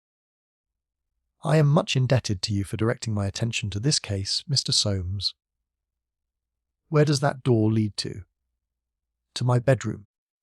Have you been in it since your adventure? No. I came straight away for you. I should like to have a glance round. What a charming, old-fashioned room. Perhaps you will kindly wait a minute until I have examined the floor. No, I see nothing. What about this curtain? You hang your clothes behind it. If anyone were forced to conceal himself in this room, he must do it there, since the bed is too low and the wardrobe too shallow. No one there, I suppose. As Holmes drew the curtain, I was aware, from some little rigidity and alertness of his attitude, that he was prepared for an emergency. As a matter of fact, the drawn curtain disclosed nothing but 3 or 4 suits of clothes hanging from a line of pegs. Holmes turned away and stooped suddenly to the floor. "Hello! What's this?" said he. It was a small pyramid of black, putty-like stuff, exactly like the one upon the table of the study. Holmes held it out on his open palm in the glare of the electric light. "Your visitor seems to have left traces in your bedroom, as well as in your sitting room, Mr. Soames. What could he have wanted there? I think it is clear enough. You came back by an unexpected way, and so he had no warning until you were at the very door. What could he do? He caught up everything which would betray him, and he rushed into your bedroom to conceal himself." "Good gracious, Mr. Holmes, do you mean to tell me that? All the time I was talking to Bannister in this room. We had the man prisoner, if we had only known it. So I read it. Surely there is another alternative. Mr. Holmes, I don't know whether you observed my bedroom window. Lattice-paned, lead framework, 3 separate windows, one swinging on hinge, and large enough to admit a man. Exactly. And it looks out on an angle of the courtyard so as to be partly invisible. The man might have effected his entrance there, left traces as he passed through the bedroom, and finally, finding the door open, have escaped that way." Holmes shook his head impatiently. "Let us be practical," said he. "I understand you to say that there are 3 students who use this stair, and are in the habit of passing your door." "Yes, there are." "And they are all in for this examination." "Yes." "Have you any reason to suspect any one of them more than the others?" Soames hesitated. "It is a very delicate question," said he. "One hardly likes to throw suspicion where there are no proofs. Let us hear the suspicions. I will look after the proofs. I will tell you, then, in a few words, the character of the 3 men who inhabit these rooms. The lower of the 3 is Gilchrist, a fine scholar and athlete. Plays in the rugby team and the cricket team for the college, and got his blue for the hurdles and the long jump. He is a fine, manly fellow. His father was the notorious Sir J.B. Gilchrist, who ruined himself on the turf. My scholar has been left very poor, but he is hard-working and industrious. He will do well. The second floor is inhabited by Daulat Ras, the Indian. He is a quiet, inscrutable fellow, as most of those Indians are. He is well up in his work, though his Greek is his weak subject. He is steady and methodical. The top floor belongs to Miles Maclaren. He is a brilliant fellow, when he chooses to work, one of the brightest intellects of the university. But he is wayward, dissipated, and unprincipled. He was nearly expelled over a card scandal in his first year. He has been idling all this term, and he must look forward with dread to the examination. Then it is he whom you suspect. I dare not go so far as that. But of the three, he is perhaps the least unlikely. Exactly. Now, Mr. Soames, let us have a look at your servant, Bannister. He was a little, white-faced, clean-shaven, grizzly-haired fellow of 50. He was still suffering from this sudden disturbance of the quiet routine of his life. His plump face was twitching with his nervousness, and his fingers could not keep still. "We are investigating this unhappy business, Bannister," said his master. "Yes, sir." "I understand," said Holmes, "that you left your key in the door." "Yes, sir." "Was it not very extraordinary that you should do this on the very day when there were these papers inside?" "It was most unfortunate, sir, but I have occasionally done the same thing at other times." "When did you enter the room?" "It was about 4:30. That is Mr. Soames' tea time." "How long did you stay?" "When I saw that he was absent, I withdrew at once." "Did you look at these papers on the table?" "No, sir, certainly not." "How came you to leave the key in the door?" "I had the tea tray in my hand. I thought I would come back for the key. Then I forgot." "Has the outer door a spring lock?" "No, sir." "Then it was open all the time?" "Yes, sir." "Anyone in the room could get out?" "Yes, sir." "When Mr. Soames returned and called for you, you were very much disturbed?" "Yes, sir." "Such a thing has never happened during the many years that I have been here." "I nearly fainted, sir." "So I understand. Where were you when you began to feel bad?" "Where was I, sir?" "Why, here near the door. That is singular." "Because you sat down in that chair over yonder, near the corner." "Why did you pass these other chairs?" "I don't know, sir." "It didn't matter to me where I sat." "I really don't think he knew much about it, Mr. Holmes." "He was looking very bad, quite ghastly." "You stayed here when your master left?" "Only for a minute or so. Then I locked the door and went to my room." "Whom do you suspect?" "Oh, I would not venture to say, sir. I don't believe there is any gentleman in this university who is capable of profiting by such an action." "No, sir, I'll not believe it." "Thank you, that will do," said Holmes. "Oh, one more word. You have not mentioned to any of the three gentlemen whom you attend that anything is amiss?" "No, sir, not a word."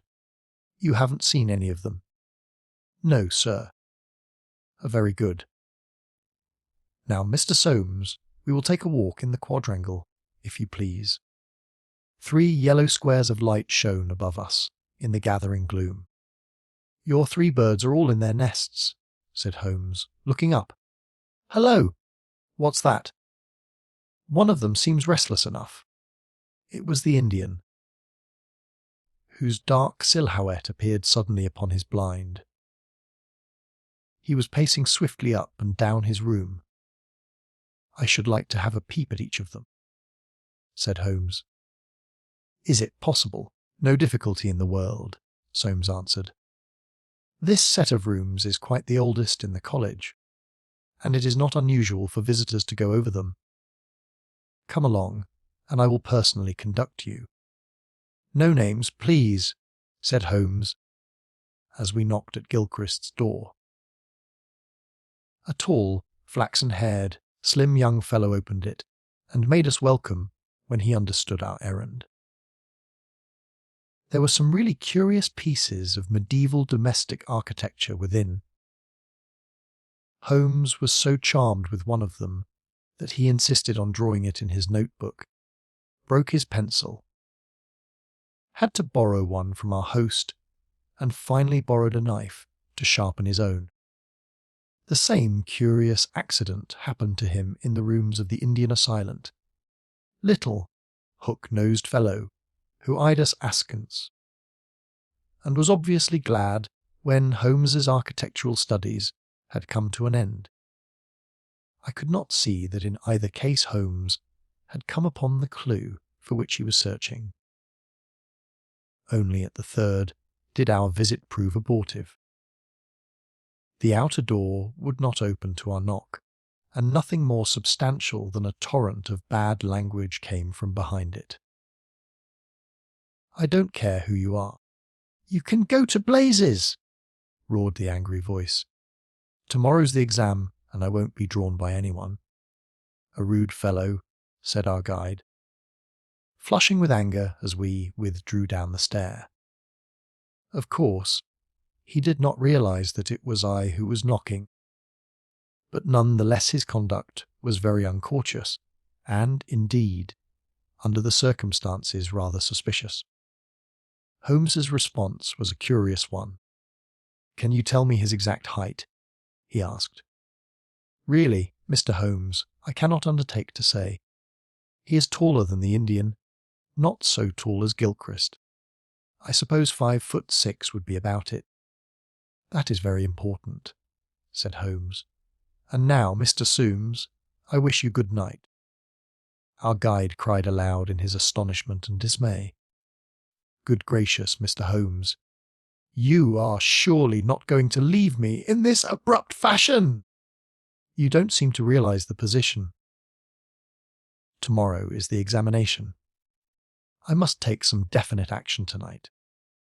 I cannot allow the examination to be held if one of the papers has been tampered with. The situation must be faced.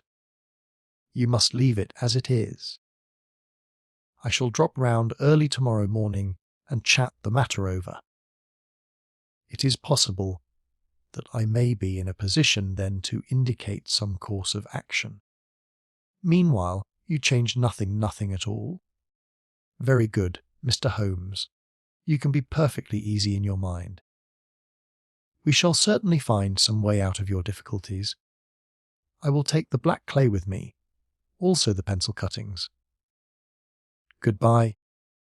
When we were out in the darkness of the quadrangle, we again looked up at the windows. The Indian still paced his room. The others were invisible. "Well, Watson, what do you think of it?" Holmes asked, as we came out into the main street. "Quite a little parlour game, sort of 3-card trick, is it not? There are your 3 men. It must be one of them. You take your choice. Which is yours?" "The foul-mouthed fellow at the top. He is the one with the worst record. And yet that Indian was a sly fellow also. Why should he be pacing his room all the time?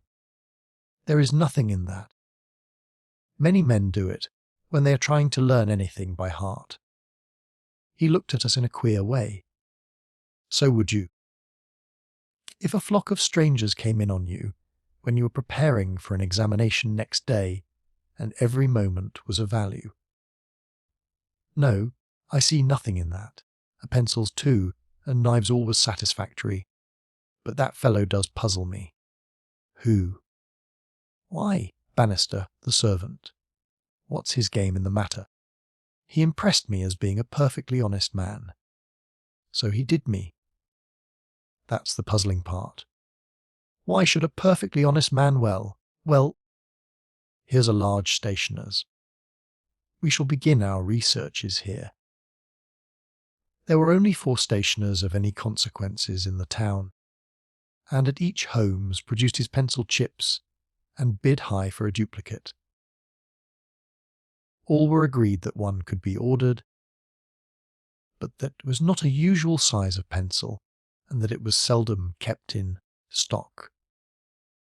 My friend did not appear to be depressed by his failure, but shrugged his shoulders in half-humorous resignation.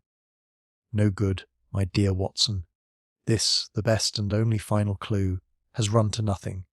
But, indeed, I have little doubt that we can build up a sufficient case without it. By Jove, my dear fellow, it is nearly 9, and the landlady babbled of green peas at 7:30. What with your eternal tobacco, Watson, and your irregularity at meals, I expect that you will get notice to quit, and that I shall share your downfall not. However, before we have solved the problem of the nervous tutor, the careless servant, and the 3 enterprising students. Holmes made no further allusion to the matter that day, though he sat lost in thought for a long time after our belated dinner. At 8 in the morning, he came into my room just as I finished my toilet.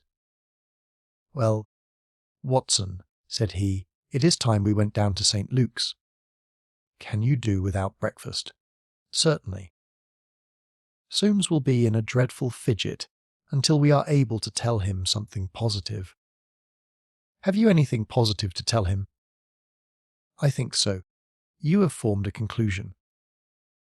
"Yes, my dear Watson, I have solved the mystery." "But what fresh evidence could you have got?" "Ah! It is not for nothing that I have turned myself out of bed at the untimely hour of 6. I have put in 2 hours' hard work and covered at least 5 miles, with something to show for it. Look at that." He held out his hand. On the palm were 3 little pyramids of black, duddy clay. "Why, Holmes, you had only 2 yesterday, and 1 more this morning. It is a fair argument that wherever no. 3 came from is also the source of no's. 1 and 2. A. Watson. Well, come along and put friend Soames out of his pain." The unfortunate tutor was certainly in a state of pitiable agitation when we found him in his chambers. In a few hours the examination would commence, and he was still in the dilemma between making the facts public and allowing the culprit to compete for the valuable scholarship. He could hardly stand still, so great was his mental agitation, and he ran towards Holmes with 2 eager hands outstretched. "Thank heaven that you have come. I feared that you had given it up in despair. What am I to do? Shall the examination proceed?" "Yes, let it proceed. By all means. But this rascal, he shall not compete. You know him, I think so. If this matter is not to become public, we must give ourselves certain powers and resolve ourselves into a small private court-martial." "You there? If you please, Soames! Watson, you here?" "I'll take the armchair in the middle." I think that we are now sufficiently imposing to strike terror into a guilty breast. Kindly ring the bell." Bannister entered, and shrank back in evident surprise and fear at our judicial appearance. "You will kindly close the door," said Holmes. "Now, Bannister, will you please tell us the truth about yesterday's incident?" The man turned white to the roots of his hair. "I have told you everything, sir." "Nothing to add?" "Nothing at all, sir." "Well, then, I must make some suggestions to you. When you sat down on that chair yesterday, did you do so in order to conceal some object which would have shown who had been in the room?" Bannister's face was ghastly. "No, sir, certainly not." "It is only a suggestion," said Holmes shrewdly. "I frankly admit that I am unable to prove it, but it seems probable enough. Since the moment that Mrs. Soames's back was turned, you released the man who was hiding in that bedroom." Bannister licked his dry lips. "There was no man, sir." "Ah, that's a pity, Bannister. Up to now you may have spoken the truth, but now I know that you have lied." The man's face set in sullen defiance. "There was no man, sir." Come, Bannister." "No, sir, there was no one." "In that case, you can give us no further information. Would you please remain in the room? Stand over there near the bedroom door. Now, Soames, I am going to ask you to have the great kindness to go up to the room of young Gilchrist and to ask him to step down into yours." An instant later the tutor returned, bringing with him the student. He was a fine figure of a man, tall, lithe, and agile, with a springy step and a pleasant, open face. His troubled blue eyes glanced at each of us, and finally rested with an expression of blank dismay upon Bannister in the farther corner. "Just close the door," said Holmes. "Now, Mr. Gilchrist, we are all quite alone here, and no one need ever know one word of what passes between us. We can be perfectly frank with each other. We want to know, Mr. Gilchrist, how you, an honourable man, ever came to commit such an action as that of yesterday." The unfortunate young man staggered back, and cast a look full of horror and reproach at Bannister. "No, no, Mr. Gilchrist, sir, I never said a word, never one word," cried the servant. "No, but you have now," said Holmes. "Now, sir, you must see that after Bannister's words your position is hopeless, and that your only chance lies in a frank confession." For a moment Gilchrist, with upraised hand, tried to control his writhing features. The next he had thrown himself on his knees beside the table, and burying his face in his hands, he had burst into a storm of passionate sobbing. "Come, come," said Holmes, kindly. "It is human to err, and at least no one can accuse you of being a callous criminal. Perhaps it would be easier for you if I were to tell Mr. Soames what occurred, and you can check me where I am wrong. Shall I do so?" "Well, well, don't trouble to answer. Listen and see that I do you no injustice. From the moment, Mr. Soames, that you said to me that no one, not even Bannister, could have told that the papers were in your room, the case began to take a definite shape in my mind. The printer one could, of course, dismiss. He could examine the papers in his own office. The Indian I also thought nothing of. If the proofs were in a roll, he could not possibly know what they were. On the other hand, it seemed an unthinkable coincidence that a man should dare to enter the room, and that by chance on that very day the papers were on the table. I dismissed that. The man who entered knew that the papers were there. How did he know? When I approached your room, I examined the window. You amused me by supposing that I was contemplating the possibility of someone having in broad daylight, under the eyes of all these opposite rooms, forced himself through it. Such an idea was absurd. I was measuring how tall a man would need to be in order to see, as he passed, what papers were on the central table. I am 6 feet high, and I could do it with an effort. No one less than that would have a chance. Already you see I had reason to think that, if one of your 3 students was a man of unusual height, he was the most worth watching of the 3. I entered, and I took you into my confidence as to the suggestions of the side table.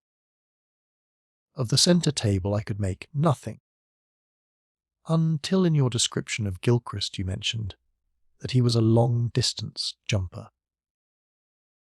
Then the whole thing came to me in an instant, and I only needed certain corroborative proofs, which I speedily obtained. What happened was this.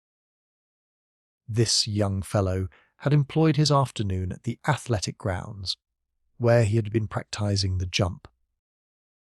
He returned carrying his jumping shoes, which are provided, as you are aware, with several sharp spikes.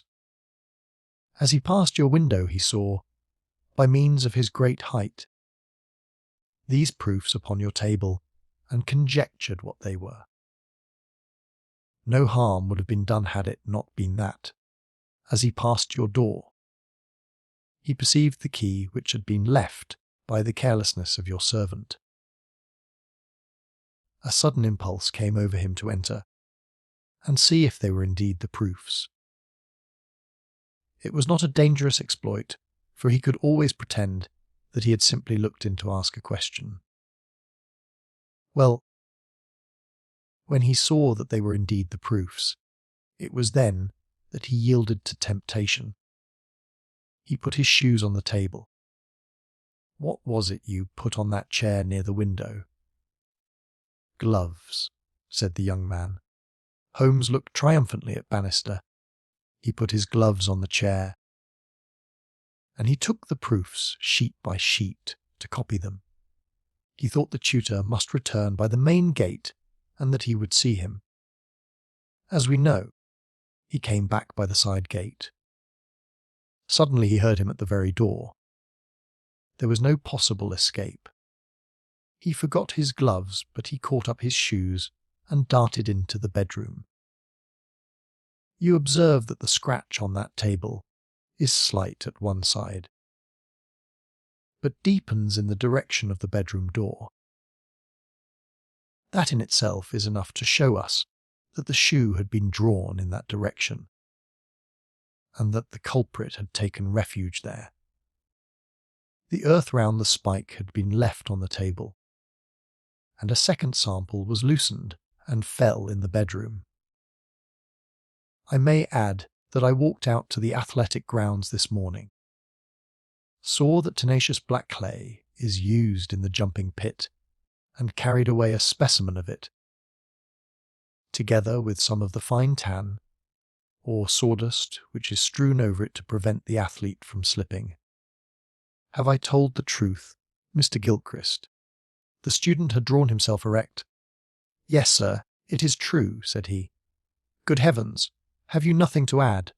Cried Soames. Yes, sir, I have.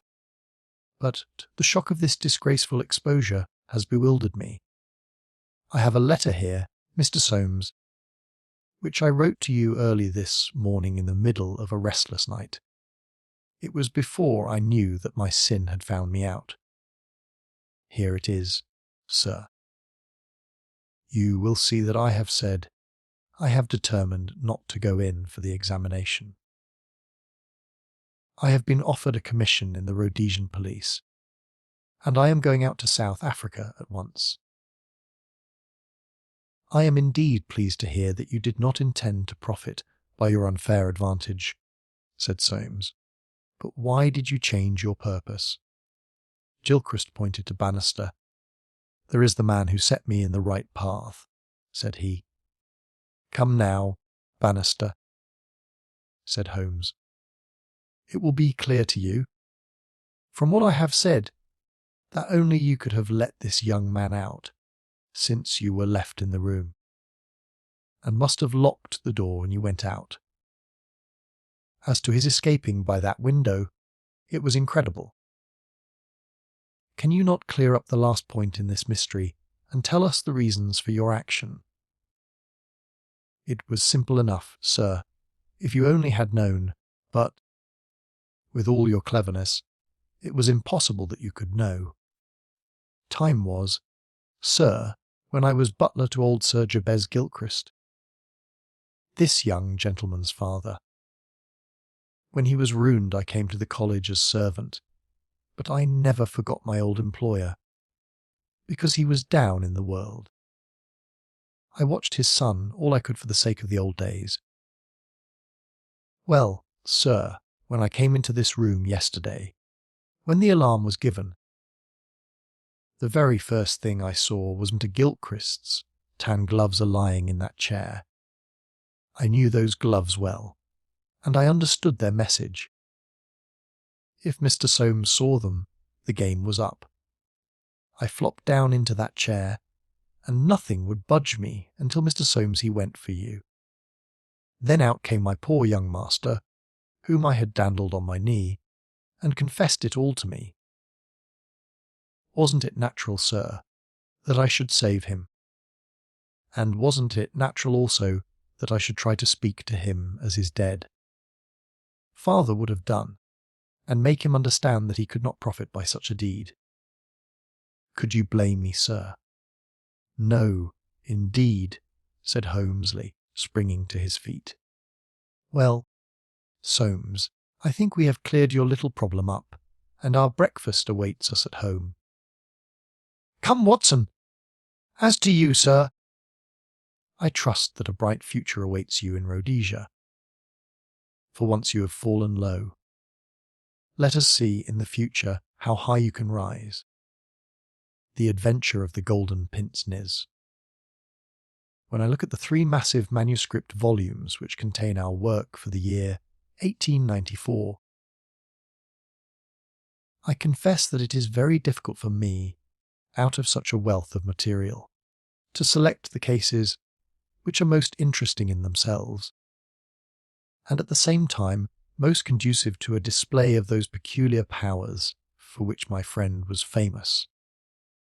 As I turn over the pages, I see my notes upon the repulsive story of the Red Leech and the terrible death of Crosby, the banker.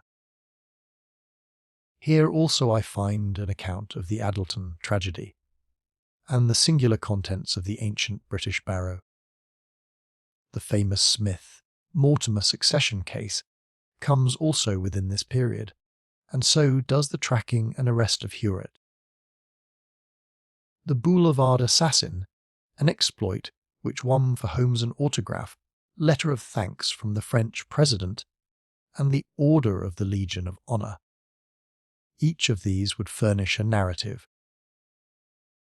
But on the whole I am of opinion that none of them unites so many singular points of interest as the episode of Yoxley Old Place, which includes not only the lamentable death of young Willoughby Smith, but also those subsequent developments which threw so curious a light upon the causes of the crime. It was a wild, tempestuous night, towards the close of November.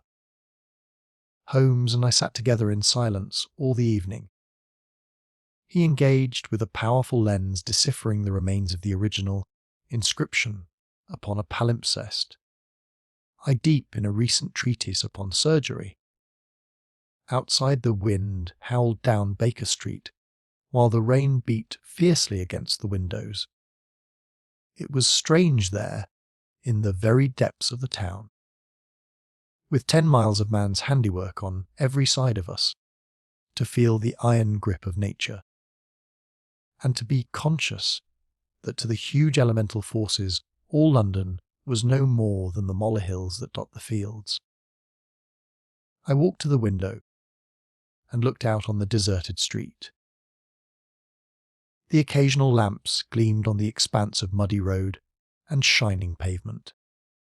A single cab was splashing its way from the Oxford Street end. "Well, Watson, it's as well we have not to turn out tonight," said Holmes, laying aside his lens and rolling up the palimpsest. "I've done enough for one sitting. It is trying work for the eyes. So far as I can make out, it is nothing more exciting than an Abbey's accounts date from the second half of the 15th century. Hello! Hello! Hello! What's this?" Amid the droning of the wind there had come the stamping of a horse's hoofs, and the long grind of a wheel as it rasped against the curb. The cab which I had seen had pulled up at our door. "What can he want?" I ejaculated as a man stepped out of it. "Want? He wants us. And we, my poor Watson, want overcoats and cravats and goloshes and every aid that man ever invented to fight the weather." "Wait a bit, though. There's the cab off again." "There's hope yet. He'd have kept it if he had wanted us to come. Run down, my dear fellow, and open the door, for all virtuous folk have been long in bed." When the light of the hall lamp fell upon our midnight visitor, I had no difficulty in recognizing him. It was young Stanley Hopkins, a promising detective in whose career Holmes had several times shown a very practical interest. "Is he in?" he asked, eagerly. "Come up, my dear sir," said Holmes's voice from above. "I hope you have no designs upon us such a night as this." The detective mounted the stairs, and our lamp gleamed upon his shining waterproof. I helped him out of it, while Holmes knocked a blaze out of the logs in the grate. "Now, my dear Hopkins, draw up and warm your toes," said he. "Here's a cigar, and the doctor has a prescription containing hot water and a lemon, which is good medicine on a night like this. It must be something important which has brought you out in such a gale. It is indeed, Mr. Holmes. I've had a bustling afternoon, I promise you. Did you see anything of the Yoxley case in the latest editions? I've seen nothing later than the 15th century today. Well, it was only a paragraph, and all wrong at that. So you have not missed anything. I haven't let the grass grow under my feet. It's down in Kent, 7 miles from Chatham and 3 from the railway line. I was wired for at 15. Reached Yoxley Old Place at 5, conducted my investigation, was back at Charing Cross by the last train, and straight to you by cab. Which means, I suppose, that you are not quite clear about your case. It means that I can make neither head nor tail of it. So far as I can see, it is just as tangled a business as ever I handled, and yet at first it seemed so simple that one couldn't go wrong. There's no motive, Mr. Holmes. That's what bothers me. I can't put my hand on a motive. Here's a man dead, there's no denying that, but, so far as I can see, no reason on earth why anyone should wish him harm." Holmes lit his cigar and leaned back in his chair. "Let us hear about it," said he. "I've got my facts pretty clear," said Stanley Hopkins. "All I want now is to know what they all mean. The story, so far as I can make it out, is like this. Some years ago this country house, Yoxley Old Place, was taken by an elderly man who gave the name of Professor Coram. He was an invalid, keeping his bed half the time, and the other half hobbling round the house with a stick or being pushed about the grounds by the gardener in a bath chair. He was well liked by the few neighbours who called upon him, and he has the reputation down there of being a very learned man. His household used to consist of an elderly housekeeper, Mrs. Marker, and of a maid, Susan Taunton. These have both been with him since his arrival, and they seem to be women of excellent character. The professor is writing a learned book, and he found it necessary, about a year ago, to engage a secretary. The first 2 that he tried were not successes, but the third, Mr. Willoughby Smith, a very young man straight from the university, seems to have been just what his employer wanted. His work consisted in writing all the morning to the professor's dictation, and he usually spent the evening in hunting up references and passages which bore upon the next day's work. This Willoughby Smith has nothing against him, either as a boy at Uppingham or as a young man at Cambridge. I have seen his testimonials, and from the first he was a decent, quiet, hard-working fellow, with no weak spot in him at all. And yet this is the lad who has met his death this morning in the professor's study under circumstances which can point only to murder. The wind howled and screamed at the windows. Holmes and I drew closer to the fire, while the young inspector slowly and point by point developed his singular narrative. "If you were to search all England," said he, "I don't suppose you could find a household more self-contained or freer from outside influences. Whole weeks would pass, and not one of them go past the garden gate." The professor was buried in his work, and existed for nothing else. Young Smith knew nobody in the neighbourhood, and lived very much as his employer did.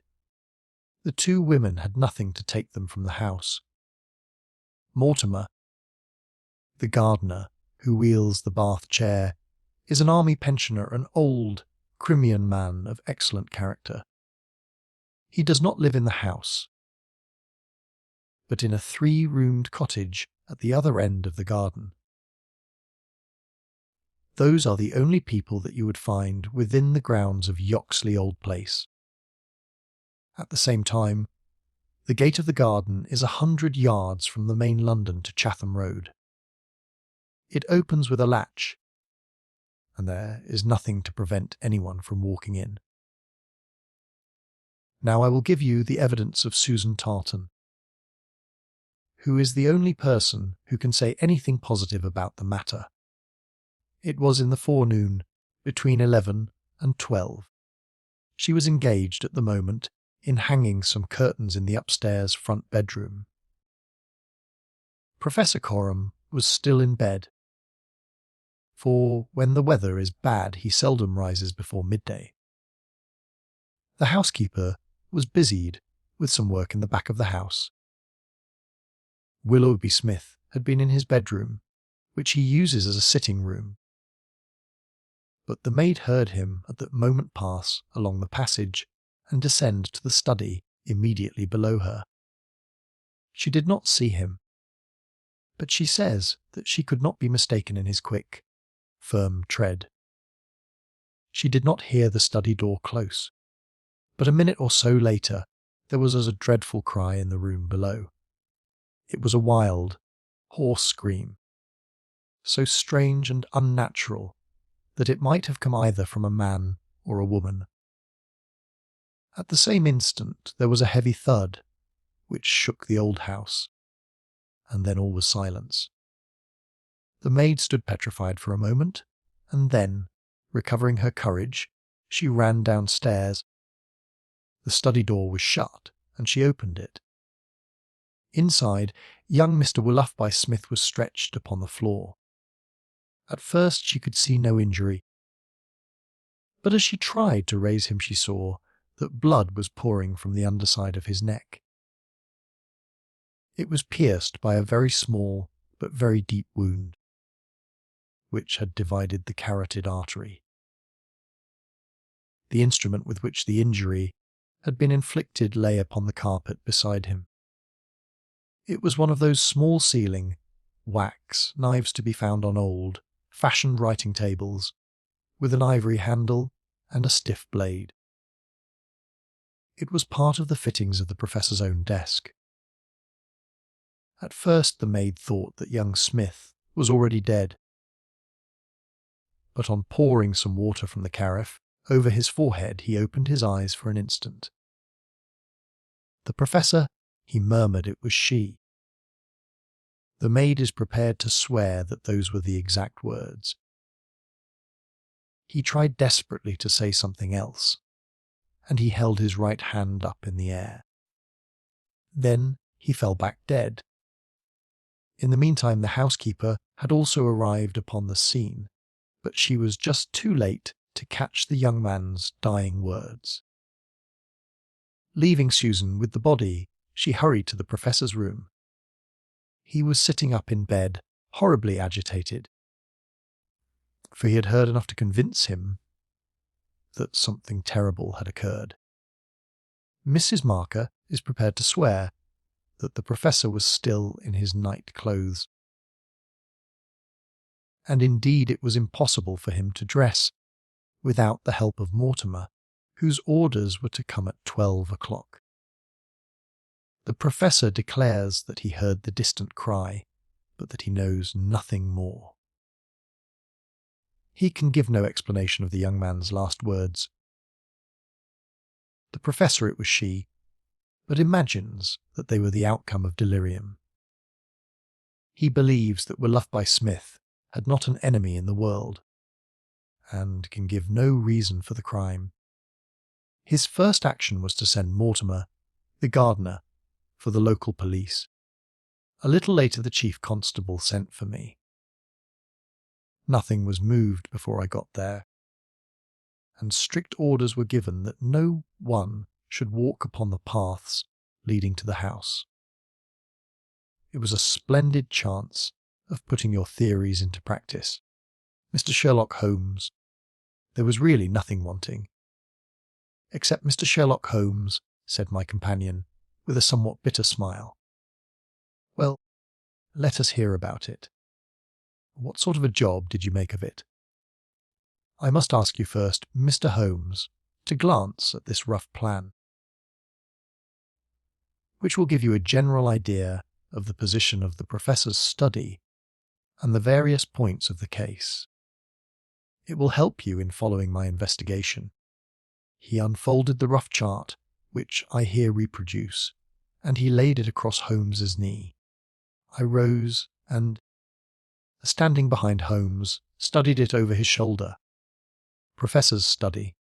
It is very rough, of course, and it only deals with the points which seem to me to be essential. All the rest you will see later for yourself. Now, first of all, presuming that the assassin entered the house, how did he or she come in? Undoubtedly by the garden path and the back door, from which there is direct access to the study. Any other way would have been exceedingly complicated. The escape must have also been made along that line. For of the two other exits from the room, one was blocked by Susan as she ran downstairs, and the other leads straight to the Professor's bedroom. I therefore directed my attention at once to the garden path, which was saturated with recent rain, and would certainly show any footmarks. My examination showed me that I was dealing with a cautious and expert criminal. No footmarks were to be found on the path. There could be no question, however, that someone had passed along the grass border which lines the path, and that he had done so in order to avoid leaving a track. I could not find anything in the nature of a distinct impression, but the grass was trodden down, and someone had undoubtedly passed. It could only have been the murderer, since neither the gardener nor anyone else had been there that morning, and the rain had only begun during the night. "One moment," said Holmes. "Where does this path lead to?" "To the road." "How long is it?" 100 yards or so. At the point where the path passes through the gate, you could surely pick up the tracks. Unfortunately, the path was tiled at that point. Well, on the road itself? No, it was all trodden into mire. Tut, tut. Well, then, these tracks upon the grass, were they coming or going? It was impossible to say. There was never any outline. A large foot or a small. You could not distinguish. Holmes gave an ejaculation of impatience. "It has been pouring rain and blowing a hurricane ever since," said he. "It will be harder to read now than that palimpsest." Well, it can't be helped. What did you do, Hawkins, after you had made certain that you had made certain of nothing?" "I think I made certain of a good deal, Mr. Holmes. I knew that someone had entered the house cautiously from without. I next examined the corridor. It is lined with coconut matting and had taken no impression of any kind.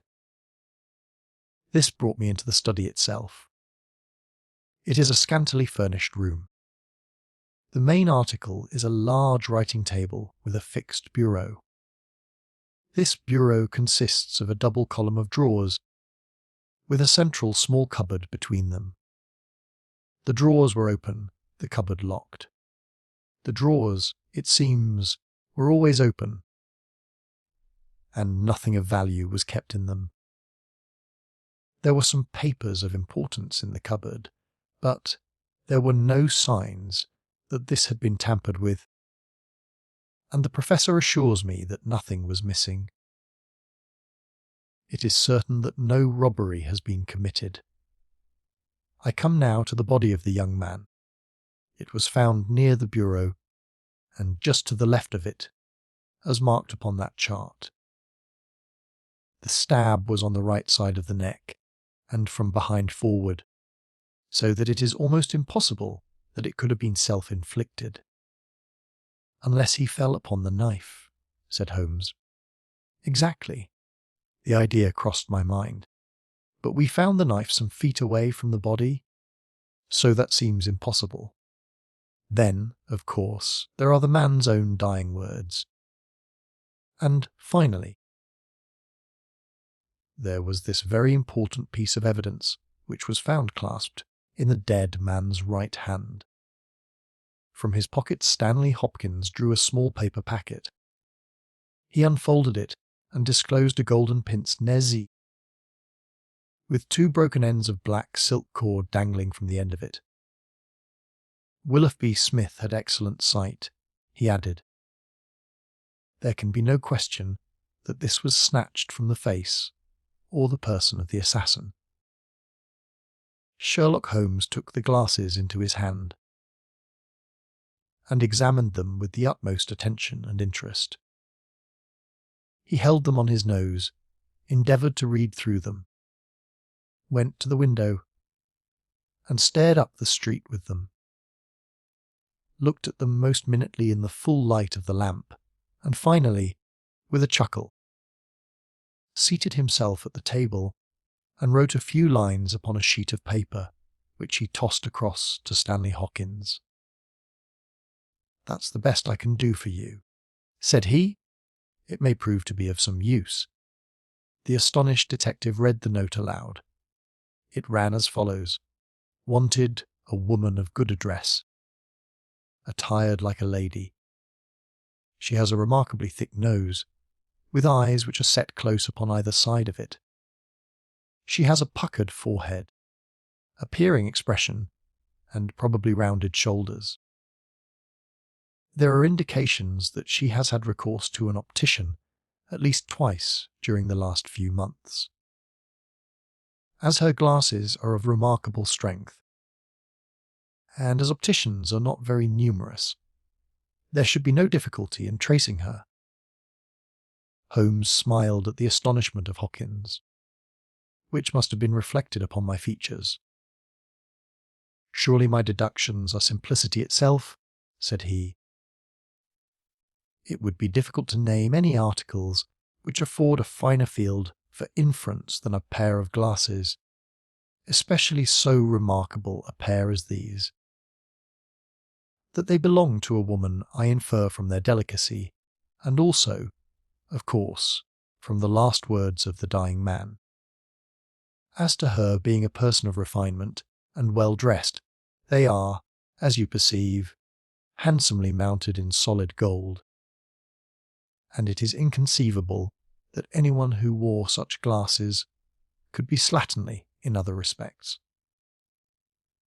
You will find that the clips are too wide for your nose, showing that the lady's nose very broad at the base. This sort of nose is usually a short and coarse one, but there is a sufficient number of exceptions to prevent me from being dogmatic or from insisting upon this point in my description. My own face is a narrow one, and yet I find that I cannot get my eyes into the centre, nor near the centre, of these glasses. Therefore, the lady's eyes are set very near to the sides of the nose. You will perceive, Watson, that the glasses are concave and of unusual strength. A lady whose vision has been so extremely contracted all her life is sure to have the physical characteristics of such vision, which are seen in the forehead, the eyelids, and the shoulders. Yes, I said, I can follow each of your arguments. I confess, however, that I am unable to understand how you arrive at the double visit to the optician. Holmes took the glasses in his hand. You will perceive, he said, that the clips are lined with tiny bands of cork to soften the pressure upon the nose. One of these is discoloured and worn to some slight extent, but the other is new. Evidently one has fallen off and been replaced. I should judge that the older of them has not been there more than a few months. They exactly correspond, so I gather that the lady went back to the same establishment for the second.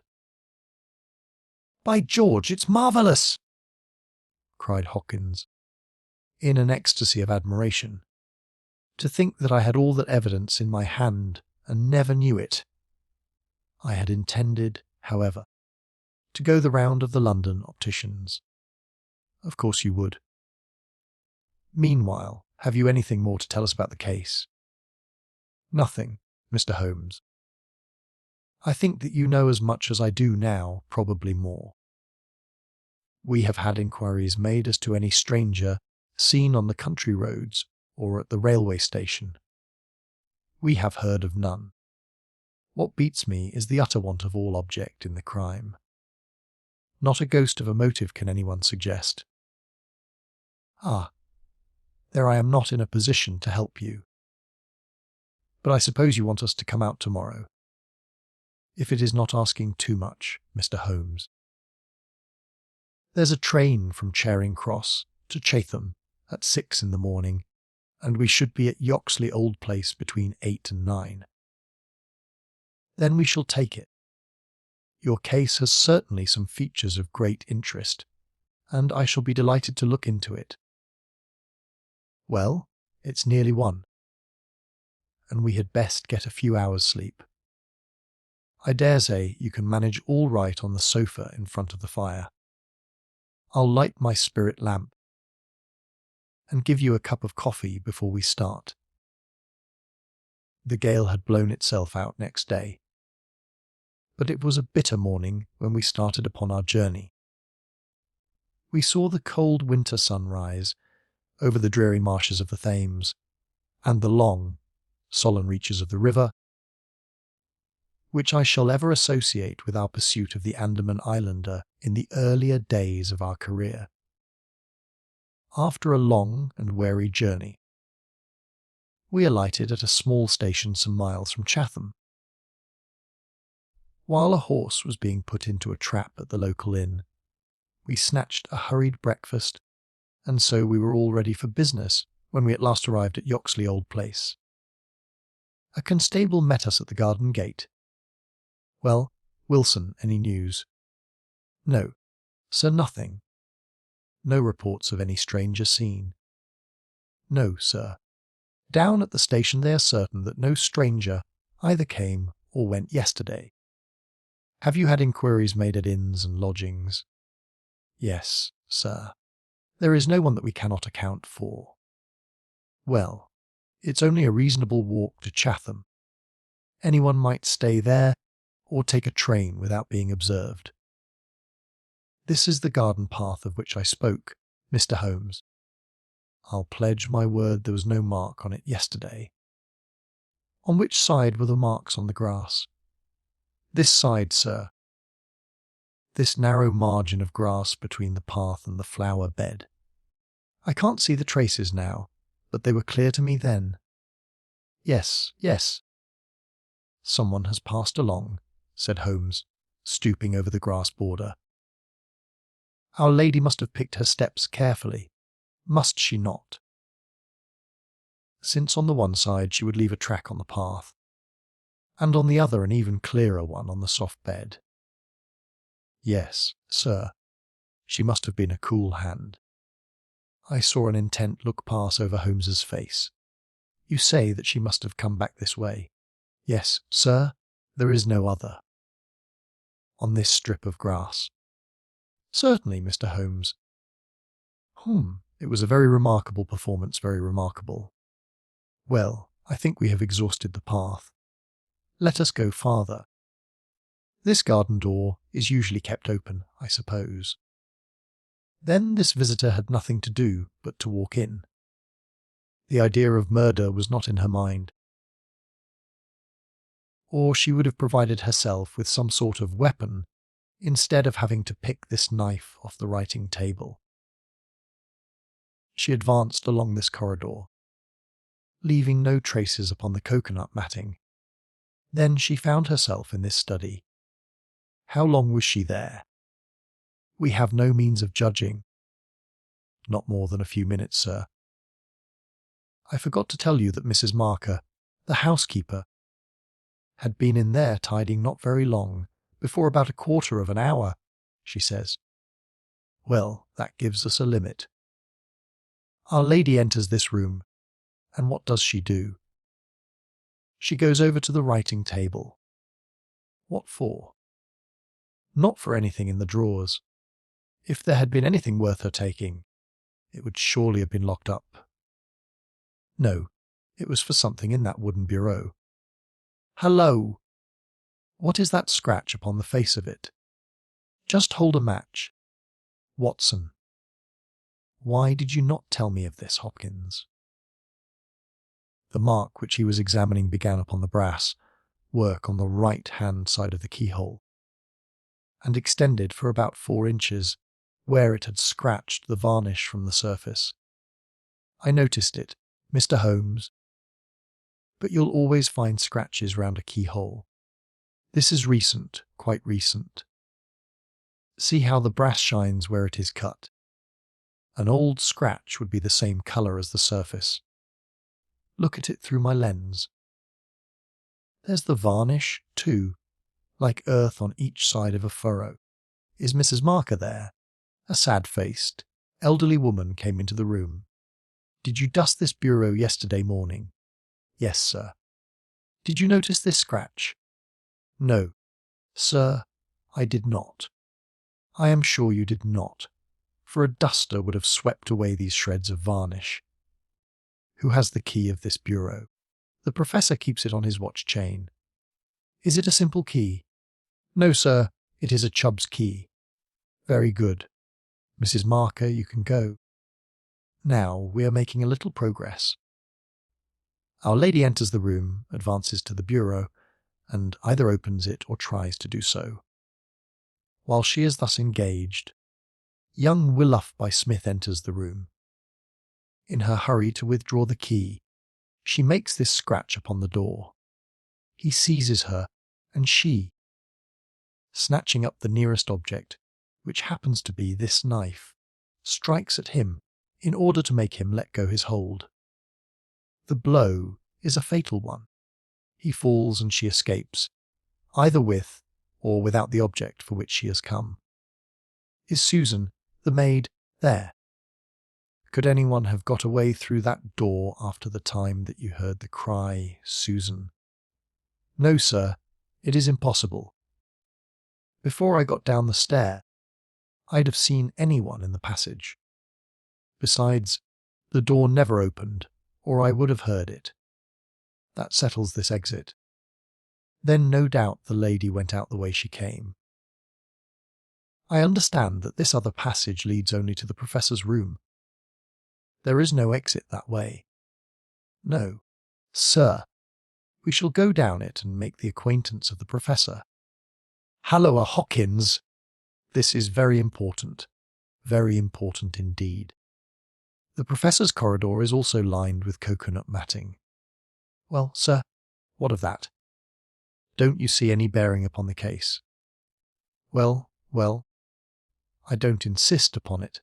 No doubt I am wrong, and yet it seems to me to be suggestive. Come with me and introduce me. We passed down the passage, which was the same length as that which led to the garden. At the end was a short flight of steps ending in a door. Our guide knocked, and then ushered us into the professor's bedroom. It was a very large chamber, lined with innumerable volumes, which had overflowed from the shelves and lay in piles in the corners, or were stacked all round at the base of the cases. The bed was in the centre of the room, and in it, propped up with pillows, was the owner of the house. I have seldom seen a more remarkable-looking person. It was a gaunt, aquiline face which was turned towards us, with piercing dark eyes, which lurked in deep hollows under overhang and tufted brows. His hair and beard were white, save that the latter was curiously stained with yellow around his mouth. A cigarette glowed amid the tangle of white hair, and the air of the room was fetid with stale tobacco smoke. As he held out his hand to Holmes, I perceived that it was also stained with yellow nicotine. "A smoker, Mr. Holmes," said he, speaking in well-chosen English with a curious little mincing accent. "Pray take a cigarette. And you, sir? I can recommend them, for I have them especially prepared by Ionides of Alexandria. He sends me 1,000 at a time, and I grieve to say that I have to arrange for a fresh supply every fortnight. Bad, sir, very bad, but an old man has few pleasures. Tobacco and my work, that is all that is left to me." Holmes had lit a cigarette and was shooting little darting glances all over the room. "Tobacco and my work, but now only tobacco," the old man exclaimed. "Alice! What a fatal interruption! Who could have foreseen such a terrible catastrophe? So estimable a young man! I assure you that, after a few months' training, he was an admirable assistant. What do you think of the matter, Mr. Holmes?" "I have not yet made up my mind. I shall indeed be indebted to you if you can throw a light where all is so dark to us. To a poor bookworm and invalid like myself, such a blow is paralysing. I seem to have lost the faculty of thought. But you are a man of action, you are a man of affairs. It is part of the everyday routine of your life. You can preserve your balance in every emergency. We are fortunate, indeed, in having you at our side."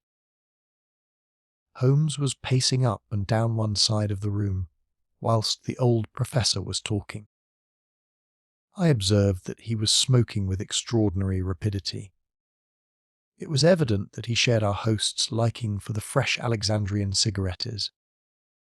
"Yes, sir, it is a crushing blow," said the old man. "That is my magnum opus, the pile of papers on the side table yonder. It is my analysis of the documents found in the Coptic monasteries of Syria and Egypt. A work which will cut deep at the very foundation of revealed religion. With my enfeebled health I do not know whether I shall ever be able to complete it, now that my assistant has been taken from me." "Dear me! Mr. Holmes, why—" "You are even a quicker smoker than I am myself." Holmes smiled. "I am a connoisseur," said he, taking another cigarette from the box henceforth and lighting it from the stub of that which he had finished. "I will not trouble you with any lengthy cross-examination, Professor Coram, since I gather that you were in bed at the time of the crime, and could know nothing about it. I would only ask this. What do you imagine that this poor fellow meant by his last words?" "The professor," it was she. The professor shook his head. "Susan is a country girl," said he, "and you know the incredible stupidity of that class. I fancy that the poor fellow murmured some incoherent, delirious words, and that she twisted them into this meaningless message. I see. You have no explanation yourself of the tragedy. Possibly an accident, possibly I only breathe it among ourselves a suicide.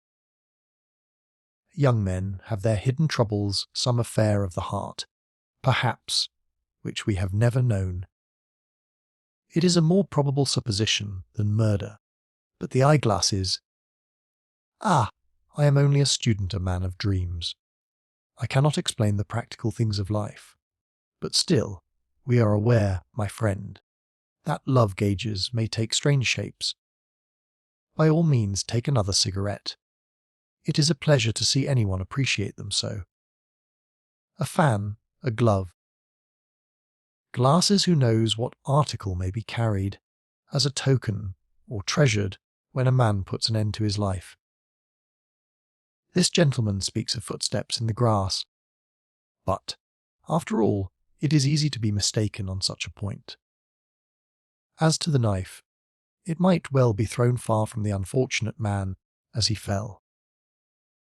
It is possible that I speak as a child, but to me it seems that Willoughby Smith has met his fate by his own hand.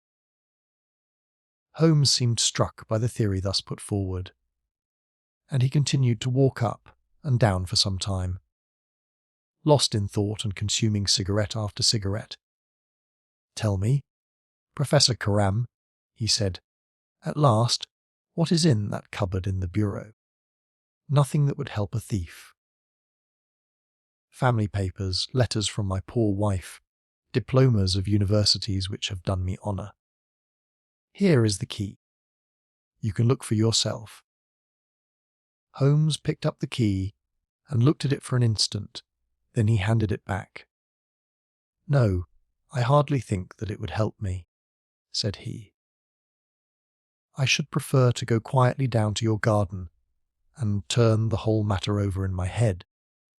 There is something to be said for the theory of suicide which you have put forward. We must apologize for having intruded upon you, Professor Coram, and I promise that we won't disturb you until after lunch. At 2 o'clock we will come again, and report to you anything which may have happened in the interval." Holmes was curiously distrait, and we walked up and down the garden path for some time in silence. "Have you a clue?" I asked at last. "It depends upon those cigarettes that I smoked," said he. "It is possible that I am utterly mistaken. The cigarettes will show me." "My dear Holmes," I exclaimed, "how on earth? Well, you may see for yourself. If not, there's no harm done. Of course, we always have the optician clue to fall back upon, but I take a short cut when I can get it. Ah, here is the good Mrs. Marker." Let us enjoy 5 minutes of instructive conversation with her. I may have remarked before that Holmes had, when he liked, a peculiarly ingratiating way with women, and that he very readily established terms of confidence with them.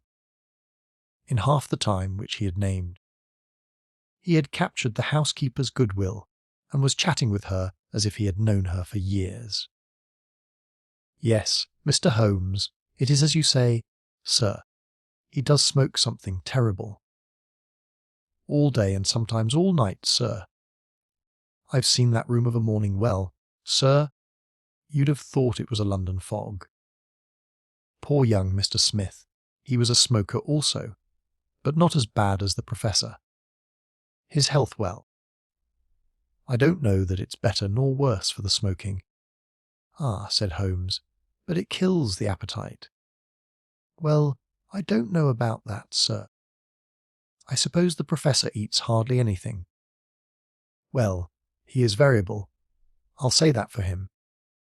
I'll wager he took no breakfast this morning, and won't face his lunch after all the cigarettes I saw him consume." "Well, you're out there, sir, as it happens. For he ate a remarkable big breakfast this morning.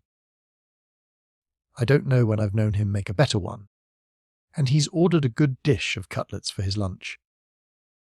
I'm surprised myself, for since I came into that room yesterday and saw young Mr. Smith lying there on the floor, I couldn't bear to look at food. Well, it takes all sorts to make a world, and the Professor hasn't let it take his appetite away." We loitered the morning away in the garden. Stanley Hopkins had gone down to the village to look into some rumours of a strange woman who had been seen by some children on the Chatham Road the previous morning. As to my friend, all his usual energy seemed to have deserted him. I had never known him handle a case in such a half-hearted fashion. Even the news brought back by Hopkins that he had found the children, and that they had undoubtedly seen a woman exactly corresponding with Holmes' description, and wearing either spectacles or eyeglasses, failed to rouse any sign of keen interest. He was more attentive when Susan, who waited upon us at lunch, volunteered the information that she believed Mr. Smith had been out for a walk yesterday morning, and that he had only returned half an hour before the tragedy occurred. I could not myself see the bearing of this incident, but I clearly perceived that Holmes was weaving it into the general scheme which he had formed in his brain. Suddenly he sprang from his chair and glanced at his watch. 2:00, gentlemen, said he. We must go up and have it out with our friend, the Professor. The old man had just finished his lunch, and certainly his empty dish bore evidence to the good appetite with which his housekeeper had credited him. He was, indeed, a weird figure as he turned his white mane and his glowing eyes towards us. The eternal cigarette smouldered in his mouth. He had been dressed and was seated in an armchair by the fire. Well, Mr. Holmes, have you solved this mystery yet? He shoved the large tin of cigarettes, which stood on a table beside him, towards my companion. Holmes stretched out his hand at the same moment, and between them they tipped the box over the edge.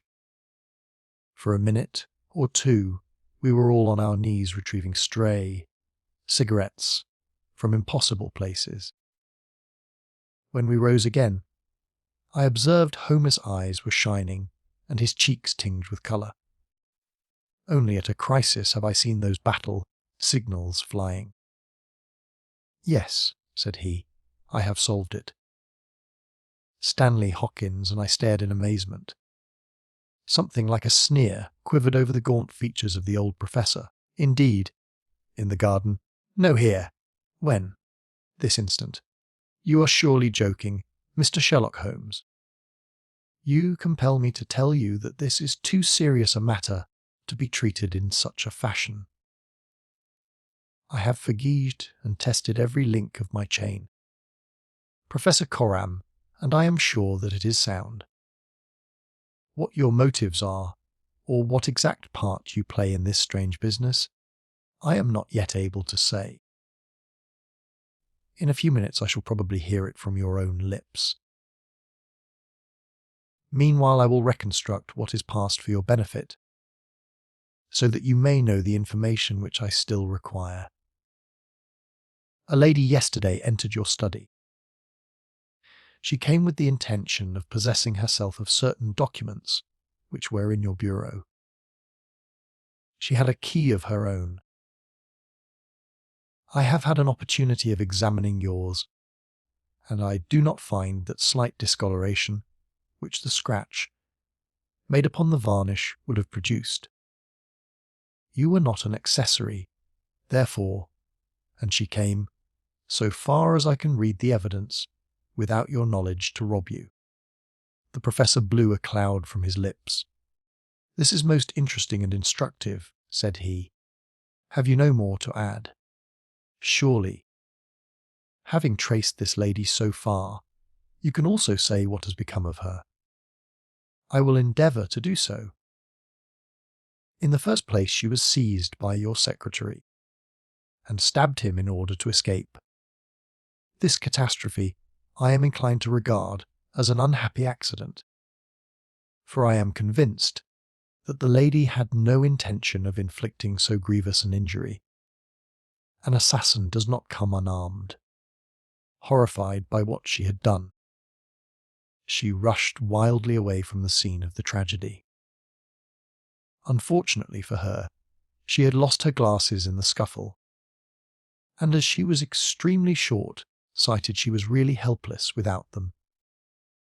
She ran down a corridor, which she imagined to be that by which she had come. Both were lined with coconut matting, and it was only when it was too late that she understood that she had taken the wrong passage and that her retreat was cut off behind her. What was she to do? She could not go back. She could not remain where she was. She must go on. She went on. She mounted a stair, pushed open a door, and found herself in your room. The old man sat with his mouth open, staring wildly at Holmes. Amazement and fear were stamped upon his expressive features. Now, with an effort, he shrugged his shoulders and burst into insincere laughter. "All very fine, Mr. Holmes," said he, "but there is one little flaw in your splendid theory. I was myself in my room, and I never left it during the day." "I am aware of that, Professor Coram." "And you mean to say that I could lie upon that bed and not be aware that a woman had entered my room?" "I never said so. You were aware of it. You spoke with her. You recognized her. You aided her to escape." Again the professor burst into high-keyed laughter. He had risen to his feet, and his eyes glowed like embers. "You are mad!" he cried. "You are talking insanely. I helped her to escape. Where is she now?" "She is there," said Holmes, and he pointed to a high bookcase in the corner of the room. I saw the old man throw up his arms. A terrible convulsion passed over his grim face, and he fell back in his chair. At the same instant, the bookcase at which Holmes pointed swung round upon a hinge, and a woman rushed out into the room. "You are right," she cried in a strange foreign voice. "You are right. I am here." She was brown with the dust, and draped with the cobwebs which had come from the walls of her hiding place. Her face, too, was streaked with grime. And at the best she could never have been handsome, for she had the exact physical characteristics which Holmes had divined, with, in addition, a long and obstinate chin. What with her natural blindness, and what with the change from dark to light, she stood as one dazed, blinking about her to see where and who we were. And yet, in spite of all these disadvantages, there was a certain nobility in the woman's bearing, a gallantry in the defiant chin, and in the upraised head, which compelled something of respect and admiration. Stanley Hopkins had laid his hand upon her arm and claimed her as his prisoner. But she waved him aside gently, and yet with an overmastering dignity which compelled obedience. The old man lay back in his chair with a twitching face, and stared at her with brooding eyes. "Yes, sir, I am your prisoner," she said. "From where I stood I could hear everything, and I know that you have learned the truth. I confess it all. It was I who killed the young man. But you are right who say it was an accident. I did not even know that it was a knife which I held in my hand, for in my despair I snatched anything from the table and struck at him to make him let me go. It is the truth that I tell." "Madam," said Holmes, "I am sure that it is the truth. I fear that you are far from well." She had turned a dreadful colour, the more ghostly under the dark dust streaks upon her face. She seated herself on the side of the bed, then she resumed. "I have only a little time here," she said, "but I would have you to know the whole truth. I am this man's wife. He is not an Englishman. He is a Russian. His name I will not tell." For the first time the old man stirred. "God bless you, Anna!" he cried. "God bless you!" She cast a look of the deepest disdain in his direction. "Why should you cling so hard to that wretched life of yours, Sergius?" said she. "It has done harm to many and good to none, not even to yourself. However, it is not for me to cause the frail thread to be snapped before God's time. I have enough already upon my soul since I crossed the threshold of this cursed house. But I must speak, or I shall be too late. I have said, gentlemen, that I am this man's wife. He was 50 and I a foolish girl of 20 when we married. It was in a city of Russia, a university. I will not name the place. God bless you, Anna, murmured the old man again. We were reformers, revolutionists, nihilists, you understand. He and I and many more. Then there came a time of trouble. A police officer was killed, many were arrested, evidence was wanted. And in order to save his own life and to earn a great reward, my husband betrayed his own wife and his companions. Yes, we were all arrested upon his confession. Some of us found our way to the gallows, and some to Siberia. I was among these last. But my term was not for life. My husband came to England with his ill-gotten gains, and has lived in quiet ever since, knowing well that if the Brotherhood knew where he was not, a week would pass before justice would be done. The old man reached out a trembling hand and helped himself to a cigarette. I am in your hands, Anna, said he. You were always good to me. I have not yet told you the height of his villainy, said she. Among our comrades of the order, there was one who was the friend of my heart. He was noble, unselfish, loving all that my husband was not. He hated violence. We were all guilty, if that is guilt, but he was not. He wrote forever dissuading us from such a course. These letters would have saved him. So would my diary, in which, from day to day, I had entered both my feelings towards him and the view which each of us had taken. My husband found and kept both diary and letters. He hid them, and he tried hard to swear away the young man's life. In this he failed, but Alexis was sent a convict to Siberia, where now, at this moment, he works in a salt mine. Think of that, you villain, you villain. Now, at this very moment, Alexis, a man whose name you are not worthy to speak, works and lives like a slave, and yet I have your life in my hands, and I let you go. You were always a noble woman. Anna, said the old man, puffing at his cigarette. She had risen, but she fell back again with a little cry of pain. I must finish, she said. When my term was over, I set myself to get the diary and letters which, if sent to the Russian government, would procure my friend's release. I knew that my husband had come to England. After months of searching, I discovered where he was. I knew that he still had the diary. For when I was in Siberia, I had a letter from him once, reproaching me and quoting some passages from its pages. Yet I was sure that, with his revengeful nature, he would never give it to me of his own free will. I must get it for myself. With this object, I engaged an agent from a private detective firm, who entered my husband's house as a secretary. It was your second secretary, Sergius, the one who left you so hurriedly. He found that papers were kept in the cupboard, and he got an impression of the key. He would not go farther. He furnished me with a plan of the house, and he told me that in the forenoon the study was always empty, as the secretary was employed up here. So at last I took my courage in both hands, and I came down to get the papers for myself. I succeeded, but at what a cost! I had just taken the paper, and was locking the cupboard, when the young man seized me.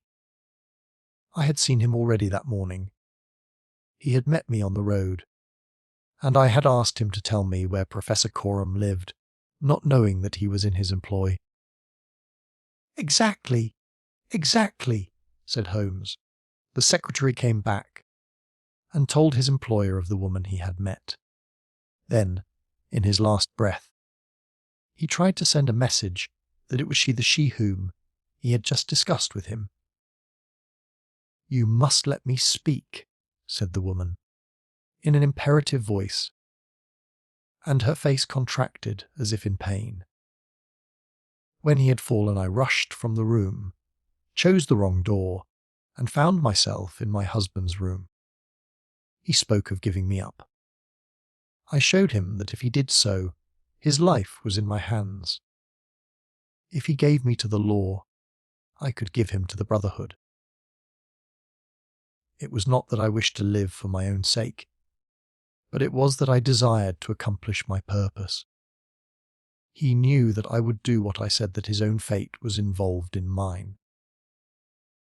For that reason, and for no other, he shielded me. He thrust me into that dark hiding place, a relic of old days, known only to himself. He took his meals in his own room, and so was able to give me part of his food.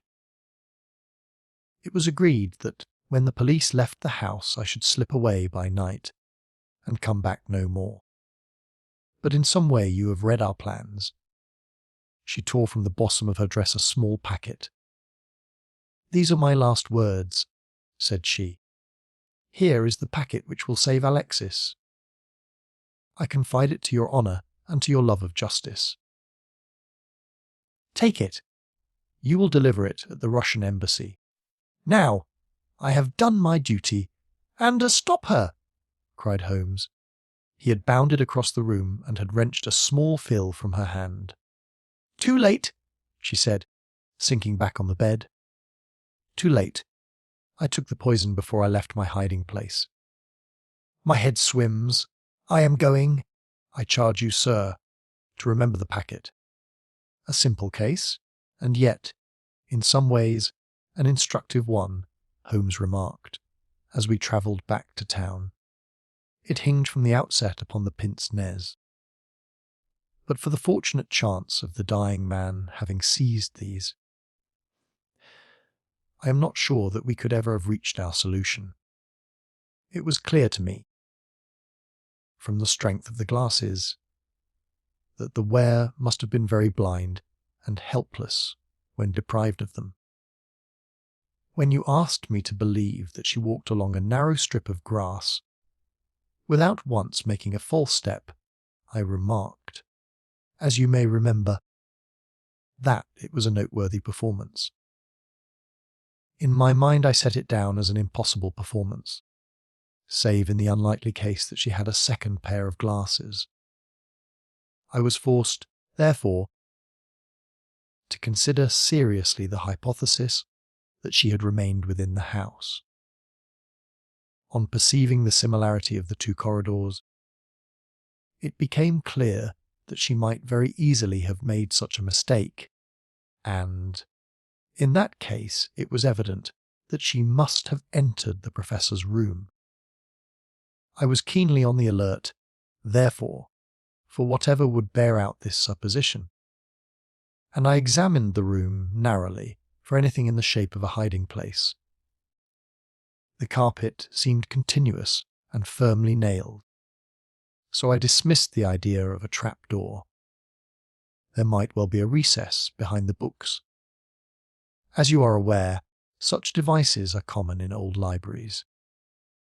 I observed that books were piled on the floor at all other points, but that one bookcase was left clear. This, then, might be the door. I could see no marks to guide me, but the carpet was of a dun colour, which lends itself very well to examination. I therefore smoked a great number of those excellent cigarettes, and I dropped the ash all over the space in front of the suspected bookcase. It was a simple trick, but exceedingly effective. I then went downstairs, and I ascertained, in your presence, Watson, without your perceiving the drift of my remarks, that Professor Carum's consumption of food had increased as one would expect when he is supplying a second person. We then ascended to the room again, when, By upsetting the cigarette box, I obtained a very excellent view of the floor, and was able to see quite clearly, from the traces upon the cigarette ash, that the prisoner had in our absence come out from her retreat. Well, Hawkins, here we are at Charing Cross, and I congratulate you on having brought your case to a successful conclusion. You are going to headquarters, no doubt. I think, Watson, you and I will drive together to the Russian embassy. The adventure of the missing 3/4. We were fairly accustomed to receive weird telegrams at Baker Street, but I have a particular recollection of one which reached us on a gloomy February morning, some 7 or 8 years ago, and gave Mr. Sherlock Holmes a puzzled quarter of an hour. It was addressed to him and ran thus: "Please await me. Terrible misfortune. Right wing 3/4 missing, indispensable tomorrow. Overton." "Strand postmark and dispatched 10:36, said Holmes, reading it over and over. Mr. Overton was evidently considerably excited when he sent it, and somewhat incoherent in consequence. Well, he will be here, I dare say. By the time I have looked through the Times, and then we shall know all about it. Even the most insignificant problem would be welcome in these stagnant days. Things had indeed been very slow with us, and I had learned to dread such periods of inaction. For I knew by experience that my companion's brain was so abnormally active that it was dangerous to leave without material upon which to work. For years, I had gradually weaned from that drug mania which had threatened once to check his remarkable career.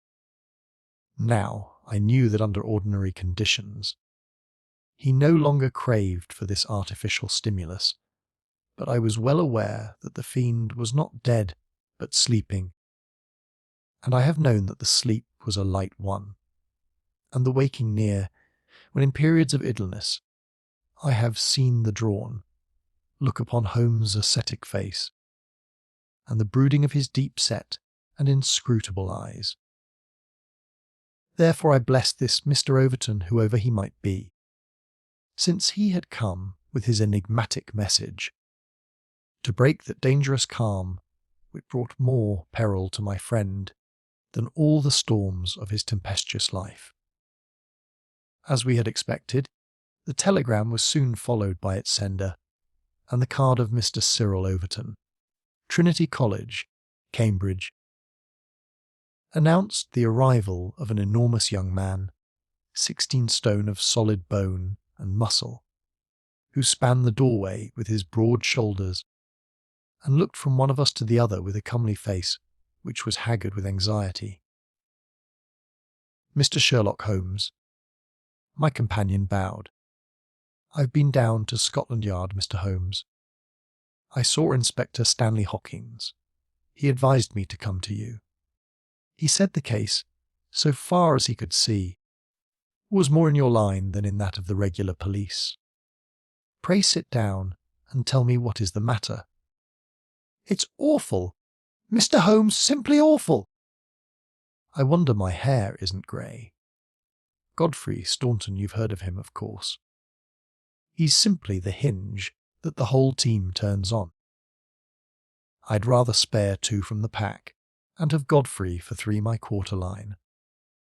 Whether it's passing or tackling or dribbling, there's no one to touch him, and then he's got the head and can hold us all together. What am I to do? That's what I ask you, Mr. Holmes. There's Morehouse, first reserve, but he is trained as a half, and he always edges right in on to the scrum, instead of keeping out on the touchline. He's a fine place kick, it's true, but then he has no judgment, and he can't sprint for nuts. Why, Morton or Johnson, the Oxford Flyers, could romp round him. Stevenson is fast enough, but he couldn't drop from the 25 line, and a 3/4 who can't either punt or drop isn't worth a place for pace alone. No, Mr. Holmes. We are done unless you can help me to find Godfrey Staunton." My friend had listened with amused surprise to this long speech, which was poured forth with extraordinary vigour and earnestness, every point being driven home by the slapping of a brawny hand upon the speaker's knee. When our visitor was silent, Holmes stretched out his hand and took down letters of his commonplace book. For once he dug in vain into that mine of varied information. "There is Arthur H. Staunton, the rising young forger," said he, "and there was Henry Staunton, whom I helped to hang, but Godfrey Staunton is a new name to me." It was our visitor's turn to look surprised. "Why, Mr. Holmes, I thought you knew things." I said, I suppose then, if you have never heard of Godfrey Staunton, you don't know Cyril Overton either." Holmes shook his head good-humouredly. "Great Scott!" cried the athlete. "Why, I was first reserve for England against Wales, and I've skippered the varsity all this year." "But that's nothing!"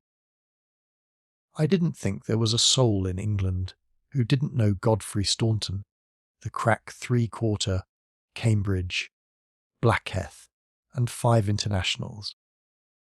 Good Lord, Mr. Holmes, where have you lived?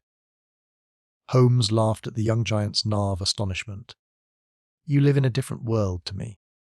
Mr. Overton a sweeter and healthier one.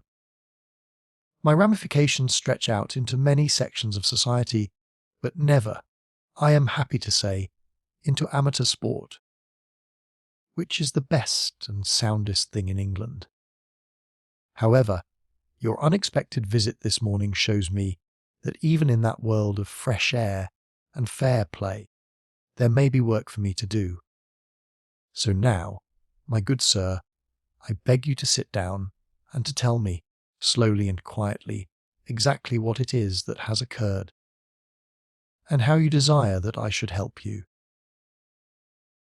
Young Overton's face assumed the bothered look of the man who is more accustomed to using his muscles than his wits, but by degrees, with many repetitions and obscurities, which I may omit from his narrative, he laid his strange story before us. It's this way, Mr. Holmes. As I have said, I am the skipper of the rugger team of Cambridge, varsity, and Godfrey Staunton is my best man. Tomorrow we play Oxford. Yesterday we all came up, and we settled at Bentley's private hotel. At 10 o'clock I went round and saw that all the fellows had gone to roost. For I believe in strict training and plenty of sleep to keep a team fit. I had a word or two with Godfrey before he turned in. He seemed to me to be pale and bothered. I asked him what was the matter. He said he was all right, just a touch of headache. I bade him good night and left him. Half an hour later, the porter tells me that a rough-looking man with a beard called with a note for Godfrey. He had not gone to bed, and the note was taken to his room. Godfrey read it and fell back in a chair as if he had been pole-axed. The porter was so scared that he was going to fetch me, but Godfrey stopped him, had a drink of water, and pulled himself together. Then he went downstairs, said a few words to the man who was waiting in the hall, and the two of them went off together. The last that the porter saw of them, they were almost running down the street in the direction of the Strand. This morning Godfrey's room was empty. His bed had never been slept in, and his things were all just as I had seen them the night before. He had gone off at a moment's notice with this stranger, and no word has come from him since. I don't believe he will ever come back. He was a sportsman, was Godfrey, down to his marrow, and he wouldn't have stopped his training and let in his skipper if it were not for some cause that was too strong for him. No.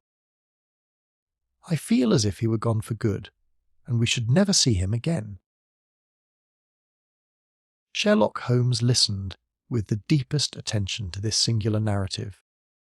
"What did you do?" he asked. "I wired to Cambridge to learn if anything had been heard of him there. I have had an answer. No one has seen him. Could he have got back to Cambridge? Yes, there is a late train 11:15. But, so far as you can ascertain, he did not take it." "No, he has not been seen. What did you do next?" "I wired to Lord Mount James." "Why to Lord Mount James? Godfrey is an orphan." "And Lord Mount James is his nearest relative, his uncle, I believe." "Indeed." This throws new light upon the matter. Lord Mount James is one of the richest men in England. So I've heard Godfrey say. And your friend was closely related. Yes, he was his heir. And the old boy is nearly 80 cram full of gout.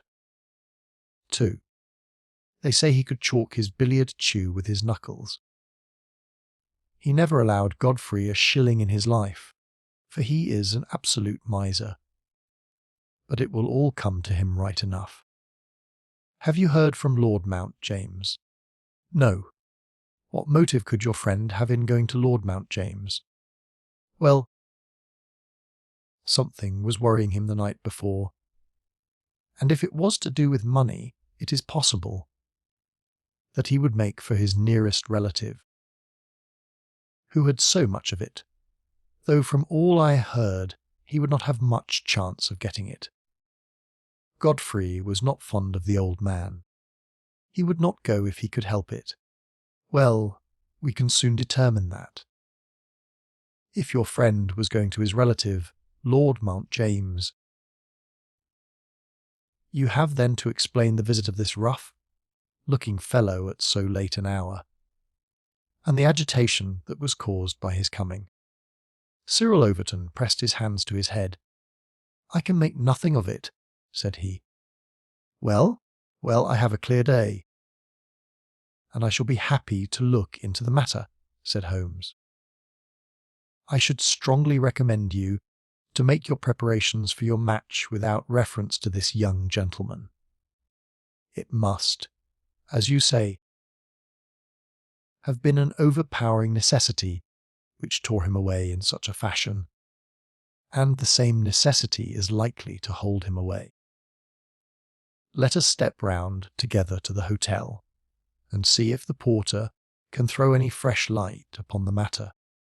Sherlock Holmes was a past, master in the art of putting a humble witness at his ease, and very soon, in the privacy of Godfrey Staunton's abandoned room, he had extracted all that the porter had to tell. The visitor of the night before was not a gentleman, neither was he a workingman. He was simply what the porter described as a medium-looking chap, a man of 50, beard grizzled, pale face, quietly dressed. He seemed himself to be agitated. The porter had observed his hand trembling when he had held out the note. Godfrey Staunton had crammed the note into his pocket. Staunton had not shaken hands with the man in the hall. They had exchanged a few sentences, of which the porter had only distinguished the one word "time." Then they had hurried off in the manner described. It was just 10:30 by the hall clock. "Let me see," said Holmes, seating himself on Staunton's bed. "You are the day porter, are you not?" "Yes, sir." "I go off duty at 11. The night porter saw nothing, I suppose?"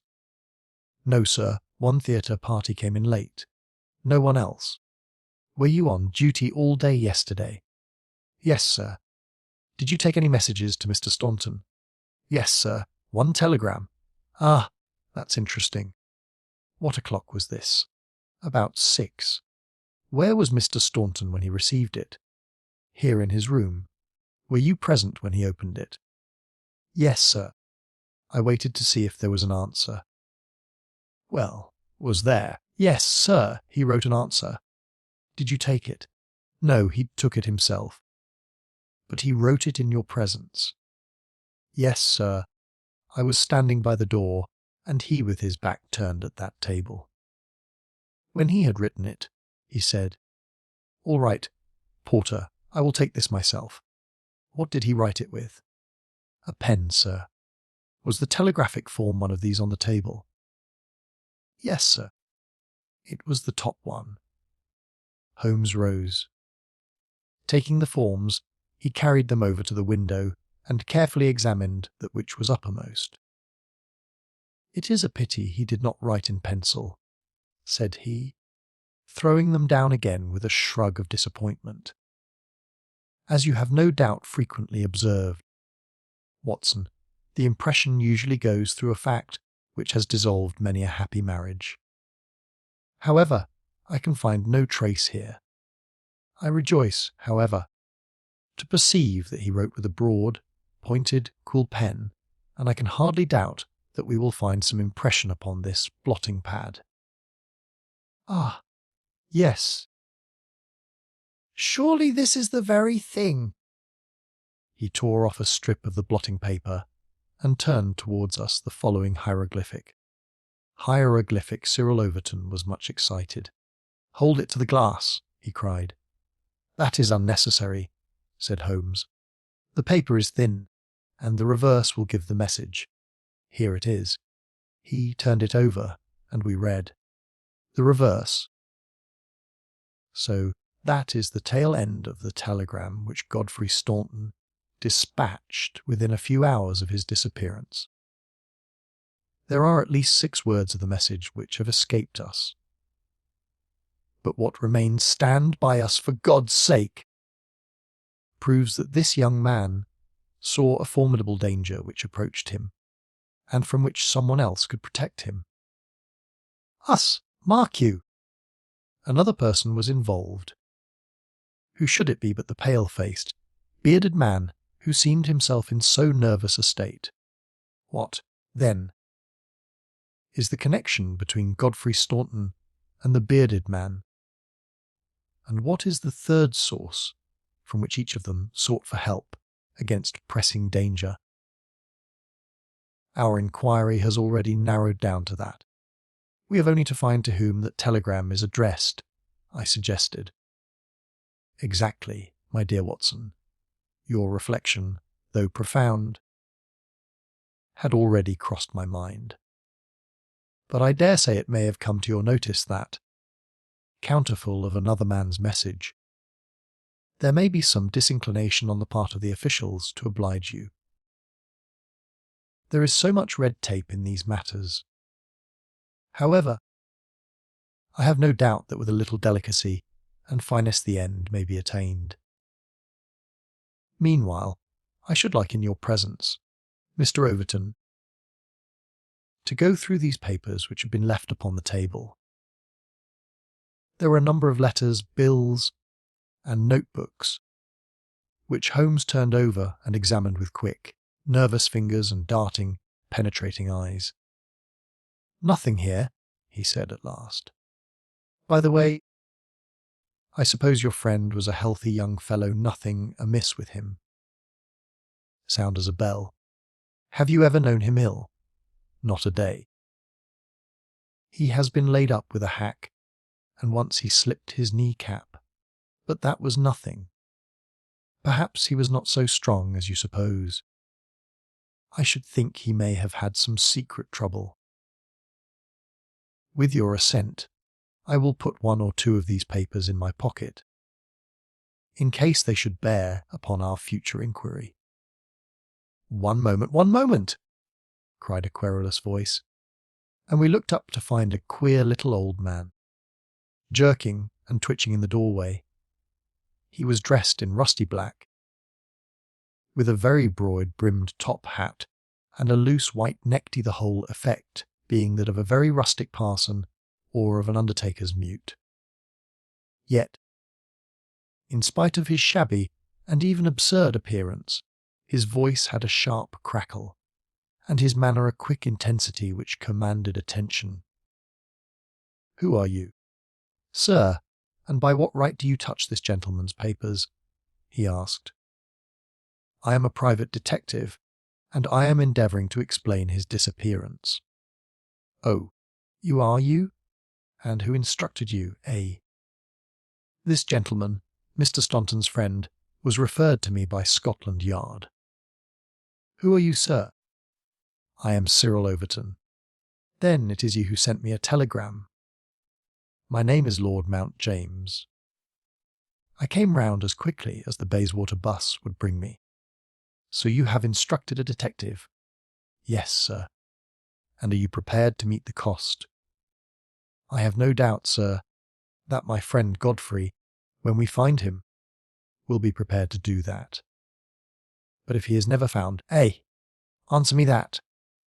"In that case, no doubt his family—" "Nothing of the sort, sir," screamed the little man. "Don't look to me for a penny, not a penny. You understand that, Mr. Detective? I am all the family that this young man has got, and I tell you that I am not responsible. If he has any expectations, it is due to the fact that I have never wasted money, and I do not propose to begin to do so now. As to those papers with which you are making so free, I may tell you that in case there should be anything of any value among them, you will be held strictly to account for what you do with them." "Very good." "You, sir," said Sherlock Holmes, "may I ask in the meanwhile whether you have yourself any theory to account for this young man's disappearance?" "No, sir, I have not. He is big enough and old enough to look after himself, and if he is so foolish as to lose himself, I entirely refuse to accept the responsibility of hunting for him." "I quite understand your position," said Holmes, with a mischievous twinkle in his eyes. "Perhaps you don't quite understand mine. Godfrey Staunton appears to have been a poor man. If he has been kidnapped, it could not have been for anything which he himself possesses. The fame of your wealth has gone abroad, Lord Mount James, and it is entirely possible that a gang of thieves have secured your nephew in order to gain from him some information as to your house, your habits, and your treasure." The face of our unpleasant little visitor turned as white as his neckcloth. "Heavens, sir, what an idea! I never thought of such villainy. What inhuman rogues there in the world! But Godfrey is a fine lad, a staunch lad. Nothing would induce him to give his old uncle away. I'll have the plate moved over to the bank this evening. In the meantime, spare no pains. Mr. Detective, I beg you to leave no stone unturned to bring him safely back.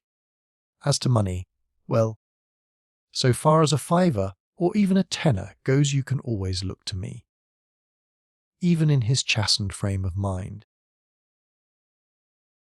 The noble miser could give us no information which could help us, for he knew little of the private life of his nephew.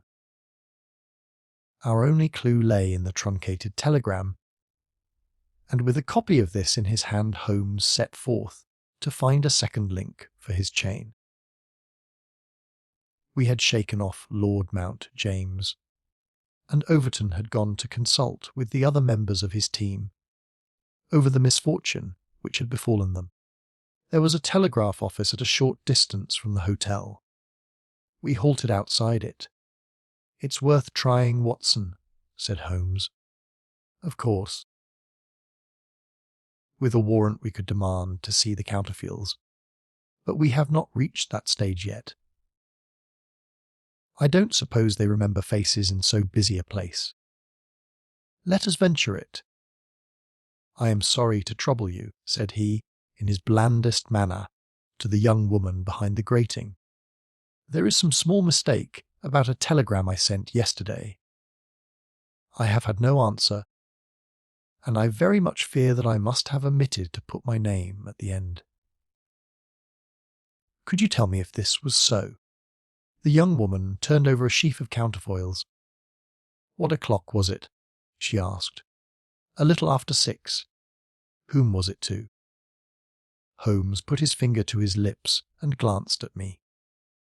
The last words in it were "for God's sake." He whispered, confidentially, "I am very anxious at getting no answer." The young woman separated one of the forms. "This is it. There is no name," said she, smoothing it out upon the counter. "Then that, of course, accounts for my getting no answer," said Holmes. "Dear me, how very stupid of me, to be sure! Good morning, miss, and many thanks for having relieved my mind." He chuckled and rubbed his hands when we found ourselves in the street once more. "Well," I asked, "we progress, my dear Watson, we progress." I had 7 different schemes for getting a glimpse of that telegram, but I could hardly hope to succeed the very first time. And what have you gained?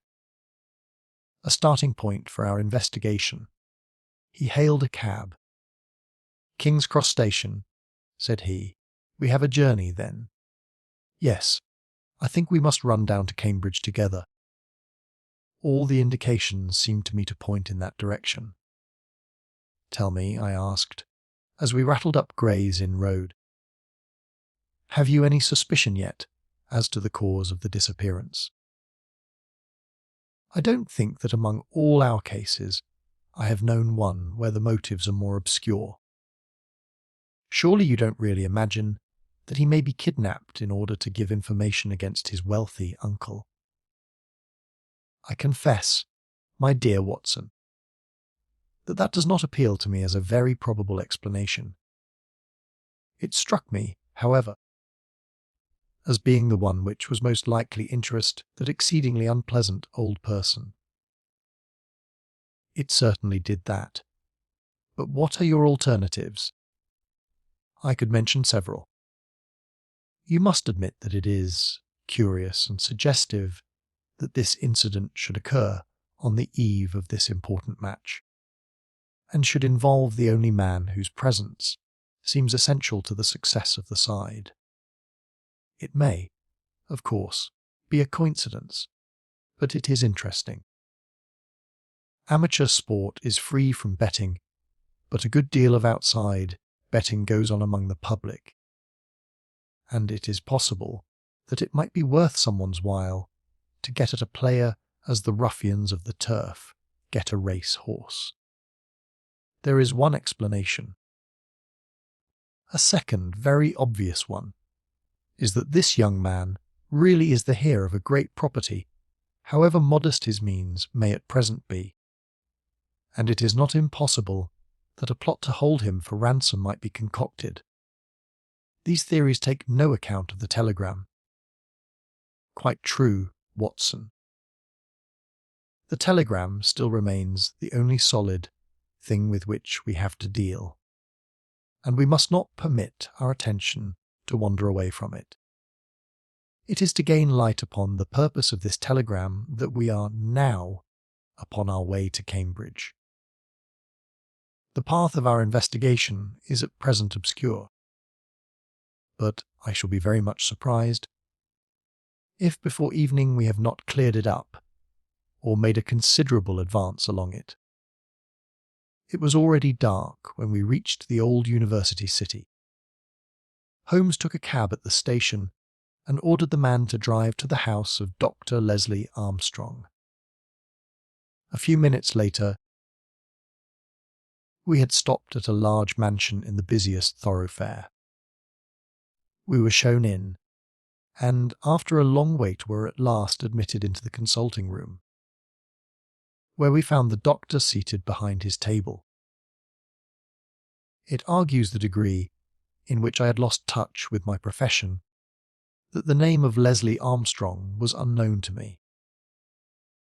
Now I am aware that he is not only one of the heads of the medical school of the university, but a thinker of European reputation in more than one branch of science. Yet, even without knowing his brilliant record, one could not fail to be impressed by a mere glance at the man, the square, massive face, the brooding eyes under the thatched brows, and the granite moulding of the inflexible jaw. A man of deep character, a man with an alert mind, grim, ascetic, self-contained, formidable, so I read Dr. Leslie Armstrong. He held my friend's card in his hand, and he looked up with no very pleased expression upon his door features. "I have heard your name, Mr. Sherlock Holmes, and I am aware of your profession, one of which I by no means approve. In that, Doctor, you will find yourself in agreement with every criminal in the country," said my friend quietly. "So far as your efforts are directed towards the suppression of crime, sir, they must have the support of every reasonable member of the community. Though I cannot doubt that the official machinery is amply sufficient for the purpose. Where your calling is more open to criticism is when you pry into the secrets of private individuals, when you rake up family matters which are better hidden, and when you incidentally waste the time of men who are more busy than yourself. At the present moment, for example, I should be writing a treatise instead of conversing with you. No doubt, Doctor, and yet the conversation may prove more important than the treatise. Incidentally, I may tell you that we are doing the reverse of what you very justly blame, and that we are endeavouring to prevent anything like public exposure of private matters which must necessarily follow when once the case is fairly in the hands of the official police.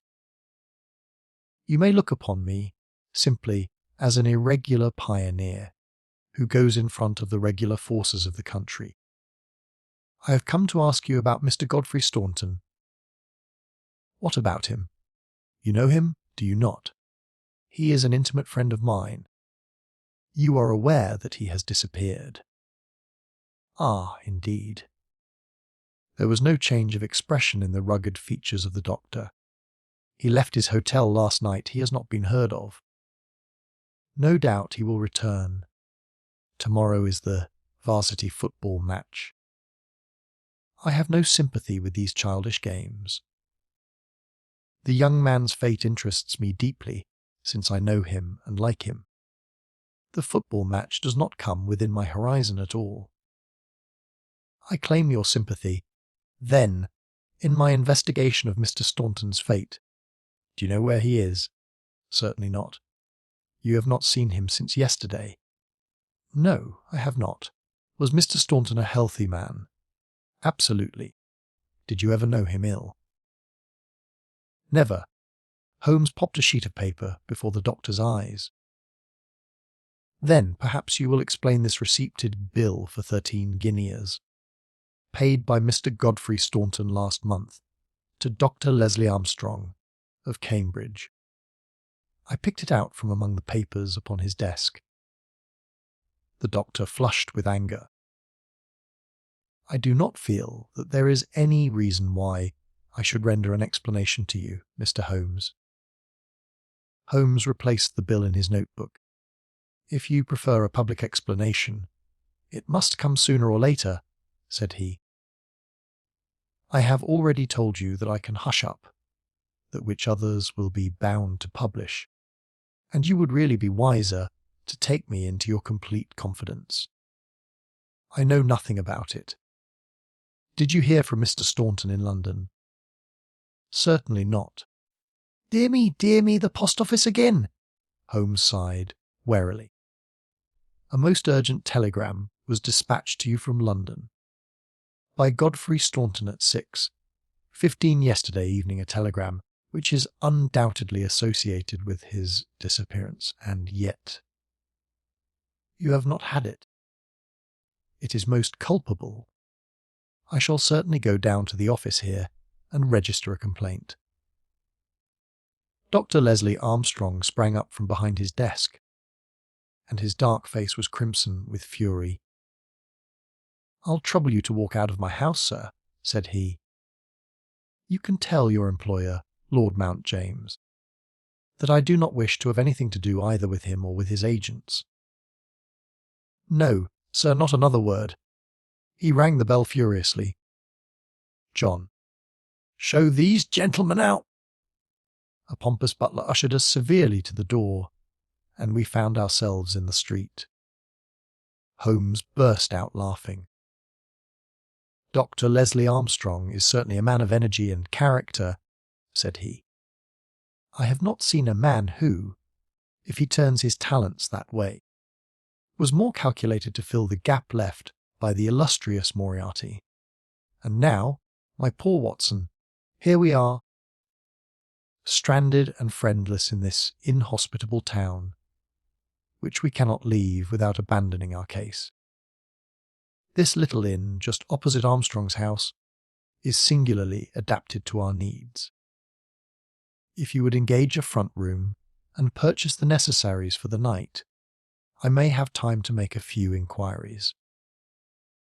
These few inquiries proved, however, to be a more lengthy proceeding than Holmes had imagined, for he did not return to the inn until nearly 9 o'clock. He was pale and dejected, stained with dust and exhausted with hunger and fatigue. A cold supper was ready upon the table, and when his needs were satisfied and his pipe alight, he was ready to take that half-comic and wholly philosophic view which was natural to him when his affairs were going awry. The sound of carriage wheels caused him to rise and glance out of the window. A brougham and pair of greys, under the glare of a gas lamp, stood before the doctor's door. "It's been out 3 hours," said Holmes. "Started at 6:30, and here it is back again. That gives a radius of 10 or 12 miles, and he does it once, or sometimes twice a day. No unusual thing for a doctor in practice. But Armstrong is not really a doctor in practice. He is a lecturer and a consultant, but he does not care for general practice, which distracts him from his literary work. Why, then, does he make these long journeys, which must be exceedingly irksome to him? And who is it that he visits? His coachman, my dear Watson. Can you doubt that it was to him that I first applied? I do not know whether it came from his own innate depravity or from the promptings of his master, but he was rude enough to set a dog at me. Neither dog nor man liked the look of my stick, however, and the matter fell through. Relations were strained after that, and further inquiries out of the question. All that I have learned I got from a friendly native in the yard of our own inn. It was he who told me of the doctor's habits and of his daily journey. At that instant, to give point to his words, the carriage came round to the door. Could you not follow it? Excellent, Watson. You are scintillating this evening. The idea did cross my mind. There is, as you may have observed, a bicycle shop next to our inn. Into this I rushed, engaged a bicycle, and was able to get started before the carriage was quite out of sight. I rapidly overtook it, and then, keeping at a discreet distance of 100 yards or so, I followed its lights until we were clear of the town. We had got well out on the country road when a somewhat mortifying incident occurred. The carriage stopped, the doctor alighted, walked swiftly back to where I had also halted, and told me in excellent sardonic fashion that he feared the road was narrow, and that he hoped his carriage did not impede the passage of my bicycle. Nothing could have been more admirable than his way of putting it. I at once rode past the carriage and, keeping to the main road, I went on for a few miles, and then halted in a convenient place to see if the carriage passed. There was no sign of it, however, and so it became evident that it had turned down one of several side roads which I had observed. I rode back, but again saw nothing of the carriage, and now, as you perceive, it has returned after me. Of course, I had at the outset no particular reason to connect these journeys with the disappearance of Godfrey Staunton, and was only inclined to investigate them on the general grounds that everything which concerns Dr. Armstrong is at present of interest to us. But now that I find he keeps so keen a look out upon anyone who may follow him on these excursions, the affair appears more important, and I shall not be satisfied until I have made the matter clear. We can follow him tomorrow. Can we? It is not so easy as you seem to think. You are not familiar with Cambridgeshire scenery, are you? It does not lend itself to concealment. All this country that I passed over tonight is as flat and clean as the palm of your hand, and the man we are following is no fool, as he very clearly showed tonight. I have wired to Overton to let us know any fresh London developments at this address, and in the meantime we can only concentrate our attention upon Dr. Armstrong, whose name the obliging young lady at the office allowed me to read upon the counterfoil of Staunton's urgent message. He knows where the young man is, to that I'll swear, and if he knows, then it must be our own fault if we cannot manage to know also. At present it must be admitted that the old trick is in his possession, and, as you are aware, Watson, it is not my habit to leave the game in that condition. And yet the next day brought us no nearer to the solution of the mystery. A note was handed in after breakfast, which Holmes passed across to me with a smile. "Sir," it ran, "I can assure you that you are wasting your time in dogging my movements. I have, as you discovered last night, a window at the back of my brougham, and if you desire a 20-mile ride which will lead you to the spot from which you started, you have only to follow me. Meanwhile, I can inform you that no spying upon me can in any way help Mr. Godfrey Staunton, and I am convinced that the best service you can do to that gentleman is to return at once to London and to report to your employer that you are unable to trace him. Your time in Cambridge will certainly be wasted. Yours faithfully, Leslie Armstrong." "An outspoken, honest antagonist is the doctor," said Holmes. Well, he excites my curiosity, and I must really know before I leave him." "His carriage is at his door now," said I. "There he is stepping into it. I saw him glance up at our window as he did so. Suppose I try my luck upon the bicycle?" No, my dear Watson. With all respect for your natural acumen, I do not think that you are quite a match for the worthy doctor. I think that possibly I can attain our end by some independent explorations of my own. I am afraid that I must leave you to your own devices, as the appearance of two inquiring strangers upon a sleepy countryside might excite more gossip than I care for. No doubt you will find some sights to amuse you in this venerable city, and I hope to bring back a more favourable report to you before evening. Once more, however, my friend was destined to be disappointed. He came back at night weary and unsuccessful. "I have had a blank day, Watson." Having got the doctor's general direction, I spent the day in visiting all the villages upon that side of Cambridge, and comparing notes with publicans and other local news agencies. I have covered some ground. Chesterton, Histon, Waterbeach, and Oakington have each been explored, and have each proved disappointing. The daily appearance of a brougham and pair could hardly have been overlooked in such sleepy hollows. The doctor has scored once more. Is there a telegram for me? Yes, I opened it. Here it is. Ask for Pompey from Jeremy Dixon, Trinity College. I don't understand it. Oh, it is clear enough. It is from our friend Overton, and is in answer to a question from me. I'll just send round a note to Mr. Jeremy Dixon, and then I have no doubt that our luck will turn. By the way, is there any news of the match? Yes. The local evening paper has an excellent account in its last edition. Oxford won by a goal and 2 tries. The last sentences of the description say, "The defeat of the Light Blues may be entirely attributed to the unfortunate absence of the crack international, Godfrey Staunton, whose want was felt at every instant of the game.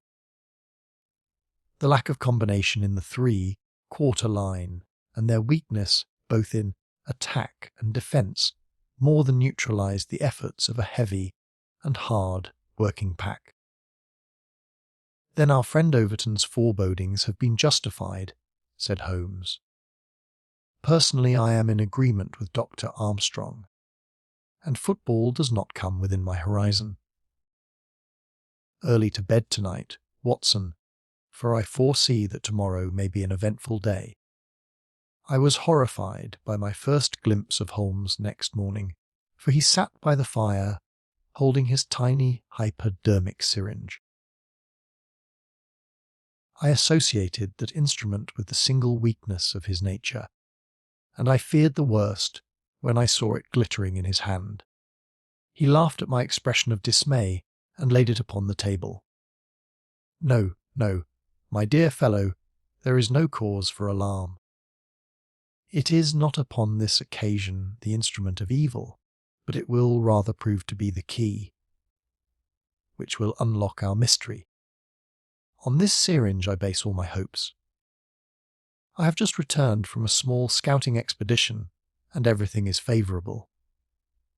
Eat a good breakfast, Watson, for I propose to get upon Dr. Armstrong's trail today, and once on it I will not stop for rest or food until I run him to his burrow."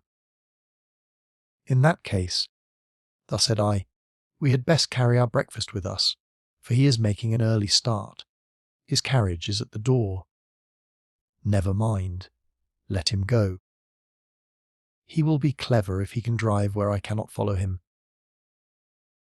When you have finished, come downstairs with me, and I will introduce you to a detective who is a very eminent specialist in the work that lies before us." When we descended, I followed Holmes into the stable yard, where he opened the door of a loose box and led out a squat, lop-eared, white and tan dog, something between a beagle and a foshhound.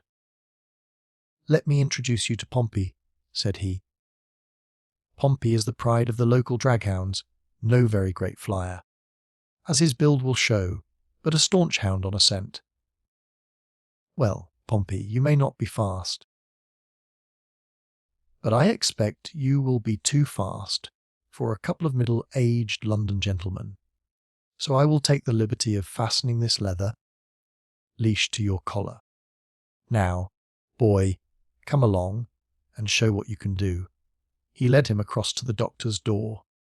The dog sniffed round for an instant, and then, with a shrill whine of excitement, started off down the street, tugging at his leash in his efforts to go faster.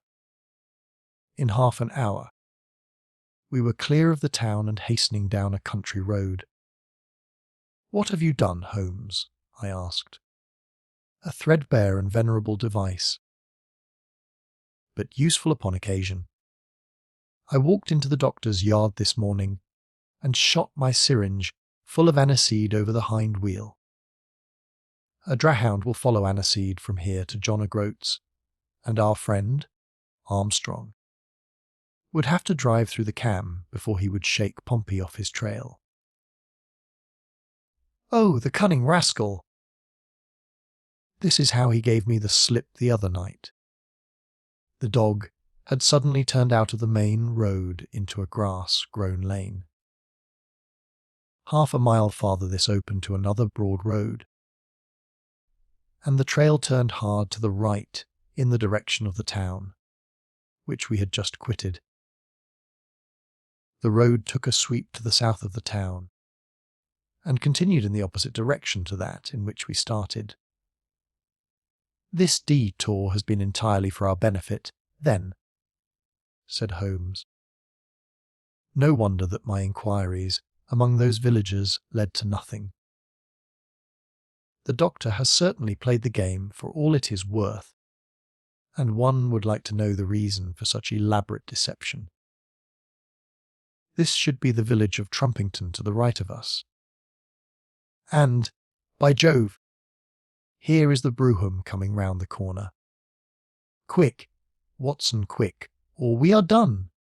He sprang through a gate into a field, dragging the reluctant Pompey after him. We had hardly got under the shelter of the hedge when the carriage rattled past. I caught a glimpse of Dr. Armstrong within, his shoulders bowed, his head sunk on his hands, the very image of distress. I could tell by my companion's graver face that he also had seen. "I fear there is some dark ending to our quest," said he. "It cannot be long before we know it. Come, Pompey."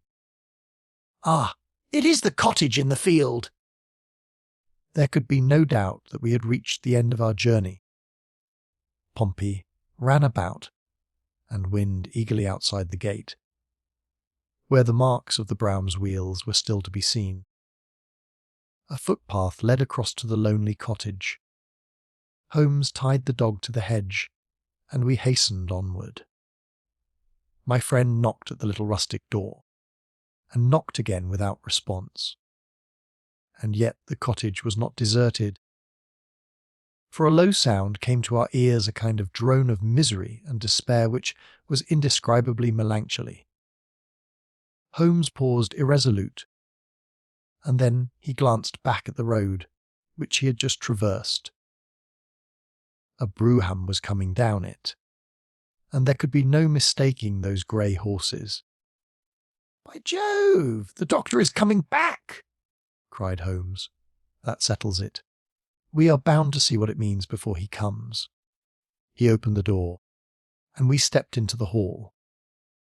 The droning sound swelled louder upon our ears until it became one long, deep wail of distress. It came from upstairs. Holmes darted up, and I followed him. He pushed open a half-closed door, and we both stood appalled at the sight before us. A woman, young and beautiful, was lying dead upon the bed. Her calm pale face, with dim, wide-open blue eyes, looked upward from amid a great tangle of golden hair. At the foot of the bed, half sitting, half kneeling, his face buried in the clothes, was a young man, whose frame was racked by his sobs.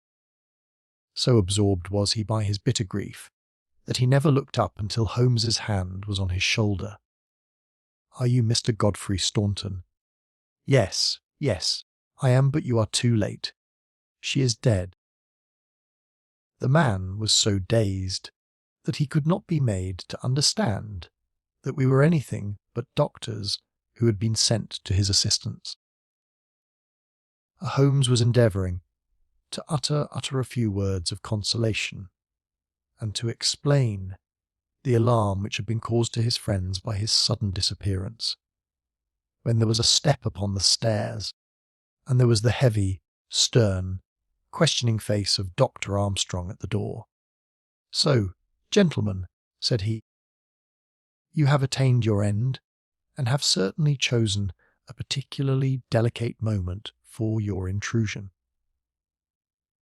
I would not brawl in the presence of death, but I can assure you that if I were a younger man your monstrous conduct would not pass with impunity. Excuse me, Dr. Armstrong, I think we are a little at cross purposes, said my friend, with dignity. If you could step downstairs with us, we may each be able to give some light to the other upon this miserable affair. A minute later, the grim doctor and ourselves were in the sitting-room below.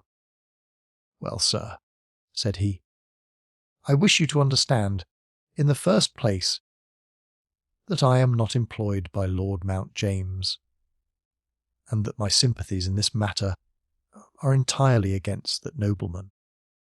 When a man is lost, it is my duty to ascertain his fate, but having done so the matter ends, so far as I am concerned, and so long as there is nothing criminal, I am much more anxious to hush up private scandals than to give them publicity.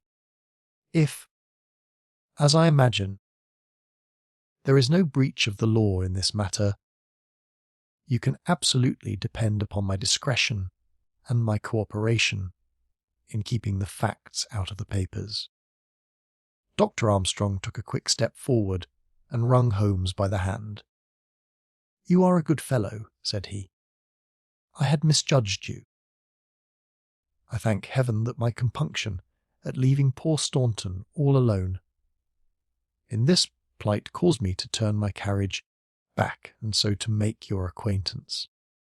And knowing as much as you do, the situation is very easily explained. A year ago Godfrey Staunton lodged in London for a time, and became passionately attached to his landlady's daughter, whom he married. She was as good as she was beautiful, and as intelligent as she was good. No man need be ashamed of such a wife. But Godfrey was the heir to this crabbed old nobleman, and it was quite certain that the news of his marriage would have been the end of his inheritance. I knew the lad well, and I loved him for his many excellent qualities. I did all I could to help him to keep things straight. We did our very best to keep the thing from everyone. For when once such a whisper gets about, it is not long before everyone has heard it. Thanks to this lonely cottage and his own discretion, Godfrey has up to now succeeded. Their secret was known to no one save to me, and to one excellent servant, who has at present gone for assistance to Trumpington. But at last there came a terrible blow in the shape of dangerous illness to his wife. It was consumption of the most virulent kind. The poor boy was half crazed with grief, and yet he had to go to London to play this match. For he could not get out of it without explanations, which would expose his secret. I tried to cheer him up by wire, and he sent me one in reply, imploring me to do all I could. This was the telegram which you appear in some inexplicable way to have seen. I did not tell him how urgent the danger was, for I knew that he could do no good here, but I sent the truth to the girl's father, and he very injudiciously communicated it to Godfrey. The result was that he came straight away in a state bordering on frenzy, and has remained in the same state, kneeling at the end of her bed, until this morning death put an end to her sufferings.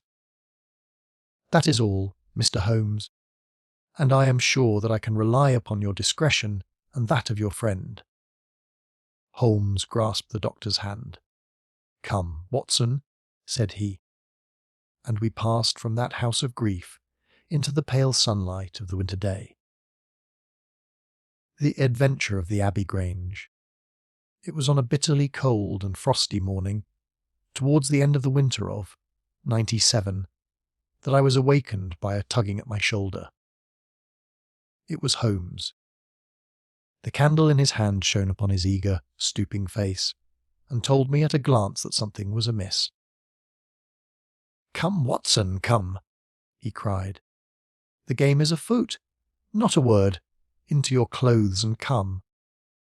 10 minutes later we were both in a cab and rattling through the silent streets on our way to Charing Cross Station. The first faint winter's dawn was beginning to appear, and we could dimly see the occasional figure of an early workman as he passed us, blurred and indistinct in the opalescent London reek. Holmes nestled in silence into his heavy coat, and I was glad to do the same, for the air was most bitter, and neither of us had broken our fast. It was not until we had consumed some hot tea at the station and taken our places in the Kentish train that we were sufficiently thawed, he to speak and I to listen. Holmes drew a note from his pocket and read aloud.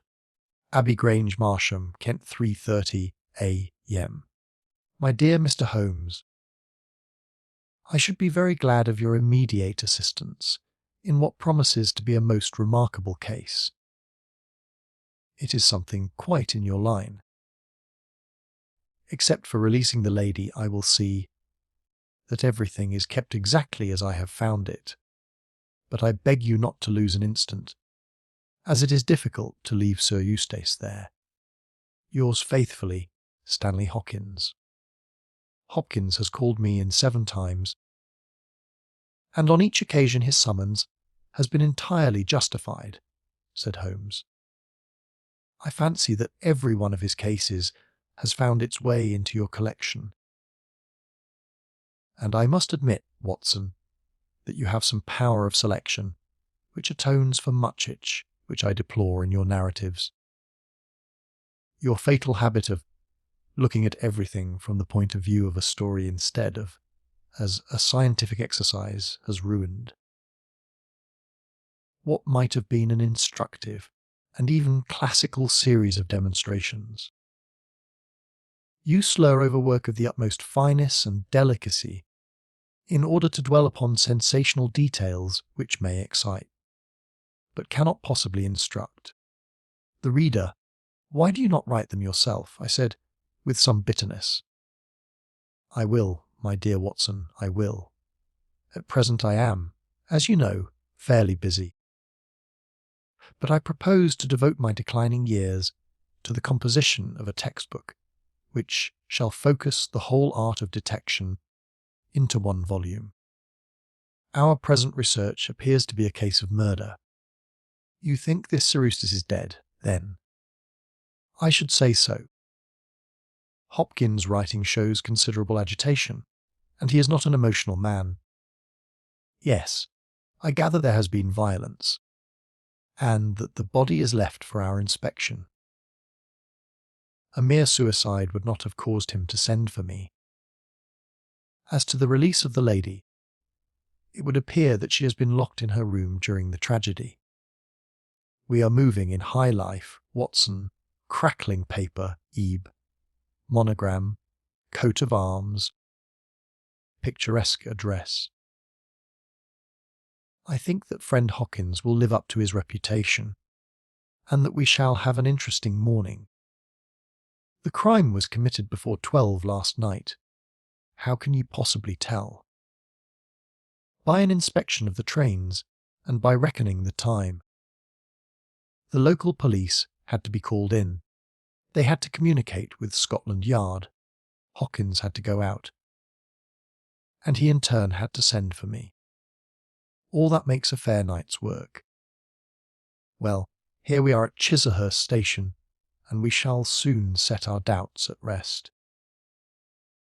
A drive a couple of miles through narrow country lanes brought us to a park gate, which was opened for us by an old lodge keeper, whose haggard face bore the reflection of some great disaster.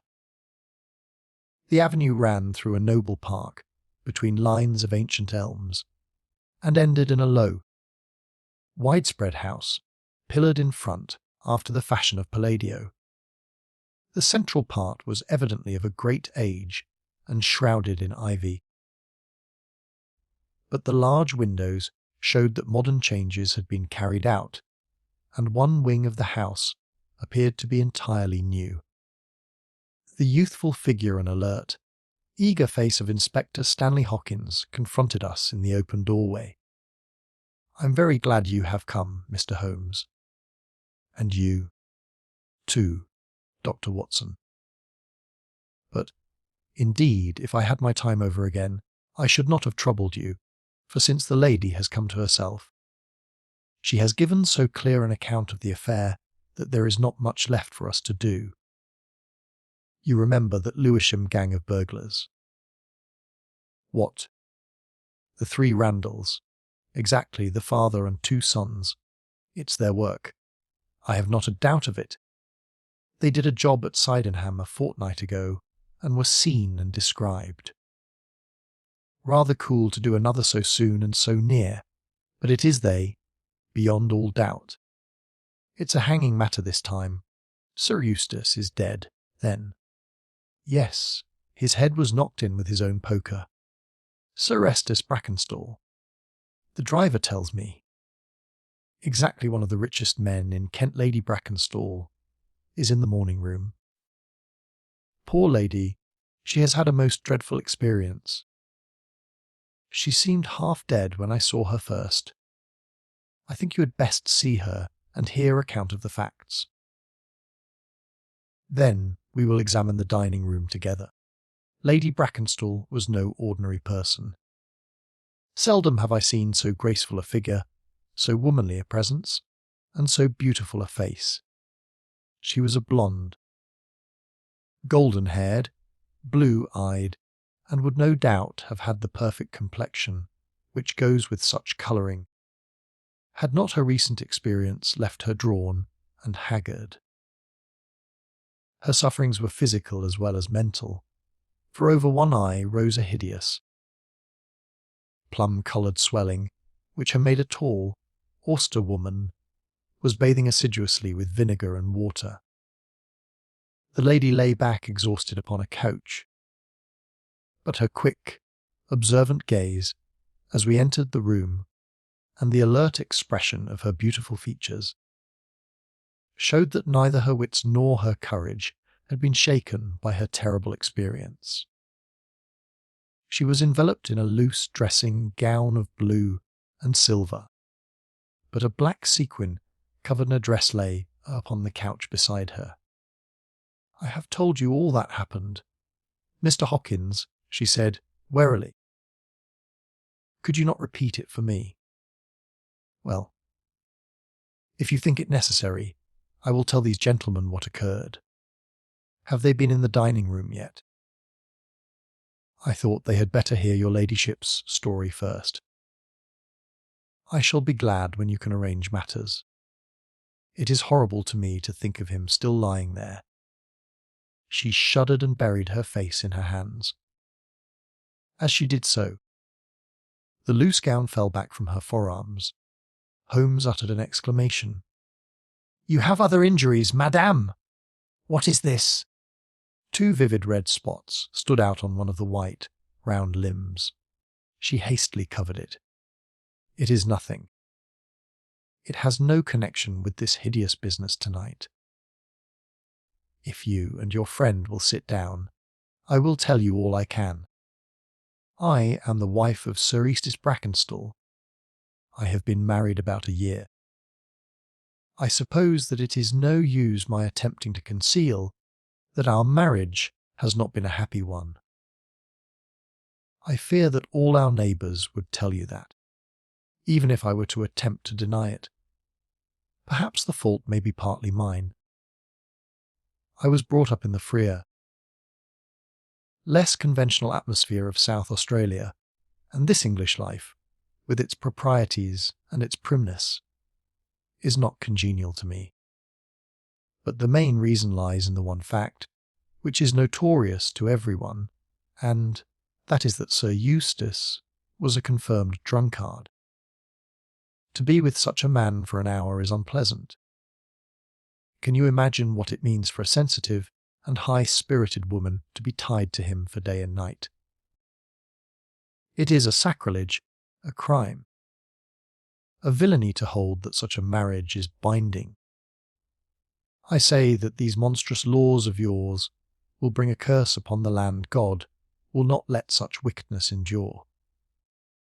For an instant she sat up, her cheeks flushed, and her eyes blazing from under the terrible mark upon her brow. Then the strong, soothing hand of the Auster maid drew her head down onto the cushion, and the wild anger died away into passionate sobbing.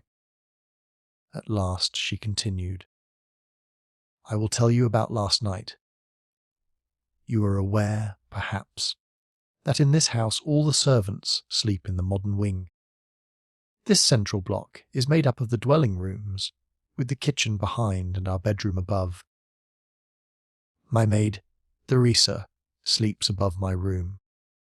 There is no one else, and no sound could alarm those who are in the farther wing. This'd have been well known to the robbers, or they would not have acted as they did. Sir Eustace retired about 10:30. The servants had already gone to their quarters. Only my maid was up, and she had remained in her room at the top of the house until I needed her services. I sat until after 11 in this room, absorbed in a book. Then I walked round to see that all was right before I went upstairs. It was my custom to do this myself, for, as I have explained, Sir Eustace was not always to be trusted. I went into the kitchen, the butler's pantry, the gun room, the billiard room, the drawing room, and finally the dining room. As I approached the window, which is covered with thick curtains, I suddenly felt the wind blow upon my face and realized that it was open. I flung the curtain aside and found myself face to face with a broad, shouldered elderly man who had just stepped into the room. The window is a long French one, which really forms a door leading to the lawn. I held my bedroom candle lit in my hand, and, by its light, behind the first man I saw 2 others who were in the act of entering. I stepped back, but the fellow was on me in an instant. He caught me first by the wrist and then by the throat. I opened my mouth to scream, but he struck me a savage blow with his fist over the eye and felled me to the ground. I must have been unconscious for a few minutes, for when I came to myself, I found that they had torn down the bell rope and had secured me tightly to the oaken chair which stands at the head of the dining table. I was so firmly bound that I could not move, and a handkerchief round my mouth prevented me from uttering a sound. It was at this instant that my unfortunate husband entered the room. He had evidently heard some suspicious sounds, and he came prepared for such a scene as he found. He was dressed in nightshirt and trousers, with his favourite blackthorn cudgel in his hand. He rushed at the burglars, but another, it was an elderly man, stooped, picked the poker out of the grate, and struck him a horrible blow as he passed. He fell with a groan and never moved again. I fainted once more, but again it could only have been for a very few minutes, during which I was insensible. When I opened my eyes, I found that they had collected the silver from the sideboard, and they had drawn a bottle of wine, which stood there. Each of them had a glass in his hand. I have already told you, have I not, that one was elderly, with the beard, and the others young, hairless lads. They might have been a father with his 2 sons. They talked together in whispers. Then they came over and made sure that I was securely bound. Finally they withdrew, closing the window after them. It was quite a quarter of an hour before I got my mouth free. When I did so, my screams brought the maid to my assistance. The other servants were soon alarmed, and we sent for the local police. who instantly communicated with London. "That is really all that I can tell you, gentlemen, and I trust that it will not be necessary for me to go over so painful a story again." "Any questions, Mr. Holmes?" asked Hopkins. "I will not impose any further tax upon Lady Brackenstall's patience and time," said Holmes. "Before I go into the dining room, I should like to hear your experience." He looked at the maid. "I saw the men before ever they came into the house," said she. "As I sat by my bedroom window, I saw 3 men in the moonlight down by the lodge gate yonder, but I thought nothing of it at the time. It was more than an hour after that I heard my mistress scream, and down I ran to find her, poor lamb, just as she says, and him on the floor, with his blood and brains over the room. It was enough to drive a woman out of her wits, tied there, and her very dress spotted with him. But she never wanted courage, did Miss Mary Fraser of Adelaide, and Lady Brackenstall of Abbey Grange hasn't learned new ways. You've questioned her long enough, you gentlemen, and now she is coming to her own room, just with her old Theresa, to get the rest that she badly needs." With a motherly tenderness, the gaunt woman put her arm round her mistress and led her from the room. "She has been with her all her life," said Hopkins. "Nursed her as a baby and came with her to England when they first left Australia 18 months ago. The Resserite is her name, and the kind of maid you don't pick up nowadays. This way, Mr. Holmes, if you please." The keen interest had passed out of Holmes's expressive face, and I knew that with the mystery all the charm of the case had departed. There still remained an arrest to be effected.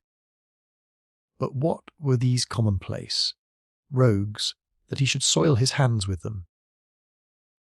An abstruse and learned specialist who finds that he has been called in for a case of measles would experience something of the annoyance which I read in my friend's eyes. Yet the scene in the dining room of the Abbey Grange was sufficiently strange to arrest his attention and to recall his waning interest. It was a very large and high chamber, with carved oak ceiling, oaken panelling, and a fine array of deer's heads and ancient weapons around the walls. At the further end from the door was the high French window of which we had heard. 3 smaller windows on the right-hand side filled the apartment with cold winter sunshine. On the left was a large, deep fireplace with a massive, overhanging oak mantelpiece. Beside the fireplace was a heavy oaken chair with arms and crossed bars at the bottom. In and out through the open woodwork was woven a crimson cord, which was secured at each side to the crosspiece below. In releasing the lady, the cord had been slipped off her, but the knots with which it had been secured still remained. These details only struck our attention afterwards, for our thoughts were entirely absorbed by the terrible object which lay upon the tiger-skin hearthrug in front of the fire. It was the body of a tall, well-made man, about 40 years of age. He lay upon his back, his face upturned, with his white teeth grinning through his short, black beard. His 2 clenched hands were raised above his head, and a heavy, blackthorn stick lay across them. His dark, handsome, aquiline features were convulsed into a spasm of vindictive hatred, which had set his dead face in a terribly fiendish expression. He had evidently been in his bed when the alarm had broken out, for he wore a foppish, embroidered nightshirt, and his bare feet projected from his trousers. His head was horribly injured, and the whole room bore witness to the savage ferocity of the blow which had struck him down. Beside him lay the heavy poker, bent into a curve by the concussion. Holmes examined both it and the indescribable wreck which it had wrought. He must be a powerful man. "This elder Randall," he remarked. "Yes," said Hawkins. "I have some record of the fellow, and he is a rough customer. You should have no difficulty in getting him. Not the slightest. We have been on the lookout for him." And there was some idea that he had got away to America. "Now that we know that the gang are here, I don't see how they can escape. We have the news at every seaport already, and a reward will be offered before evening. What beats me is how they could have done so mad a thing, knowing that the lady could describe them, and that we could not fail to recognize the description. Exactly. One would have expected that they would silence Lady Brackenstall as well. They may not have realized, I suggested, that she had recovered from her faint. That is likely enough. If she seemed to be senseless, they would not take her life. What about this poor fellow, Hopkins? I seem to have heard some queer stories about him. He was a good-hearted man when he was sober, but a perfect fiend when he was drunk. Or rather when he was half drunk, for he seldom really went the whole way. The devil seemed to be in him at such times, and he was capable of anything. From what I hear, in spite of all his wealth and his title, he very nearly came our way once or twice. There was a scandal about his drenching a dog with petroleum and setting it on fire her ladyship's dog. To make the matter worse, and that was only hushed up with difficulty. Then he threw a decanter at that maid. There's a right there was trouble about that. On the whole, and between ourselves, it will be a brighter house without him. What are you looking at now? Holmes was down on his knees, examining with great attention the knots upon the red cord with which the lady had been secured. Then he carefully scrutinized the broken and frayed end where it had snapped off when the burglar had dragged it down. When this was pulled down, the bell in the kitchen must have rung loudly, he remarked. No one could hear it. The kitchen stands right at the back of the house. How did the burglar know no one would hear it? How dared he pull at a bell rope in that reckless fashion? Exactly, Mr. Holmes, exactly. You put the very question which I have asked myself again and again. There can be no doubt that this fellow must have known the house and its habits. He must have perfectly understood that the servants would all be in bed at that comparatively early hour, and that no one could possibly hear a bell ring in the kitchen. Therefore, he must have been in close league with one of the servants. Surely that is evident. But there are 8 servants, and all of good character. Other things being equal, said Holmes. One would suspect the one at whose head the master threw a decanter, and yet that would involve treachery towards the mistress to whom this woman seems devoted. Well, the point is a minor one. And when you have Randall, you will probably find no difficulty in securing his accomplice. The lady's story certainly seems to be corroborated, if it needed corroboration, by every detail which we see before us. He walked to the French window and threw it open. There are no signs here, but the ground is iron-hard, and one would not expect them. I see that these candles in the mantelpiece have been lighted. Yes, it was by their light, and that of the lady's bedroom candle, that the burglars saw their way about. And what did they take? Well, they did not take much, only half a dozen articles of plate off the sideboard. Lady Brackenstall thinks that they were themselves so disturbed by the death of Sir Eustace that they did not ransack the house, as they would otherwise have done. No doubt that is true, and yet they drank some wine, I understand. To steady their nerves. Exactly. These 3 glasses upon the sideboard have been untouched, I suppose.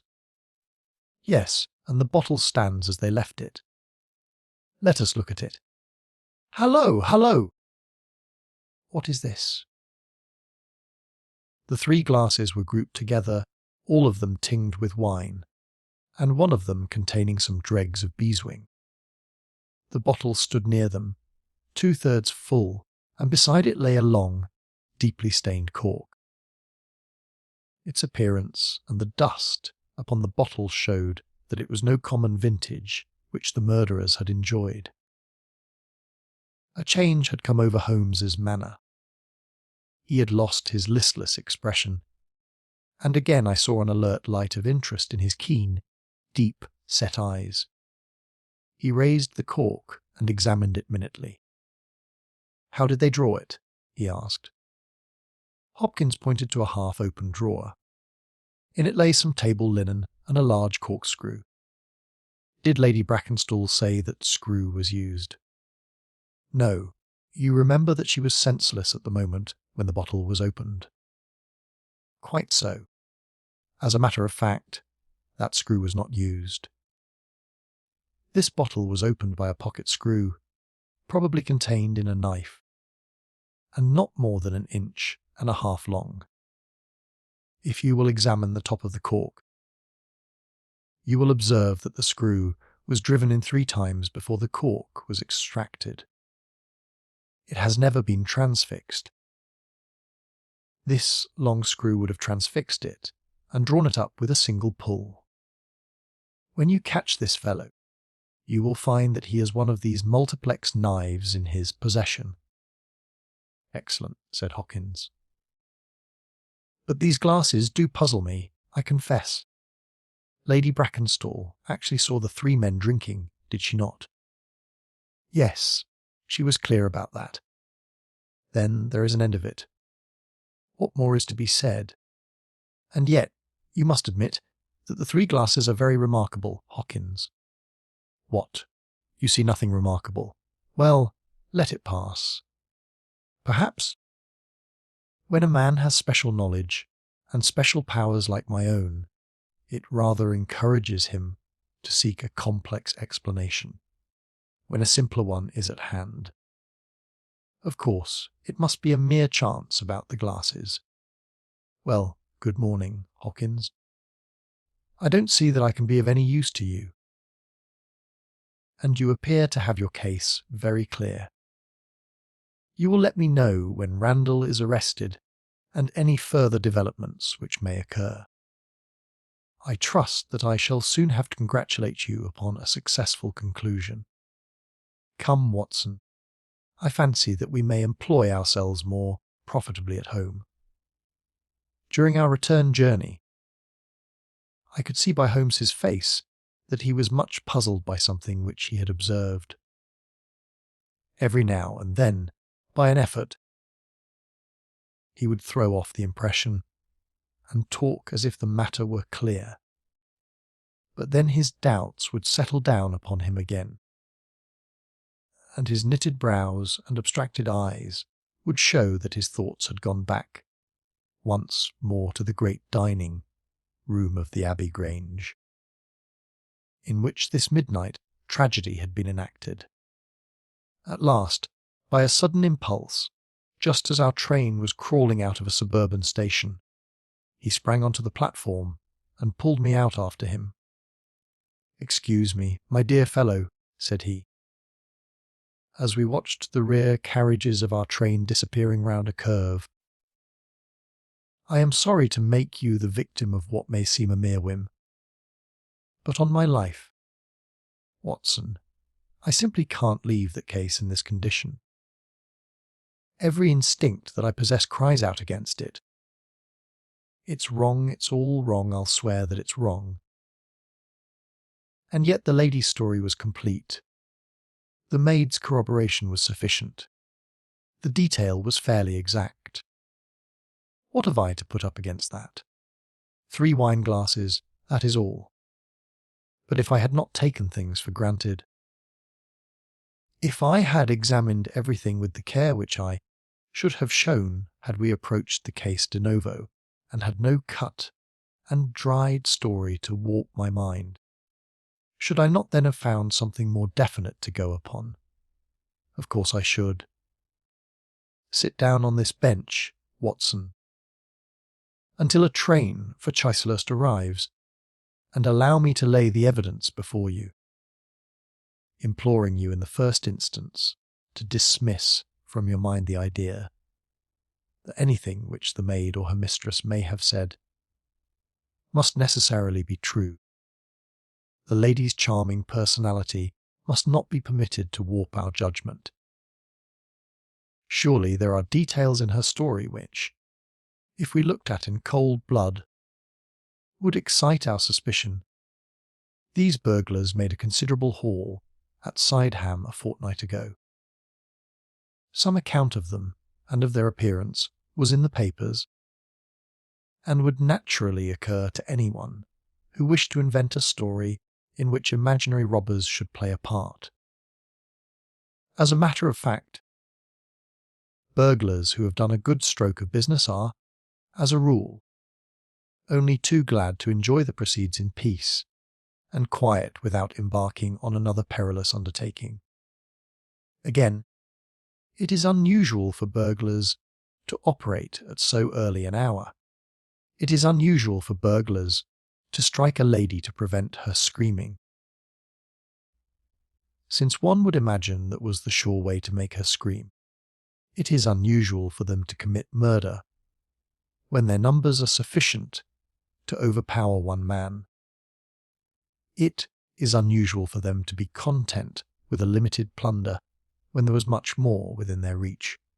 And finally, I should say that it was very unusual for such men to leave a bottle half empty. How do all these unusuals strike you, Watson? Their cumulative effect is certainly considerable, and yet each of them is quite possible in itself. The most unusual thing of all, as it seems to me, is that the lady should be tied to the chair.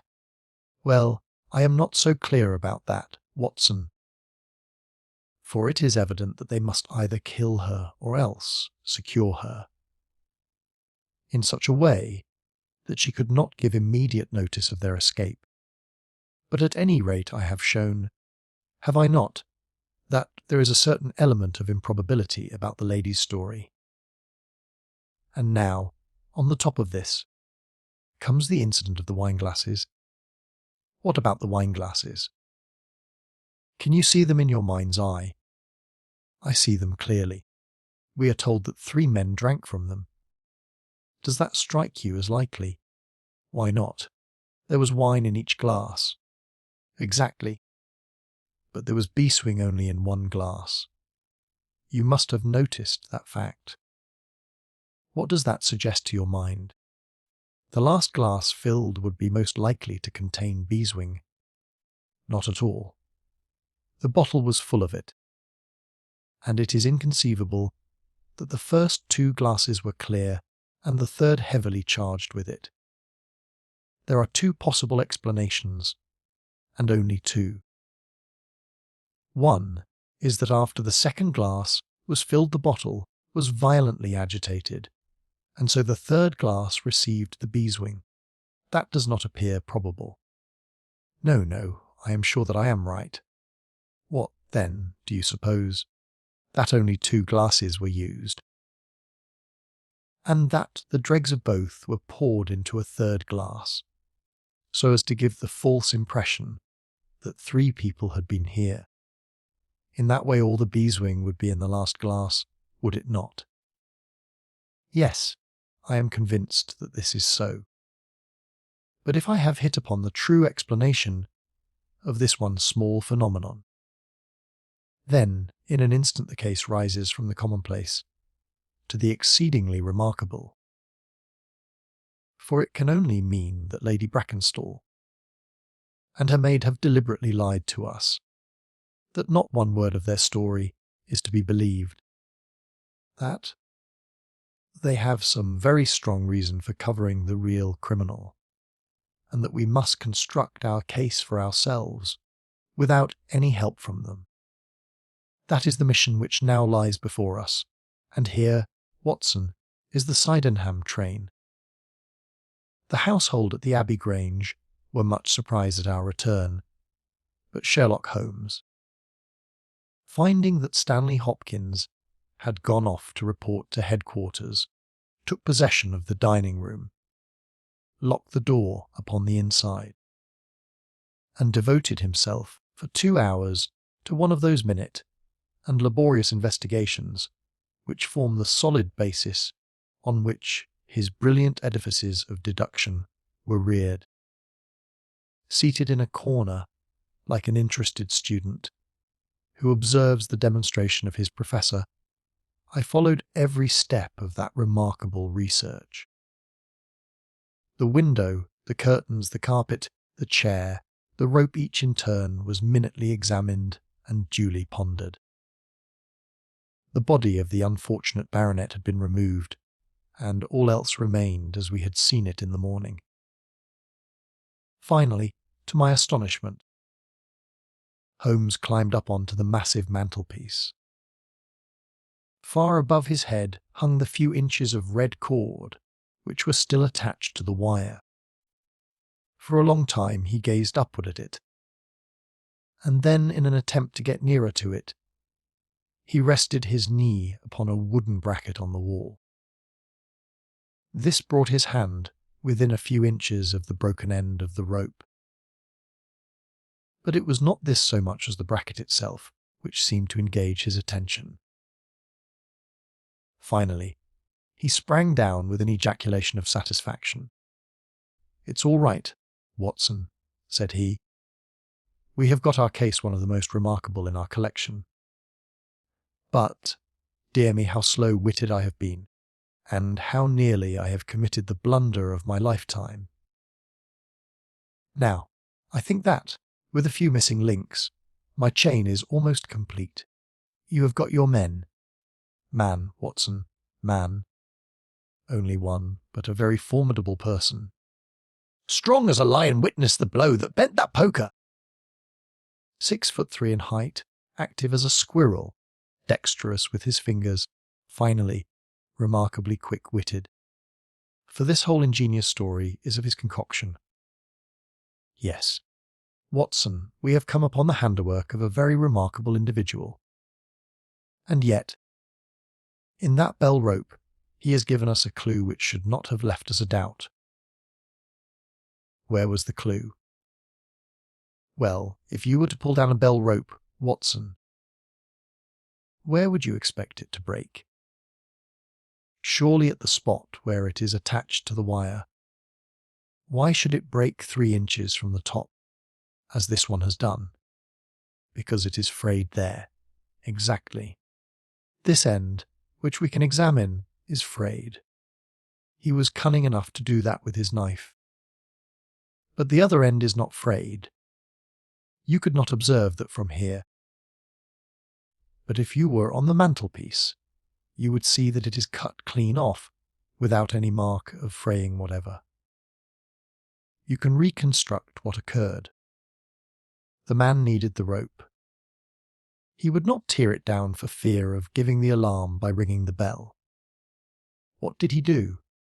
He sprang up on the mantelpiece. Could not quite reach it.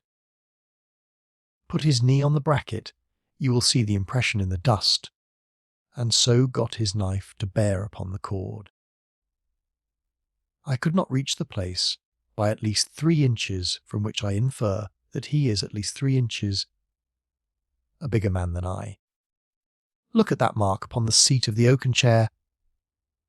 What is it? Blood? Undoubtedly it is blood. This alone puts the lady's story out of court. If she was seated on the chair when the crime was done, how comes that mark? No, no. She was placed in the chair after the death of her husband. I'll wager that the black dress shows a corresponding mark to this. We have not yet met our Waterloo, Watson, but this is our Marengo, for it begins in defeat and ends in victory. I should like now to have a few words with the nurse, Theresa. We must be wary for a while, if we are to get the information which we want.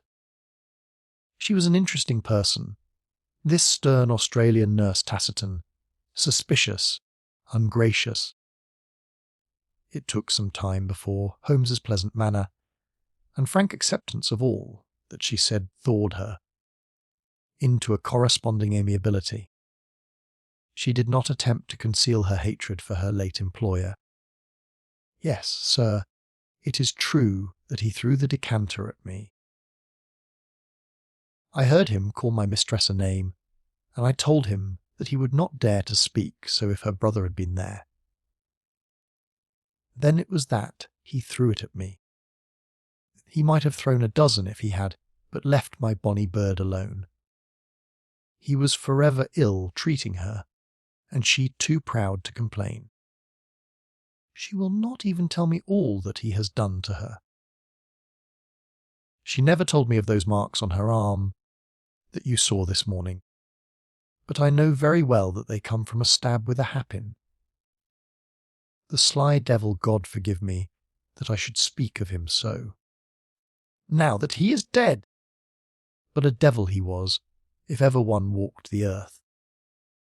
He was all honey when first we met him only 18 months ago, and we both feel as if it were 18 years. She had only just arrived in London. Yes, it was her first voyage. She had never been from home before. He won her with his title and his money and his false London ways. If she made a mistake, she has paid for it, if ever a woman did. What month did we meet him? Well, I tell you it was just after we arrived. We arrived in June, and it was July. They were married in January of last year. Yes. She is down in the morning room again, and I have no doubt she will see you. But you must not ask too much of her, for she has gone through all that flesh, and blood will stand. Lady Brackenstall was reclining on the same couch, but looked brighter than before. The maid had entered with us, and began once more to foment the bruise upon her mistress's brow.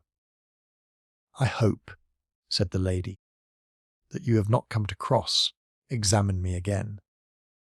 "No," Holmes answered, in his gentlest voice, "I will not cause you any unnecessary trouble, Lady Brackenstall, and my whole desire is to make things easy for you, for I am convinced that you are a much tried woman.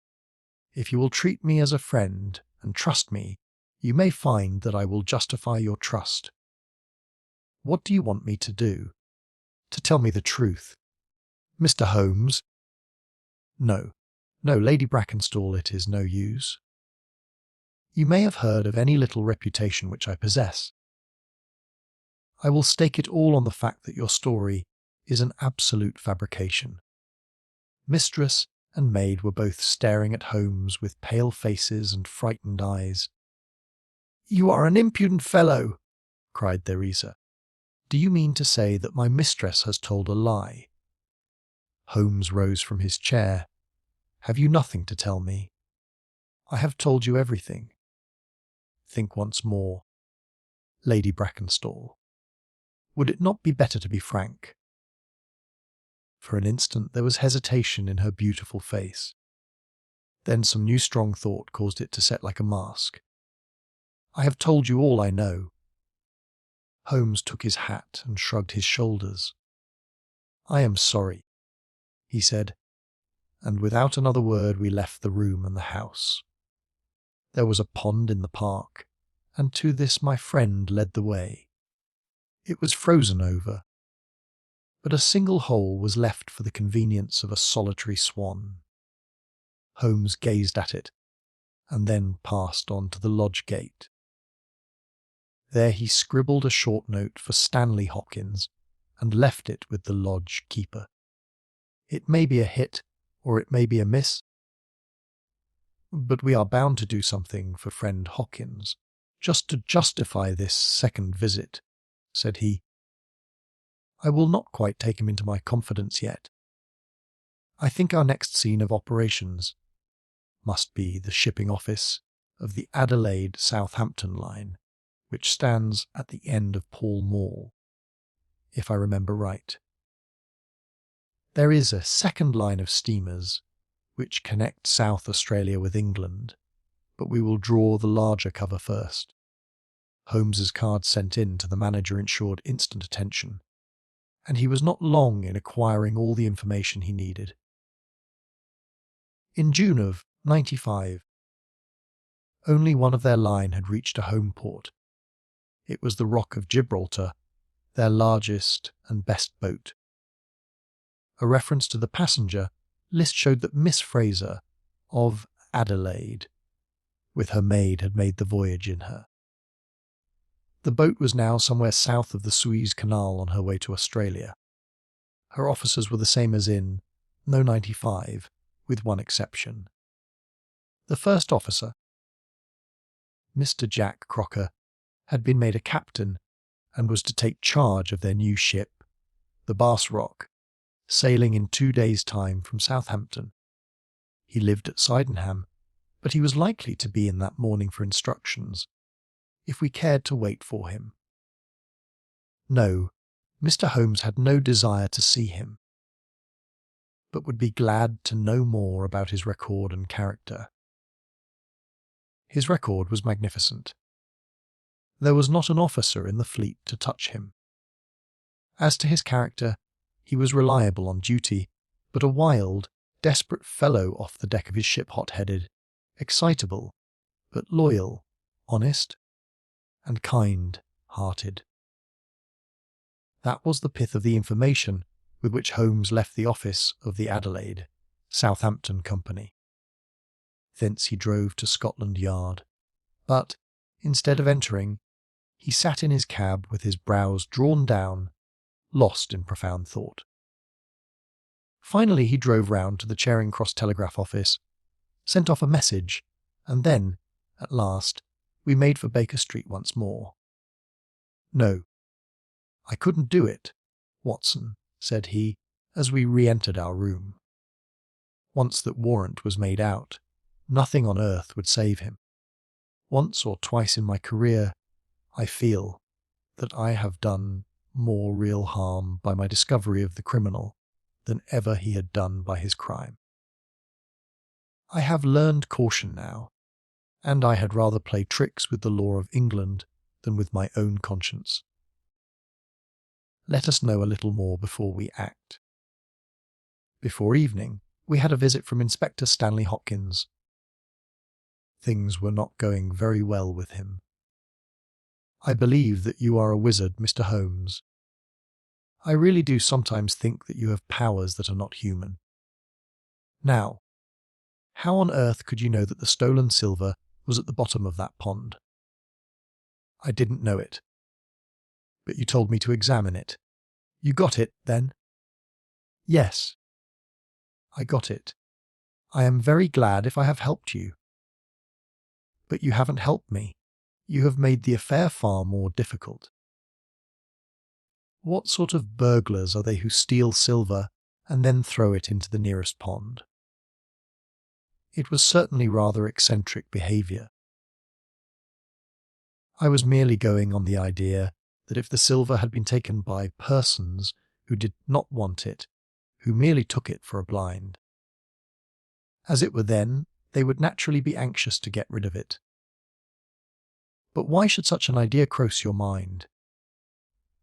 Well, I thought it was possible.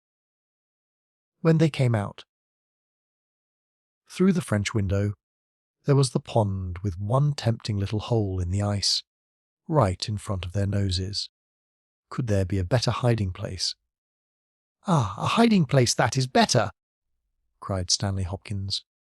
Yes, yes, I see it all now. It was early. There were folk upon the roads.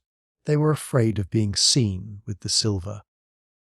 So they sank it in the pond, intending to return for it when the coast was clear. Excellent, Mr. Holmes, that is better than your idea of a blind. Quite so. You have got an admirable theory. I have no doubt that my own ideas were quite wild, but you must admit that they have ended in discovering the silver. Yes, sir, yes, it was all your doing, but I have had a bad setback. A setback? Yes, Mr. Holmes. The Randall gang were arrested in New York this morning. Dear me, Hawkins! That is certainly rather against your theory that they committed a murder in Kent last night. It is fatal, Mr. Holmes, absolutely fatal. Still, there are other gangs of three besides the Randalls, or it may be some new gang of which the police have never heard. Quite so. It is perfectly possible. What, are you off? Yes. Mr. Holmes, there is no rest for me until I have got to the bottom of the business. I suppose you have no hint to give me. I have given you one. Which? Well, I suggested a blind. But why, Mr. Holmes, why? Ah, that's the question. Of course. But I commend the idea to your mind. You might possibly find that there was something in it. You won't stop for dinner. Well, goodbye, and let us know how you get on. Dinner was over, and the table cleared before Holmes alluded to the matter again. He had lit his pipe and held his slippered feet to the cheerful blaze of the fire. Suddenly he looked at his watch. I expect developments, Watson. When? Now, within a few minutes. I dare say you thought I acted rather badly to Stanley Hopkins just now. I trust your judgment. A very sensible reply, Watson. You must look at it this way. What I know is unofficial. What he knows is official. I have the right to private judgment, but he has none. He must disclose all, or he is a traitor to his service. In a doubtful case, I would not put him in so painful a position, and so I reserve my information until my own mind is clear upon the matter. But when will that be? The time has come. You will now be present at the last scene of a remarkable little drama. There was a sound upon the stairs, and our door was opened to admit as fine a specimen of manhood as ever passed through it. He was a very tall young man, golden, moustached, blue-eyed, with a skin which had been burned by tropical suns, and a springy step, which showed that the huge frame was as active as it was strong. He closed the door behind him, and then he stood with clenched hands and heaving breast, choking down some overmastering emotion. "Sit down, Captain Crocker. You got my telegram?" Our visitor sank into an armchair and looked from one to the other of us with questioning eyes. "I got your telegram, and I came at the hour you said. I heard that you had been down to the office. There was no getting away from you. Let's hear the worst. What are you going to do with me? Arrest me? Speak out, man. You can't sit there and play with me like a cat with a mouse." "Give him a cigar," said Holmes. "Bite on that, Captain Crocker, and don't let your nerves run away with you. I should not sit here smoking with you if I thought that you were a common criminal. You may be sure of that. Be frank with me, and we may do some good. Play tricks with me, and I'll crush you. What do you wish me to do?" "To give me a true account of all that happened at the Abbey Grange. Last night, a true account. Mind you, with nothing added and nothing taken off. I know so much already that if you go 1 inch off the straight, I'll blow this police whistle from my window, and the affair goes out of my hands forever." The sailor thought for a little. Then he struck his leg with his great sunburned hand. "I'll chance it," he cried. "I believe you are a man of your word, and a white man, and I'll tell you the whole story. But one thing I will say first. So far as I am concerned, I regret nothing and I fear nothing. And I would do it all again and be proud of the job. Damn the beast. If he had as many lives as a cat, he would owe them all to me. But it's the lady. Mary Fraser, for never will I call her by that accursed name. When I think of getting her into trouble, I who would give my life just to bring one smile to her dear face. It's that turns my soul into water. And yet, what less could I do? I'll tell you my story, gentlemen, and then I'll ask you, as man to man, what less could I do? I must go back a bit. You seem to know everything. So I expect that you know that I met her when she was a passenger, and I was first officer of the Rock of Gibraltar. From the first day I met her, she was the only woman to me. Every day of that voyage I loved her more. And many a time since have I kneeled down in the darkness of the night watch, and kissed the deck of that ship because I knew her dear feet had trod it. She was never engaged to me. She treated me as fairly as ever a woman treated a man. I have no complaint to make. It was all love on my side, and all good comradeship and friendship on hers. When we parted she was a free woman, but I could never again be a free man. Next time I came back from sea, I heard of her marriage. Well, why shouldn't she marry whom she liked? Title and money who could carry them better than she. She was born for all that is beautiful and dainty. I didn't grieve over her marriage. I was not such a selfish hound as that.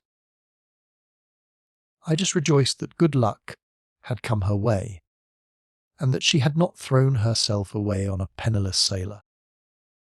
That's how I loved Mary Fraser. Well, I never thought to see her again, but last voyage I was promoted, and the new boat was not yet launched. So I had to wait for a couple of months with my people at Sydenham. One day out in a country lane, I met the Wright, her old maid. She told me all about her, about him, about everything. I tell you, gentlemen, it nearly drove me mad. This drunken hound. That he should dare to raise his hand to her, whose boots he was not worthy to lick. I met Theresa again. Then I met Mary herself, and met her again. Then she would meet me no more. But the other day I had a notice that I was to start on my voyage within a week, and I determined that I would see her once before I left. Theresa was always my friend, for she loved Mary and hated this villain almost as much as I did. From her I learned the ways of the house. Mary used to sit up reading in her own little room downstairs. I crept round there last night and scratched at the window. At first she would not open to me, but in her heart I know that now she loves me, and she could not leave me in the frosty night. She whispered to me to come round to the big front window, and I found it open before me, so as to let me into the dining room. Again I heard from her own lips things that made my blood boil. And again I cursed this brute who mishandled the woman I loved. Well, gentlemen, I was standing with her just inside the window, in all innocence.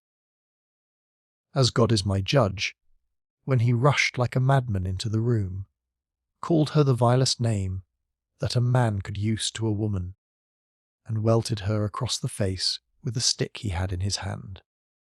I had sprung for the poker, and it was a fair fight between us.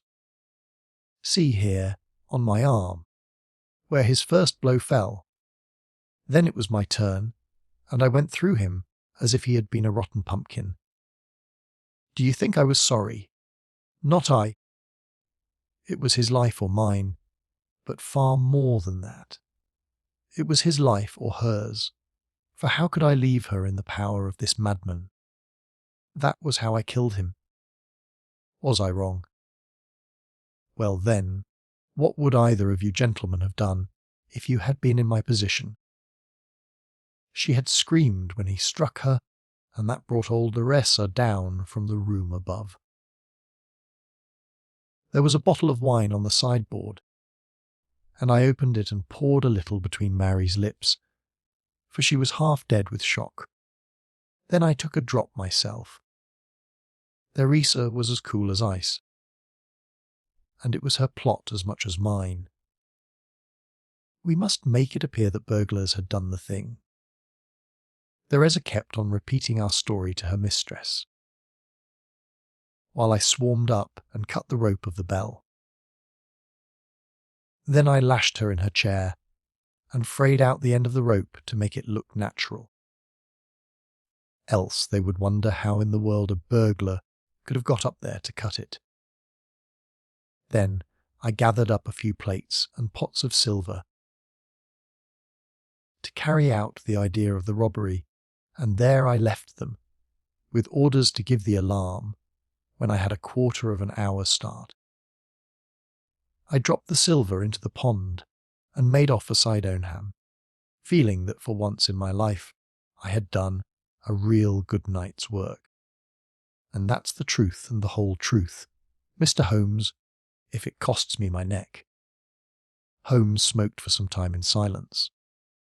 Then he crossed the room and shook our visitor by the hand. That's what I think, said he. I know that every word is true, for you have hardly said a word which I did not know.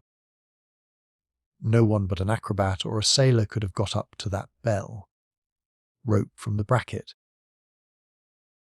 and no one but a sailor could have made the knots with which the cord was fastened to the chair. Only once had this lady been brought into contact with sailors, and that was on her voyage, and it was someone of her own class of life, since she was trying hard to shield him, and so showing that she loved him.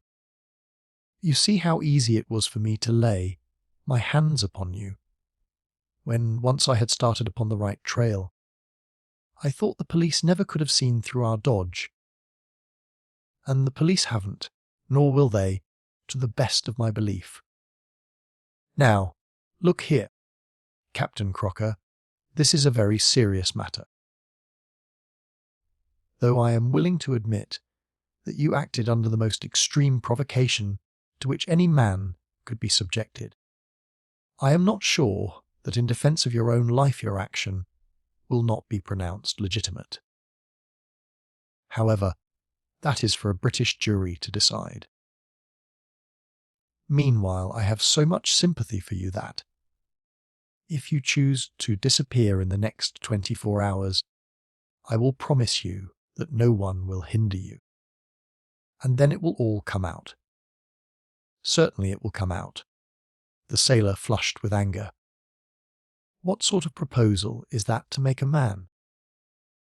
I know enough of law to understand that Mary would be held as a complice.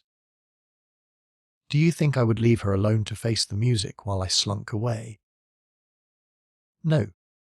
Sir, let them do their worst upon me, but for heaven's sake, Mr. Holmes, find some way of keeping my poor Mary out of the courts. Holmes for a second time held out his hand to the sailor. I was only testing you, and you ring true every time. Well, it is a great responsibility that I take upon myself, but I have given Hopkins an excellent hint, and if he can't avail himself of it, I can do no more. See, here, Captain Crocker, we'll do this in due form of law. You are the prisoner.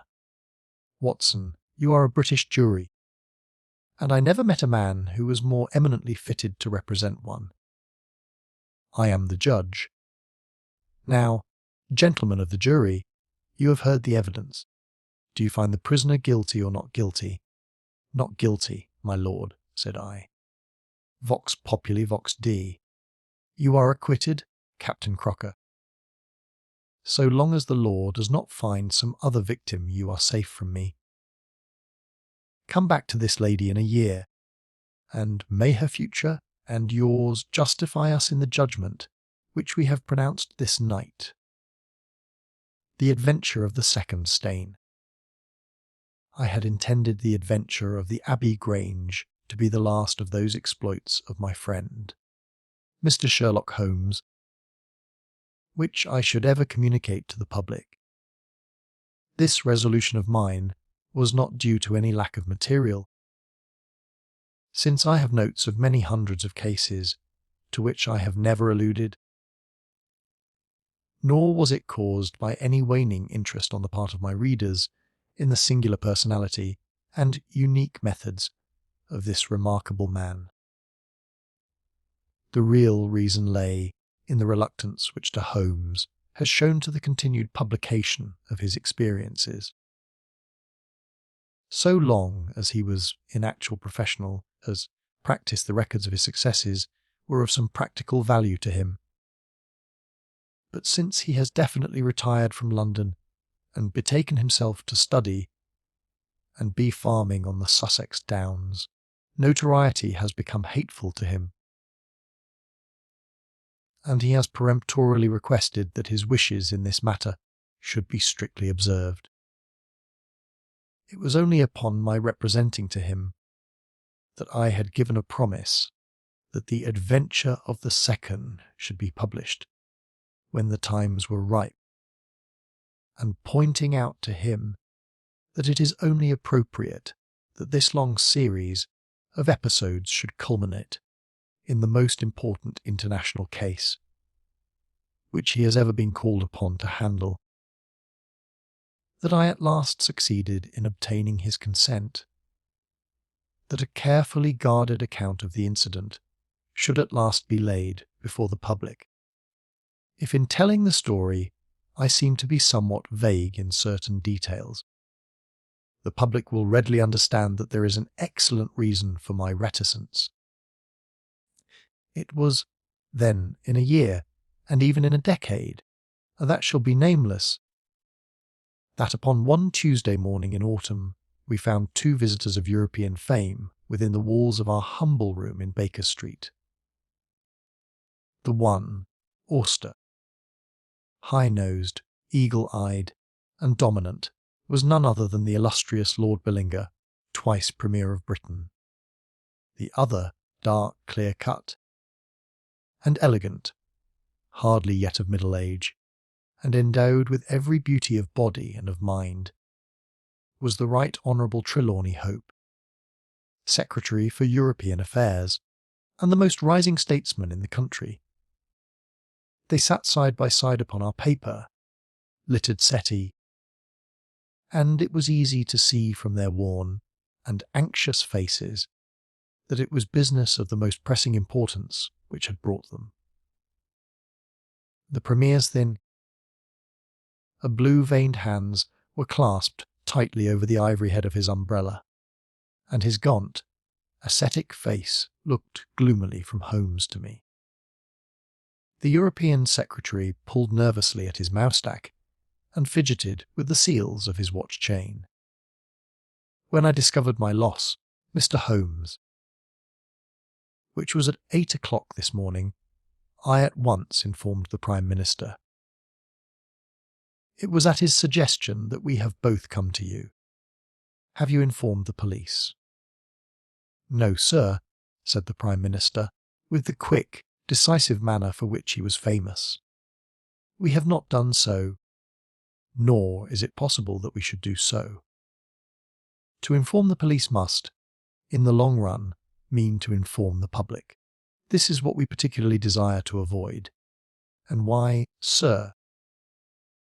Because the document in question is of such immense importance that its publication might very easily, I might almost say, probably lead to European complications of the utmost moment. it is not too much to say that peace or war may hang upon the issue. Unless its recovery can be attended with the utmost secrecy, then it may as well not be recovered at all, for all that is aimed at by those who have taken it is that its contents should be generally known. I understand. Now, Mr. Trelawney Hope, I should be much obliged if you would tell me exactly the circumstances under which this document disappeared. That can be done in a very few words, Mr. Holmes. The letter, for it was a letter from a foreign potentate, was received 6 days ago. It was of such importance that I have never left it in my safe, but have taken it across each evening to my house in Whitehall Terrace, and kept it in my bedroom in a locked dispatch box. It was there last night. Of that I am certain. I actually opened the box while I was dressing for dinner and saw the document inside. This morning it was gone. The dispatch box had stood beside the glass upon my dressing table all night. I am a light sleeper, and so is my wife.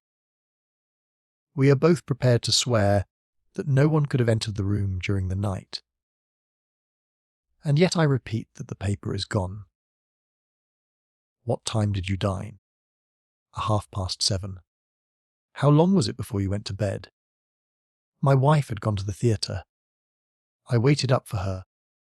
It was 11:30 before we went to our room. Then, for 4 hours, the despatch box had lain unguarded. No one is ever permitted to enter that room save the house maid in the morning, and my valet, or my wife's maid, during the rest of the day.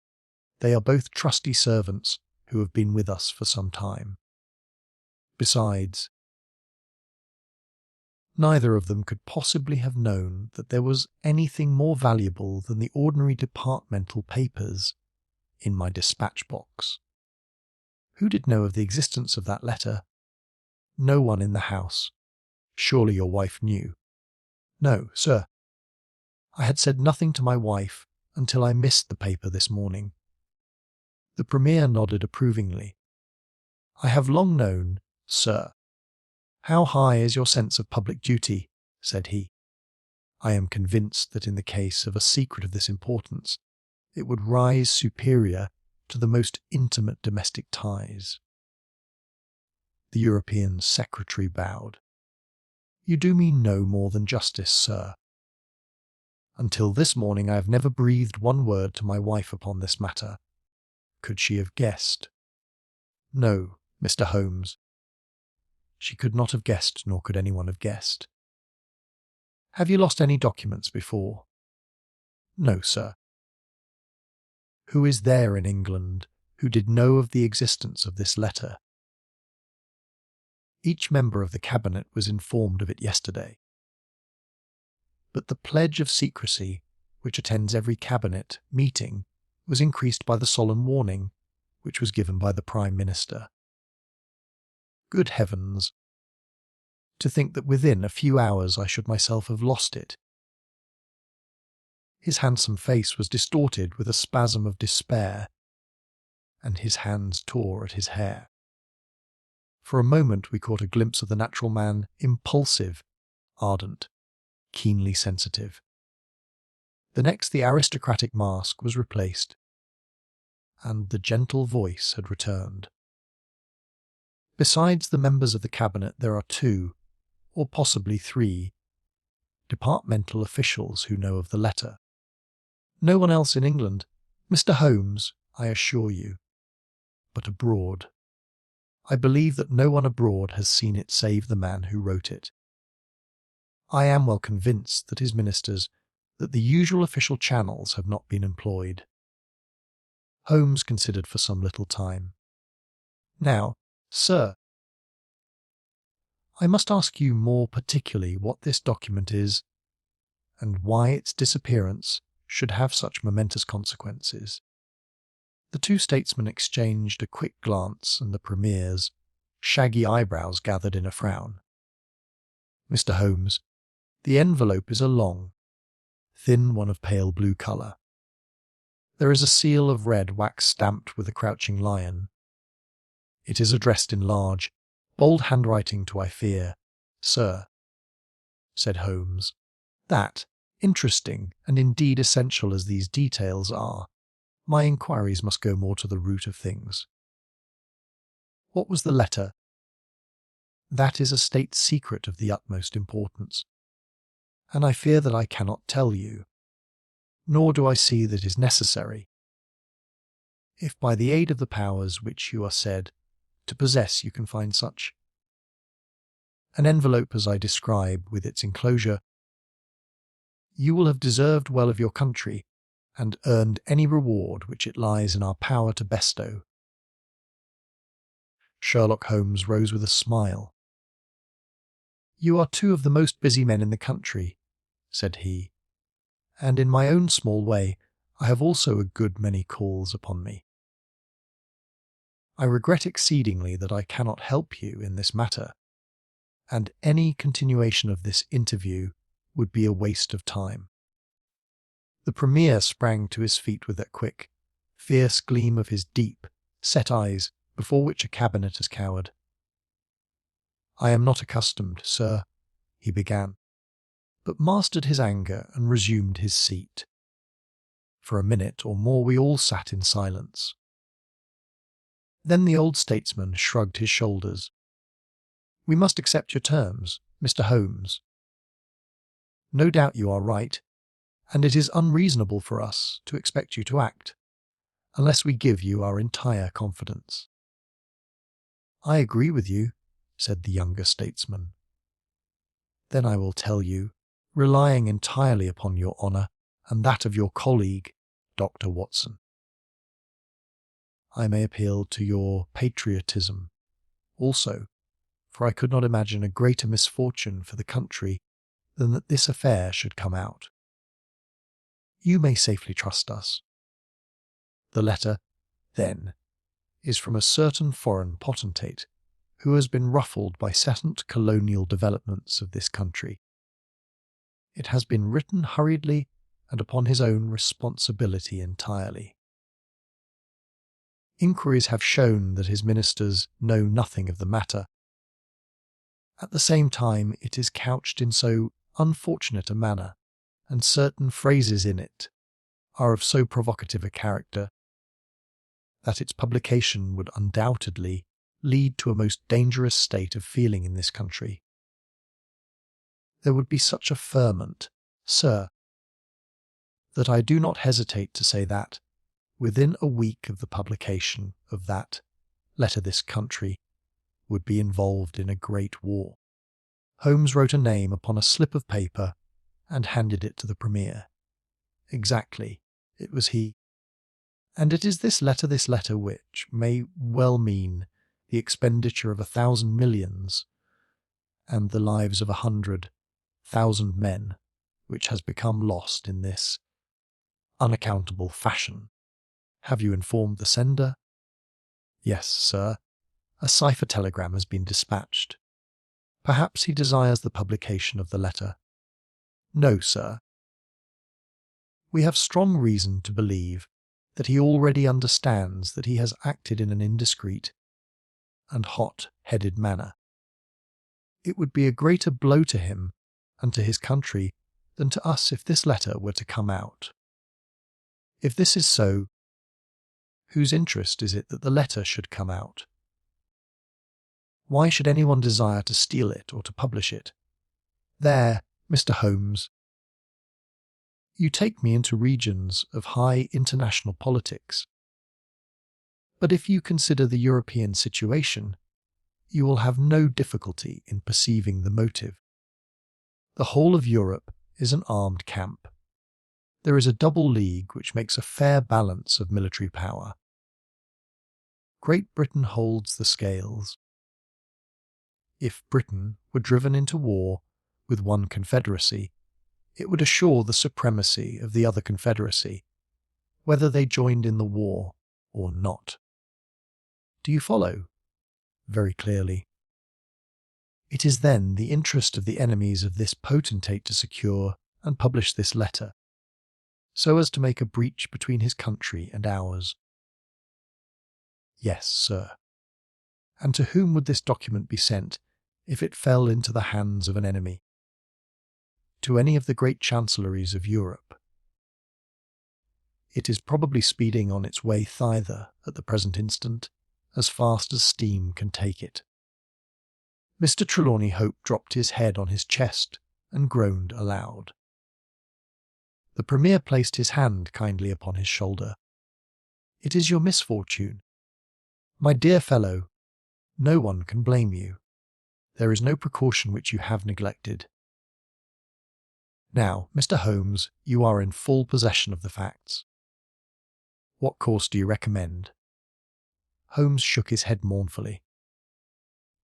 "You think, sir, that unless this document is recovered there will be war? I think it is very probable." "Then, sir, prepare for war. That is a hard saying, Mr. Holmes. Consider the facts, sir. It is inconceivable that it was taken after 11:30 at night, since I understand that Mr. Hope and his wife were both in the room from that hour until the loss was found out. It was taken, then, yesterday evening between 7:30 and 11:30, probably near the earlier hour, since whoever took it evidently knew that it was there and would naturally secure it as early as possible. Now, sir, if a document of this importance were taken at that hour, where can it be now? No one has any reason to retain it. It has been passed rapidly on to those who need it. What chance have we now to overtake, or even to trace it? It is beyond our reach. The Prime Minister rose from the settee. What you say is perfectly logical, Mr. Holmes. I feel that the matter is indeed out of our hands. Let us presume, for argument's sake, that the document was taken by the maid or by the valet. They are both old and tried servants. I understand you to say that your room is on the second floor, that there is no entrance from without, and that from within no one could go up unobserved. It must, then, be somebody in the house who has taken it. To whom would the thief take it? To one of several international spies and secret agents, whose names are tolerably familiar to me. There are 3 who may be said to be the heads of their profession. I will begin my research by going round and finding if each of them is at his post. If one is missing, especially if he has disappeared since last night, we will have some indication as to where the document has gone. Why should he be missing? Asked the European Secretary. He would take the letter to an embassy in London, as likely as not. I fancy not. These agents work independently, and their relations with the embassies are often strained. The Prime Minister nodded his acquiescence. I believe you are right, Mr. Holmes. He would take so valuable a prize to headquarters with his own hands. I think that your course of action is an excellent one. Meanwhile, Hope, we cannot neglect all our other duties on account of this one misfortune. Should there be any fresh developments during the day, we shall communicate with you. And you will no doubt let us know the results of your own inquiries. The 2 statesmen bowed and walked gravely from the room. When our illustrious visitors had departed, Holmes lit his pipe in silence and sat for some time lost in the deepest thought. I had opened the morning paper and was immersed in a sensational crime which had occurred in London the night before, when my friend gave an exclamation, sprang to his feet, and laid his pipe down upon the mantelpiece. "Yes," said he, "there is no better way of approaching it. The situation is desperate, but not hopeless. Even now, if we could be sure which of them has taken it, it is just possible that it has not yet passed out of his hands. After all, it is a question of money with these fellows, and I have the British Treasury behind me. If it's on the market, I'll buy it, if it means another penny on the income tax. It is conceivable that the fellow might hold it back to see what bids come from this side before he tries his luck on the other. There are only those three capable of playing so bold a game. There are Augustin, La Rothier, and Eduardo Lucas. I will see each of them. I glanced at my morning paper. Is that Eduardo Lucas of Godolphin Street? Yes, you will not see him. Why not? He was murdered in his house last night.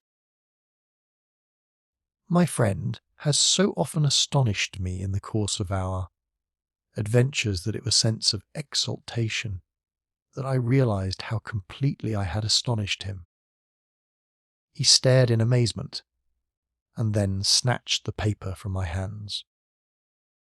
This was the paragraph which I had been engaged in reading when he rose from his chair. Murder in Westminster, a crime of mysterious character, was committed last night at 16, Godolphin Street. One of the old-fashioned and secluded rows of 18th century houses which lie between the river and the Abbey, almost in the shadow of the great tower of the Houses of Parliament. This small but select mansion has been inhabited for some years by Mr. Eduardo Lucas, well known in society circles, both on account of his charming personality and because he has the well-deserved reputation of being one of the best amateur tenors in the country. Mr. Lucas is an unmarried man, 34 years of age, and his establishment consists of Mrs. Pringle, an elderly housekeeper, and of Mitten, his valet. The former retires early and sleeps at the top of the house. The valet was out for the evening, visiting a friend at Hammersmith. From 10 o'clock onward Mr. Lucas had the house to himself. What occurred during that time has not yet transpired, but at 11:45 police, Constable Barrett, passing along Godolphin Street, observed that the door of number 16 was ajar. He knocked, but received no answer. Perceiving a light in the front room, he advanced into the passage and again knocked, but without reply. He then pushed open the door and entered. The room was in a state of wild disorder, the furniture being all swept to one side, and one chair lying on its back in the centre. Beside this chair, and still grasping one of its legs, lay the unfortunate tenant of the house. He had been stabbed to the heart and must have died instantly. The knife with which the crime had been committed was a curved Indian dagger, plucked down from a trophy of Oriental arms which adorned one of the walls.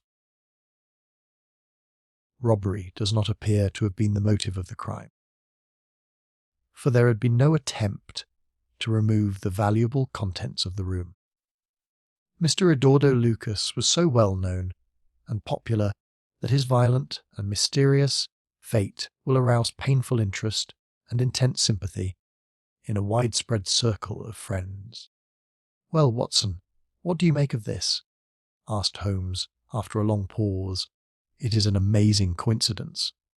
"A coincidence!" "Here is one of the three men whom we had named as possible actors in this drama, and he meets a violent death during the very hours when we know that the drama was being enacted. The odds are enormous against its being coincidence. No figures could express them. No, my dear Watson, the two events are connected, must be connected. It is for us to find the connection. But now the official police must know all." "Not at all. They know all they see at Godolphin Street. They know and shall know nothing of Whitehall Terrace. Only we know of both events, and can trace the relation between them. There is one obvious point which would, in any case, have turned my suspicions against Lucas.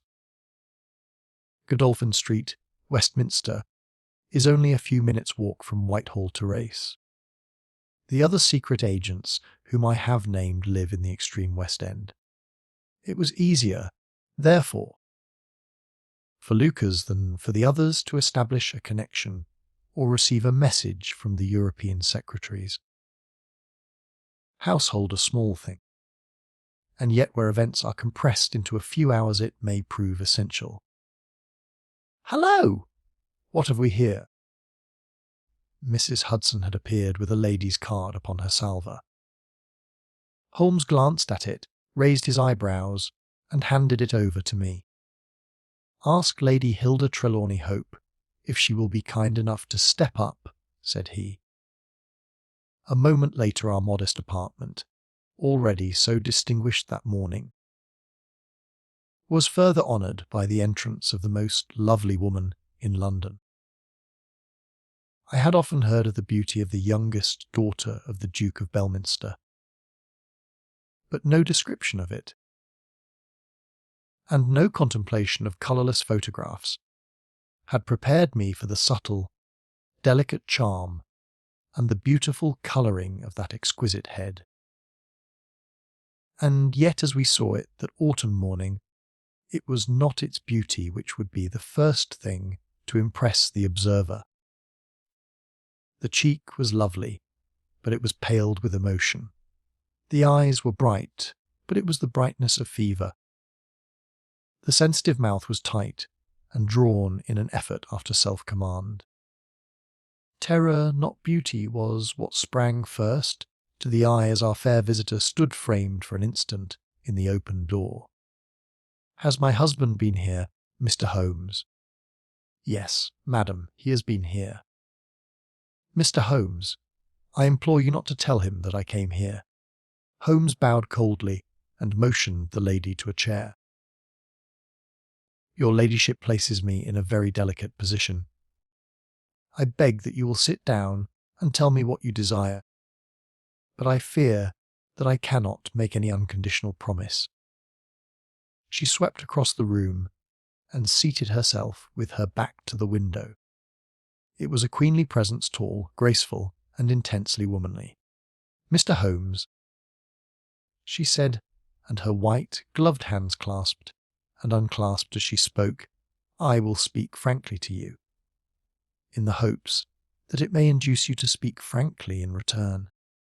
There is complete confidence between my husband and me on all matters save one. That one is politics. On this his lips are sealed. He tells me nothing. Now, I am aware that was a most deplorable occurrence in our house last night. I know that a paper has disappeared. But because the matter is political, my husband refuses to take me into his complete confidence. Now, it is essential. I say that I should thoroughly understand it. You are the only other person, save only these politicians, who knows the true facts. I beg you then, Mr. Holmes, to tell me exactly what has happened and what it will lead to. Tell me all, Mr. Holmes. Let no regard for your client's interests keep you silent, for I assure you that his interests, if he would only see it, would be best served by taking me into his complete confidence. What was this paper which was stolen? Madam, what you ask me is really impossible." She groaned and sank her face in her hands. "You must see that this is so, madame. If your husband thinks fit to keep you in the dark over this matter, is it for me, who has only learned the true facts under the pledge of professional secrecy, to tell what he has withheld? It is not fair to ask it. It is him whom you must ask. I have asked him. I come to you as a last resource, but without your telling me anything definite. Mr. Holmes, You may do a great service if you would enlighten me on one point. What is it, madam? Is my husband's political career likely to suffer through this incident? Well, madam, unless it is set right, it may certainly have a very unfortunate effect. Ah. She drew in her breath sharply as one whose doubts are resolved. One more question, Mr. Holmes. From an expression which my husband dropped in the first shock of this disaster, I understood that terrible public consequences might arise from the loss of this document. If he said so, I certainly cannot deny it. Of what nature are they? Nay, madam, there again you ask me more than I can possibly answer. Then I will take up no more of your time. I cannot blame you, Mr. Holmes, for having refused to speak more freely, and you on your side will not, I am sure, think the worse of me because I desire, even against his will, to share my husband's anxieties. Once more I beg that you will say nothing of my visit. She looked back at us from the door, and I had a last impression of that beautiful haunted face, the startled eyes and the drawn mouth. Then she was gone. Now, Watson, the fair sex is your department, said Holmes with a smile. When the dwindling frou of skirts had ended in the slam of the front door, what was the fair lady's game? What did she really want? Surely her own statement is clear, and her anxiety very natural. Think of her appearance, Watson, her manner, her suppressed excitement, her restlessness, her tenacity in asking questions. Remember that she comes of a caste who do not lightly show emotion. She was certainly much moved. Remember also the curious earnestness with which she assured us that it was best for her husband that she should know all. What did she mean by that? And you must have observed, Watson, how she mantled over to have the light at her back. She did not wish us to read her expression. Yes, she chose the one chair in the room. And yet the motives of women are so inscrutable. You remember the woman at Margate whom I suspected for the same reason. No powder on her nose that proved to be the correct solution. How can you build on such a quicksand? Their most trivial action may mean volumes, or their most extraordinary conduct may depend upon a hairpin or a curling tongs.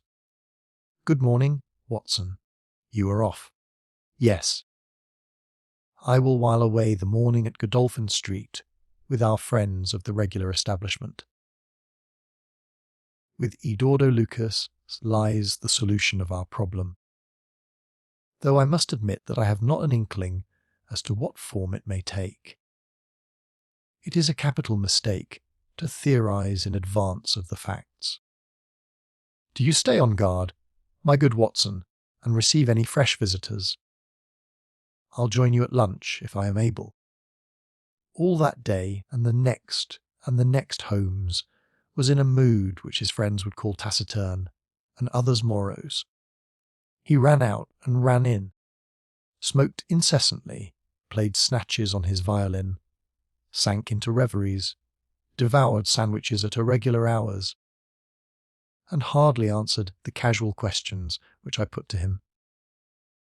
It was evident to me that things were not going well with him or his quest.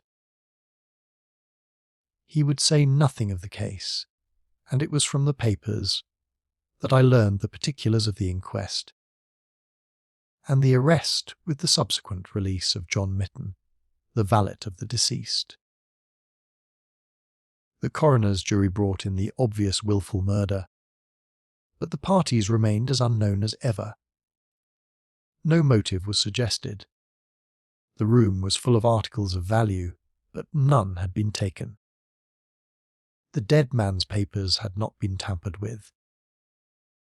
They were carefully examined, and showed that he was a keen student of international politics, an indefatigable gossip, a remarkable linguist, and an untiring letter writer.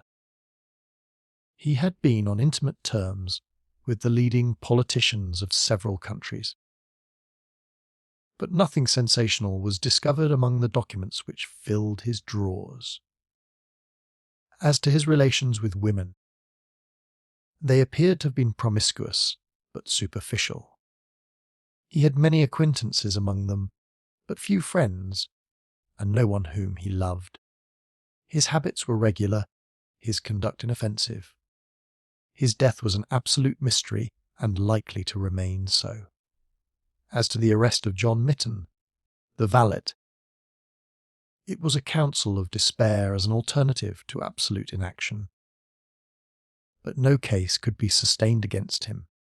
He had visited friends in Hammersmith that night. The alibi was complete. It is true that he started home at an hour which should have brought him to Westminster before the time when the crime was discovered. But his own explanation that he had walked part of the way seemed probable, enough in view of the fineness of the night. He had actually arrived at 12 o'clock and appeared to be overwhelmed by the unexpected tragedy. He had always been on good terms with his master. Several of the dead man's possessions, notably a small case of razors, had been found in the valet's boxes. But he explained that they had been presents from the deceased, and the housekeeper was able to corroborate the story. Mitten had been in Lucas's employment for 3 years. It was noticeable that Lucas did not take Mitten on the continent with him. Sometimes he visited Paris for 3 months on end, but Mitten was left in charge of the Dolphin Street house. As to the housekeeper, she had heard nothing on the night of the crime. If her master had a visitor, he had himself admitted him. So, for 3 mornings the mystery remained, so far as I could follow it in the papers. If Holmes knew more, he kept his own counsel, but, as he told me that Inspector Lestrade had taken him into his confidence in the case, I knew that he was in close touch with every development. Upon the 4th day there appeared a long telegram from Paris, which seemed to solve the whole question. A discovery has just been made by the Parisian police, said the Daily Telegraph, which raises the veil which hung round the tragic fate of Mr. Eduardo Lucas, who met his death by violence last Monday night at Godolphin Street, Westminster. Our readers will remember that the deceased gentleman was found stabbed in his room, and that some suspicion attached to his valet, but that the case broke down on an alibi. Yesterday a lady, who has been known as Mimi, Henry Fournay, occupying a small villa in the Rue Austerlitz, was reported to the authorities by her servants as being insane. An examination showed she had indeed developed mania of a dangerous and permanent form.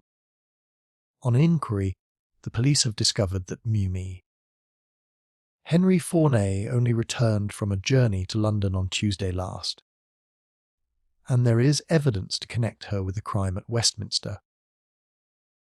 A comparison of photographs has proved conclusively that Henry Fournay and Eduardo Lucas were really one and the same person, and that the deceased had for some reason lived a double life in London and Paris. Emmy Fournay, who is of Creole origin, is of an extremely excitable nature, and has suffered in the past from attacks of jealousy, which have amounted to frenzy. It is conjectured that it was in one of these that she committed the terrible crime which has caused such a sensation in London. Her movements upon the Monday night have not yet been traced, but it is undoubted that a woman answering to her description attracted much attention, at Charing Cross station on Tuesday morning by the wildness of her appearance and the violence of her gestures. It is probable, therefore, that the crime was either committed when insane, or that its immediate effect was to drive the unhappy woman out of her mind.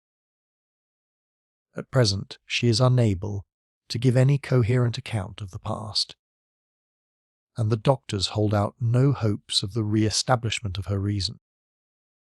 There is evidence that a woman, who might have been Memmi, Forney, was seen for some hours upon Monday, night-watching the house in Godolphin Street. What do you think of that, Holmes? I had read the account aloud to him while he finished his breakfast. "My dear Watson," said he, as he rose from the table and paced up and down the room, "you are most long-suffering, but if I have told you nothing in the last 3 days, it is because there is nothing to tell. Even now this report from Paris does not help us much.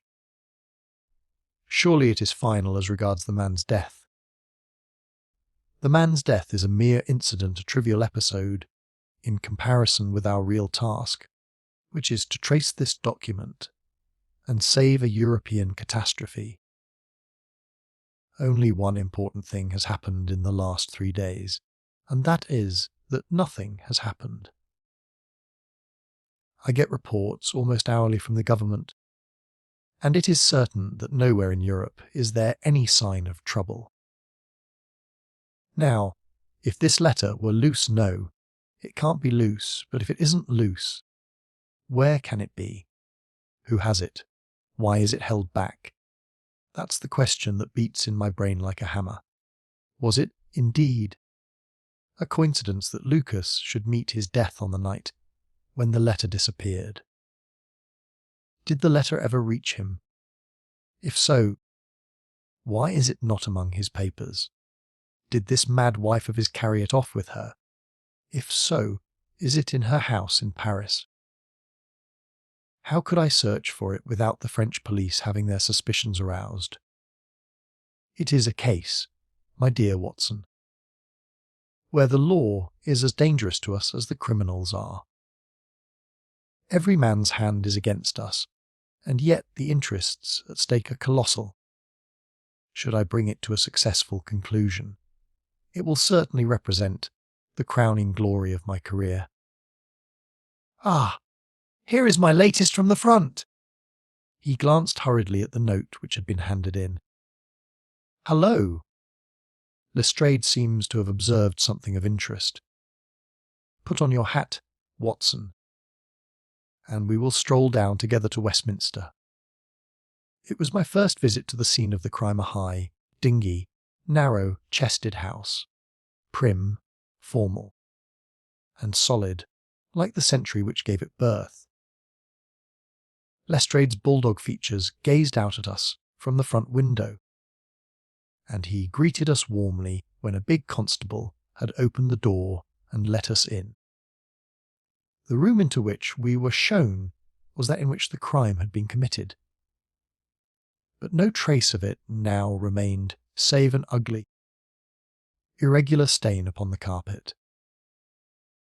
This carpet was a small square drugget in the centre of the room, surrounded by a broad expanse of beautiful, old-fashioned wood flooring in square blocks, highly polished. Over the fireplace was a magnificent trophy of weapons, one of which had been used on that tragic night. In the window was a sumptuous writing desk, and every detail of the apartment, the pictures, the rugs, and the hangings all pointed to a taste which was luxurious to the verge of effeminacy. "Seen the Paris news?" asked Lestrade. Holmes nodded. Our French friend seemed to have touched the spot this time. No doubt it's just as they say. She knocked at the door, surprise visit, I guess, for he kept his life in water, tight compartments, he let her in. Couldn't keep her in the street. She told him how she had traced him, reproached him. One thing led to another, and then with that dagger so handy the end soon came.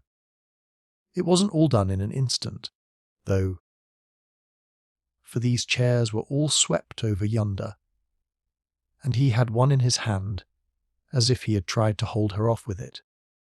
We've got it all clear as if we had seen it. Holmes raised his eyebrows. And yet you have sent for me. Ah, yes, that's another matter, a mere trifle. But the sort of thing you take an interest in queer, you know, and what you might call freakish. It has nothing to do with the main fact, can't have. On the face of it. What is it then? Well, after a crime of this sort, we are very careful to keep things in their position. Nothing has been moved. Officer in charge here day and night. This morning, as the man was buried, and the investigation over so far as this room is concerned, we thought we could tidy up a bit. This carpet. You see, it is not fastened down, only just laid there. We had occasion to raise it. We found yes. You found Holmes's face grew tense with anxiety. Well, I'm sure you would never guess in 100 years what we did find. You see that stain on the carpet? Well, a great deal must have soaked through. Must it not? Undoubtedly it must. Well, you will be surprised to hear that there is no stain on the white woodwork to correspond. No stain. But there must, yes, so you would say. But the fact remains that there isn't. He took the corner of the carpet in his hand, and, turning it over, he showed that it was indeed as he said. But the underside is as stained as the upper. It must have left a mark. Lestrade chuckled with delight at having puzzled the famous expert. Now, I'll show you the explanation. There is a second stain, but it does not correspond with the other. See for yourself. As he spoke, he turned over another portion of the carpet, and there, sure enough, was a great crimson spill upon the square, white facing of the old-fashioned floor. What do you make of that, Mr. Holmes? Why, it is simple enough. The two stains did correspond, but the carpet has been turned round. As it was square and unfastened, it was easily done. The official police don't need you, Mr. Holmes, to tell them that the carpet must have been turned round. That's clear enough, for the stains lie above each other if you lay it over this way. But what I want to know is, who shifted the carpet, and why? I could see from Holmes's rigid face that he was vibrating with inward excitement. Look here, Lestrade, said he. Has that constable in the passage been in charge of the place all the time? Yes, he has. Well, take my advice. Examine him carefully. Don't do it before us. We'll wait here. You take him into the back room. You'll be more likely to get a confession out of him alone. Ask him how he dared to admit people and leave them alone in this room. Don't ask him if he has done it. Take it for granted. Tell him you know someone has been here. Press him. Tell him that a full confession is his only chance of forgiveness. Do exactly what I tell you! By George, if he knows, I'll have it out of him, cried Lestrade. He darted into the hall, and a few moments later his bullying voice sounded from the back room. Now, Watson, now, cried Holmes with frenzied eagerness. All the demoniacal force of the man, masked behind that listless manner, burst out in a paroxysm of energy. He tore the drugget from the floor, and in an instant was down on his hands and knees, clawing at each of the squares of wood beneath it. One turned sideways as he dug his nails into the edge of it. It hinged back like the lid of a box. A small black cavity opened beneath it. Holmes plunged his eager hand into it and drew it out with a bitter snarl of anger and disappointment. It was empty. "Quick, Watson, quick! Get it back again!" The wooden lid was replaced, and the drugget had only just been drawn straight when Lestrade's voice was heard in the passage. He found Holmes leaning languidly against the mantelpiece, resigned and patient, endeavouring to conceal his irrepressible yawns. "Sorry to keep you waiting, Mr. Holmes. I can see that you are bored to death with the whole affair." "Well, he has confessed. All right. Come in here. Macpherson, let these gentlemen hear of your most inexcusable conduct." The big constable, very hot and penitent, sidled into the room. "I meant no harm, sir, I'm sure. The young woman came to the door last evening, mistook the house, she did, and then we got talking. It's lonesome, when you're on duty here all day." "Well, what happened then?" "She wanted to see where the crime was done, had read about it in the papers," she said. "She was a very respectable, well-spoken young woman, sir, and I saw no harm in letting her have a peep. When she saw that mark on the carpet, down she dropped on the floor and lay as if she were dead. I ran to the back and got some water, but I could not bring her to. Then I went round the corner to the ivy plant for some brandy, and by the time I had brought it back the young woman had recovered, and was off ashamed of herself, I dare say, and dared not face me. How about moving that drugget?" "Well, sir, it was a bit rumpled, certainly, when I came back. You see, she fell on it, and it lies on a polished floor with nothing to keep it in place. I straightened it out afterwards. It's a lesson to you that you can't deceive me." "Constable Macpherson," said Lestrade, with dignity. "No doubt you thought that your breach of duty could never be discovered. And yet a mere glance at that drugget was enough to convince me that someone had been admitted to the room. It's lucky for you, my man, that nothing is missing, or you would find yourself in Queer Street. I'm sorry to have called you down over such a petty business, Mr. Holmes, but I thought the point of the second stain not corresponding with the first would interest you." "Certainly, it was most interesting. Has this woman only been here once, Constable?"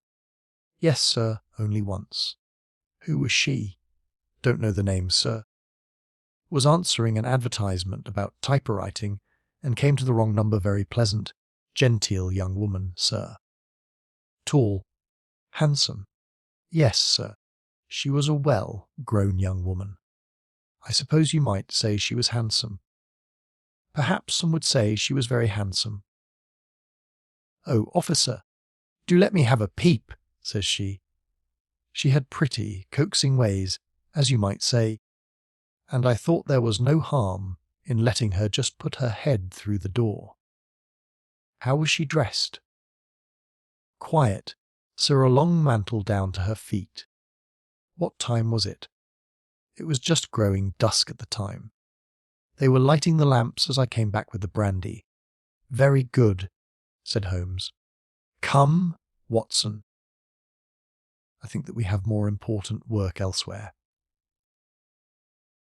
As we left the house, Lestrade remained in the front room, while the repentant constable opened the door to let us out. Holmes turned on the step and held up something in his hand. The constable stared intently. "Good Lord, sir!"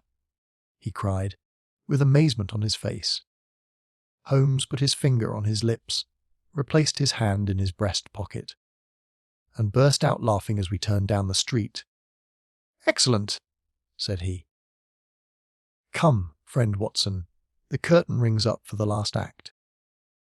You will be relieved to hear that there will be no war, that the Right Honourable Trelawney Hope will suffer no setback in his brilliant career, that the indiscreet sovereign will receive no punishment for his indiscretion, that the Prime Minister will have no European complication to deal with, and that with a little tact and management upon our part, nobody will be a penny the worse for what might have been a very ugly incident.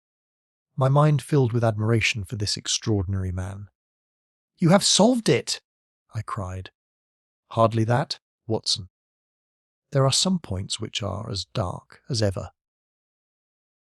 But we have so much that it will be our own fault if we cannot get the rest. We will go straight to Whitehall Terrace and bring the matter to a head." When we arrived at the residence of the European Secretary, it was for Lady Hilda Trelawney Hope that Sherlock Holmes inquired. We were shown into the morning room. "Mr. Holmes," said the lady, and her face was pink with her indignation, "this is surely most unfair and ungenerous upon your part. I desired, as I have explained, to keep my visit to you a secret, lest my husband should think that I was intruding into his affairs. And yet you compromise me by coming here, and so showing that there are business relations between us. Unfortunately, madam, I had no possible alternative. I have been commissioned to recover this immensely important paper. I must therefore ask you, madam, to be kind enough to place it in my hands." The lady sprang to her feet, with the colour all dashed in an instant from her beautiful face. Her eyes glazed, she tottered. I thought that she would faint. Then with a grand effort she rallied from the shock, and a supreme astonishment and indignation chased every other expression from her features. "You insult me, Mr. Holmes. Come, come, madam, it is useless. Give up the letter." She darted to the bell. "The butler shall show you out. Do not ring, Lady Hilda. If you do, then all my earnest efforts to avoid a scandal will be frustrated. Give up the letter, and all will be set right. If you will work with me, I can arrange everything. If you work against me, I must expose you." She stood grandly defiant, a queenly figure, her eyes fixed upon his as if she would read his very soul. Her hand was on the bell, but she had forborne to ring it. "You are trying to frighten me. It is not a very manly thing, Mr. Holmes, to come here and browbeat a woman. You say that you know something. What is it that you know? Pray sit down. Madam, you will hurt yourself there if you fall. I will not speak until you sit down. Thank you. I give you 5 minutes, Mr. Holmes. 1 is enough. Lady Hilda. I know of your visit to Eduardo Lucas, of your giving him this document, of your ingenious return to the room last night, and of the manner in which you took the letter from the hiding place under the carpet." She stared at him with an ashen face and gulped twice before she could speak. "You are mad, Mr. Holmes, you are mad," she cried at last. He drew a small piece of cardboard from his pocket. It was the face of a woman cut out of a portrait. "I have carried this because I thought it might be useful," said he. "The policeman has recognized it." She gave a gasp, and her head dropped back in the chair. "Come, Lady Hilda, you have the letter. The matter may still be adjusted. I have no desire to bring trouble to you. My duty ends when I have returned the lost letter to your husband. Take my advice and be frank with me. It is your only chance." Her courage was admirable. Even now she would not own defeat. "I tell you again, Mr. Holmes, that you are under some absurd illusion." Holmes rose from his chair. "I am sorry for you, Lady Hilda. I have done my best for you. I can see that it is all in vain." He rang the bell. The butler entered. "Is Mr. Trelawney Hope at home?" He will be home, sir, at 1:15. Holmes glanced at his watch. Still 1/4 hour, said he. Very good, I shall wait. The butler had hardly closed the door behind him when Lady Hilda was down on her knees at Holmes's feet, her hands outstretched, her beautiful face upturned and wet with her tears. "Oh, spare me, Mr. Holmes! Spare me!" she pleaded, in a frenzy of supplication. "For heaven's sake! Don't tell him! I love him so! I would not bring one shadow on his life, and this I know would break his noble heart." Holmes raised the lady. "I am thankful, madam, that you have come to your senses even at this last moment. There is not an instant to lose. Where is the letter?" She darted across to a writing desk, unlocked it, and drew out a long blue envelope. "Here it is, Mr. Holmes. Would to heaven I had never seen it!" "How can we return it?" Holmes muttered. "Quick! We must think of some way. Where is the dispatch box?" "Still in his bedroom." "What a stroke of luck! Quick, madam, bring it here." A moment later she had appeared with a red flat box in her hand. "How did you open it before?" "You have a duplicate key." "Yes, of course you have. Open it." From out of her bosom Lady Hilda had drawn a small key. The box flew open. It was stuffed with papers. Holmes thrust the blue envelope deep down into the heart of them, between the leaves of some other document. The box was shut, locked, and returned to the bedroom. "Now we are ready for him," said Holmes. "We have still 10 minutes. I am going far to screen you, Lady Hilda. In return you will spend the time in telling me frankly the real meaning of this extraordinary affair." "Mr. Holmes, I will tell you everything," cried the lady.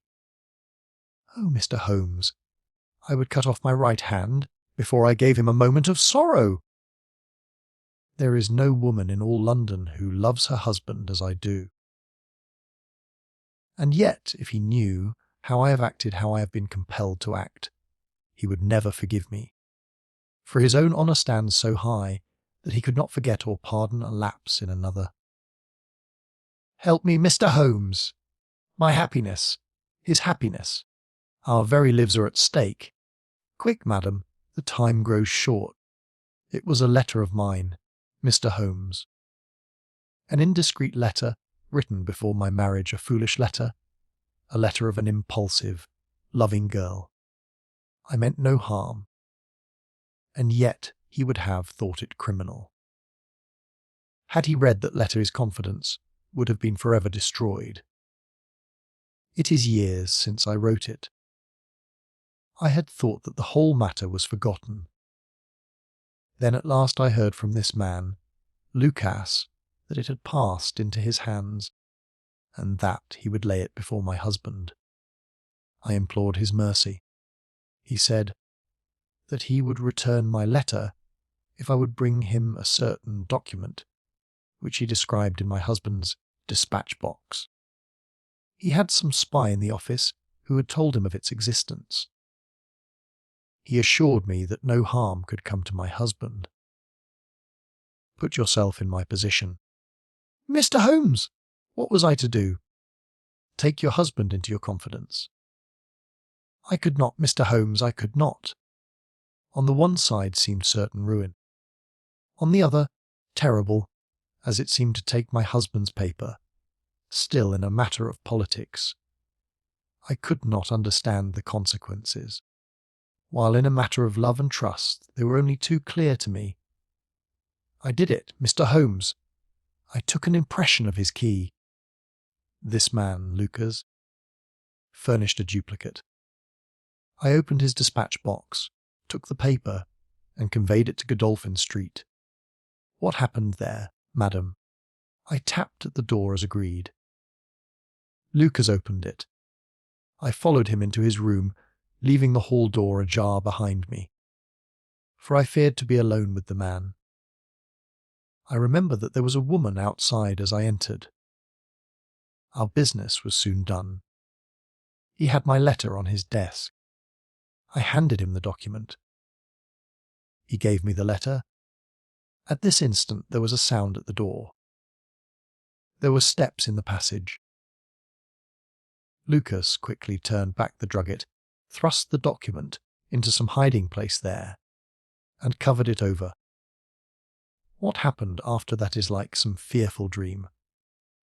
I have a vision of a dark, frantic face, of a woman's voice, which screamed in French. My waiting is not in vain. At last I have found you with her. There was a savage struggle. I saw him with a chair in his hand. A knife gleamed in hers. I rushed from the horrible scene, ran from the house, and only next morning in the paper did I learn the dreadful result. That night I was happy, for I had my letter, and I had not seen yet what the future would bring. It was the next morning that I realized that I had only exchanged one trouble for another. My husband's anguish at the loss of his paper went to my heart. I could hardly prevent myself from then kneeling down at his feet and telling him what I had done. But that again would mean a confession of the past. I came to you that morning in order to understand the full enormity of my offence. From the instant that I grasped it, my whole mind was turned to the one thought of getting back my husband's paper. It must still be where Lucas had placed it, for it was concealed before this dreadful woman entered the room. If it had not been for her coming, I should not have known where his hiding place was. How was I to get into the room? For 2 days I watched the place, but the door was never left open. Last night I made a last attempt. What I did and how I succeeded, you have already learned. I brought the paper back with me, and thought of destroying it, since I could see no way of returning it without confessing my guilt to my husband. Heavens! I hear his step upon the stair! The European secretary burst excitedly into the room. "Any news, Mr. Holmes, any news?" he cried. "I have some hopes." "Ah, thank heaven!" His face became radiant. "The Prime Minister is lunching with me. May he share your hopes. He has nerves of steel. And yet I know that he has hardly slept since this terrible event. Jacobs, will you ask the Prime Minister to come up? As to you, dear, I fear that this is a matter of politics. We will join you in a few minutes in the dining room."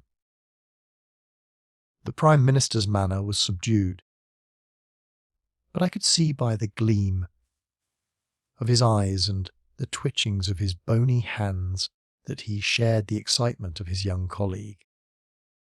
"I understand that you have something to report, Mr. Holmes." "Purely negative as yet," my friend answered. "I have inquired at every point where it might be, and I am sure that there is no danger to be apprehended. But that is not enough, Mr. Holmes. We cannot live forever on such a volcano. We must have something definite. I am in hopes of getting it. That is why I am here. The more I think of the matter, the more convinced I am that the letter has never left this house." "Mr. Holmes!" "If it had, it would certainly have been public by now. But why should anyone take it in order to keep it in his house? I am not convinced that anyone did take it. Then how could it leave the dispatch box? I am not convinced that it ever did leave the dispatch box. Mr. Holmes, this joking is very ill-timed. You have my assurance that it left the box. Have you examined the box since Tuesday morning?" "No. It was not necessary. You may conceivably have overlooked it." "Impossible, I say. But I am not convinced of it. I have known such things to happen. I presume there are other papers there. Well, it may have got mixed with them. It was on the top.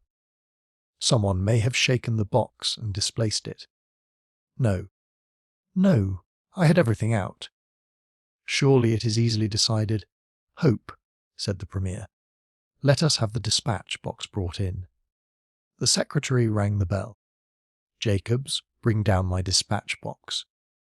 This is a farcical waste of time, but still, if nothing else will satisfy you, it shall be done. Thank you, Jacobs. Put it here. I have always had the key on my watch chain. Here are the papers, you see.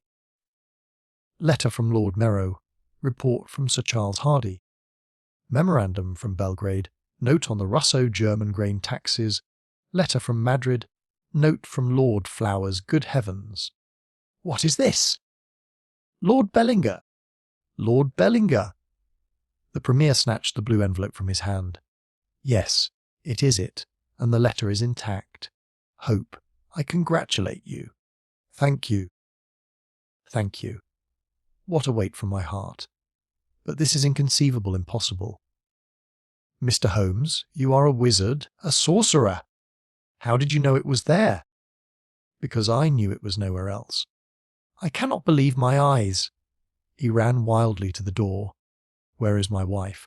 I must tell her that all is well. Hilda! Hilda! We heard his voice on the stairs.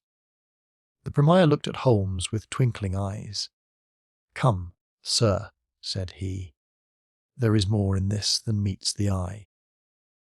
How came the letter back in the box? Holmes turned away smiling from the keen scrutiny of those wonderful eyes. We also have our diplomatic secrets, said he, and, picking up his hat, he turned to the door. The end of this wonderful story, and so our journey through this timeless fiction comes to an end. If you enjoyed this audiobook, please consider liking the video and subscribing to our channel. For more golden tales like this one, feel free to explore the playlists on our channel.